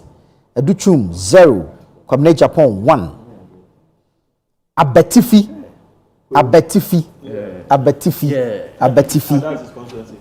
Yes. Kennedy Ejapong 16. Brian Echampo 665. Dr. Bawumia 47. Yao Educhum 0. Kwabene Ejapong 0. Yeah. Daboya. You didn't indicate that as his constituency. Well, that's Brian the Champions. Yes, Ablekuma North, the place we just had a small altercation there. Yes, Ablekuma North. So provisional has come. Ken 419, Brian 114, Baumia 789. Wow. Educhum 18, Kwabena Japan 1. Right. Let's check. This is Daboya Mankarigu. Baumia 325, Ken 12, Brian 64, Educhum 4, Kwabena Japan 0. Ayawaso North, Kennedy Japan 71, Dr. Brian Echampong 65, Dr. Alhaji Mahamudu Baumia 499, Dr. Yao Osei Educhum 0, Engineer Kwabena Eje Japan 1. Results for Odoko Salaria Basic 1 and 2 in Ablekuma North. Kennedy Ohine Jampo. So police, there are 2 polling centers there. Polling center A, Kennedy Japan 198, Dr. Brian Echampong 47, Dr. Mahamudu Baumia 367, Dr. Yao Educhum 9, Kwabena J Japan 1. Polling center B, Kennedy Ohene Ejapong 221, Dr. Brian Echampong 67, Dr. Mahamudu Baumia 422, Dr. Yao Osei Educhum 9, Kwabena Eje Ejapong 0. Okaikwe Central, Kennedy Ohene Ejapong 235, Dr. Brian Echampong 84, Dr. Mahamudu Baumia 341, Dr. Yao Osei Educhum 5, Engineer Kwabena Eje Ejapong 1. Now let's go to Tema East, Kennedy Ejapong 222, Brian Echampong 27, Dr. Mahamudu Baumia 883, Kwabena Japan 1, Dr. Yao Osei Educhum 1. Let's now speak to Shiba Araba Benin. Shiba, hi, thank you. Where are you coming to us from, and what results do you have? All right, thank you very much, Nana Tufo. I am reporting from the Ablekuma South constituency, particularly the police station for this area was the Kolebu police station. And the results that we killed in, there were 2 centers for the Ablekuma South constituency. The 2 centers, we have first center, Kennedy Ejapon had 122 votes. Brian Echampong had 54 votes. Dr. Mahamudu Baumia had 304 votes. Dr. Yao Osei Educhum had 4 votes. Kwabena Eje Ejapong had 1 vote. And that's it for Center 1. In Center 2, we had Kennedy Ejapong with 140 votes, Brian Echampong with 60 votes, Dr. Mahamudu Baumia leading again with 234 votes, Dr. Yao Osei Educhum with 4 votes, and Kwabena Eje Ejapong with 2 votes. In both centers, there was only 1 rejected ballot, and a total of 440 votes for Center 2 and 486 votes for Center 1. With a cursory look at the votes we have now, it appears that Dr. Mahamudu Baumia is leading these provisional results with 538 votes. Very well, Shiba, thank you so much for giving us the updates from Ablekuma South. Let's now go to the Bunu region. Michael Sapon Infum is joining us from the Bunu region. Hello, Michael. Thank you so much. Tell us what updates you have for us from the Bunu region. Thank you very much. At the Pastoral Center in the Sunyani East constituency, voting ended a while ago. But I have the official results from the Wensi constituency. Japan had 145. Brian Echampong 66, Dr. Mahmoud Baumia 419, Dr. Educhum 8, and Kwabena Ejapong 1. Michael, please take that again. Which constituency is this? Wenchi constituency. Wenchi. Very well. Ken Ohene Ejapong 145, Brian Echampong 66, Mahmoud Baumia 419, Dr. Educhum 8, and Kwabena Japan 1. So that's the official results from the Wensi constituency. I'm still monitoring the other constituencies. And at the Pastoral Center here in the Sunyani East constituency, sorting of ballots is underway. So whatever happens, I'll finish our listening to the results. Would you say there's been a delay regarding the pastoral center? Yes, because the number was very huge, 891. But instead of maybe splitting the centers into two, it was only one. So it was very slow and that delayed a while. So as at 2 p.m., we were close to 300 people who were still in the queue. But we are lucky we are done and we are sorting the ballot.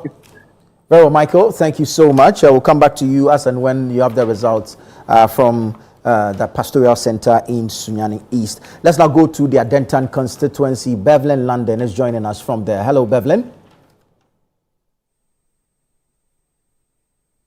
Hello, Bevelyn.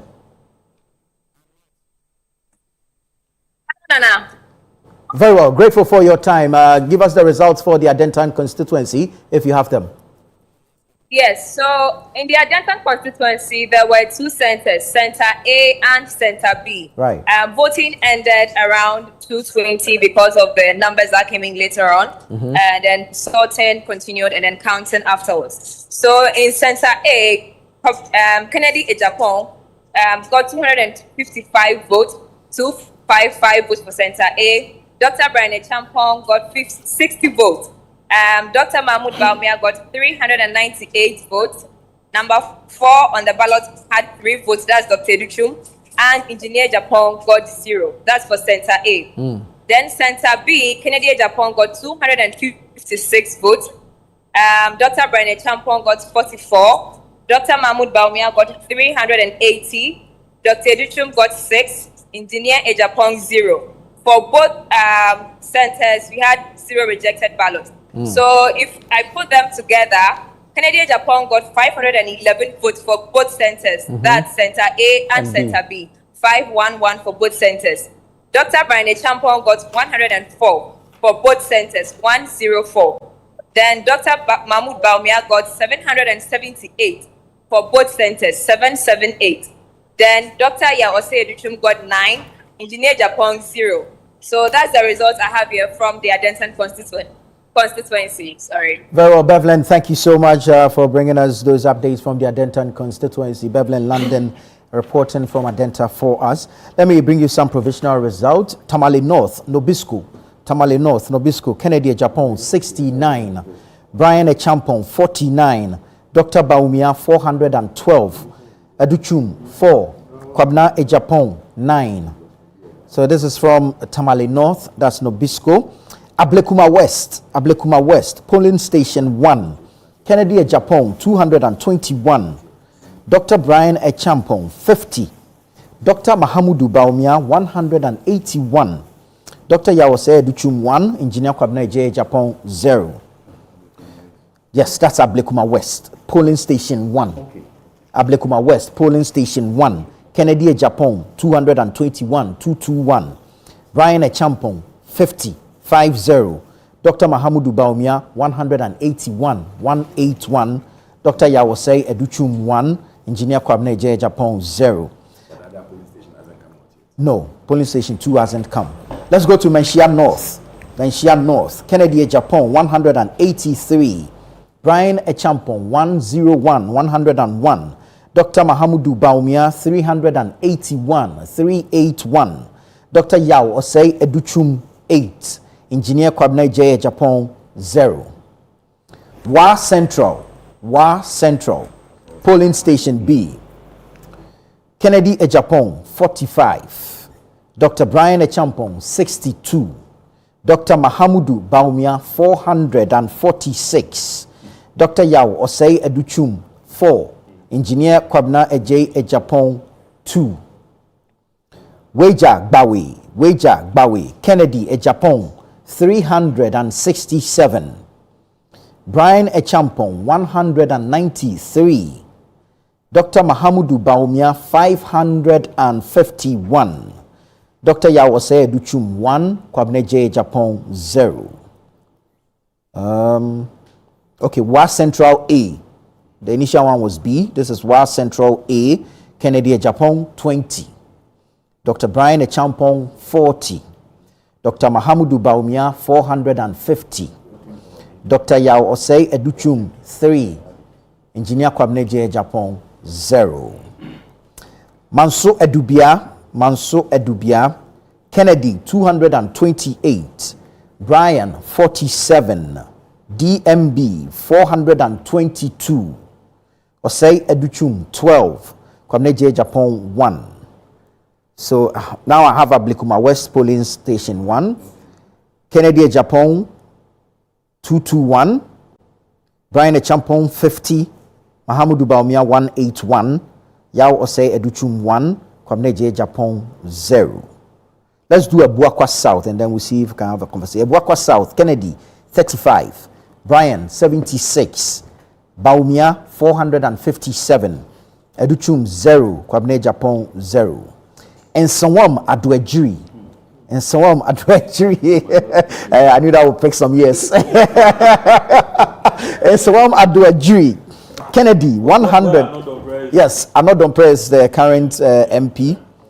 Frank Anodompe is the MP. But this is how Nsawam Adwejiri voted in the NPP's presidential primary 2026. Kennedy Ohene Japan 147, 147. Brian Echampong, Doctor 89. Dr. Mahamudu Baumia 707. 707. Educhum 2. Kwabene J. Japan 1. So yeah, are we able to establish a trend with what the provisional results we've received so far? It's obvious. Yeah, it's obvious. For me, I think that the other contenders will have to call Baumia and congratulate him. Like he did on election. Yeah, concede and then move on. Because from whatever we've seen, it's clear this that morning I heard Ousubempa at the headquarters, party headquarters say. Which Ousubempa? We have two. No, is it not the pastor. The prophet? No, not the Ousubempa with the Kennedy Japan. The one who used to play Fonka games. Yes. Okay. Right. So say that the one who used to be MPP communication director. Okay, you add one. I have said mine. You also add. You add your own description. Just add. I identify him more as MPP communication director. No, but identify one. You have just added. So why are you worried about his? I'm not worried about that. I mean, suddenly you are distancing yourself from him. You are returning him to the Fonka games. No, but and not the MPP communication director. And also not just that. Ghana Gas communication and they're not even very well. Would you? I just started as the man who I saw a full stop. So this morning he said that Dr. Baumia should call the others and concede early, just as he conceded to John Mahama. When voting hadn't happened. Yes, that he was very optimistic, very confident that I saw it. What about the person who put his 20-year pastoral duty online? Oh, we'll come there. You two will get there when official declaration is made. Also, Bempa is small when it comes to the pastoral duty. Oh, Masa. My election by 6 percent but it's very strange that my brother Audu is running away from Ousubempa. No, he's not. You see, he's not. You want me to reiterate? Because I asked which Ousubempa. We have two. No, we know one pastor and one communication director. We should move on.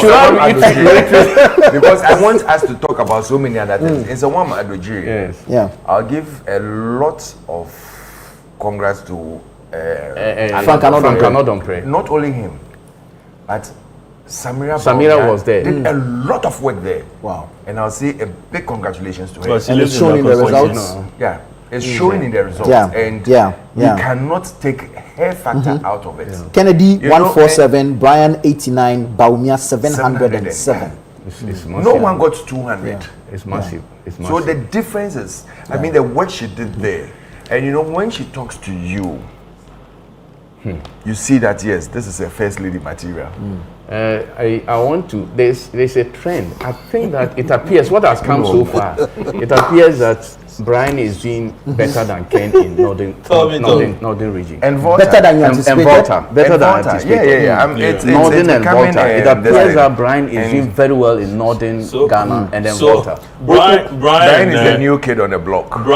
Brian and Ken, they are haggling over the second position. And then Baumia is just stretching the gap. Yes, I won't be surprised if Brian comes second. Because the results we are seeing is quite. We'll come back and look at his performance, especially up north. And I'm referring to Brian Echampo, his performance up north. And what it says for the previous election. And you know, he won in Adan.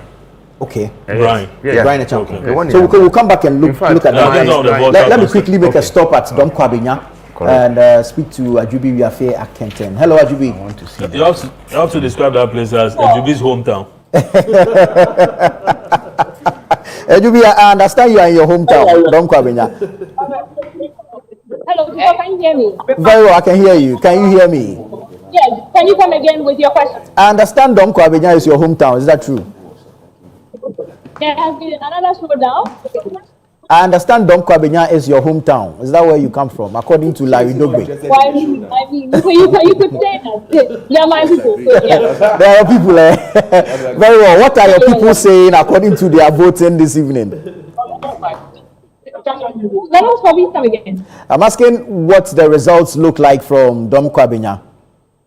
Well, in the Dom Kwabenya, it is at DMV victory. Dr. Mahmoud Bawumia has taken over here at the Dom Kwabenya constituency with 900 votes. And when it comes to the other contestants, for Kennedy Japon, he got 530 votes after the election. Brian Echampo had 240 votes after the election. Dr. Yao and the cabinet Japon had 3 votes at the end of it. Well, the expected voters for today were 1,850, and the total vote count was 1,697, of which the valid votes were 1,695. They projected now.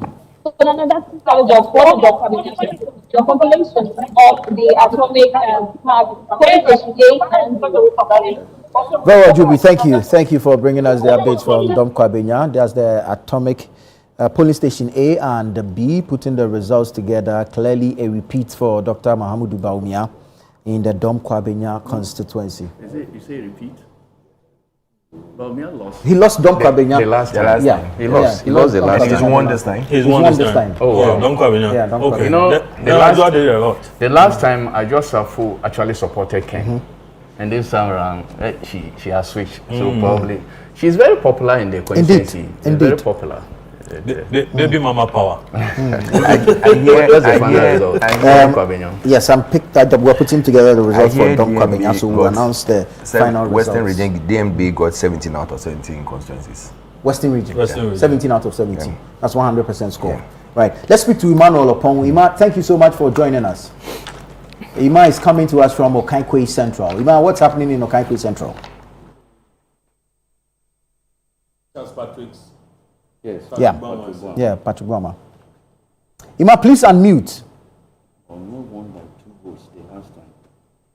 Good afternoon, Anna. Please, if you can hear me, so I'm coming to you live from the Okankwe Central constituency, particularly the Harrow International Preparatory School, which was the voting center for the presidential primaries for the NPP, and here polls has ended. And so if you permit me, I'll take you through the provisional results that I have here. Please do. Go ahead. Okay, so in the order in which the candidate did appear, so Kennedy Ejapon had 235, Dr. Brian Echampo 84, Dr. Alhaji Mahmoud Bawumia had 341, Dr.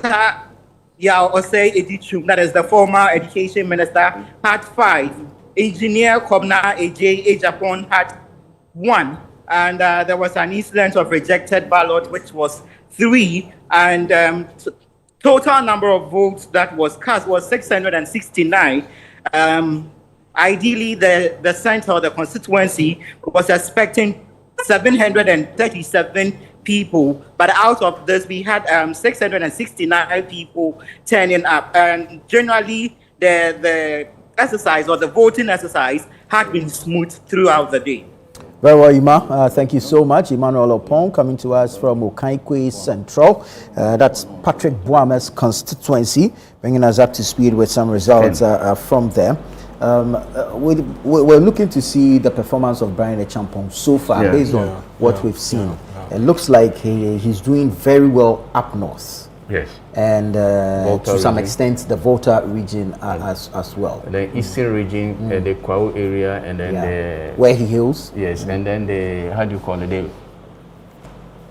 Where the how do you call it? Pantun goes. Where the farm place area. Yes. Appears to be doing well. And it appears that Greater Accra, which Ken did very well, Ken is reducing, his votes are reducing in Greater Accra, but Brian is taking a lot in Greater Accra. You realize that there are many constituencies that Bawumia has improved in the constituencies, but Brian, when there are also some that Bawumia wins in the constituency, but if you add the votes for Ken and Brian, the two have beaten Bawumia. So those are the areas that probably the Bawumia team will have to look at. Yes, in factoring in their calculations. Could it be the money factor? And that one I don't know. I didn't contest. I didn't give any money, so I will not know. Oh no! I mean, you didn't. Nobody said you give out money.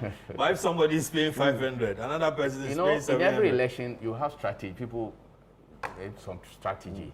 The last time, people said Ken did the 2023 that he did very well because he targeted.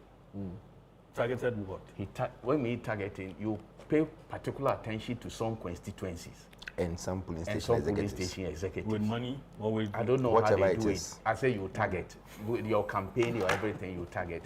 It appears to me that Brian has also done the same thing in this constituency.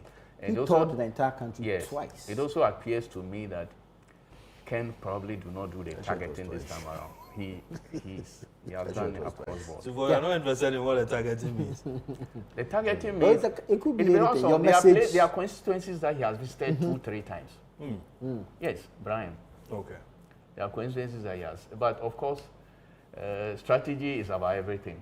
It's about resources, it's about planning, it's about everything. So probably he planned very well in the constituencies that he's doing very well. And it shows that Brian, in this election so far, is going well for him. He's done well. Yeah, for a newcomer. Yes. Yeah. I mean, Kennedy has been in this space for quite some time. And so you think that he will give... And obvious, you were actually talking about funds, money, and all that. Yeah. You remember in this whole campaign, people have spoken about Ebitifi, Elon Musk, and then Asin Central Bill Gates. Oh, they've said that? Oh, yes. It's been going on. And it appears that Elon Musk, as we all know, is quite richer. Okay. It's not quite, it's richer than Bill Gates. Yeah. It shows that if that reflects in Ghana, so far, Ghana, Elon Musk is doing very well. I have not said anything. I'm saying that Ghana, Elon Musk is doing very well. Yeah. Now, I mean, he and his team didn't shy away from they actually campaigned on resources. Yes. As in Brian. Campaign actually involves resources. They didn't shy away from the fact that there was money involved. When he started his campaign, it killed the Ken factor that I'm rich. Yes. It killed that factor. And you can see it in the results that are coming. I would say kudos to Brian. He's done very well. I'm praying that he doesn't put Ken into the third position because we saw it. What would that mean for the We saw it 2 years ago when we went for the first round, even though DMB did extremely well. When Alan got into the third position, he ran out of the party. But this time there's no first round, second round. It's the final round. Yeah. Whether so it's first or second, it's still competition. competition. Okay. I know Ken is a nice gentleman. I knew he wouldn't, if anything happens, he wouldn't leave the party. He wouldn't leave the party. He would still work hard to make sure that the party would win. Let's wait till the final result. Can't I speak? Can't I have my mind to speak? You will not know his position. You don't know his position. You don't even know his position. You are concluding. I didn't state his position. I said I know he's a nice gentleman. I know he's very forward when it comes to some of these things. And you know also that he's very passionate about the party. For the party is super. And you know he says certain things about Dr. Baumia. Can I finish? No, you will finish, but take note of this one. I don't have a paper. Write it on a paper for me. I know whatever the situation, he's going to work hard to make sure that the 2028 elections, with whatever has gone on, as you can hear from one of his favored or strong from Ishaiso Sticker, he stated it clearly that yes, they've lost, and they are going to still hold on and make sure that we win the elections together. The most important thing is the unity after this. Right. I believe that as a party or as individuals within the party, we should show some boldness, we should show some love for the party. We should know that in an election, there's only one person who would win. And the most important thing is to show maturity after losing, to come on board and say that no matter what, it's the party that has won. It's not Dr. Baumia that has won today, it's the party that has won. Because with all that went on, with all the difficult times, he stood there. Sometimes it was quite difficult for even some of us working with him and supporting him. Because some of the blows, when they come, you feel like, let me go, damn everything, let me go back and respond to people. But you call us and you tell us that, let us keep focused. When you were listening to his messages, he never called anyone any name. He never called anyone a liar. He never called anyone for to question about his integrity or anything. You realize that... No, Dr. Baumia. Okay. You realize that when you even say anything about him, he had a nice phrase he responds with. But he you will see, come out Alfred, in his message. let me land here. In his messaging, he comes out to say that Kokonsa number 1, Kokonsa number 2, Kokonsa number 3. Those were things they had said about him. He said that people came to say do Kokonsa. So they came to say A, B, C, D, and these are the actual facts on ground. And that was a nice way of saying that, listen, I'm not coming here to insult anyone's integrity. What I'm coming here to do is to tell you the truth that is on ground. And let us all, because he knows that God being wonderful, he was going to win, whether they prophesy so many things or not. The thing is, he himself will not respond in the same manner or in the same language. Yeah. But if he does not condemn his people who do Which say, people?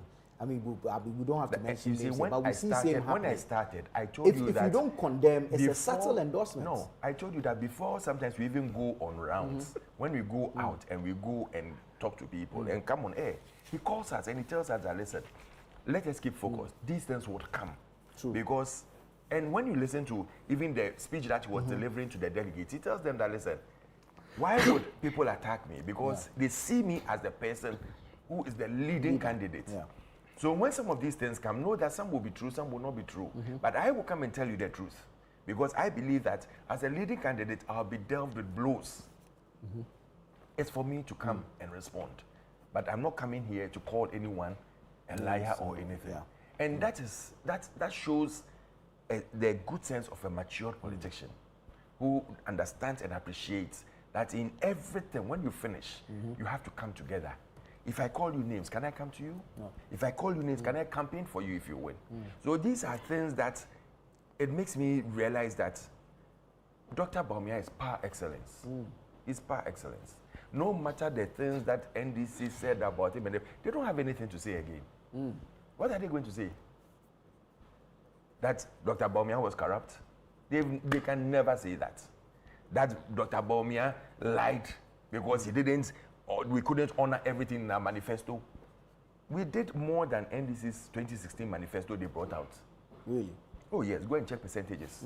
Manifesto performance. Go and check what Nanado did with Dr. Baumia from 2017. With Dr. Baumia? Yes, with Dr. Baumia. Okay. And when I say he was his deputy, If there is good, it was with him. If there is bad, it was with him. We've The accepted NDC it. argues that you never accept the bad.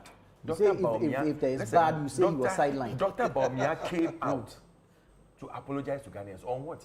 He said that as human as we are, we may have committed errors. Some are hard errors that we needed to do just to save this country. And for that, we are sorry. Because we knew it will hurt people. Right. But we had to do it.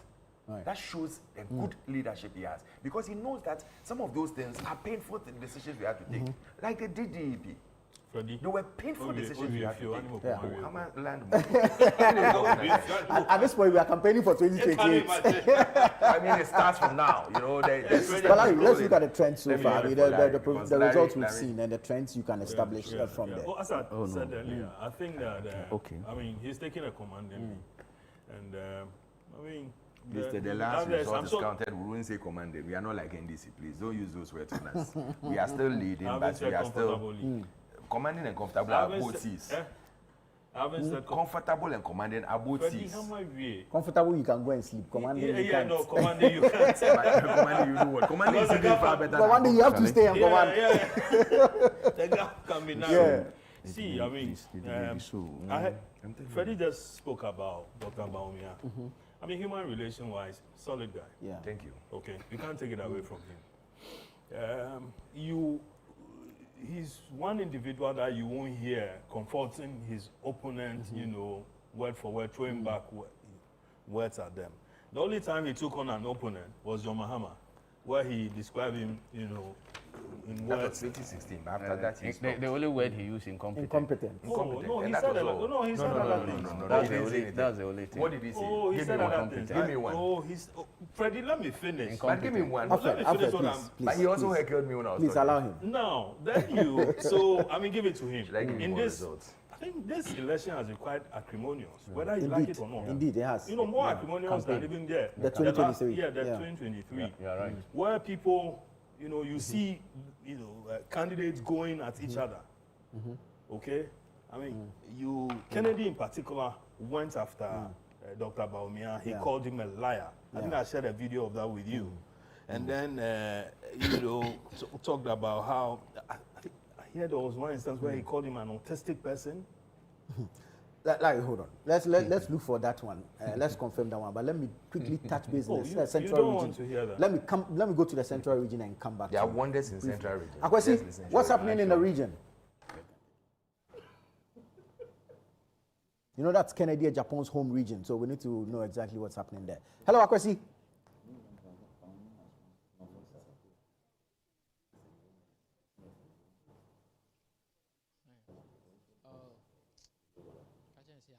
Yes, sir. Okay, so quite a number of the to 4.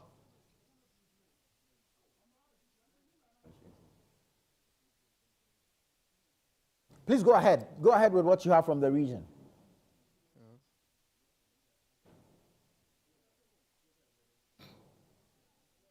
Yes, so we have results coming in from quite a number of the constituencies here in the central region, and currently we are in the Asin Central constituency, which is the home constituency of the Honorable Kennedy Ohene Ejapong. And so let me run you by some of the results that have come in so far. So from the Aguna East constituency, this is the final results as announced by the Electoral Commission.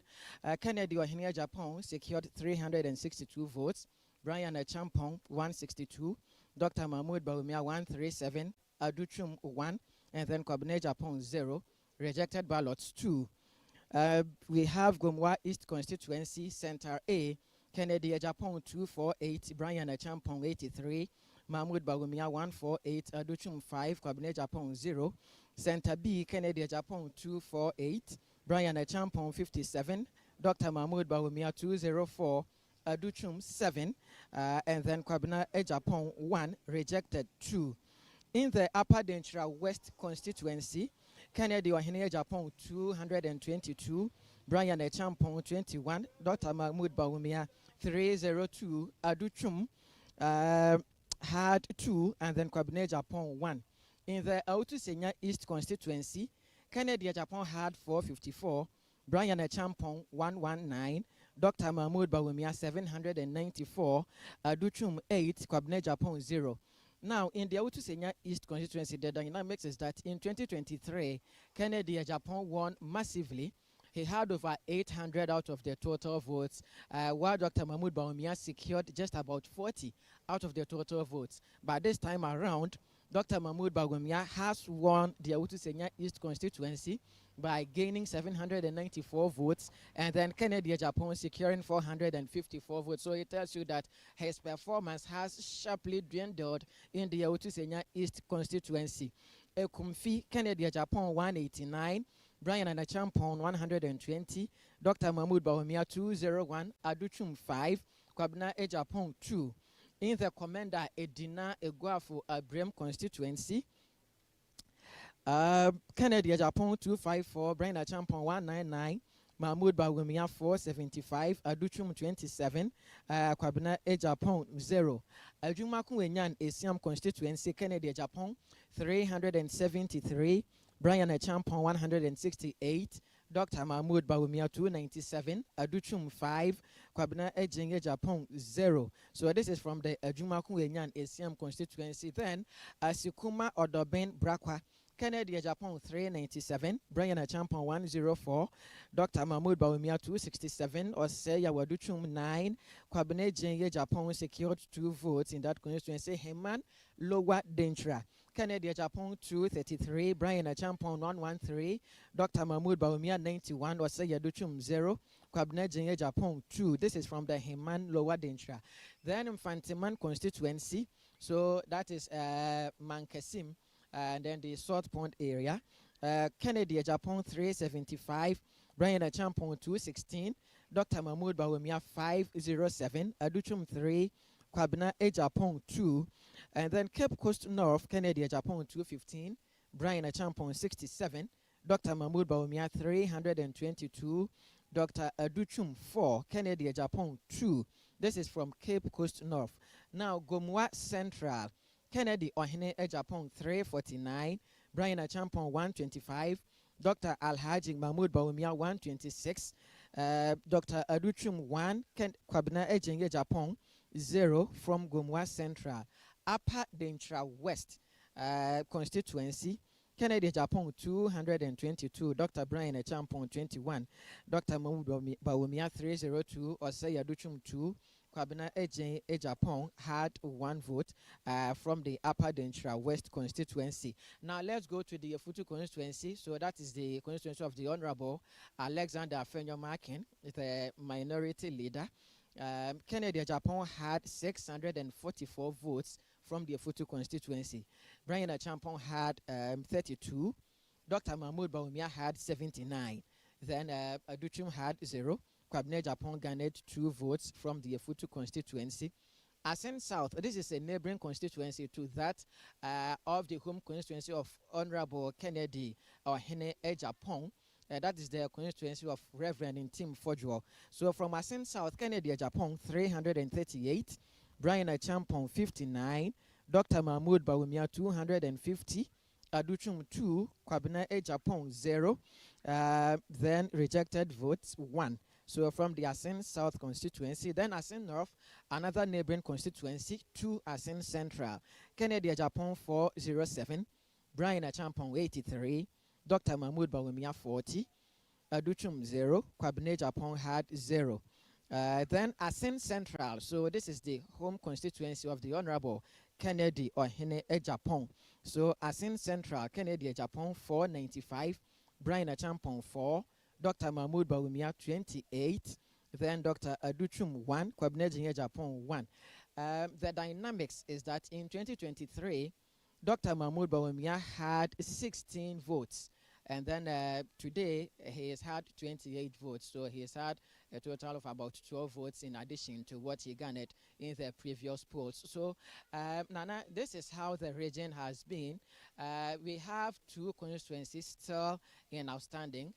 We're waiting for results from the Agona East constituency.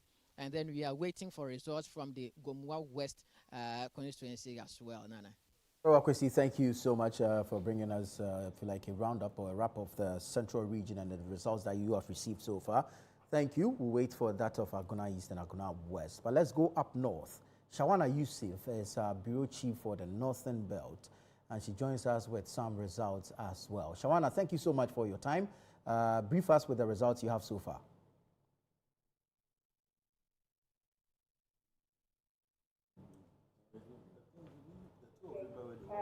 Most of the sectors or constituencies have their elections coming to a close, and counting have also taken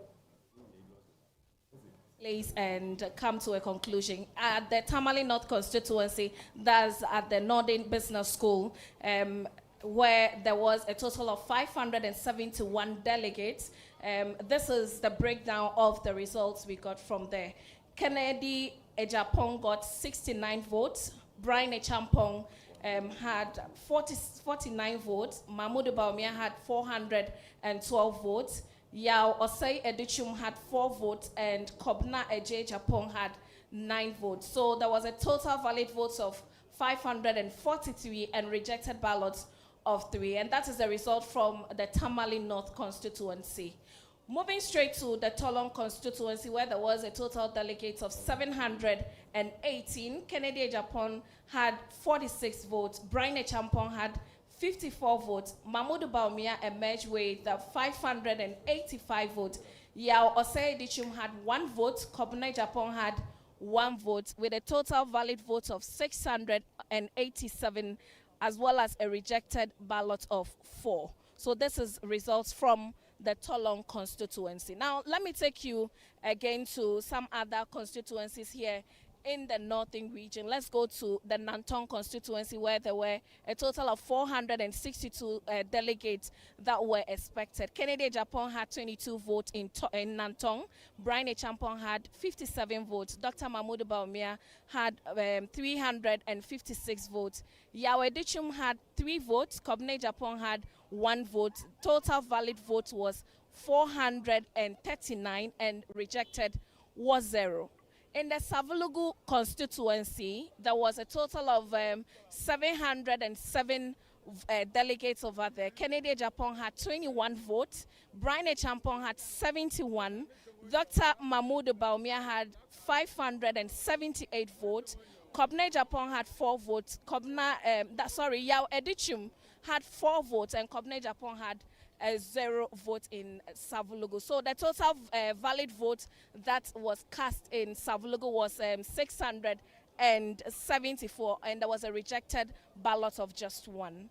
Taking you straight to the Kumbungu constituency, there was a total of 595 delegates that were expected in Kumbungu. Kennedy Ejapong came out with 58 votes. Brian Echampong had 148 votes. Dr. Mahmoud Baumia had 332 votes in Kumbungu. Yao Edichum had 16 votes. Kobna Ejapong had 3 votes in Kumbungu. There was a total valid vote of 560, with rejected ballots being 3. Moving straight to the Karaga constituency, Kennedy Ejapong had 19 votes. Brian Echampong had 23 votes. Dr. Mahmoud Baumia had 576 votes. Yao Edichum had 1 vote, and Kobna Ejapong had 2 votes. This is a tentative result I have from Karaga constituency. Currently at the Tamale Central constituency, where voting took place at the Tamale Jubilee Park, sorting is currently ongoing and counting will begin soon. Voting ended some few minutes ago at about 4 p.m. Voting ended here, and currently officials are sorting and ensuring that they will be counting soon. So there's been 96.4% turnout from what we get from EC officials here at the Tamale Central constituency. So from the Tamale North as well, we had some votes coming through, valid votes of 579, and out of this, the breakdown is that Kennedy Ohene Ejapong had 33 votes, Brian Echampong 52 votes, Mahmoud Baumia had 491 votes, Yao Osei Dichum had 3, Kobne Japong had 0 votes, and the valid vote cast was 579 with rejected being 3. So these are the results we have so far from some constituencies in the northern region. As and when others come to add up, we would be updating our viewers with what the results have been so far in the region. Well, Shawana, are you able to tell why the voting seems to have delayed at the Jubilee Park? So the delay has to do with the numbers. At the Jubilee Park, the numbers were actually huge here. Jubilee Park and also at the Lamashegu, which is the Tamale South constituency. The total votes that were expected, or total number of delegates that were expected for Tamale Central, were about 904 delegates. And that should tell you the numbers. And unfortunately, some of them did not turn out early in the morning. They came later in the afternoon. And before the 2 p.m. closing time, there were a long queue here at the Jubilee Park waiting to cast their ballots, and that should tell you why we had this place closing very late, and that of Tamale North constituency at Lamashegu. Very well, Shawana, thank you so much. Shawana Yusuf is our Northern Bureau Chief, bringing us some results from the regions up north. We'll go back as and when she completes the cycle, gets all the results, and then we'll bring you the details thereof. Mind you, we'll be waiting for the Electoral Commission to make an official declaration at the headquarters of the New Patriotic Party later today. Our cameras will be there, and we'll bring you all the details here on Channel 1 Television as well as on radio 97.3 City FM. But let me come back in studio. Larry, you were making a point earlier before we went round. Yeah, so I think that the contestants haven't respected themselves, quite in the way you expected. Because, mind you, as this is supposed to be a family affair, and to be going at each other like that. Now, whoever wins will need the support of everyone, okay, to take on the NDC. Yeah, to take on the NDC and give constructive, criticism, and then also market themselves in the process. Yeah. But it's obvious that, everybody, it's on whatever of its own, and it doesn't look good. I couldn't agree with Comrade Japan more when he said that, people have crossed the red line and talked about how this whole process has been, acrimonious, and also that, and he was calling for people to restrain themselves because going forward, they will need all hands on board. Yeah. Now, I was citing Kennedy's point where he described Baumia with all manner of words, liar, autistic, so and so. In the case of Brian, he went all the way to the Boku, crisis, and talked about how he couldn't even go to that constituency to go and then campaign, as in Dr. Baumia, whereas the others had Brian had gone to that constituency to campaign, and so clearly you see that the battle lines have been drawn. Now, are these guys going to come on board? What would they say? Now, would they say the opposite of what they said on the platform? And how, are their opponents going to use it against the candidate? And in this case, Dr. Baumia going forward. So, early days yet. Yeah. Also, something that will also come up with where, parliamentarians or people, let's say MPs, have taken sides. Yeah. Okay? Yeah. Now, whoever supported Baumia, obviously is safe, if you like. Whoever went against him, the likes of Stika and many others, they are, they are in trouble as we speak. It will take a miracle, really, for some of them to, mount the platform, speak for him, as they speak for Dr. Baumia, and then market him as the best candidate, vis-a-vis whoever the NDC is going to present. Concluding about what the trouble that is ahead of you. Are you concluding? It's because there's trouble ahead. That is why you had to put the cart before. That is why you had to put the cart before the horse. Which cart? Yeah. Which cart was? It's J.L. Sorry. You want me to say cart? Yeah, but let's look at the entrance of Brian Echampong. my brother is just trying to be mischievous. Oh, so after every election, you remember when President Mahama was going for his primaries, all sorts of names were called about him in this party. Which of the primaries? The one that he was going with Joshua Labidems. The last one. Then you agree that there's history to that. But what I'm telling him is that after every election, when they are going for elections, anybody can even talk about your bathroom matters. That even when you go to your bathroom and you are bathing, there's a big sore on your leg. It can be true, it cannot be true. But Comrade Jepon, who has been here since 1992, describes this particular election, which is also participating, as the most acrimonious. You remember President Kufuor's election when he went with his brother-in-law? You remember what his brother-in-law said? Banchidada. Banchidada, dear, you ain't meant to work, senior minister. So let us relax. Yeah, but if you call a man the most important thing, a liar, that means everything that the man is going to say will be a lie.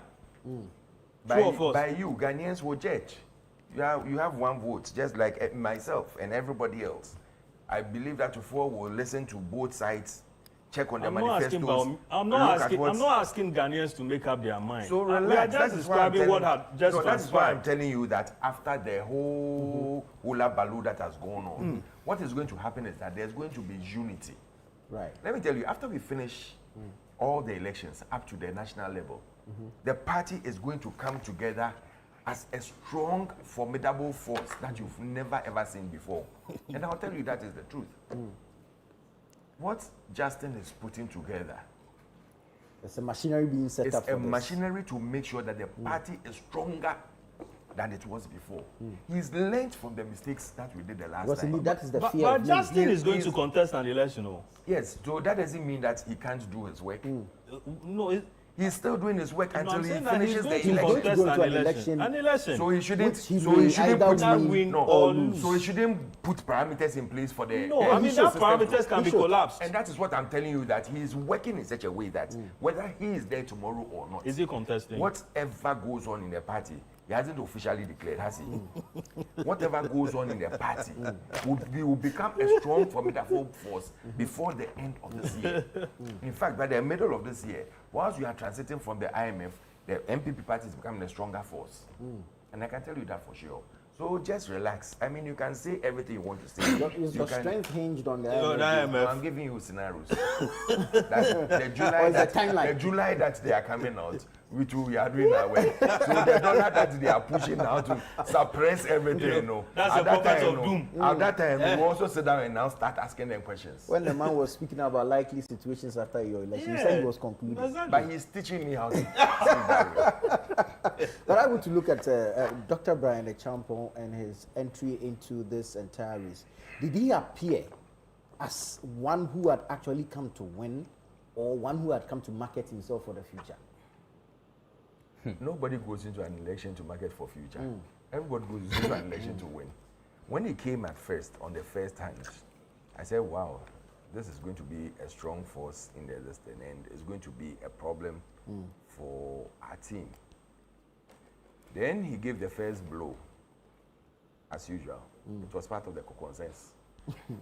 To come and say so many things, and that he has the statistics and the Zongo committee didn't vote for us and everything. Then we responded by telling him that the concern number this then, you see that our votes are appreciated in the Zongo communities or the Zongo areas that we have polling stations. And when you check, the results showed for itself. So at that time, yes, he did better this time. For the last 3 elections, every time our votes are appreciating. It was from, I think, about less than 20%. It went to more than 20. We are now hovering over 30-something% in the polling stations that we have the Zongo. Did he talk about the appreciation of votes, or he talked about the victory from most of those constituencies? Appreciation of NPP votes. That is what he talked about. Yes. Not the fact that you lost more Zongo seats. He talked about we losing in the Zongo community polling station. Which was a fact. It isn't. You want some Zongo. If every time you are losing an election somewhere and your vote appreciates, have you lost or appreciated? You've gone up. So you've lost the seat, however, you gain more votes. The seat we always lose. The seat we always lose. But the votes has appreciated. Our results have appreciated. Which means that our opponents are rather coming down. And gradually, it's a gradual process. You can't go, I can't come to your house and become the Ochiami one day. When I come and I start doing things like what Brian is doing gradually, one day you will get there. Very well, the statistics that shows that your opponents were depreciating while you were appreciating. I can send it to you. I can send it to you. I don't have it here. I don't have it here. But why would I come and sit on set and lie? I didn't call you a lie, Freddie. So it means that what you are saying is that what Brian is saying is true. No, you have the statistics here. You have the statistics. I don't have it. So I am telling you that I've gone through the statistics and this is it. If you want it, I'll send it to you. I don't have it. I can send it to you after a year. I didn't know we are coming to discuss this, but once it came up, I will talk about that. So once you say that, you know, your vote is increasing, meanwhile your opponents, it's depreciate. You should show it. For all you may care, it's both are appreciating. Your journalist sent you. Yes, I am. So you can do research. Sure. Go and do it. But sometimes you have the primary data. Go and sit and come and tell me. No, you have the primary I'm data. a liar. I haven't called you a liar, Freddie. No, I said you can go and research. I don't think he has I didn't say he said I'm a liar. I said you go and research and come and sit here and say I'm a liar. You have the primary data. I didn't do it well. So coming back to my point, what I'm saying is that after he delivered all those things, and I said, he's gone on the wrong tangent. If he wants to appreciate, but I realized that maybe he was coming from another political view that this is the main man. If I hit him, I'll become recognized. People will now hear about me. I'll be the new kid on the block, which happened for him. I made it work well for him. You need to announce yourself. Yes, you need to announce yourself, but you can't announce yourself with someone who you know cannot win. You can announce yourself with someone who you know can win. So let me hit him so that people will now draw their attention to me. And the attention I got was a negative one. Some people will make it positive, which has worked very well for him. Is that what? Because when you look at the vote he's getting from both the northern sector, from the Volta, from places that Kennedy won, it's becoming scary. It's becoming scary. I just hope and pray that the way I want the result, it will come out that way finally. And how do you want it and why do you want it that way? That one, I would say. But the primary one is that I wanted Doctor to win with more than 55% of votes. I was looking around 60 plus, and I pray it happens that way. The rest, they can share. No, he talked about reducing the way he wanted it. He talked about. I didn't talk about anything with you. He talked about you know, Kennedy coming third. No, he talked about Kennedy coming third and what it could mean for the party. True or false? That's when I said it earlier on, but I gave you scenarios. We are talking about scenarios. No, we can't. We are talking about scenarios. But let's hear from Awudu and what he makes of Brian's candidacy. In fact, Brian is doing far better than many people anticipate. He's doing very, very well. Shocking. If you look at the results that have come so far, about 236 constituencies that I've seen from other networks, it appears that Brian is gradually taking the second position. Is there not a trend that should have suggested same? Especially, recall when Ken also came into the picture, the first round in 2023. I said the strategy Ken used in 2023, Brian has used the same strategy and is probably beating Ken with that strategy. Because Ken beats Alan with same. If you look at the results that have come so far that we have seen, it appears to me that Brian is taking votes from both Baumia and then Ken. But he's taking more from Ken than Baumia. If you look at the results that have come so far. The final result, you see that Baumia had 2023, he has 61%. As of now, he's leading by about 56%. Now, Ken has dropped from 36 to 22% so far. I'm hearing it's even less now. And Brian is making about 19%. So you see that if you look at so far, the percentage that Baumia got in 2023, that has reduced by 5 percentage points. Ken's own has reduced by about 18 percentage points. It also depends on the results that others are getting. They now I call them minority group. The Kobna Ejia Japan and then the Chum. They are not doing well at all, and that is quite a problem. It was known already that they were not going to do much. But Brian, it appears to me, as I said, is doing better than many people expected. And that wonderful performance is hurting Ken more than Bawumia so far. Larry, it looks as though Kennedy is dropping from where he left off in the 2023. Yeah.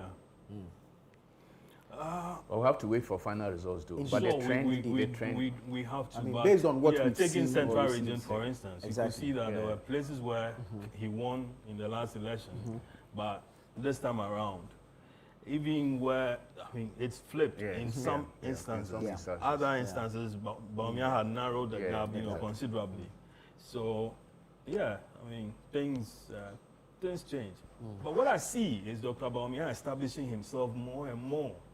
Okay, now he's not quote and unquote the establishment's candidate like before, as he went into the 2023, 2024, where it was said that appointees or government appointees had to be whipped to vote for him. Today, he's on his own.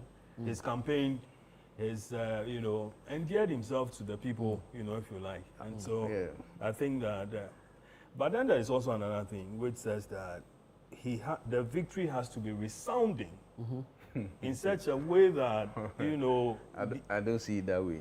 So far. I'm saying that. Let him make the point. Let him make the point, and then he wants to do something with it. Go ahead. He's my man. I know him. Please allow the man to make his word. Like man. A point on the resounding victory. Yeah. So. It's been said that the victory, Dr. Bawumia's victory, has to be resounding, such a way that it will just quieting a lot of the mischief, a lot of the what's the word? Is this shenanigan? Or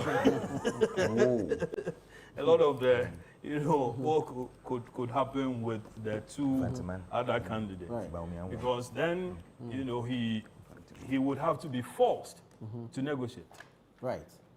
Okay. That's if it should go into a runoff? No, not a runoff. Obviously, but if the gaps are not that wide. So such a way. If it's not resounding, it becomes something where he has to go into horse trading. You get it. Give me this, and then I'll give you that. If you give me this, I'll do this. If I'll support you, I'll do this. That thing. But if it's resounding, then he decides what he does with those numbers, and then who he goes with. So. I think that it's good for him. But then let's wait for the numbers, so that we can then make whether or not he. Does a wider gap make it easy for the unity agenda? It does. You remember the NDC one, John Mohammed's, what brought him to office now? The 80%. Yes, it was deafening, such that all the others didn't have anything to do than to whatever he decided with them, whatever he wanted them to be. They had to fall in line and said, okay, we are supporting of your agenda. Other than that, it's just numbers, and then people could just be kind of could be mischievous with some of this. You mentioned NDC. I have always said that. When it comes to presidential primaries, comparing NPP to NDC is a wrong starter. You get it wrong. Okay. Apart from 2006, NPP has never had any competitive election. Really? In their history. No, they've never had. In 2006, where you have the Dr. Kwesi Boche's, what's the name? That's NDC. NDC, sorry. Yeah. I say NDC, they've never had competitive presidential election like NPP. The only time they had competitive election was 2006, when Kwesi Boche, Eddie Annan and co. I think this man was Mahama Idrisu was part of that. And these were people of high standing, strong people.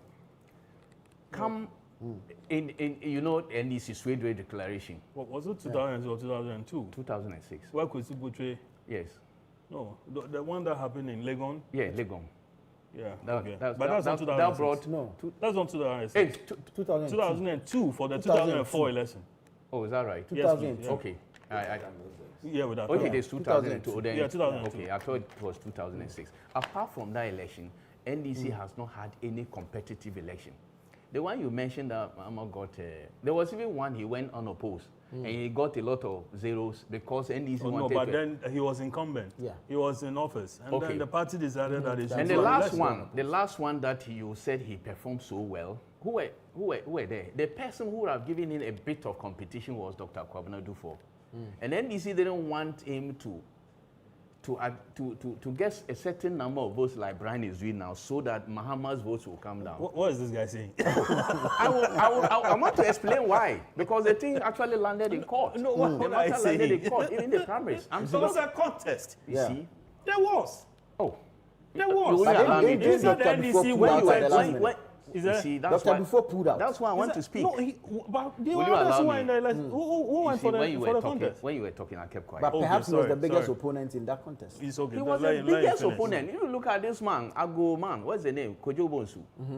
Oh, Kojo Bonsu in politics. Ambassador to China. Oh, Master. In politics, that contest was nobody. The other one was who? There was Kojo Bonsu, there was Kwabena Dufour, there was John I think there was Spio as well. Echo Spio Gabra. Spio did not. No, Spio didn't come for the last one. Spio did the last but one. Okay. Yes. Okay. So I'm talking of the last one that NDC held. So eventually, Kojo Bonsu didn't even campaign. So it was virtually Mahama and Mahama alone in that competition. Because Dufour, who had the resources to give Mahama some competition, did not have the opportunity to contest the election because he had a lot of challenges with the voters register, the album. And that is why you saw Kojo's picture with the name Ama. You remember? So I'm saying that, but if you look at NPP, since 1992, every MPP's presidential primary of NPP has been very competitive. You look at 1992. Albert Eduwahin, somebody who spoke about culture of silence, a colossus, a historian and all that. Look at Dr. John Selby, a renowned physician. You look at John Ajekunkufo, and you look at Sofwedu, another physician, and you look at Dr. Addison, this is an industrialist. Look at the people. You just suppose that you come to 96 again. You look at J. Kufuor, you look at Edubuahin again, you look at others, Malik Al-Hassan, right? Yeah. These are people that, and there was fierce competition. Then you come to which one? 2000. Yeah. It was 2007, right? 2007. 2000, it was between 98. It was in 98. MPP was in government. MPP was in 2000 no 98. Let 98. The one that brought MPP into power. Right. That was held in. So you had Akufo-Addo, you have J. Kufuor, you have other people. That was competitive in Sunyani. Then you move, then Kufuor won. Yes. And MPP won power. So 2004, MPP didn't have a contest because Kufuor was the president. Then you go to 2007. You remember 2007, 17 people, the famous ministers, the same famous 17. What I say don't get that as 17 thieves going to lead to elect their leader. You see, that was competitive, and Alan was said to have been supported by the system then. Akufo-Addo won, and from there, Alan became second. It has been competitive all over. So if you look at what is happening now, I am saying this to say that if Bawumia even drops and he wins, these are people, very strong people he is contesting with. And therefore, even if his votes were to drop, his percentage, the 61 he got, even were to drop, it doesn't mean that he's not the leader of the party. He's a leader. He's a leader with people who have entered the race with some strength.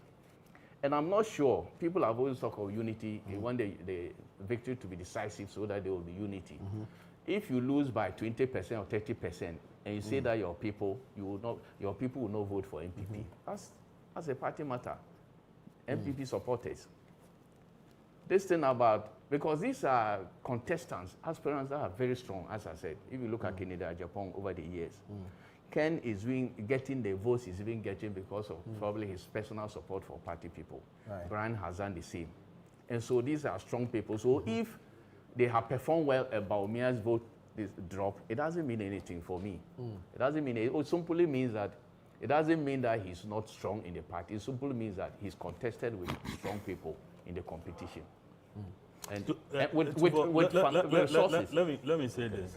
Let me say this. See, it is not true when he says that there has never been any competitive election in NDC. Yes. That is not true. He said never. Yes, I mean he said. Apart from 2002. Oh, I'm coming. I actually mistakenly said 2006. I'm coming. Let's relax. Yes.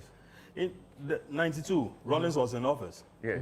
Okay. Yeah. So obviously you couldn't. Yeah. Yes. And then also when he was to leave, then he did the Swedro declaration. Yeah. That's okay. Yes.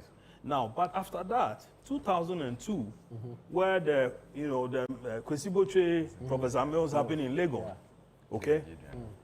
Now, then in 2000 and which one? He didn't win, but then in 2006 was again, I think, was it in Lagos again, where Spio Gabra and then Alhaji Mahama Idrisu also took part in that particular election. You recall? Competitive elections. Kwesi Botwe was competitive. The 2006 Spio Gabra was equally competitive. I think we have to check. We have to check between 2002 and 2006. Wait. 2012 was where we had a Konedu and then the Funka Games. You called that one competitive election? Very competitive. How doesn't think it was competitive enough? Competitive. Very competitive. Funka Games. They want somebody got 3%. Can I come in? My goodness. Can I come in? It was all about, it was noise. Competition means that the results will show. The Funka Games was very competitive. No, it was noise. It wasn't competitive. No, you didn't.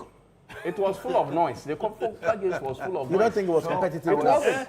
How can competitive election produce 90-something% and 3%? Why? Is that how you call competitive election? Is it your description that makes it a competition or a competition? No. It is not about competition. It's about results. It actually resulted in more breakaway parties. Exactly. No. When you say something is competitive, you are looking at results, not the noise. Even in 2002, that was when the DFP came out of NDC. So competition.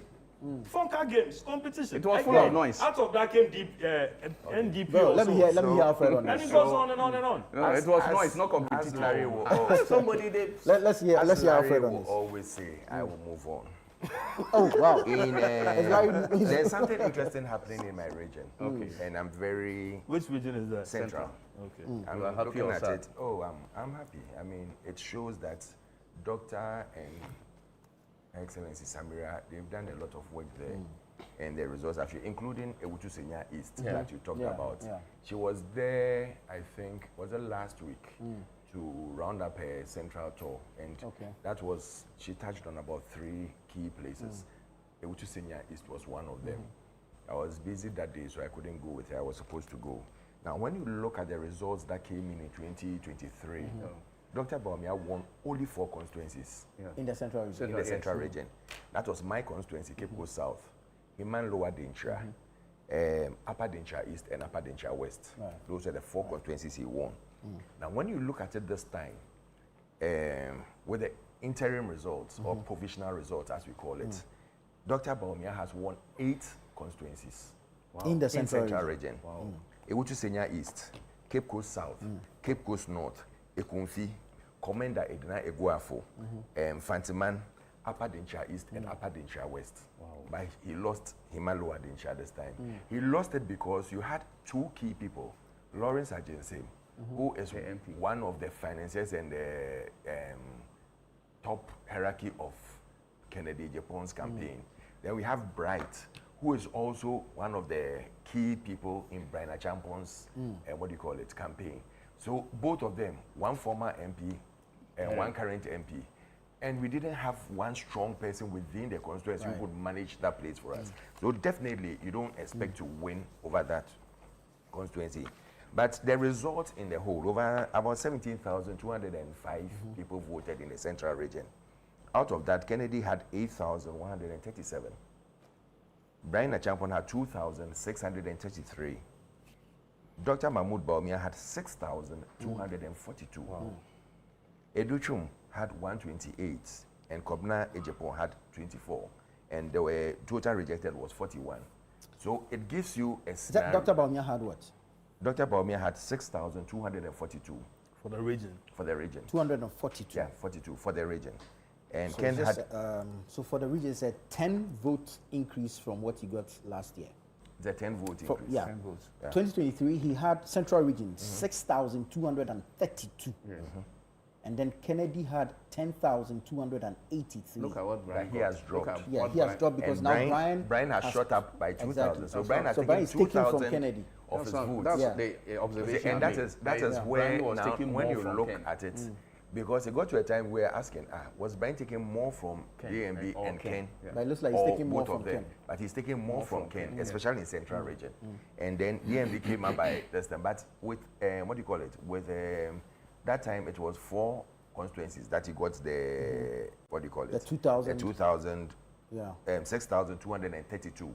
This time, 8 constituencies, he got the 6,242. 42.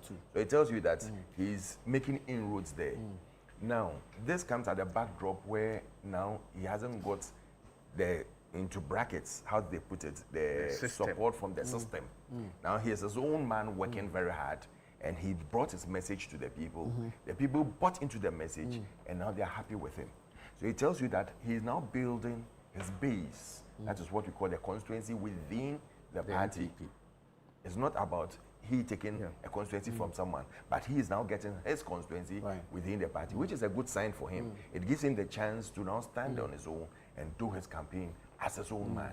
It will be interesting to see his overall performance now as Dr. Baumia and not Vice President Baumia, under. yes. Which Which they'll put it as a just establishment candidate, yes. candidate. As an individual standing on his own, and especially where within the party circles, they'll tell you that, listen, the former president is not giving his support to him. The former president is on his own, and he has moved on his own wave, and he's doing what he has to do to build his base. So it's an interesting jingle going on there, and I'm happy for him. I think he's doing a very good job.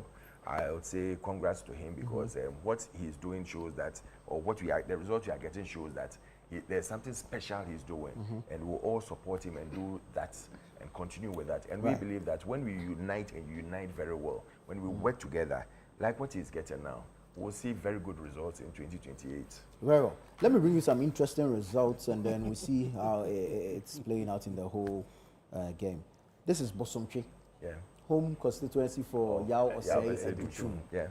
Polling station A, Kennedy 65, Brian 44, Baumia 129, Educhum 258. Wow. Oh, okay. Polling station B, Kennedy 78, Brian 52, Baumia 101, Educhum 244. Great. Police station where? That's Bosomtwe. Yeah, so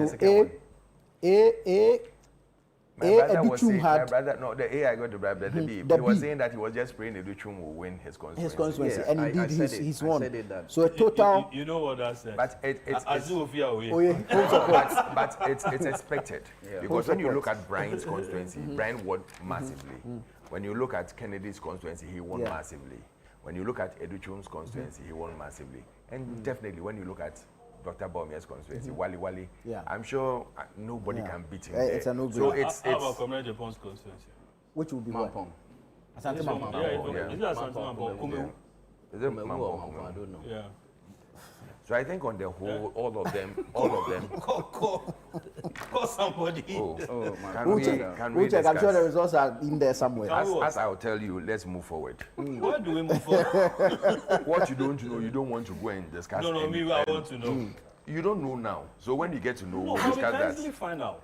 So on the whole, I think Yes, all sir. of them have done Okay, very I well. think he's gotten it. No, I've not gotten. I want to bring you Anyasu too. Okay. Yeah. And That's you know an why? interesting place. Tell me. You know why? Why? I just saw too. Anyasu too. Let's get it. That's where Jerry Ahmed and... No. That's Kisi. That's Kisi. Oh, my God. That's Kisi. That's Kisi. And then, So now you get So it. what are the, Yeah. what are the results? Anyasu Kennedy Yeah. 432. Okay. Brian 280. Oh. Wow. Dr. Mahamudu Baumia 638. Definitely. I said Educhum 3, Kwabneje Japan 3. Yeah. The cool agenda. It didn't work. It didn't agenda. I think the last time Ken won in Anyasu too. But you know what? To tell you the we truth, need to find out from Kisi what happened. Yeah. one we need to thing, engage one Kisi. thing I'll tell all the candidates is congratulations. It's not easy to go for an election. It's not easy to put your name on paper that I'm going for an elections. Because the challenges you face, the problems you face, the insults you face, the debts you go into, is nothing easy. And in all, when you feel you've given out your best and you don't get the result that you're expecting, it's quite hitting. So I would say congratulations to all of them. They fought a very good fight. This is a very good. Are you signing off? Yeah, I need to go to the party. I need to go to the party office to start this thing. No mind. Let's do Tema West before you leave. Tema West, that's Natoshi. Natoshi's place. It's arrived. Yes, I've seen Natoshi, it. she campaigned heavily for Kennedy Japan. So Tema West, international, the incoming vice president of. This thing. That's what they started campaigning on. Where from this one too? has she been outdoored by anybody? No, they said the incoming vice president of Kennedy He's Japan. dancing her. Of Kennedy Japan. It's not of anyone. Of You are the one Kennedy promoting Japan. her. Yeah. Did you hear what happened when she started going there? I have before me the provisional results. Let's look at it. Let's go on. Let's hear what happened. As I always say, let's go with the What results. are you saying? Let's Should we move move on. on? Let's move on. Thank Tema you. West, Kennedy Japan, 500. Brian Echampon, 175. Dr. Baumia, 588. Kwabene Japan, 1. Dr. Yao Educhum, 4. So who won? In Tema West, per these provisional results, Dr. Mahamudu Baumia by 88 votes. Oh, so she couldn't deliver the seat for Ken. Oh no, I don't know if that was a but she mandate. did well. I mean, the numbers is okay. Yes, and that is your home. That is your home. The numbers. Look at Kennedy 88 Japan's votes Kennedy difference. Japan's result in the Soul Let's see what he home did distance. at the previous election, Tema West. That was a very close, Yeah, close number. 88 No, but votes. she's done well, but she didn't do that. It's because of Brian. It's close because of Brian. Because now Yeah, Brian Brian is got- taking some 175 votes. Yeah. Okay. Yeah. Wow, Tema West, the last time Ken won massively. Yeah. He won with more than 200 votes or so. Thank you. So Doctor has done extremely well. Because Ken, Brian has done a And lot. then what was doctor's number? Sorry. He got Baumia's Dr. number. Baumia. Check. About 400. Okay. And then then gone up this to one 500. got, Okay. About So it's 600. This I month think out. Doctor has really I think worked. I mean, Brian has done a lot of damage to Ken. Yeah. Brian has done a lot of. It's the same thing that happened during the previous one. Yeah, the first he also round. did a lot of damage to. Exactly. That's what I was asking. If the same strategy that worked for him in the first round of 2023 is what is working for Well, you called Brian. him what? Abetifi Elon Musk. Yeah, but that's what they call him. The new kid on the block. The new kid on the block, Elon Musk, and As a central Bill Bill Gates. Gates. Bill Gates. You know, Elon Musk is far richer than Bill Gates. So Yeah. you should So understand. money influence. So it was monetization. Of No, the I didn't say post. that. You don't have to say it. It's obvious. You implied. Okay. It's what you understand. when they say it, no one says so. When I say it, but they say oh. When there was a launch of someone calling himself the vice, this thing, incoming vice. There was a president. launch? No, I think today, Crowd. Have you ever seen anyone going on a campaign and will put the presidential person's picture there and put herself a picture there? Was there before? something like that? Didn't you see it all around? No, I didn't. I didn't Okay, see. they don't see. You are not part. Oh. Who was saying? Well, you are privy to Yeah, information. you are we are privy not. to so- something that yeah. Which one? Bono region. I said it Oh, already. you said it. Okay. So this guys, They say you are not. They are comparing notes. They are not sharing with us. They are not sharing the notes with us. But it's all good. It's all well and good. I mean, No, like the western region that I told you, what is happening in Bono too is that DMB won all the 12 Bono. So it's 100% for Dr. Mahmoud. In terms of constituencies, not the vote. Yeah, constituencies. Constituencies. He He won. won. Oh yeah. Not Just votes like- garnered. Yeah, Constituencies just like won. Western region. So like Central, now 8 against its 23 constituencies. Yeah. So I mean, there's a good appreciation there. Government Japan has been doing politics since. Yeah. What is he missing? What is it that is not working for him? I wish I can, be definite about He's it. been there. He Yeah. was kicked Yeah, out, yeah, brought yeah, back. Yeah. I can. Yeah. Maybe Alfred, Yeah, since Alfred, you yeah, are from Alfred, within. You yeah. see, in politics, when you are given a blow and you don't land well, it goes against you. He was doing extremely well, came into the scene as a general secretary, but he had that heavy blow of being taken off as general secretary, especially where, and that blow happened when he went to talk about himself as against, he endorses the presidential forms, and if he doesn't sign, nobody can go as a president of the party. So the party felt that no, it's a risky this thing. So it gave a dent on him that he's not been able to recover. When you realize after that, that popularity he has waded off, and nobody is giving him that recognition that comes in. And the party hasn't forgiven him? It's not the party itself, but it's natural. It's called natural justice. Natural justice, when it comes in, you have to do something extra to get back in there. And it's not easy. Politics is not easy. How do? Tufo? Yes, sir. I think that politicians do not learn. In politics, you should know where you are liked most and where you are not liked. Politicians, party supporters may like you as a general secretary or a national chairman, but they will not like you as a flag bearer. So as a politician, you should be able to gauge and read these signs. I think over the years, Commander Ajay Ajapong has not read that he may be good as general secretary or national chairman, but not a flag bearer. Flag bearer, yeah. Flag bearer, these are different things. They will like you as a general secretary or as a national chairman, but when it comes to flag bearer, they may not like you. What about the loyalty test? Because at one point you are contesting the man, at another point you are campaigning for the man, then you come back, you are contesting. That's a problem with him. He has done it a few occasions. Let me hazard a guess. Okay.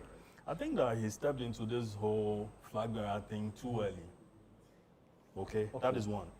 But during you remember, he was part of the 17 contestants. The first one. At the time, he had just left, as a presidential secretary. Presidential spokesperson.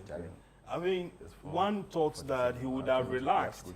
Okay, he would have relaxed for, a certain time before going to contest. The party was still in office at the time, and he had served President Kufuor. It's just like saying that, listen, I'm good enough to succeed. You get it. So that, I think, was the problem. Now, also, then you had issues where, at the point in time, he was Akufo-Addo's campaign manager. Very, so close.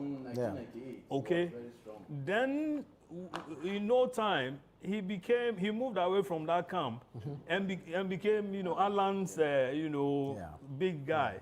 Then he moved from there to become general secretary at a point in time, and made some utterances that people thought that, listen, he was not for Akufo-Addo as, And it really cost him. And it really cost him, So I think that he, like he said, he might just be a good administrator. However, as to whether or not he has the appeal, his choice of words, his mannerisms, his whatever policies, resonate with the people. It's another matter altogether. But never say never. He might bounce back. He's a true and true party man. Yeah, his loyalty to the party is unquestionable. He never gave up on the party. And I would be surprised he will be the first person to concede in this. His loyalty to the NPP is unquestionable, and that's what good thing about him. But I think that he should gauge the mood of the people. That it is not you, as I said, you can be a general secretary, but the people but I think Akufo-Addo had a very good opportunity to rehabilitate him when he won the second. What do you mean by rehabilitation? Oh yeah, after all, maybe that's not the word, but okay, that's my word. No, what is the meaning of that one? So after the second, no, I want to know that one. What's the meaning of it? Well, you see the meaning of the word in the explanation. Appointment. Yeah, you should have given him an appointment. After, because he went from the second term, he was all over the place. He nearly gave him an appointment. Then, but loyalty matters. I'm coming. Why? When he was following you, you didn't know but he was loyal. But he left to follow Alan. But he came back and... but that was fine. He's talking about 2020. 2020, yeah, exactly. Okay. He followed him all over the place. You get it? After his suspension was lifted. Yes, after it's right. I actually thought that also did not help him recuperate. Yes, his name was thrown around, Gapoha. Okay, so it's not rehabilitate, it's recuperate. That's what he wants. That's why I said you should use the word well.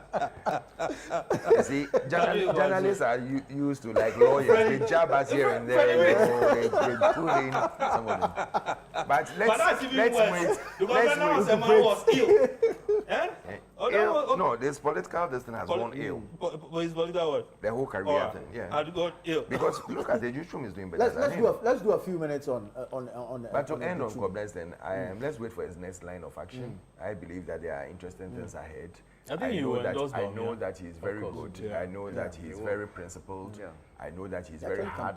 He's very hardworking. When we were going on the last elections and even the thank you tour, he was always with him. Yeah. He was one person who never left his side, Dr. Baumia's side. Yeah. Yes, it might be that everybody has his reason. Sometimes you are contesting not to win, but you are contesting to bring your name back into the good books of the party. So sometimes people do things for certain reasons. So let's relax on that aspect and let's see what is ahead of us. Yeah. I think he would have risen naturally, or he would have grown naturally had he, taken his time and then, that is your opinion. Yeah, so it's our opinions that we are expressing here. And so I've also expressed Let's look at another first timer, Dr. Yawose Ebuchu. What does this contest mean for him and his future in the NPP? He served as education minister, now the party is in opposition. He sought to contest flag bearer race. I'm going to say this. Dr. Ebuchu has a certain deficiency. Political deficiency. Yeah, his human relation has, has become an issue, within the political party.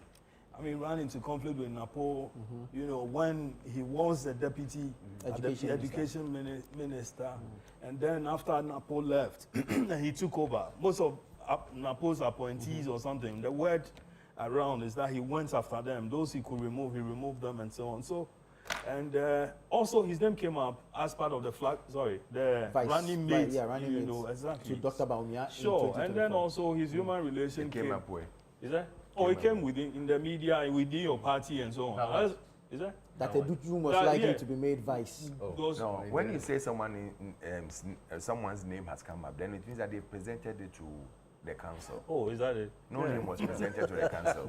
People can lobby. I can sit here and lobby. No, let's be truthful. People campaign that they want their name should come out for flag bearership.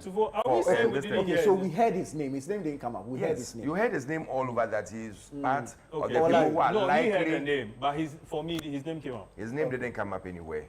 It didn't come up in the media? No, it wasn't anywhere in front of council. We are talking about council. Because, listen, let me tell you, why?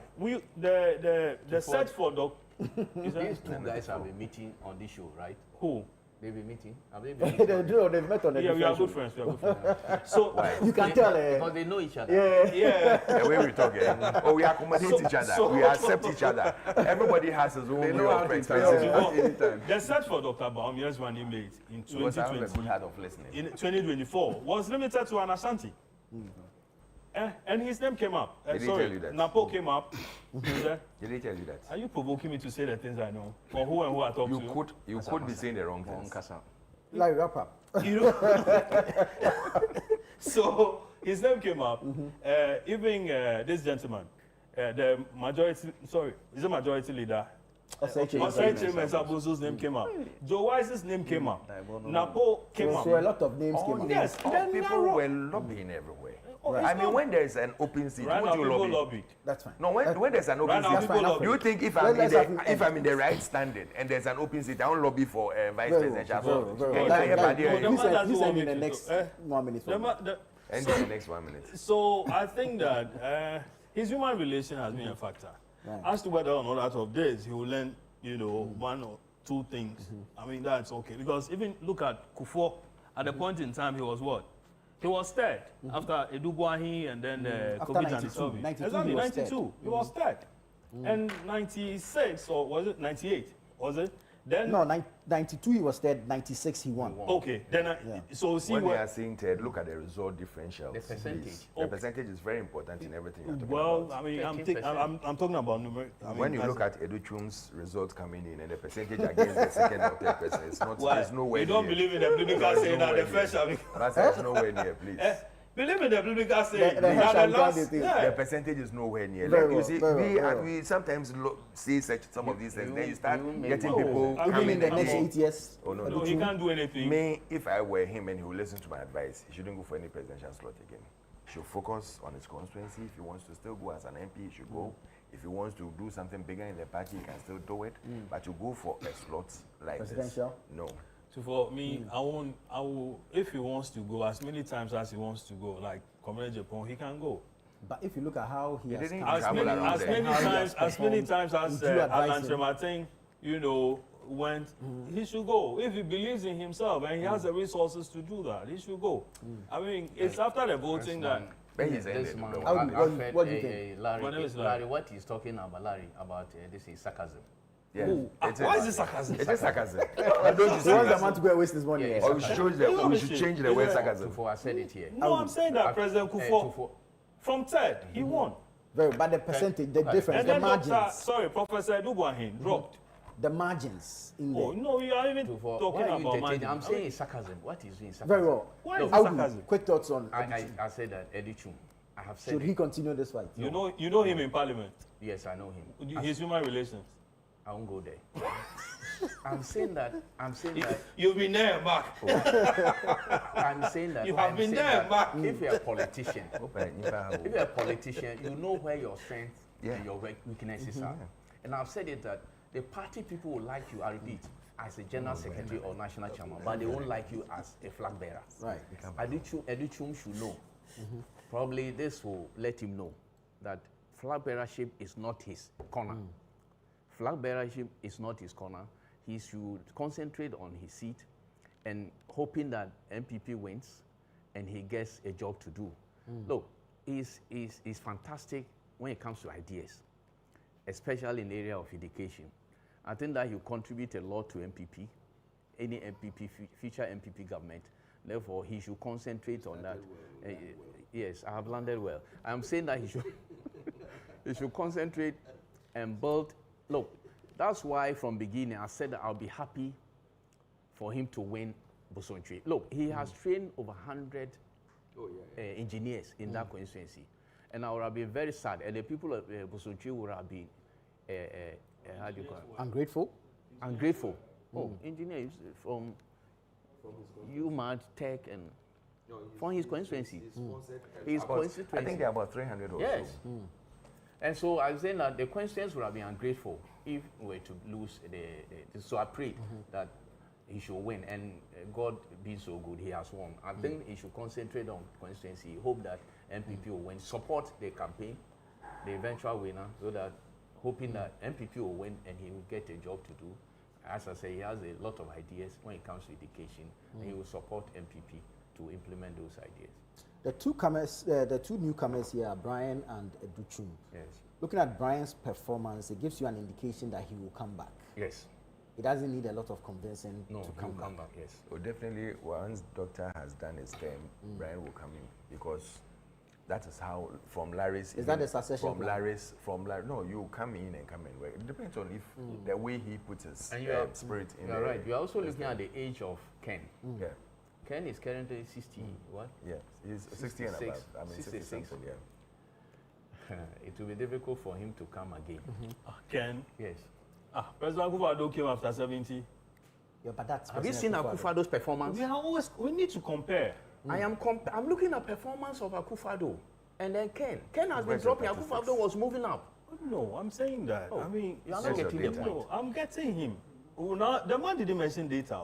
You are asking where should I mention data? No, I mean he mentioned age. Akufo-Addo when he started, age is a data. Akufo-Addo, no, I'm saying is it age a data? He mentioned age as a variable. The one problem about Larry, it doesn't even allow me to learn because I'm making analysis. Anybody who is doing analysis, he wants it to land on his. Yes, I am saying that. Like, the man mentioned age as a variable. No, that's one variable. Age is one variable. Just to help Larry, what he wanted to do, this whole hula baloo talking about documents. Maybe he wanted to tell him that he should use this as a launch for his vice presidential slot again. That's all. That's why I say sarcasm. Look, how do you call it? I am saying that Ken now, it's obvious that he's not going to win this presidential primary. It's very obvious. And I'm saying that... Has he conceded? Oh, he's not.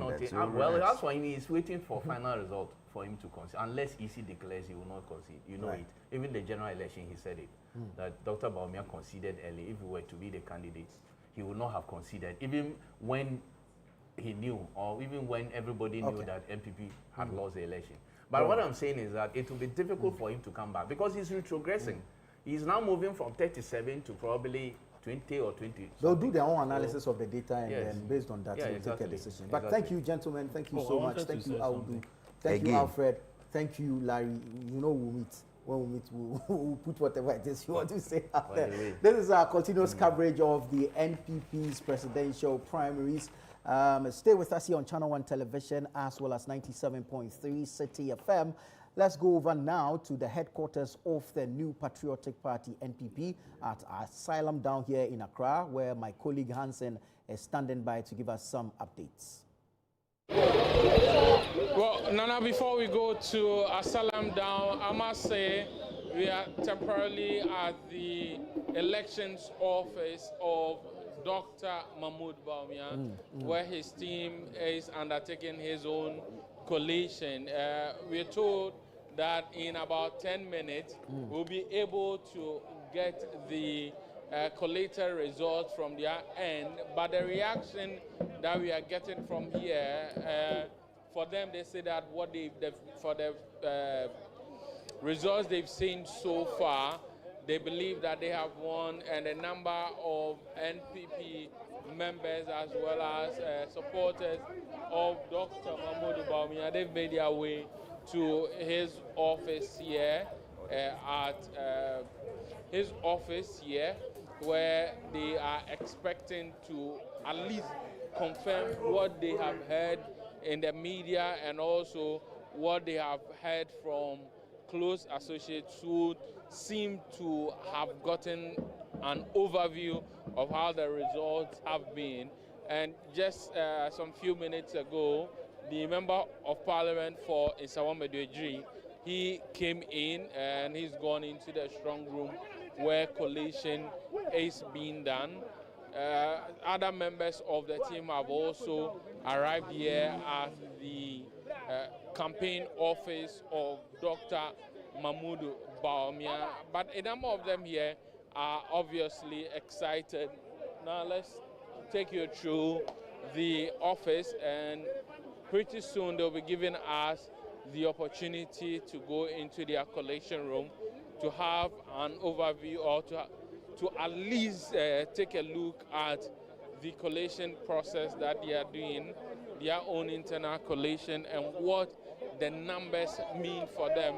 They say that it's been 3 months of intensive campaign by Dr. Mahmoud Bawumia. At the moment, you can see that a number of journalists are stationed here waiting for the green light to be asked or to be allowed to go into the collation room, and that is what we are doing at the moment, to be able at least to get from them what their numbers are saying officially, even though the sentiments we're picking from here and the reactions that are coming in so far suggest that they believe that they have won. We would obviously have to wait for the Electoral Commission to undertake the declaration at the party's headquarters later this evening, and also to see what their own results are saying, and if they say they've won, the margin with which they have won. But it's all excitement here at Dr. Bawumia's office here at Ridge, where he has been stationed during the entire day, except for the brief moment at about 1 p.m. when he went to the party's national headquarters to cast his own ballot. When he went to the headquarters, we spoke with him.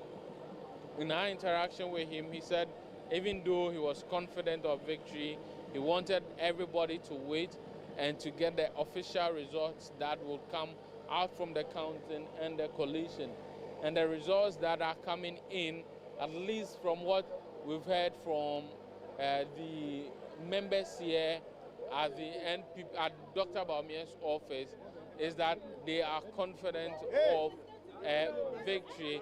Let's speak to some of the people who have massed up here at Dr. Bawumia's office. to get their own reaction and what is informing this joy that they believe that they have won. There were some ladies who were jubilating, and let's see if we can get some word from them. Hello, Pacho, you're free City FM. Pacho, results the money send you when they win.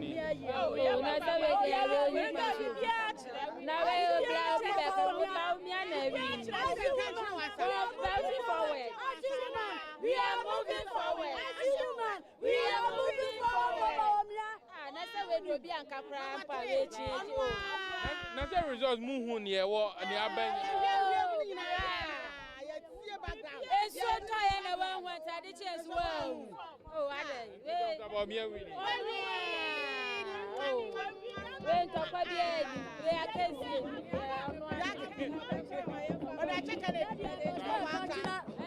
the first barrant and no much it for Yansa. If you are going on a toy, and now I can only accopulate. Delegate a casa. What Timmy were coming in, I go with Nala, Dr. Muhammad Baumia, Onuname, what the NPP channel, what did I see was so go no aso, and Tino, young come home, if you say, and you are no more and you know, Master PPA, young come home 2028, young Timmy for party, no, and black power. Before Bianim, Obiana Chita from Casa, Nabaomia, yet to me family goes out from Nakasa. I'm the Umbeco, a better ambulance, Mako Hospital in the doors. Oh, that's what I took to be me and Yamaja, or back on Concron.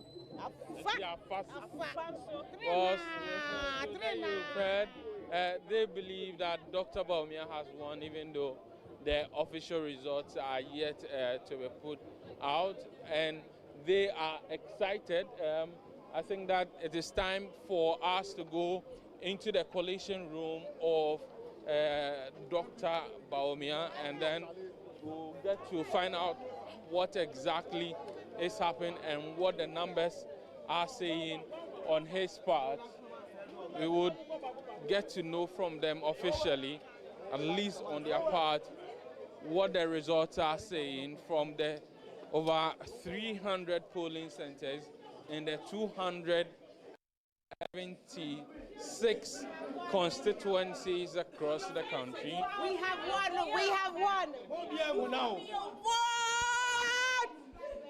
Looks the sounds from the Dr. Baumia office, one of joy from a number of them who seem to be coming from the collation room.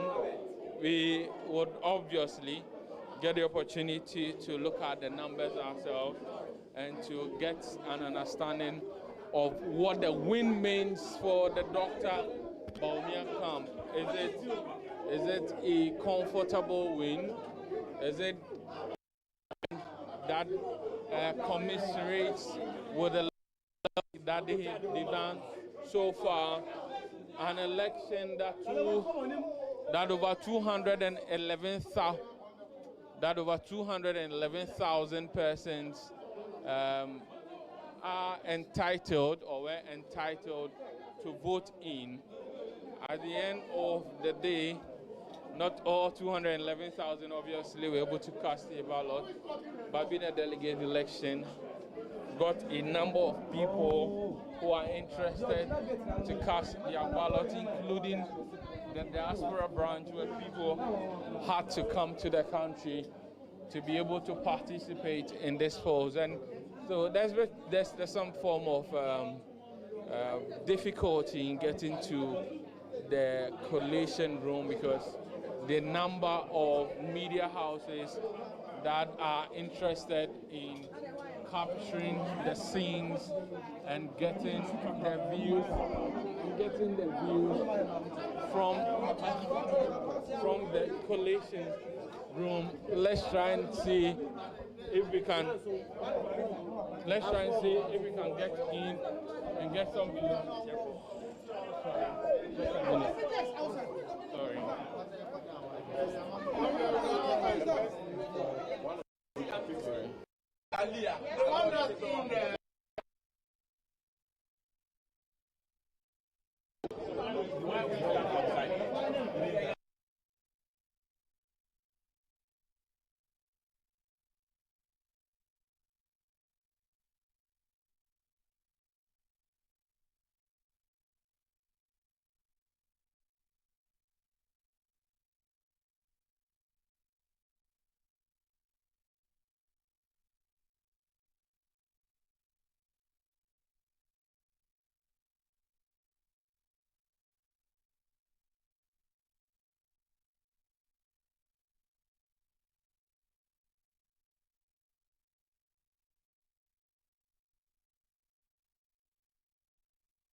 And you're welcome back. This is our continued coverage of the New Patriotic Party's presidential primaries.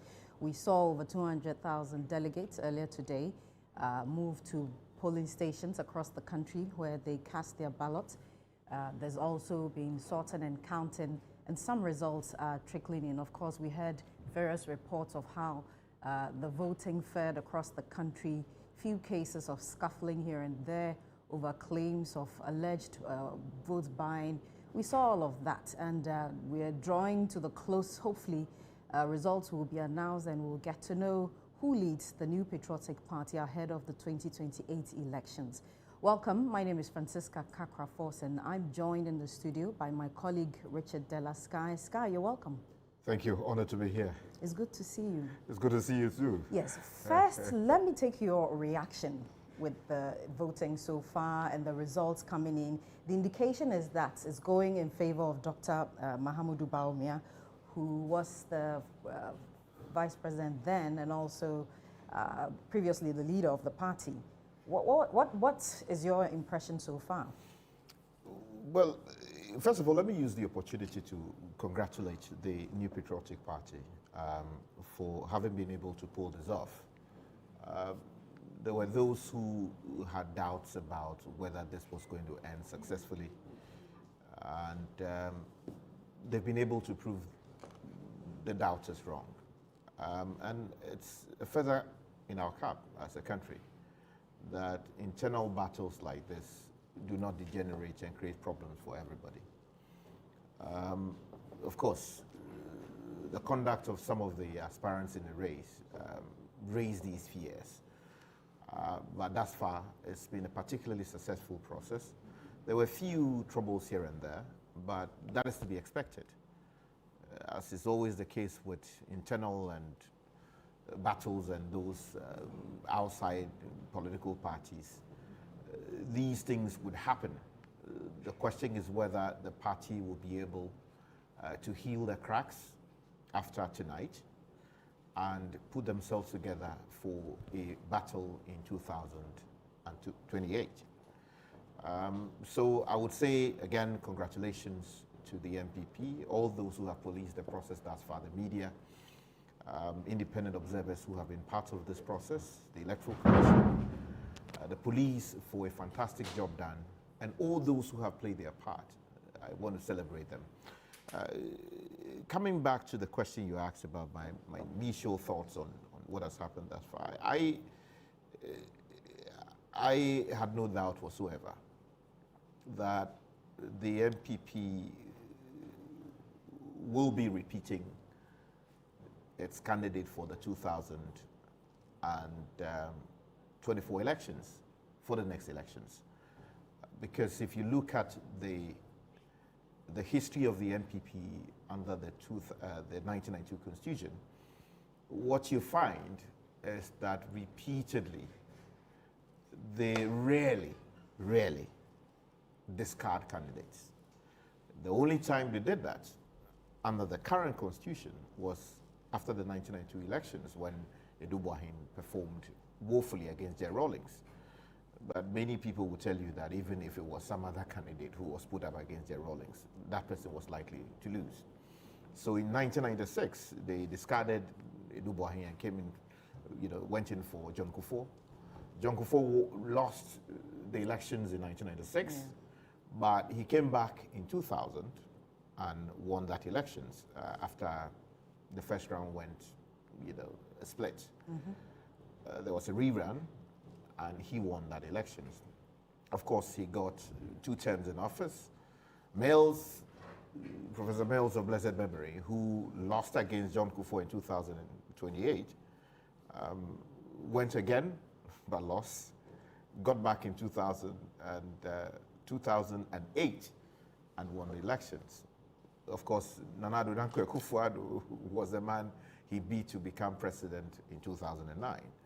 Mills died somewhere in 2012, the middle of 2012. John Mahama took over as acting president, became, the candidate of the NDC, won the 2012 elections, was repeated, but for some reason lost against Nana Addo Dankwa Akufo-Addo in 2016. So if you look at that history, and if that history is a pattern to work with, then I was in no doubt whatsoever that Dr. Bawumia was likely to be repeated. And by close of the process today, I'm certain that he will most likely emerge the victorious candidate. Interesting analysis. You look at the national election picture and still the internal party election to draw that conclusion. I've got lots of questions for you, but for now we're going to cross over to Hanson Ajimai. I'm told that we do not have him, so Sky, I get to ask you these questions. Many expected Kennedy Ejipon to come in as the next biggest contender, second to Dr. Bawumia. That was the expectation. But it seems like Brian Achampong pulled a big surprise. Well, that is to be expected. Because, again, if you look at the mix of candidates that went into the 2023 context, you would find that Brian is a more refined and a well-resourced candidate who could match the pairs of Kennedy Ejipon, his weight as a financial bag, and then also the resourcefulness of Dr. Baumia, because Dr. Baumia is not as resourced financially. But the thing about politics is not so much about how much money you have, but whether you are a workaholic, whether you are connected, whether you are capable of raising resources to prosecute the agenda you propose to people. So if you look at it from that viewpoint, you would come to the conclusion that Brian, fairly young, has done politics extensively for the past 20 or so odd years, actively, because of his years in Suhum when he was facing off against a former majority chief whip, Frederick Opariansa. And so he's also made so much, contacts across the country, with the depth of resources that he's been able to build since returning into this country and becoming an IT mogul and building a superstructure in the eastern region, which became his launching pad to do what he's been able to do. So I was in no doubt that he was going to be a major factor in deciding how much votes Kennedy went home with. And I'm not surprised that from the results, he is coming third thus far, based on the provisional results that we have. At the end of the day, at the end of the night, it will be a question of whether he will go over Kennedy or he will sit comfortably in third. On the facts, thus far, it would seem that he will do third, and I'm not surprised. Kudos to him. Okay. Let's cross over now. I'm told that we can move to Dr. Baumia's office. We hear that he's going to speak to the public, and so we'll cross over. I would like to say a few words.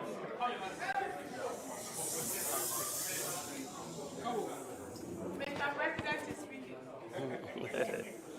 Inshallah. 1,003 days to go. Well, let me thank all of you. We've gone through a journey. It's been a fierce battle that we've waged across the country, across all the regions in the country. And we couldn't have gotten here without the support of the team around me. You're only as good as your team in these matters. And I can say, without any fear of contradiction, that I have been blessed with an excellent team that have worked for me. I'd like to thank the National Campaign Coordinator, Oseche Mensah-Bonsu, as well as the campaign manager, Fred Opariansa, and the campaign team in general. Everybody has contributed so much, and I cannot really thank everybody individually at the moment, but I will have time to thank everybody individually. The MPs, I must say, who have stood by my side, have been phenomenal in this contest. They've really supported and they've delivered what they have promised, what they promised to do. I want to thank all the members of parliament who've supported me. I want to thank also the party executives who've helped organize this election, the EC, security, media, and all of that. But, we are standing on the shoulders, very broad shoulders, of former flag bearers of this party. I'm talking about Professor Idubuahin. I'm talking about J. Kufuor. I'm talking about Nana Addo Dankwa Akufo-Addo. They have built the party and taken the party this far, and it's really humbling that I have been elected as a flag bearer of the party to continue the work that they have started. I don't also want to forget the former MPs and so on who helped. I want to thank all of you. God bless you, and we'll have time to talk. Thank you very much. I really do.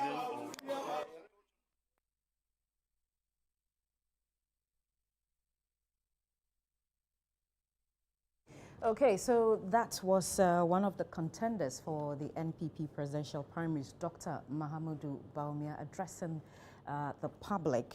Joining me in the studio is also Salom Adonu, my colleague at the bar and also in journalism. So I have two seniors with me in the studio. Salom, you're welcome. My pleasure. Yes. Good to see you. Great to see you as well. Quickly, I would like to take your reactions. What was that? Was that a victory speech? What was Dr. Bawumia doing? Well, I think he's in two minds. I understand there will be a party event this evening where the real speech will be given. So I think because the journalists and a lot of people were there, he didn't have to keep mute. So he had to tell them something.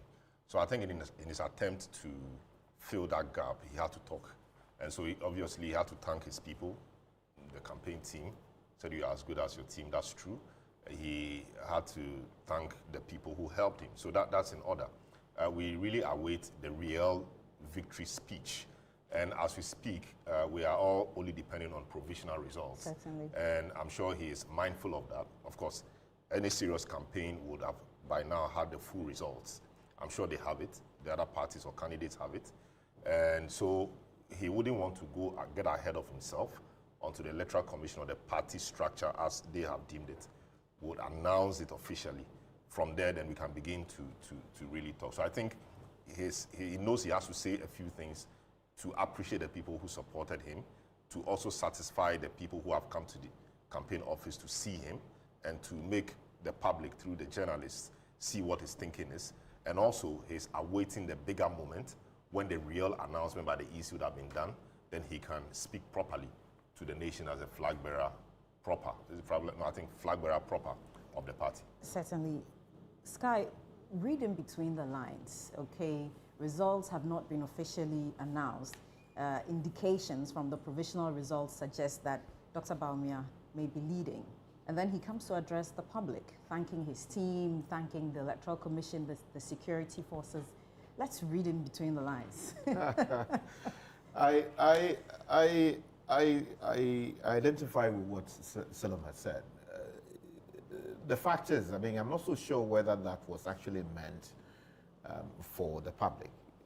Because if you look at it, there's a party event that they'll be holding this evening. Of course, journalists have gone into their engine room, his office, to know what's happening there. And by now, they would have known exactly what the situation or the picture is across the country. And I think it did something quite responsibly, which is what? To refrain from talking about being the winner of the race. He simply thanked his team and everybody who supported him across the country, and went on to talk about the fact that the time will come to talk again. Yeah. And that time would most likely be speaking later this evening at that party event. So while it might appear odd to many people, it might appear he knows something the rest of us don't. A serious candidate collecting results in his engine room should be able to have a fair idea what exactly is happening. And I'm certain that by now they would have seen the picture that is forming across the country.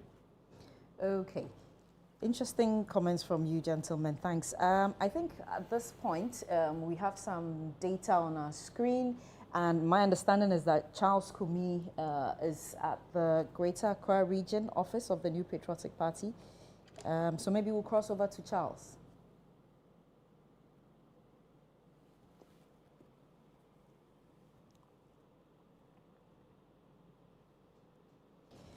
Okay, I don't have clarity, but gentlemen, let me get your thoughts on how to deal with the internal disputes. The run-up to this election, there were certain candidates who were throwing jabs at others, and you hear a lot of, since morning, you hear a lot of party individuals saying that after all this, we are going to come together and there's going to be peace. That cannot be manufactured overnight. How do you think the party can overlook, you know, the insults, the attacks, the personality attacks? How are they going to overlook all of that internal squabble and move on to prepare for 2028? Well, the truth is that you cannot overlook those attacks. They have become part of the legacy of the 2026 primary elections within the NPP. You will note that although the elections that produce Edo Boahen, John Kufuor, recorded so much heated campaigning across the country, the NPP didn't particularly see a degeneration of the internal rift that they had seen traditionally until the 2007 Congress in Legon, which produced Nana Addo Dankwa Akufo-Addo as the flag bearer. That was particularly acrimonious because, mind you, Nana Addo Dankwa Akufo-Addo was the Foreign Affairs Minister who had to resign in order to prosecute his campaign. And he was coming up against Alan Tremanting, who was then the Minister for Trade and who also had to resign, but who was sort of characterized as the establishment candidate. And you'll remember that Nana Addo had gone up against John Kufuor in a previous primary election. And if you followed the campaigns in those days, the conversation was that, oh, after Kufuor, Nana Addo Dankwa Akufo-Addo will become the flag bearer of the party. And these were some of the things attributed to John Kufuor, as in conversations he's had with Nana Addo Dankwa Akufo-Addo.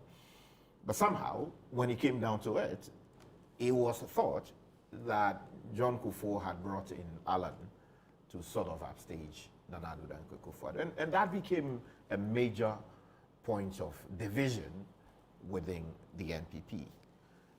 Of course, the Legon Congress was where the troubles, you know, sort of actually crystallized, where there were allegations of people sharing dollars, the public announcement of the same, and how that sort of scandalized the entire Congress, and it became fisticuffs. Ultimately, Alan, reading the moment, said that although he was entitled to seeking, you know, straight fight between him and Nana Addo Dankwa Akufo-Addo, he was not going to do it. So Nana Addo, although not making more than 50% of the votes, doing something around 47% of the votes, was produced the winner, sort of affirmed, because Alan had decided that he was not going to do, you know, the straight fight, because it was not in the interest of the party to do that. The point I'm making is that that particular contest at Legon exposed many rifts, many gaps, many cracks within the NPP, and for some reason they did not deal with that properly. And if you follow the records, Alan subsequently resigned because he felt, according to him, that his supporters were being attacked by, you know, loyalists of Nana Addo Dankwa Akufo-Addo. Of course, he subsequently returned to the party, but he was not the same Alan that went into the race in Legon. Subsequent elections saw Nana Addo Dankwa Akufo-Addo repeated, but then again, the rift deepened, and they went to Tamale subsequently to elect a new leadership. And you note that there was a big fight between the flag bearers camp, Nana Addo Dankwa Akufo-Addo, and the leadership at Asylum Down. So you had Kennedy Ejapong, Paul Afoko, targeted by persons who thought that they were undermining the efforts of the flag bearer. And that created so many problems. Ultimately, these two leaders of the party were discarded, they were suspended. Nana Addo eventually went on to win the elections with Freddie Blay in the chair. And some people believe that because the leadership of the party didn't want to see another strong chairman, another strong general secretary, they produce people who would most likely be described by some as yes men to hold the fort, because Nana Addo was a strong personality. Of course, you will note that the consequences of that are some of the things you see within the NPP today. Shalom, let me take your view on this. The idea that the very strong personality of Nana Addo as the leader of the party then, and the subsequent election of what was characterized as yes men or not so strong leaders of the party in terms of certain positions. Has that been the cause, or does that continue to be the cause of the NPP's internal struggle? Well, that's an interesting question. Nanado obviously is a very strong character. Afoko, very strong character. Cabinet Japan, then General Secretary, under strong character. But my view is, leadership is such that if one leads, the rest of you must follow. It is the vision of the leader you follow. So if prior to the election of Akufo-Addo, you were the leader of the party, and by your constitutional arrangement, once a flag bearer is elected, he leads the party, all of you must fall in line, because it's his election, of course. It's your party as much as it's his party, but it's his election. His face will be on the ballot. It's his vision that people voted for, and it's this vision you are selling to the country. So, yes, strong men, important, but once a leader is elected, we all must rally behind the leader and run with the leader's vision. If there are issues along the line, the elders have a way, or have taught us a way to resolve those. It will not be prudent to be seeking to resolve those issues in public. That will not be wise. Maybe that was a bit of what they did that led to that implosion we saw prior to the 2008 election. But, people may argue that it delivered the goods, and I support that viewpoint. My view is that it's a leader's vision we ran with. If he delivered so the the leader goods found a and way the internal of getting them out. Sorry and to what butt was the in, but result? The Salom, result was the election. Just hold victory. on. If he delivered the goods and the cracks got deeper, the internal cracks got deeper. No, we don't know that. What we know is that he won the election with the whipping people in line and getting some people out using the democratic process laid down by their own party constitution. The result was what? They won the election. So perhaps the people who were chased out of the party were the people creating the problem. And it is fair to assume so, because political parties are set up to win power. And if those people in the thinking of the leader and the people around him felt they were the problems, let's get them out and see. When we got them out, we won the election. So we don't know what would have happened if they were there. But it did appear that they are being there created a lot more problems to the visibility and expression of the candidates. That's what it is. Whether those cracks have remained till now, I'm not sure, because those people they had run their race. Okay, Afoko, the left. Cabinet Japan is a No, but Cabinet Japan, came back to Nanado. In fact, when Afoko went to court, Afoko wanted him to be a witness or to do something. He didn't do it because he didn't feel it was appropriate to do so. The guy was president, and he didn't feel it was appropriate to do so. At some point, he fell in line, and he was following Akufo-Addo along the line. And we even heard that they were to give him some position, but that didn't materialize. I don't know why. And we saw him in the last election, though he contested Baumia. Later on, he was part of his team, one of the key members of his team. Proper Democrats. You go for an election, you don't win, you don't leave. You stay and work with the winner, because the winner is the one the party wants. So if you're a proper party person, you stay and help the person. He did that. I was surprised he came to run again, because I thought, now he was fully a Baumia guy. But it tells you the kind of democratic person he is. Even though he was with him to fight the national election against John Mahama, he still had his own ideas. He felt he could do better. He felt he was a better person to lead the party. So he came again, even though on both counts he's performed abysmally. You can't take it from him that his conduct has been one of a proper party person and a Democrat. So yes, the results, I think, is what matters. In that election, the NPP won the 2016 election. And that was after the so-called strong leaders were taken out. There's a time in a party's life that strong leadership is required. There's a time to that the so-called strong leaders must rally behind one and support that one with the strength of their leadership to move towards the agenda of the party, which is to win the election. Yours are interesting opinions there. Well, you gave out a smirk and you were nodding. Well, you see, so here's the thing. While I agree to a large extent with Salom's submission that,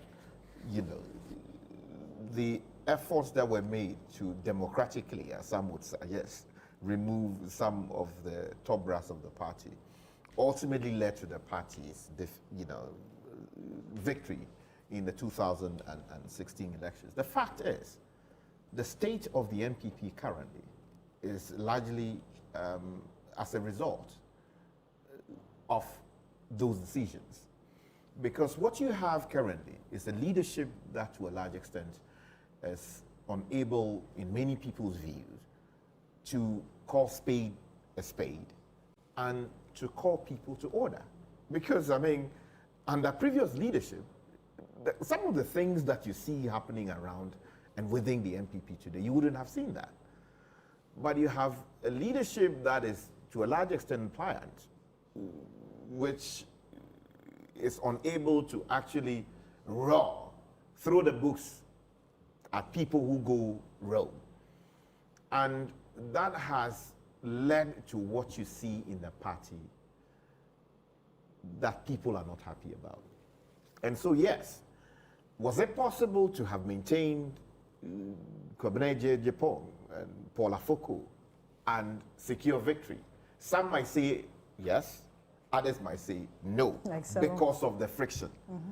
But then again, if you do the audit, it would seem that it's left a lasting crack, which is still what we see today. Because mind you, Dr.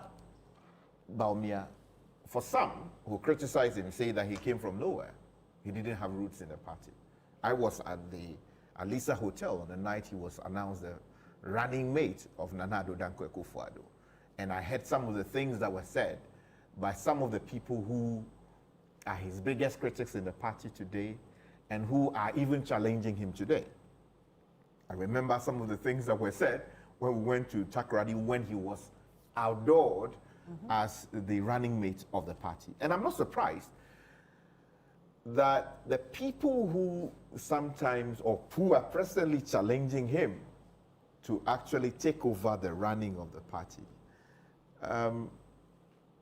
happened to be some of the people who had reservations when he was announced as a running mate. So there's a relationship between what happened in Legon, what happened after the Northern Congress of the party, what happened after Kwabena J.J. and his chairman were thrown out, and what is happening in the party today. Now the question is whether the people so affected are now willing and able to seal the cracks and work together to elect a new leadership that will work with Dr. Bawumia to be able to prosecute the party's agenda ahead of the next elections.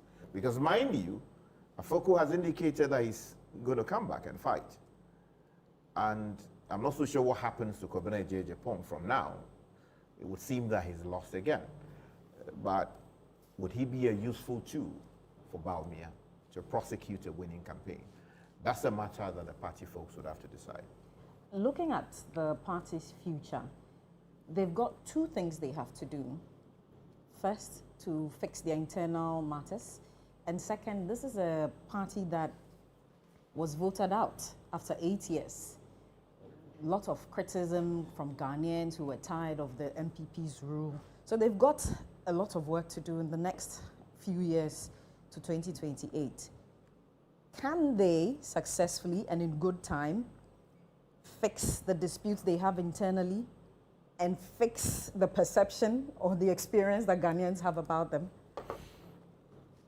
Well, that question is for me, right? Yeah. Okay, so there are a number of things here. First of all, if Dr. Bawumia is produced a winner, and it would seem that he will be, a lot will depend on the kind or the quality of leadership he provides. We are journalists, we are analysts. We are also Ghanaians, and we want a formidable opposition that will hold the government's feet to the fire of accountability in a way that is sustained, resolute, to ensure that we get the best out of democracy. If it provides the right quality of leadership, then you wouldn't have people say that, oh, my people are being targeted, I don't feel I belong, and so let me walk away. Alan did that after losing the elections to Dr. Bawumia in the last contest. Of course, some would say that that, to a large extent, contributed to the party's performance in the elections. Others will dismiss it and say, oh, the NPP will have lost the elections anyway. But politics is about numbers. So you would expect that a victorious Dr. Bawumia would work with all the people so affected by his victory, bring them together, and reach across the aisle, the people who are already out of the party. Is it possible to get them to get back to the party and work for the common good of making the NPP victorious again? That is a task that he must take up. And then also, it is not just about Bawumia. The other people who are so affected, will they be willing? Okay, I'm sorry, hold that thought, Sky. We're going to connect to GBC right now. We understand that one of the contenders, Kennedy Ejipong, is also addressing the press.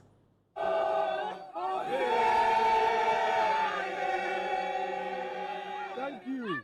Thank you. Choboy. Choboy. Choboy. I want to take this opportunity to thank Tim Ken for the wonderful work you've done. I mean, we all admit we work hard, but God's time is the best. He knows what is good for us. I know most of you are dejected. You have to keep your spirit up, because once we have life, we have everything. So don't be dejected. And the advice I give is, I have taken it coolly, because in politics, you can win, you can lose. Anytime I speak to you guys and tell you we can win, we can lose, you say, oh, win, win. But I'm a veteran politician, so I know. I've gone through several defeats, and therefore I cushioned myself and expected the worst. And the worst has happened. But the worst doesn't mean that is the end of life. Yes. So keep faith alive. And be happy with the outcome. Who knows what will happen tomorrow? So I'm pleading with all of you not to do anything. We have to stay calm. We believe in the party. The delegates have spoken. We have to take it. That's the advice I want to give all of us. We don't know what is in store for us tomorrow. So especially the Team Ken, the good work that you've done. I want to show my appreciation. And at an appropriate time, we will meet and dine together.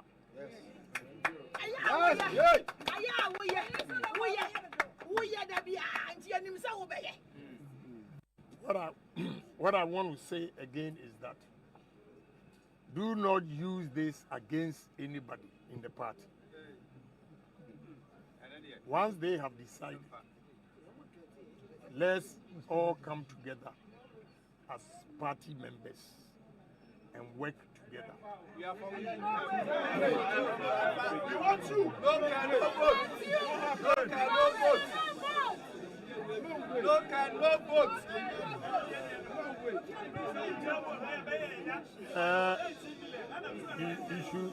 You should all relax. You should all relax.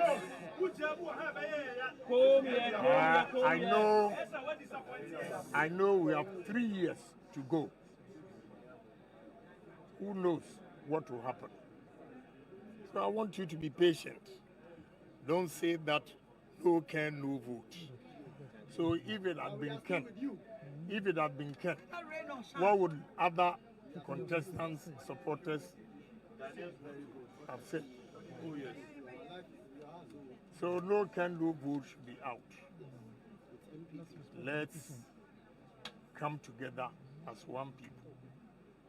But at an appropriate time, you see how things unfold. Don't worry. God will take care of you. Okay. God will take care of you. He knows today was going to come. We didn't know. But God that created us knew. Today will definitely come to pass. Okay, gentlemen, any comments listening to that? Well, it's interesting, really. Of course, he's seen the results from his own coalition, obviously. And he knows for sure that the results have not been favorable to him. Only that he has not been explicit. But if you put two and two together, you know he's getting to a point. He has not congratulated Baumia. I thought he should have done so. Or maybe it's not time yet. But once you know where it is, you have to do that. It's also an indication, perhaps, of the level of acrimony that went into this. He didn't mention any name, but he said what he had to say. What is curious, though, to me is his, should I say, I mean, not focused, but his reference to tomorrow and his reference to who knows what will happen, I mean, etc. I quickly checked his age, is 65. I mean, does that mean that he's putting himself together for tomorrow?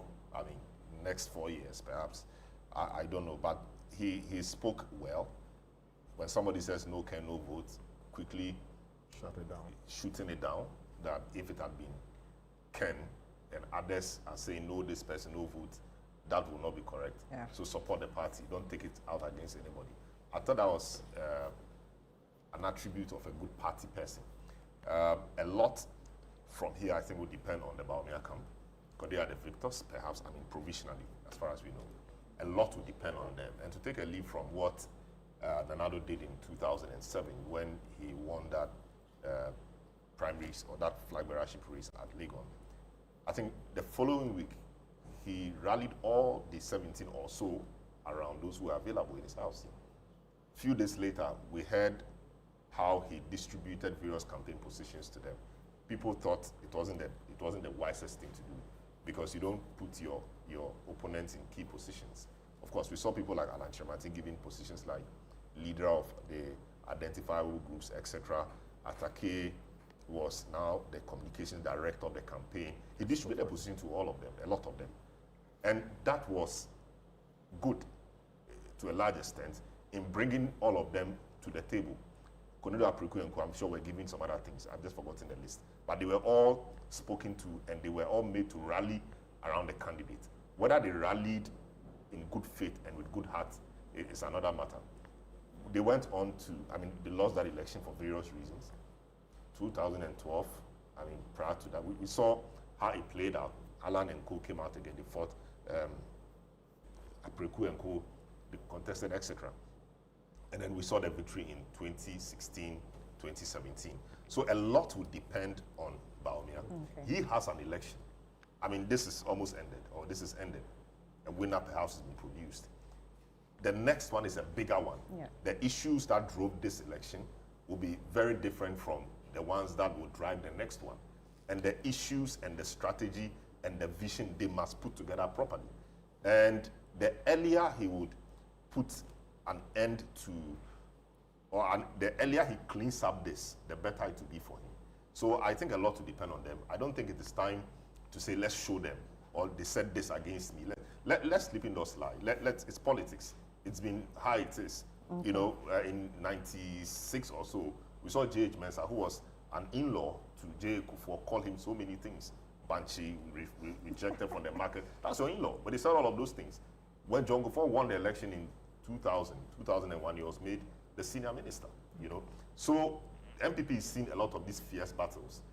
They have to put their acts together properly, bury the hatchet, and move on. And a lot will depend on Baumia and his team and how they go about it. In 2007, Alan left the party because, of course, Nanado himself perhaps not the problem, but the people around him began, according to the Alan team, hounding the Alan supporters or persons who supported Alan. That should not happen if they want to have a good start by 2028. Okay. I like the fact that tidying up that he talks about leads to the points, the question you were answering previously. Do you want to stay with that question, or you want to do a quick commentary on Mr. Japan's? Yeah. So in keeping with what Dr. Baumia had done, you know, without going into the numbers, I think Kennedy also followed that path. Sort of gave us an indication of where his mind is, that things have not worked according to plan.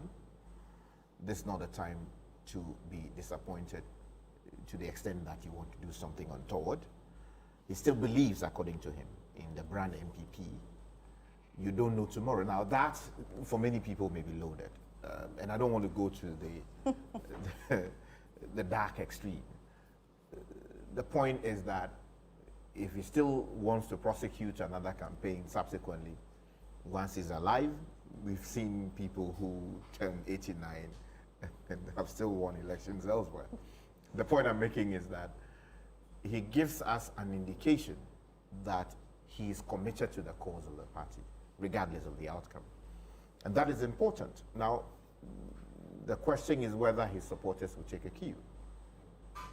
As Salom said, he quickly shut down someone or some people who were seeking to create the impression that, look, no can, no vote. Yeah. That was important, and it sends the message right down to the grassroots that, look, it was an internal battle. We fought it to the very last minute.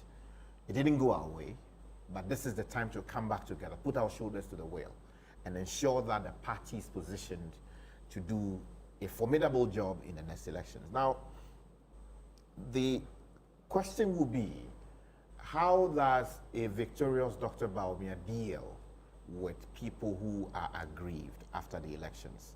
Like I was saying, it would depend on him and then also the people who feel disappointed, because you have Educhum supporters, however few they may be, Kwabena J. Japon supporters, however few they may be, and Brian Achampo, who's proven that he has some base within the party. Now, if these people decide to pull away, which I doubt they will, but which is not impossible because we've seen it in the past, yeah, it will create problems for the NPP because the party is not in its best shapes at the moment. Paul Afoku, after so many years, is still very much seen to be someone who is on the fringes. You have a former presidential aspirant, the one from the Wache Jako, seeking to come back and contest national leadership. But again, the circumstances of him leaving government also creates a certain, acrimony, creates a certain impression that he wasn't sort of needed at the center of the party. Now, the party will go into a leadership election, national chairman, general secretary, national organizer, and related positions. The people who stood up and spoke vocally against Bawumia's election, how would the party treat them? How will the people around Bawumia treat them? Would they be treated right? Or they will say, oh, yes, we've gotten our flag bearer already. Now the party should do a soul searching and decide who will be the competent people to prosecute the party's agenda in the 2008 election. If they will be able to allow things to go the way the party would organically want things to go, then it will be good for the party. But if people think that, oh, we have won now, let's face the people who were problems. Let's go after people who want to be members of parliament on the ticket of the NPP, but who spoke against us, then that will be a problem. Mind you, the entire superstructure of the party would also be having the elections from the smallest unit within the party to the biggest. There were people who spoke against Dr. Bawumia. How would his people treat them? Treat them right, you retain them. Go after them, there's a problem. At the end of the day, it is our democracy that will suffer, because an NDC government with an overwhelming majority in parliament is running away with everything if you don't have a responsible opposition to put them on their toes. Now, I want to bring in the subject of gender, okay? If you look at the tradition of the NPP and some interventions they had made in the past, it would appear that the NPP would be moving towards a certain inclusivity with regards to women as part of their decision making. But looking at this race, you have 5 men. How does that look? And the context is their opponents, the NDC, who have a woman as vice president, as part of leadership in their party, in their government. How does this look for the NPP, and is there a possibility of challenging that? That's interesting. I don't think so. I don't think the NPP will want to make it a point to challenge what the NDC and John Mahama have done with Professor Jenan Opoku-Agyemang. I don't think so. I think they will stay true to what they want to do and will not be swayed by that. If a woman emerges and a woman on her own merits, it deserves to be included on the ticket, so be it. But I'm not sure they will go looking for a female candidate to balance their ticket against whatever the NDC may do. So I don't think anybody has really quantified how much a female candidate brings to the table. I don't know. Jenan Opoku-Agyemang might have brought something to the table on her own as a human being, but as a woman, I'm not sure. If we have that data, then we can have a conversation. But I don't think people voted for her because, people voted for the NDC because she was on the ticket and because she's a woman. I think they voted for the ticket because they saw her competent and they saw John Mahama competent, and they felt that together they were a safe pair of hands to deal with the problems of the country at the time they won the election and moving forward. So yes, it may be nice to have a woman on that ticket, but I don't think it's something the NPP will worry its head over, especially as we don't even know who will make it for the NDC's ticket for the next election. Mind you, John Mahama is not running. We don't know who that person will be for the NDC. So I'm not sure it will be part of their difficulties. Of course, Napo is on the sidelines. Recently he said there was nobody in cabinet as wise as Baumia in his view, and that said quite a lot about whoever was chairing the meeting and all of that, because cabinet is chaired obviously by the president. So if you are saying that you're not seeing anybody as wise, what are you trying to say? I hope I'm quoting him well, though. So I'm sure he was talking outside of the president. No, but my president was still I think outside of the president. Still on the subject of gender, the assumption will be that the candidates being brought are competent, right? But wouldn't it be a card to consider, irrespective of the data you talk about, the absence of a certain data, that having a woman in the leadership would lead to X, Y, Z? Well, especially in the progressive world where inclusivity is very important. Yeah, inclusivity is important. I'm a champion of women and gender for various reasons. I mean, I have 3 girls, and I tell people that... But on the basis of merit and competence? It should be on the basis of merit and competence, and that's what I train them to do. You have to deserve your place, not just because you're a woman. If people put you there just because you're a woman, it's not the best. You merit it because you are the right person for it, and you deal with it. Of course, there are structural difficulties and problems with our society. That is why it's our job today to tear down those structures. That's why I'm happy about the election of Jenan Opoku-Agyemang, so that tomorrow, if somebody wants to aspire to be vice president, it will not be strange because it would have been done already. Yes, we want a woman to rise to the office or the president so that it doesn't become a novelty when my daughters want to be president. So yes, we support that, but it should be on the basis of merit. And what I'm saying is that I don't think the NPP should go looking for a woman for the sake of it. If there are a lot of women in the party, we saw Natoshi, I mean, making a lot of comments here and there. People said if Ken had won, she was going to be running mate. Well, that's fine. I don't know what. It's not going to happen now as far as Ken is concerned, because I'm not sure Ken is winning it. It's not winning it. We have people like Esla around. We have Fremont Parry. We have quite a number of well-accomplished ladies in the NPP. And you see, the issue is that they are electing their flag bearer very early. They've elected their flag bearer today. The election is in 2028. That's a long time in politics. The issues may change. We are not even sure what issues we are going into the election with. The economy is always an issue. But today, the economy appears to be better, actually better, and people appear to be happy with the economy today than it was in 2024, 2023, 2022. So if the election is being to be fought today on the economy, I'm not sure anybody the NPP will bring will have really a chance. Okay, but it's 3 years. Something big may happen. And sometimes you may need somebody to complement that ticket. So you can't, at this stage, be saying that by all means you go for a woman. How about if something happens and you need to deal with a ticket to respond to that, and you've chosen your woman already, and the woman is not a person to help you deal with that problem. So, of course, they will choose their running mate, I think, quite late, maybe. In fact, Nanado did it quite early on one of the occasions because he didn't want all of this confusion. And he was clear in his mind about me. I was the guy to go with him because he had been loyal, etc. I would expect him to wait for a while, especially now that we don't know who the NDC is bringing.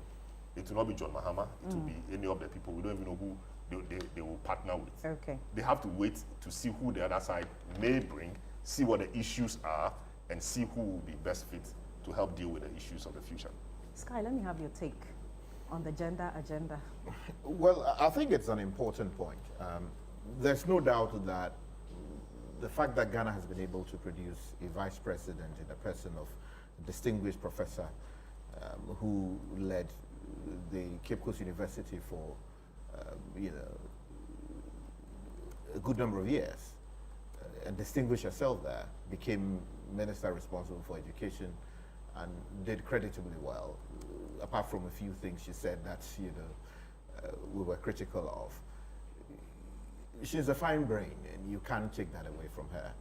And she's thus far been a very worthy vice president. Of course, you would not be able to say that she compares favorably with the kind of work that Baumia was made to do. First of all, because not so much because you want to do the comparison just for the sake of it.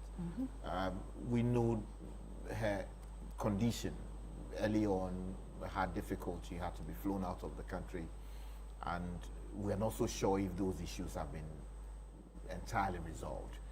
But she is giving of her very best, and I believe thus far she's proven that she's capable of performing at the highest possible level of governance.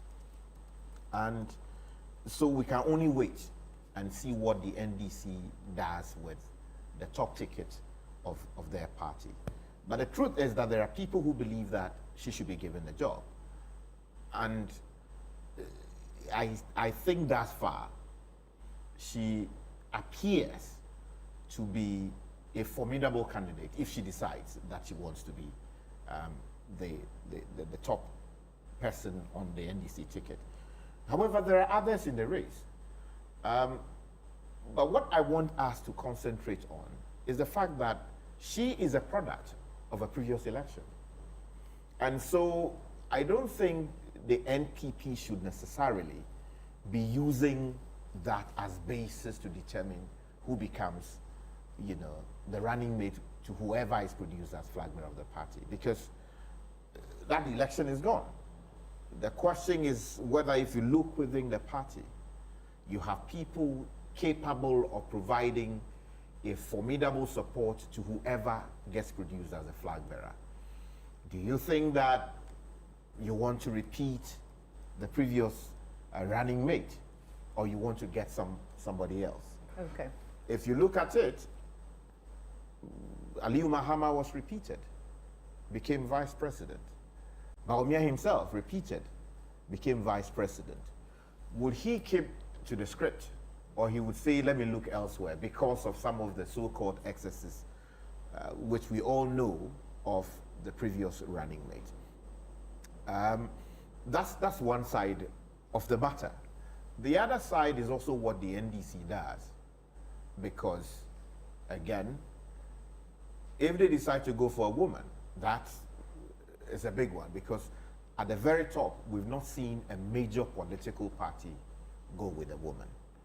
And that would be a major statement. Okay. And so there would have to be some balancing of all the numbers to decide whether a female vice presidential candidate is necessary or you want to keep to the script. Okay. In your scenes, that's some shots from the headquarters of the New Patriotic Party. We understand that there's going to be a declaration, and so we'll keep our eyes there. We'll keep a watch there. Then we'll let you know what happens there. Also, I understand that we'll be crossing over at some point to our reporter Samuel Akom. He's at the Greater Accra office of the Electoral Commission. So if we are ready, we could go to Samuel Akom.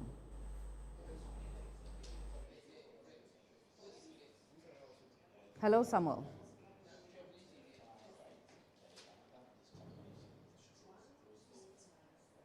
Hello, Samuel. Can you hear me? Okay, so we are trying to connect with our reporter Samuel Akom. He's at the Greater Accra Electoral Commission office. We're trying to get to understand the results that are coming in there. We're trying to connect with him, but that appears not to be successful.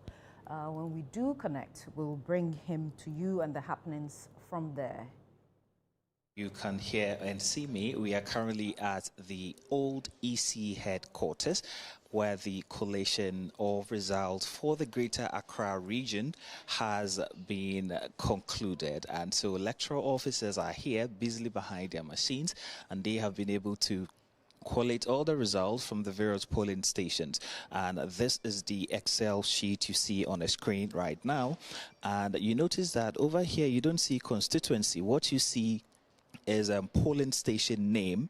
So the results were collated according to the polling stations. So every constituency, and most likely the two polling stations, right? So for example, you see St. Joseph Anglican JSS Pram A, and then St. Joseph Anglican JSS Pram B. And then you see the candidates. The first candidate, Kennedy Ohene Japan. Then it moved on to Dr. Brian Champon, Dr. Mahmoud Baumia, Dr. Osei Duchum Kwabna Ejapon. And then on the next the I column, you see total valid votes. Then the J, total rejected ballot, and then total vote cast. Now, I'm pretty sure this is what you are looking for, which is the total. When it comes to the total, in terms of after the collation, you notice that Kennedy Ohene Ejapon polled 11,333 votes. Dr. Brian Champon, 4,914. Then Dr. Mahmoud Baumia polled 19,820. Then Dr. Osei Duchum, 183. And Engineer Kwabna Eje Ejapon, 51. And the total valid votes, 36,301, and total rejected ballots, that is the ballots that were rejected across the Greater Accra region, we have 85, and total vote cast in all, we have 36,386. Once again, Kennedy Ohene Japan for the entire Greater Accra region, after the collation, 11,333. Dr. Brian Champon, 4,914, and Dr. Mahmoud Baumia, 19,820. Dr. Osei Duchum, 183. Engineer Kwabna Eje Japan, 51. So it is done for the Greater Accra region in terms of the collation, and these are the results. And so the results will be transmitted to the EC headquarters, where everything will be put together, after which the declaration of the winner of today's polls will be officially, declared. Okay, grateful to Samuel Akom for bringing us up to speed on the data from the Greater Accra region. Gentlemen, let me get your reaction. It appears Dr. Baumia is leading in the Greater Accra region, followed keenly by Kennedy Japan. Reactions? Well, I think it's to be expected, especially given how well Brian Champon has done. Of course, people say you enter a race to win it, but not everybody enters a race to win it. People have various reasons why they enter elections. But I think the Brian factor has disrupted Ken's, quite his connection. His connection. His connection. The K-E-N-N. Yeah, the connection. I think he disrupted a bit of his connection, and that has been good for Baumia. Mm-hmm. I think he's held his own. His stride. He's been a very good candidate, and his position on the ballot may appear symbolic, but he appears to have taken votes from both ends, from his right and then from his left. So that, I think, has disrupted Ken's hold, or Ken's numbers in the region, more than Baumia's. Baumia has also lost a bit to him, but Ken is lost more to Brian than this. So I think, given everything, it's the picture we would expect if Brian was to do well and he's done well. We wait to see what the picture will look like for the other regions. But Greater Accra is key, same as Ashanti, which has the numbers for them, and then even Eastern region.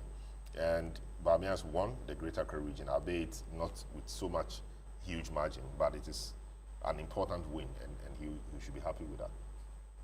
Sky, if you listen to what Samuel was reading out, 19,000 thereabouts for Dr. Bawumia, 11,000 thereabouts for Kennedy, and compare that to the 2023 results, where you had about 20,000 for Dr. Bawumia and 18,000 for Kennedy Ajipon. It appears both candidates dropped, which Salom refers to as the disruption by Brian, but it appears Ken is the loser. Yes, I mean, as I stated earlier, so Ken sort of relied on people who are aggrieved by the performance of the Nana Addo Dankwa Akufo-Addo administration and by extension the performance of the party in the 2024 elections, and sort to capitalize on that to prosecute a winning campaign and become flag bearer of the party. He did that in the immediate past elections, and he did a good showing. As I stated earlier, he is very well resourced, very well resourced, campaign he prosecuted. But you see, that came up against another equally very well resourced, party stalwart from the Eastern region. And for someone in the stature of Brian, and given how he's been able to prosecute his campaign, anybody who was watching the elections or the campaigns ought to have come to the conclusion that he was not going to be so much of a problem for Bawumia. He was likely to be a major challenge for Ken. And it would seem, thus far, that if anybody came to that conclusion, the facts will bear the person out eventually. I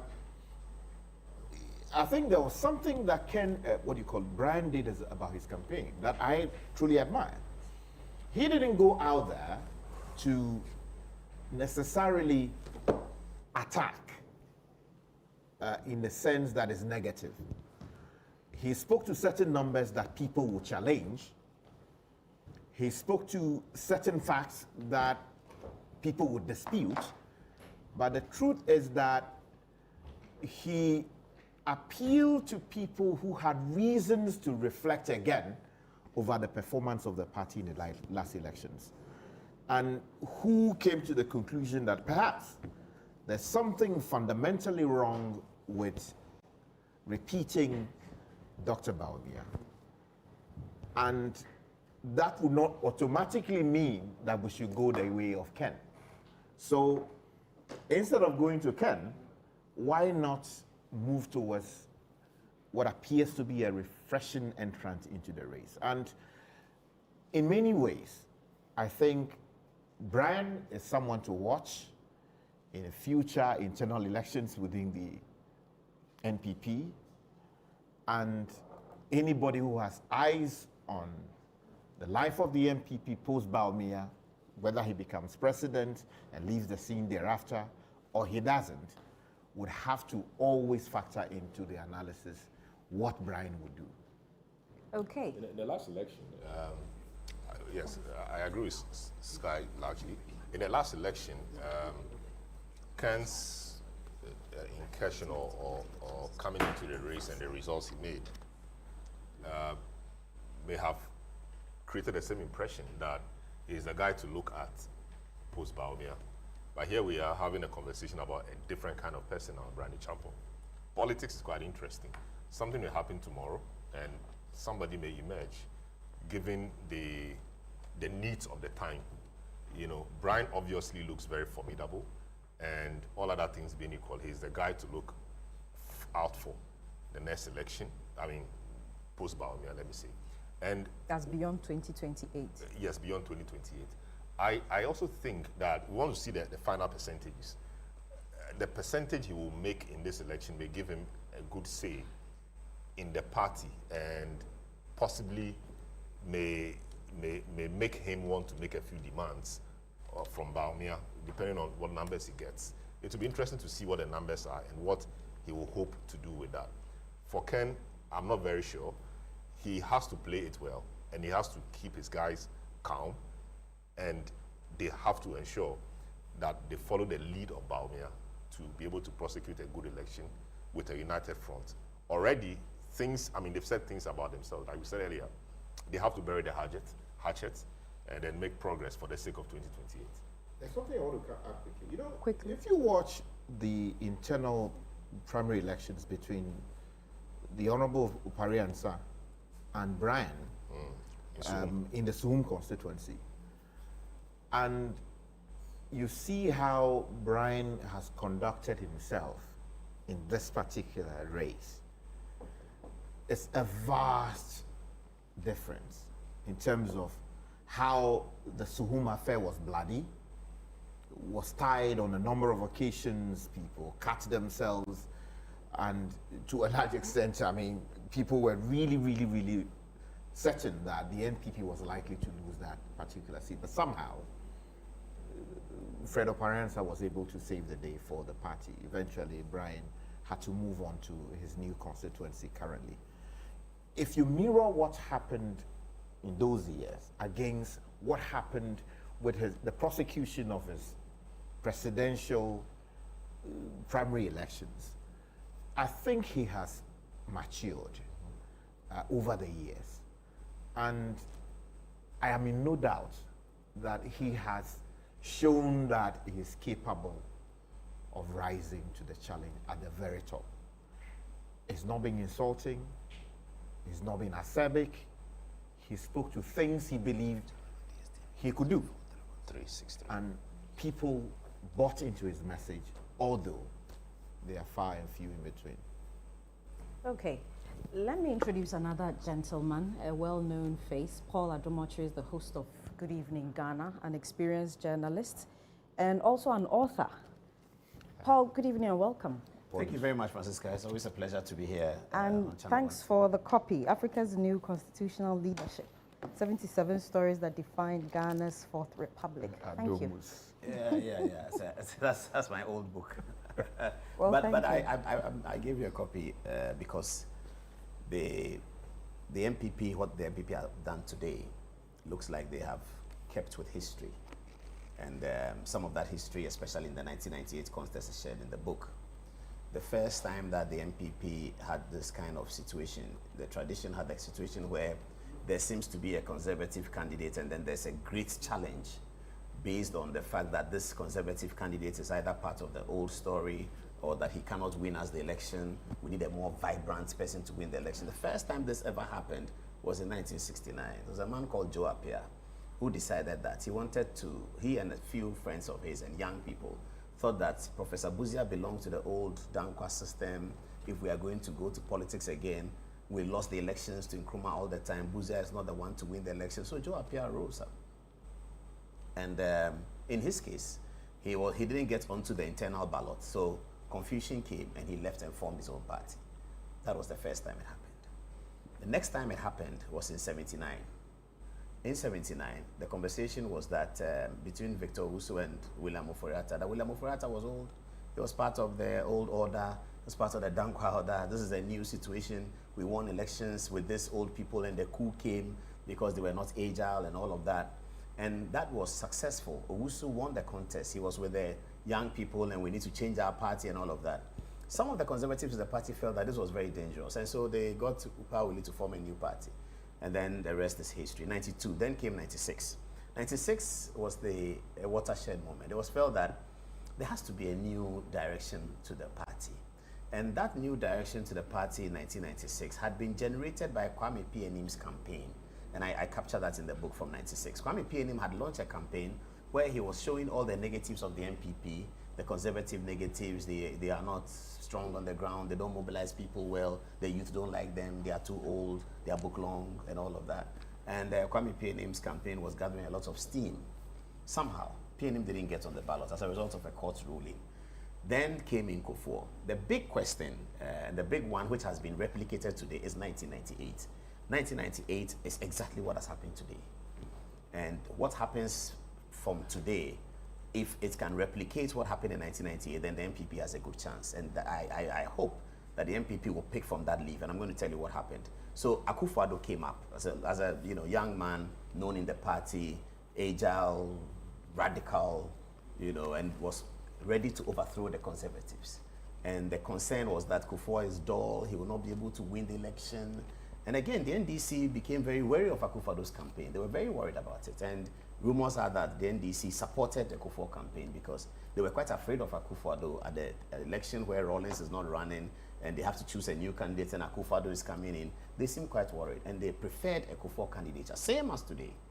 And so Kufuor won. And then NDC's immediate reaction when Kufuor won was that they are going to win the 2000 elections. I mean, agents of Mrs. Rawlings started writing about, oh, the NPP has given it to them. They've elected Kufuor. It's been, 1 hour, and you can see the NDC sentiments already. They are excited that Bawumia has won. They know how to beat him. They will beat him again. This was the same in 1998. But then what happened thereafter? So when the NPP left the Congress in 1998, the sentiments were the same as today. Those who thought that they wanted a firebrand to change things, and they felt a bit disappointed. But sometime after the thing, 6 months down the line, I was in Akufo-Addo's office in Adabraka as a lawyer, where he addressed Kwabena Japan and his supporters and said that, look, if we don't go and support Kufuor, we can't win this election. If the NDC wins the election, they would have won 3 elections. So whatever it is, let's get down there and support Kufuor and make sure we win this election. He was the loser. He put his people together. And then the campaign began to take shape. And then suddenly the Kufuor campaign of 2000, with Kufuor, they call him the gentle giant, who was a conservative. His campaign was completely radicalized because the radicals took over the campaign. And it's completely radicalized. So if you watch the 2000 campaign, which I capture in the book, the NPP campaign was the more radical one because it was led by Akufo-Addo and his team, Victor Newman, Stanley Adjui Blankson, Nyahuta Maklo. These were the radicals. And they lost the election to Kufuor. But they decided that, look, we need to support Kufuor to win this election. So the story is told that eventually Kufuor won. Now, let me hold that story and come back. So if the NPP going out from today would have to come together and win, they'll have to follow that leaf. The most important people are going to be Kennedy Agyapong and Brian Achampo. How the two of them convince their teams to come together. But also how the Bawumia victors manage the reconciliation. And I think what must happen is that they have to drill down to the numbers and decide that Charles Folson supported Kennedy Agyapong and he's disappointed. He's a member of parliament. Who knows Charles Folson? Richard Sky knows Charles Folson. Okay, Richard Sky, can you start working on Charles Folson? This must come from the Bawumia victors. Can you start working on Charles Folson? Who knows Sticker? Paul Adomochi knows Sticker. Paul, can you talk to Sticker? At the top level, Mahamadou Bawumia is talking to Kennedy Agyapong. Mahamadou Bawumia is talking to Brian Achampo. Nana Akufo-Addo and all of them are there. They can put that together. But then they must identify specific people, specific actors, part of the radical group, and have people reach out to them one-on-one.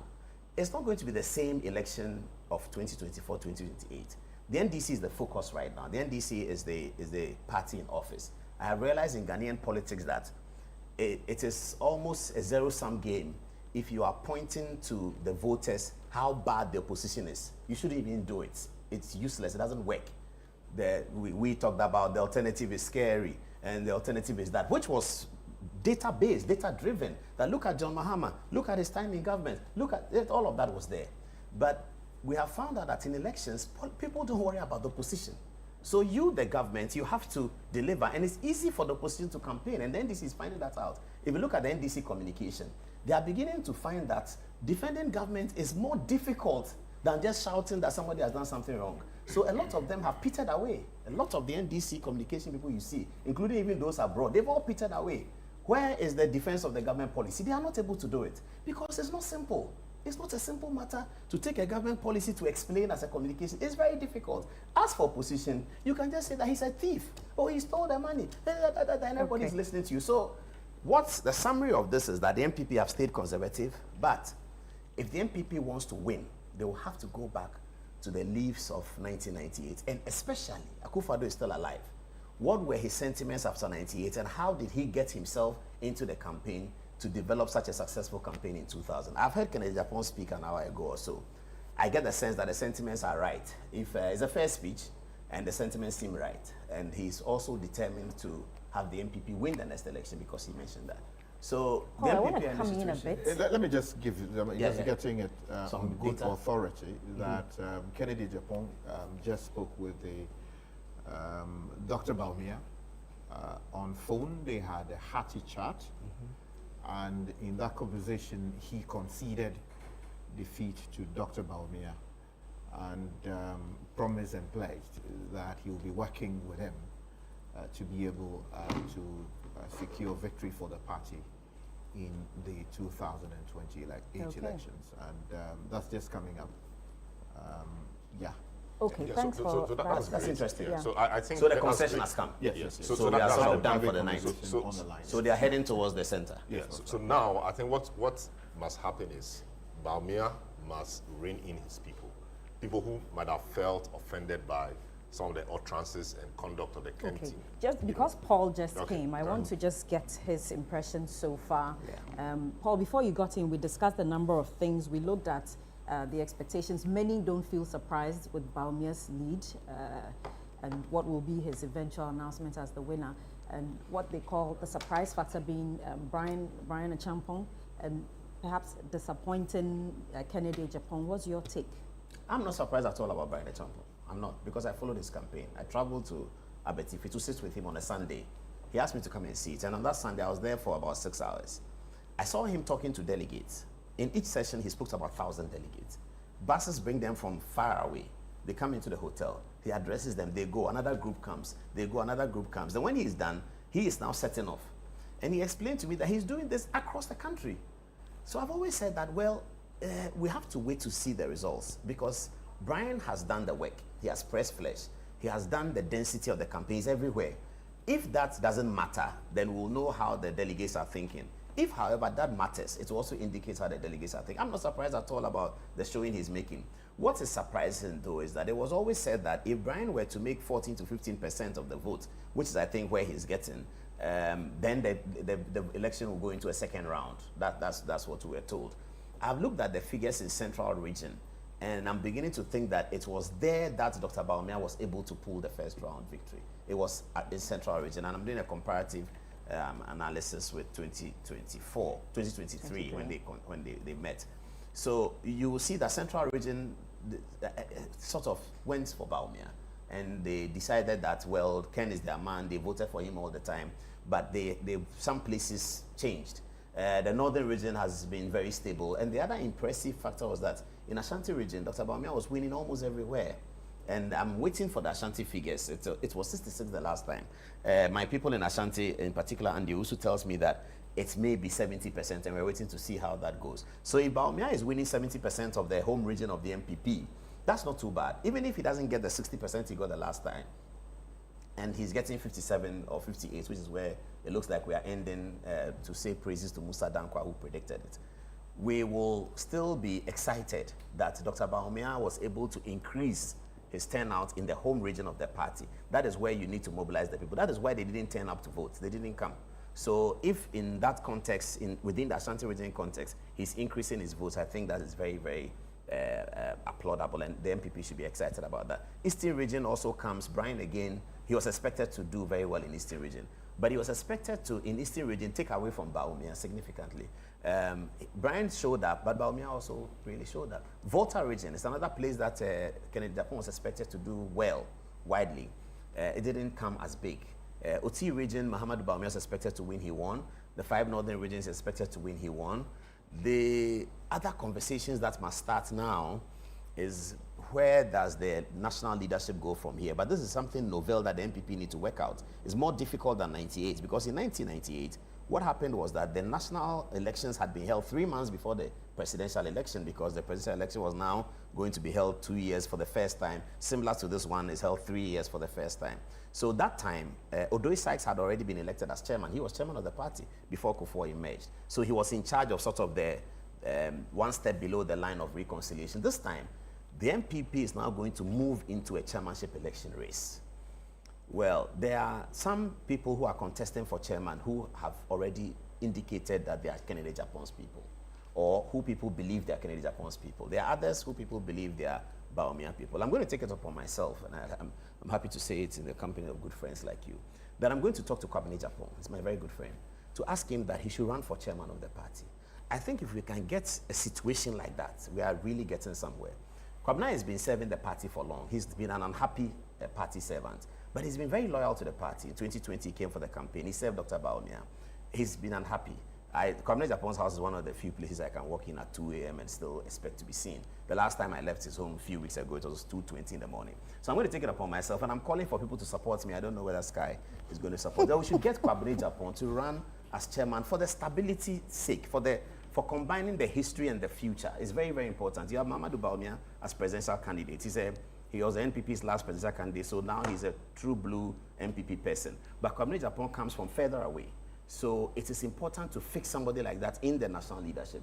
I don't know whether I have any views on General Secretary, but I think that for the work that Kodia has done, for the age that he holds, I just think that Kodia should be allowed to go, but I don't know what the party will decide. But in terms of the chairmanship, which is really important for reconciliation, for rebuilding, and Kwabena Japan was part of that 1998 team. So it is very critical that he sits in that position as chairman. I will hope that if he can agree with us, and then Dr. Baumia can use his influence, he should run unopposed as the chairman of the party for the purpose of 2028 election. If after the election NPP wins and he wants to leave the chairmanship, but there's Afoko and there is. If Kwabena is coming, Afoko won't come. Really? Oh no. If Kwabena is coming, Afoko won't come. How about Jaco? How do you know that? I'm guessing because they were all from the same leaf back in the day and they suffered the same. So one of them can be chairman. And I think that Kwabena's chairmanship will receive less resistance from the establishment as opposed to Afoko's chairmanship. On the simple reason that Afoko went to battle in court with the party. Kwabena could have battled in court. He decided he doesn't want to. So, and Kwabena was invited by the party to be part of 2020's campaign. So he holds very good offices with the Akufo-Addo group. He holds excellent offices with the Kufuor group. He had been on Baumia's campaign in 2023, so he had demonstrated loyalty. He is an old, very, very old member of the party. He was there from 92. So if we fix him there as chairman of the party, I think that a lot will flow very nicely under him. Then you come to regional chairmanship. Ashanti is going to be important. I would wish that Chairman Wontumi does not present himself for the chairmanship anymore. I think he's running for national. That one too, I'm not sure. But I would wish that Chairman Wontumi, who's a great friend of mine, should not present himself. I think Koka has done enough to become Ashanti regional chairman at this stage. And so we see the bickering is on the NDC side. So the NPP, having elected their leader, must reduce that bickering. Fortunately for them, they've elected a leader who is conciliatory, reconciliation. Dr. Baumia is the kind who would like to sit in meetings to decide who should go against who. He's that kind of person. So that works. What the good news for the NDC, the NPP, is that whilst the NDC is going to fight, for presidential governments, the most pronounced one being the American one, and maybe the Ghana one globally. No party, ruling party, has changed candidate and won the election since 1998. Like since 1988, the last time was 88. How many years ago is that? 40-something odd years. And that was George Bush, number one. He was vice president to Reagan. And then Reagan, they started from 1980. They won 2 terms to 88. And in 88, the vice president, George Bush, ran the election and he won. And he won against a guy called Dukakis. Since then, no one has changed candidates as a ruling party and won. So we can look at it. Bill Clinton to Al Gore, lost. Even the great Barack Obama to Hillary Clinton, lost. Okay. And in Ghana, we have seen it. Rollins Mills lost. Akufo-Addo lost. So that can send some hope to the NPP that if the NDC were to win the election, they will be defying one of the major odds of So you look at internally governance. what the NPP can do. How about a party that went into government for 8 years and was voted out? How will they make themselves attractive again to the Ghanaians who sort of lost hope in the NPP? Well, the Ghanaians lost hope in the NPP, and you can't blame them for it. Every government that ran election, almost every government that ran election in 2023, 2024, after the global crisis, lost. So the NPP took a major hit. A day in politics is a very long time. And so 4 years is an absolutely incredibly long time. A lot can happen in that period. because President Mahama was defeated with nearly 1 million votes. 4 years later, he was defeated by 500,000 votes. The NDC continues to hold the view that that election was rigged and they didn't lose and they won and all of that within a 4-year period. In 2000, the NDC had taken a major hit. In 2004, Mohamed Mumuni and others had filed the first election petition against the victory of President Kufuor in the 2004 election because Jacob Echebe Lamte, and I think Sky was with me that night. Yeah. Jacob Echebe Lamte, as information minister, announced the results at the castle. It wasn't that simple for Kufuor to deliver the second term, even though 2000 had been quite comfortable. It wasn't simple for Akufo-Addo to deliver the second term, even though 2016 had been comfortable. It was difficult for John Mahama to deliver for NDC the second term in 2012, even though they had won in 2000. We remember the court and all of that. So all is not lost for the NPP in terms of getting attractive. Here we are in 2026. Government has started. Okay, Ato Forson has been praised and even almost getting onto the ballot for the NDC because he's done well. I don't write that home because in 2017, Ken Ofori-Atta was nominated by the World Bank as Africa's finance minister, something. In 2018, the same. So if you are in your first year, and again, you can't find what the NDC is doing, but the macro indicators are good. Assuming you write an equation of the macroeconomic indicators and you put in there $100 a barrel for oil today, if that happens today, does the NDC have something to do to make sure that the petrol price stays at single numbers? I'm not sure they do. So really, that's just a fleeting something. It may continue, it may pass. It's not based on policy, it's not based on anything, it's just a fleeting something.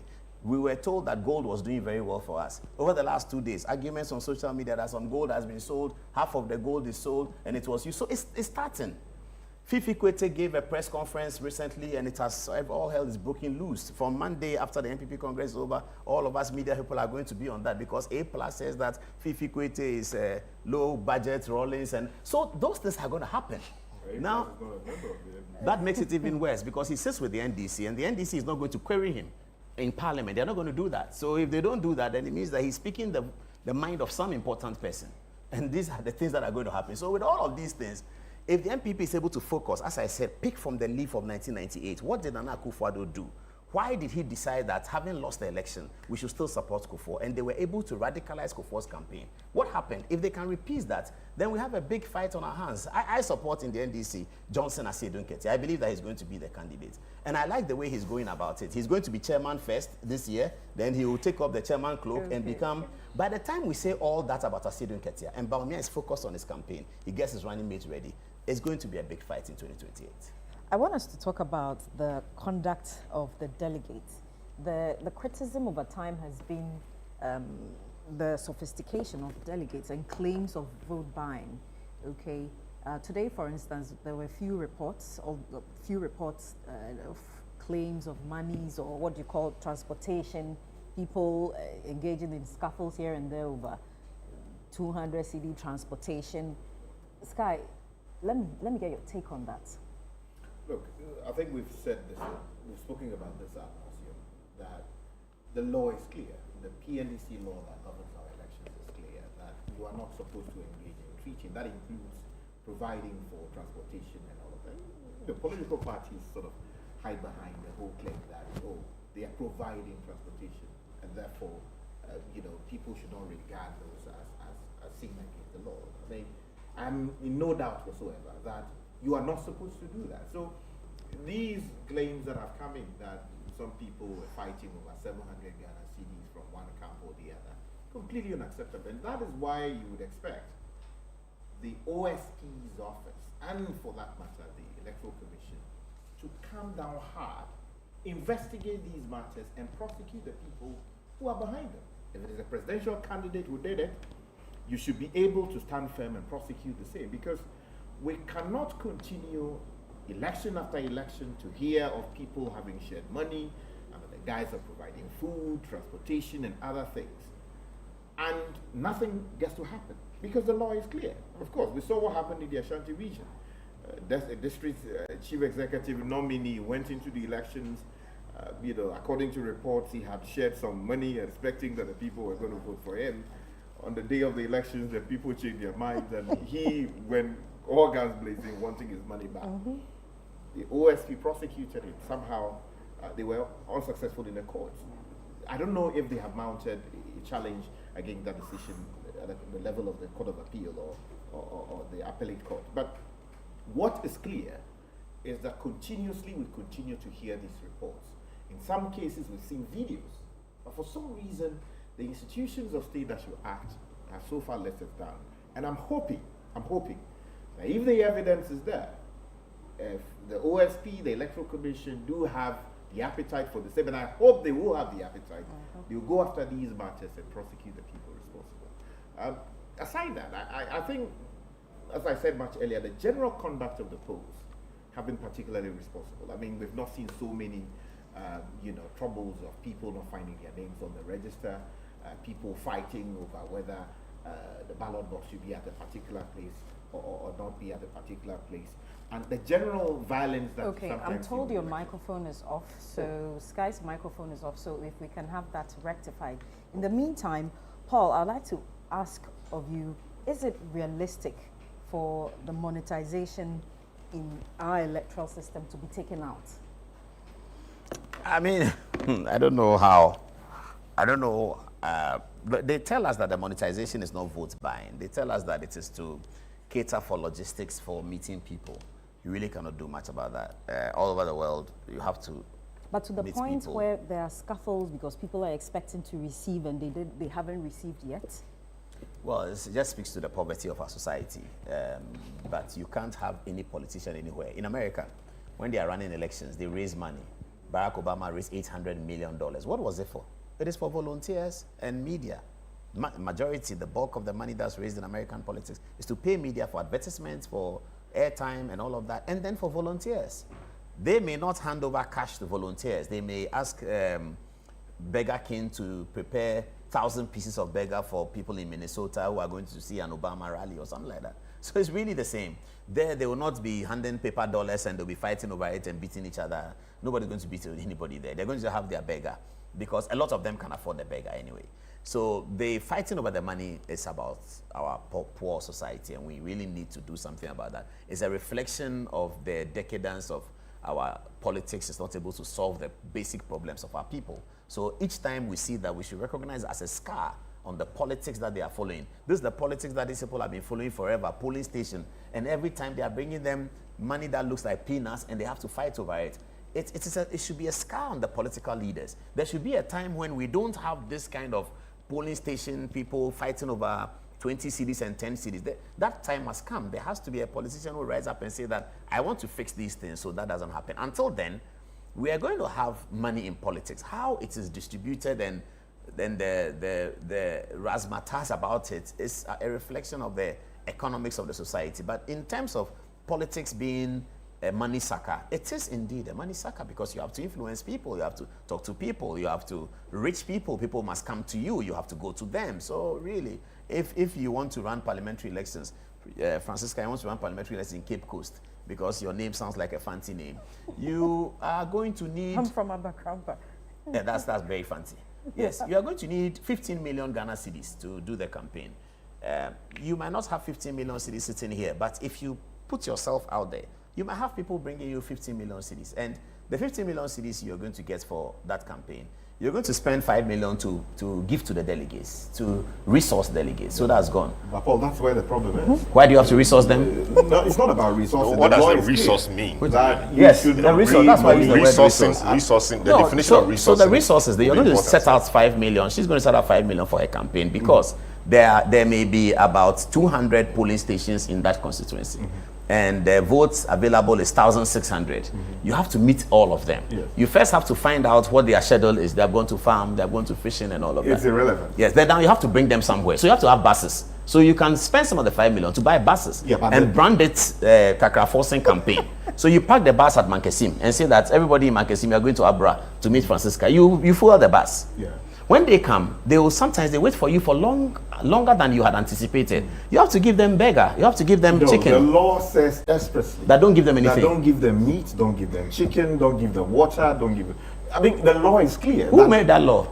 PNDC law covering it. Oh, but only PNDC will do that law. What are you talking about? PNDC by the Parliament of the Republic. They haven't looked at it. It remains the law. I get that. No, I don't even agree with that because Article 2 says any law found to be inconsistent. What is inconsistent? It's inconsistent with my right as a parliamentary candidate to motivate somebody. Why are you telling me I can't? It's only PNDC who will do that. Until it is struck down. But it's not been But that is why I'm saying that the parliamentarians have inadvertently struck it down. Do you know how they've struck it down? How? They've struck it down by consistently conducting themselves in the direct opposite. It doesn't work like that. Well, it may not work like that, but I'm saying that law, they should go to parliament and amend it because all of them, 276 parliament, have been violating this law. President Mahama has violated the law. Mahamadou Bawumia has violated the law. Nana Akufo-Addo has violated the law because they have all done campaigns where they have had to resource people by giving them chicken and food.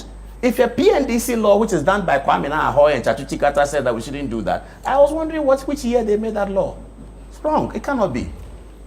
So what do we need? A campaign financing law? We have to have a campaign financing law that says you cannot, in America, you cannot exceed this. That's all.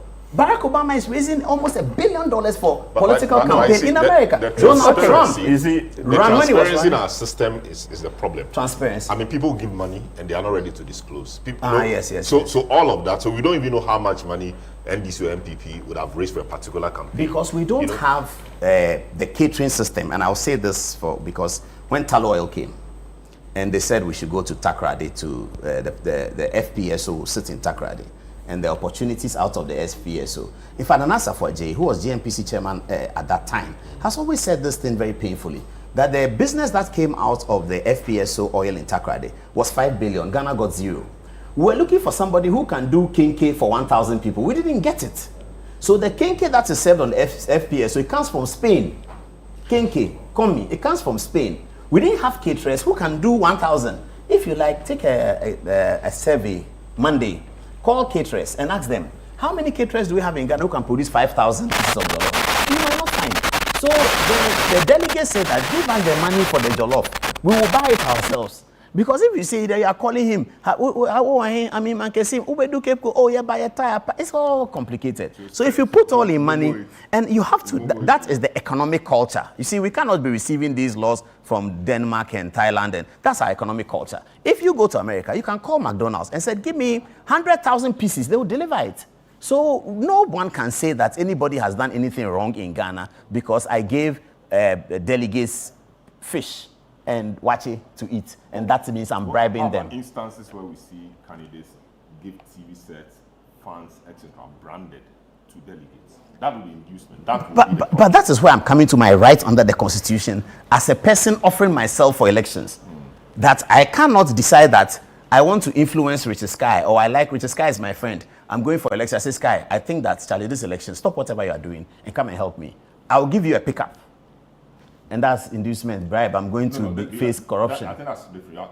You are not calling. Yes, so the same, so the delegate. Can support your campaign. Oh, but his support will get me votes. His support will. I mean, you are dealing okay, so with I go to a constituency chairman, and I go to the constituency, talk to them. I leave the constituency, and the chairman follows me and say, "Oh, Honorable," I say, "How are you?" He say, "Fine." So Honorable, yeah, okay, TV. I say, "Oh." Then I say, "The law says I should not." Oh, no, that TV is for the office, but you're giving no. He said he doesn't say. He says, "Honorable, your area Hakra, your TV." I say, that's what they say. Then you ask him how much, and then he tells you that. I think you're trying to encourage. No. Well, you might call. I won't begrudge if you call me that, but I'm dealing with the reality. If you are the honorable, and the one of the constituency chairman says that is wrong. Honorable, yeah, you want people. It's wrong according to the law. Pockets to build a clientele base based on which they produce winners of our elections. You can't change it. That's how it will be.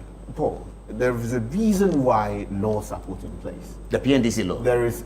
It is irrelevant that it was a PNDC that put it together. It means something. Democratically elected parliament look at it. Let me tell you. And have they looked at it? Oh, yeah, of course. The likes of the departure. When you say they've looked at it, what does it? Was there a process in parliament? Yes, it was subsequently adopted by the what's his name? You mean the transition provisions? No, yeah. When he reviewed all the laws and. But that's transition provisions. No, it's not. No, the Act 29, the Criminal Offences I'm Act. saying that. Oh, it is in the Criminal Offences Act. No. This is the PNDC law 284. Yes, this is the Criminal Offences Act. This is PNDC law on and elections. I'm saying that No, but bribery is captured in Act DCRAC 29. Bribery. Yes. Yes, but you have to lead evidence to bribery. Of course, you have to lead No, but evidence. if I give the man the thing and you come and ask him, have I bribed? He says, no, I haven't bribed you. You ask bribery me, is have an I? entirely different. And that's what she's saying. That's how I'm the addressing it. PNDC law 284 expressly says that you are not supposed to provide money to someone who is coming to vote or who will be refraining himself from voting. It will not happen before the elections or should not even happen after the elections. And it makes it clear that where those things are found, the High Court of the Republic has liberty to terminate the entire elections or declare someone else the winner of the election, depending on what the matrix is. And it also talks about the fact that you cannot provide meat, including chicken and water, to people who are coming to vote or who. But our elections have been in clear violation. That's the point All I'm I'm making. saying is that it's a moribund law. It's completely moribund. That's why it's been Because you it's been support so. that people should be I buying don't support, but I have the covered people with the elections deepest and I have pockets to be winning. seen. I have seen Is the it the reality law on that's the the ground. problem or our failure to enforce the law? The law because is it moribund. benefits. The law is moribund. It's moribund. It can't be used. That is why nobody has asked anybody that you violated PNDC law since 1992. Who did he prosecute? DC candidates from the Ashanti region. Successfully prosecuted? No, it failed. Why? Well, that's a matter for the court. No, what did the court say? That's what I'm coming to. Because you are going to struggle with the evidence. You are going to lead evidence in a criminal matter. You have to prove it beyond reasonable doubt. That I gave TV to my constituency chairman. Constituency chairman says the TV is not that. Me too, I say so. I've read it on this. The prosecution will fail. Any prosecution on this will fail. Paul, so this is No, but in the DCE case, there was video evidence. But if I did, it still failed. It will fail. It will fail. The law is moribund. I think that's what we should be discussing. I like Sky's fidelity to the law, but this is a law that's moribund. Laws that are moribund can never pass, and that's the reason why it's lying down as if it's not there, and everybody goes along because it is very difficult. It's like the social contract. The reason why governments of Ghana and Africa are not able to enforce tax laws is because they have violated the social contract. Once you violated a social contract, give me water, give me light, give me road. You don't give me water, you don't give me road. Then you come and if you like, go and arrest somebody today that he's violated taxation, the people will beat you, the tax person, up. Because the social contract has been violated. Laws are not mechanical. Laws are like an amoeba. They grow into the container where they are. Encouraging. Well, you may say that, but I'm saying the law is moribund. Let me provide what the law says. Yes, what does it say? So Section 34 of Act 284 says a person commits the offense of treating if that person A, corruptly or through another person before, during or after an election gives or provides or pays wholly or in part the expenses of giving or providing meat, drink, entertainment or provision to or for any reason, one, for the purpose of corruptly influencing that other person or another person to vote or refrain from voting, or two, on account of that other person or another person having voted or refrained from voting or being about to vote or refrain from voting, or B, corruptly accepts or takes meat, drink, entertainment or provision offered in the circumstances and for the purposes mentioned in paragraph A. I see where Paul wants to go with this, that you have to determine that the person was doing so to corrupt. Absolutely. You have to lead evidence to that. To corrupt the person. You have to lead evidence to that in the court. I think that's a given. The people who go and collect these monies, we don't see them publicly declaring that this is the money they are sharing, do we? It is only in rare occasions, on rare occasions that you see those things, that people come and complain. The fact is, Paul knows that these things are done to corrupt the process, and the people who pay more almost always, not all the time, get to become the victors. We've seen MPs fall out of parliament because they could not buy fridges to share. We've seen presidential candidates in some cases fail to make it on the ballot because for some reason they did not, pay enough money. So the reason why people have to be prevented from receiving money before taking decisions as to who they vote for is that, look, we are poor people. You don't want someone determining the fate of this country on the basis of how much money that he's received, as opposed to who is in the very best position to change the course of our country. What we want is people going to the polls, assessing the candidates on offer, and determining on the basis of fair understanding of what the people offer, and voting for them for purposes of prosecuting the affairs of this country. But where consistently you see people from all kinds of sources, you are not even sure where the resources are coming from, and they are using these things to corrupt the process of electing our leaders, that is completely unacceptable. And it is the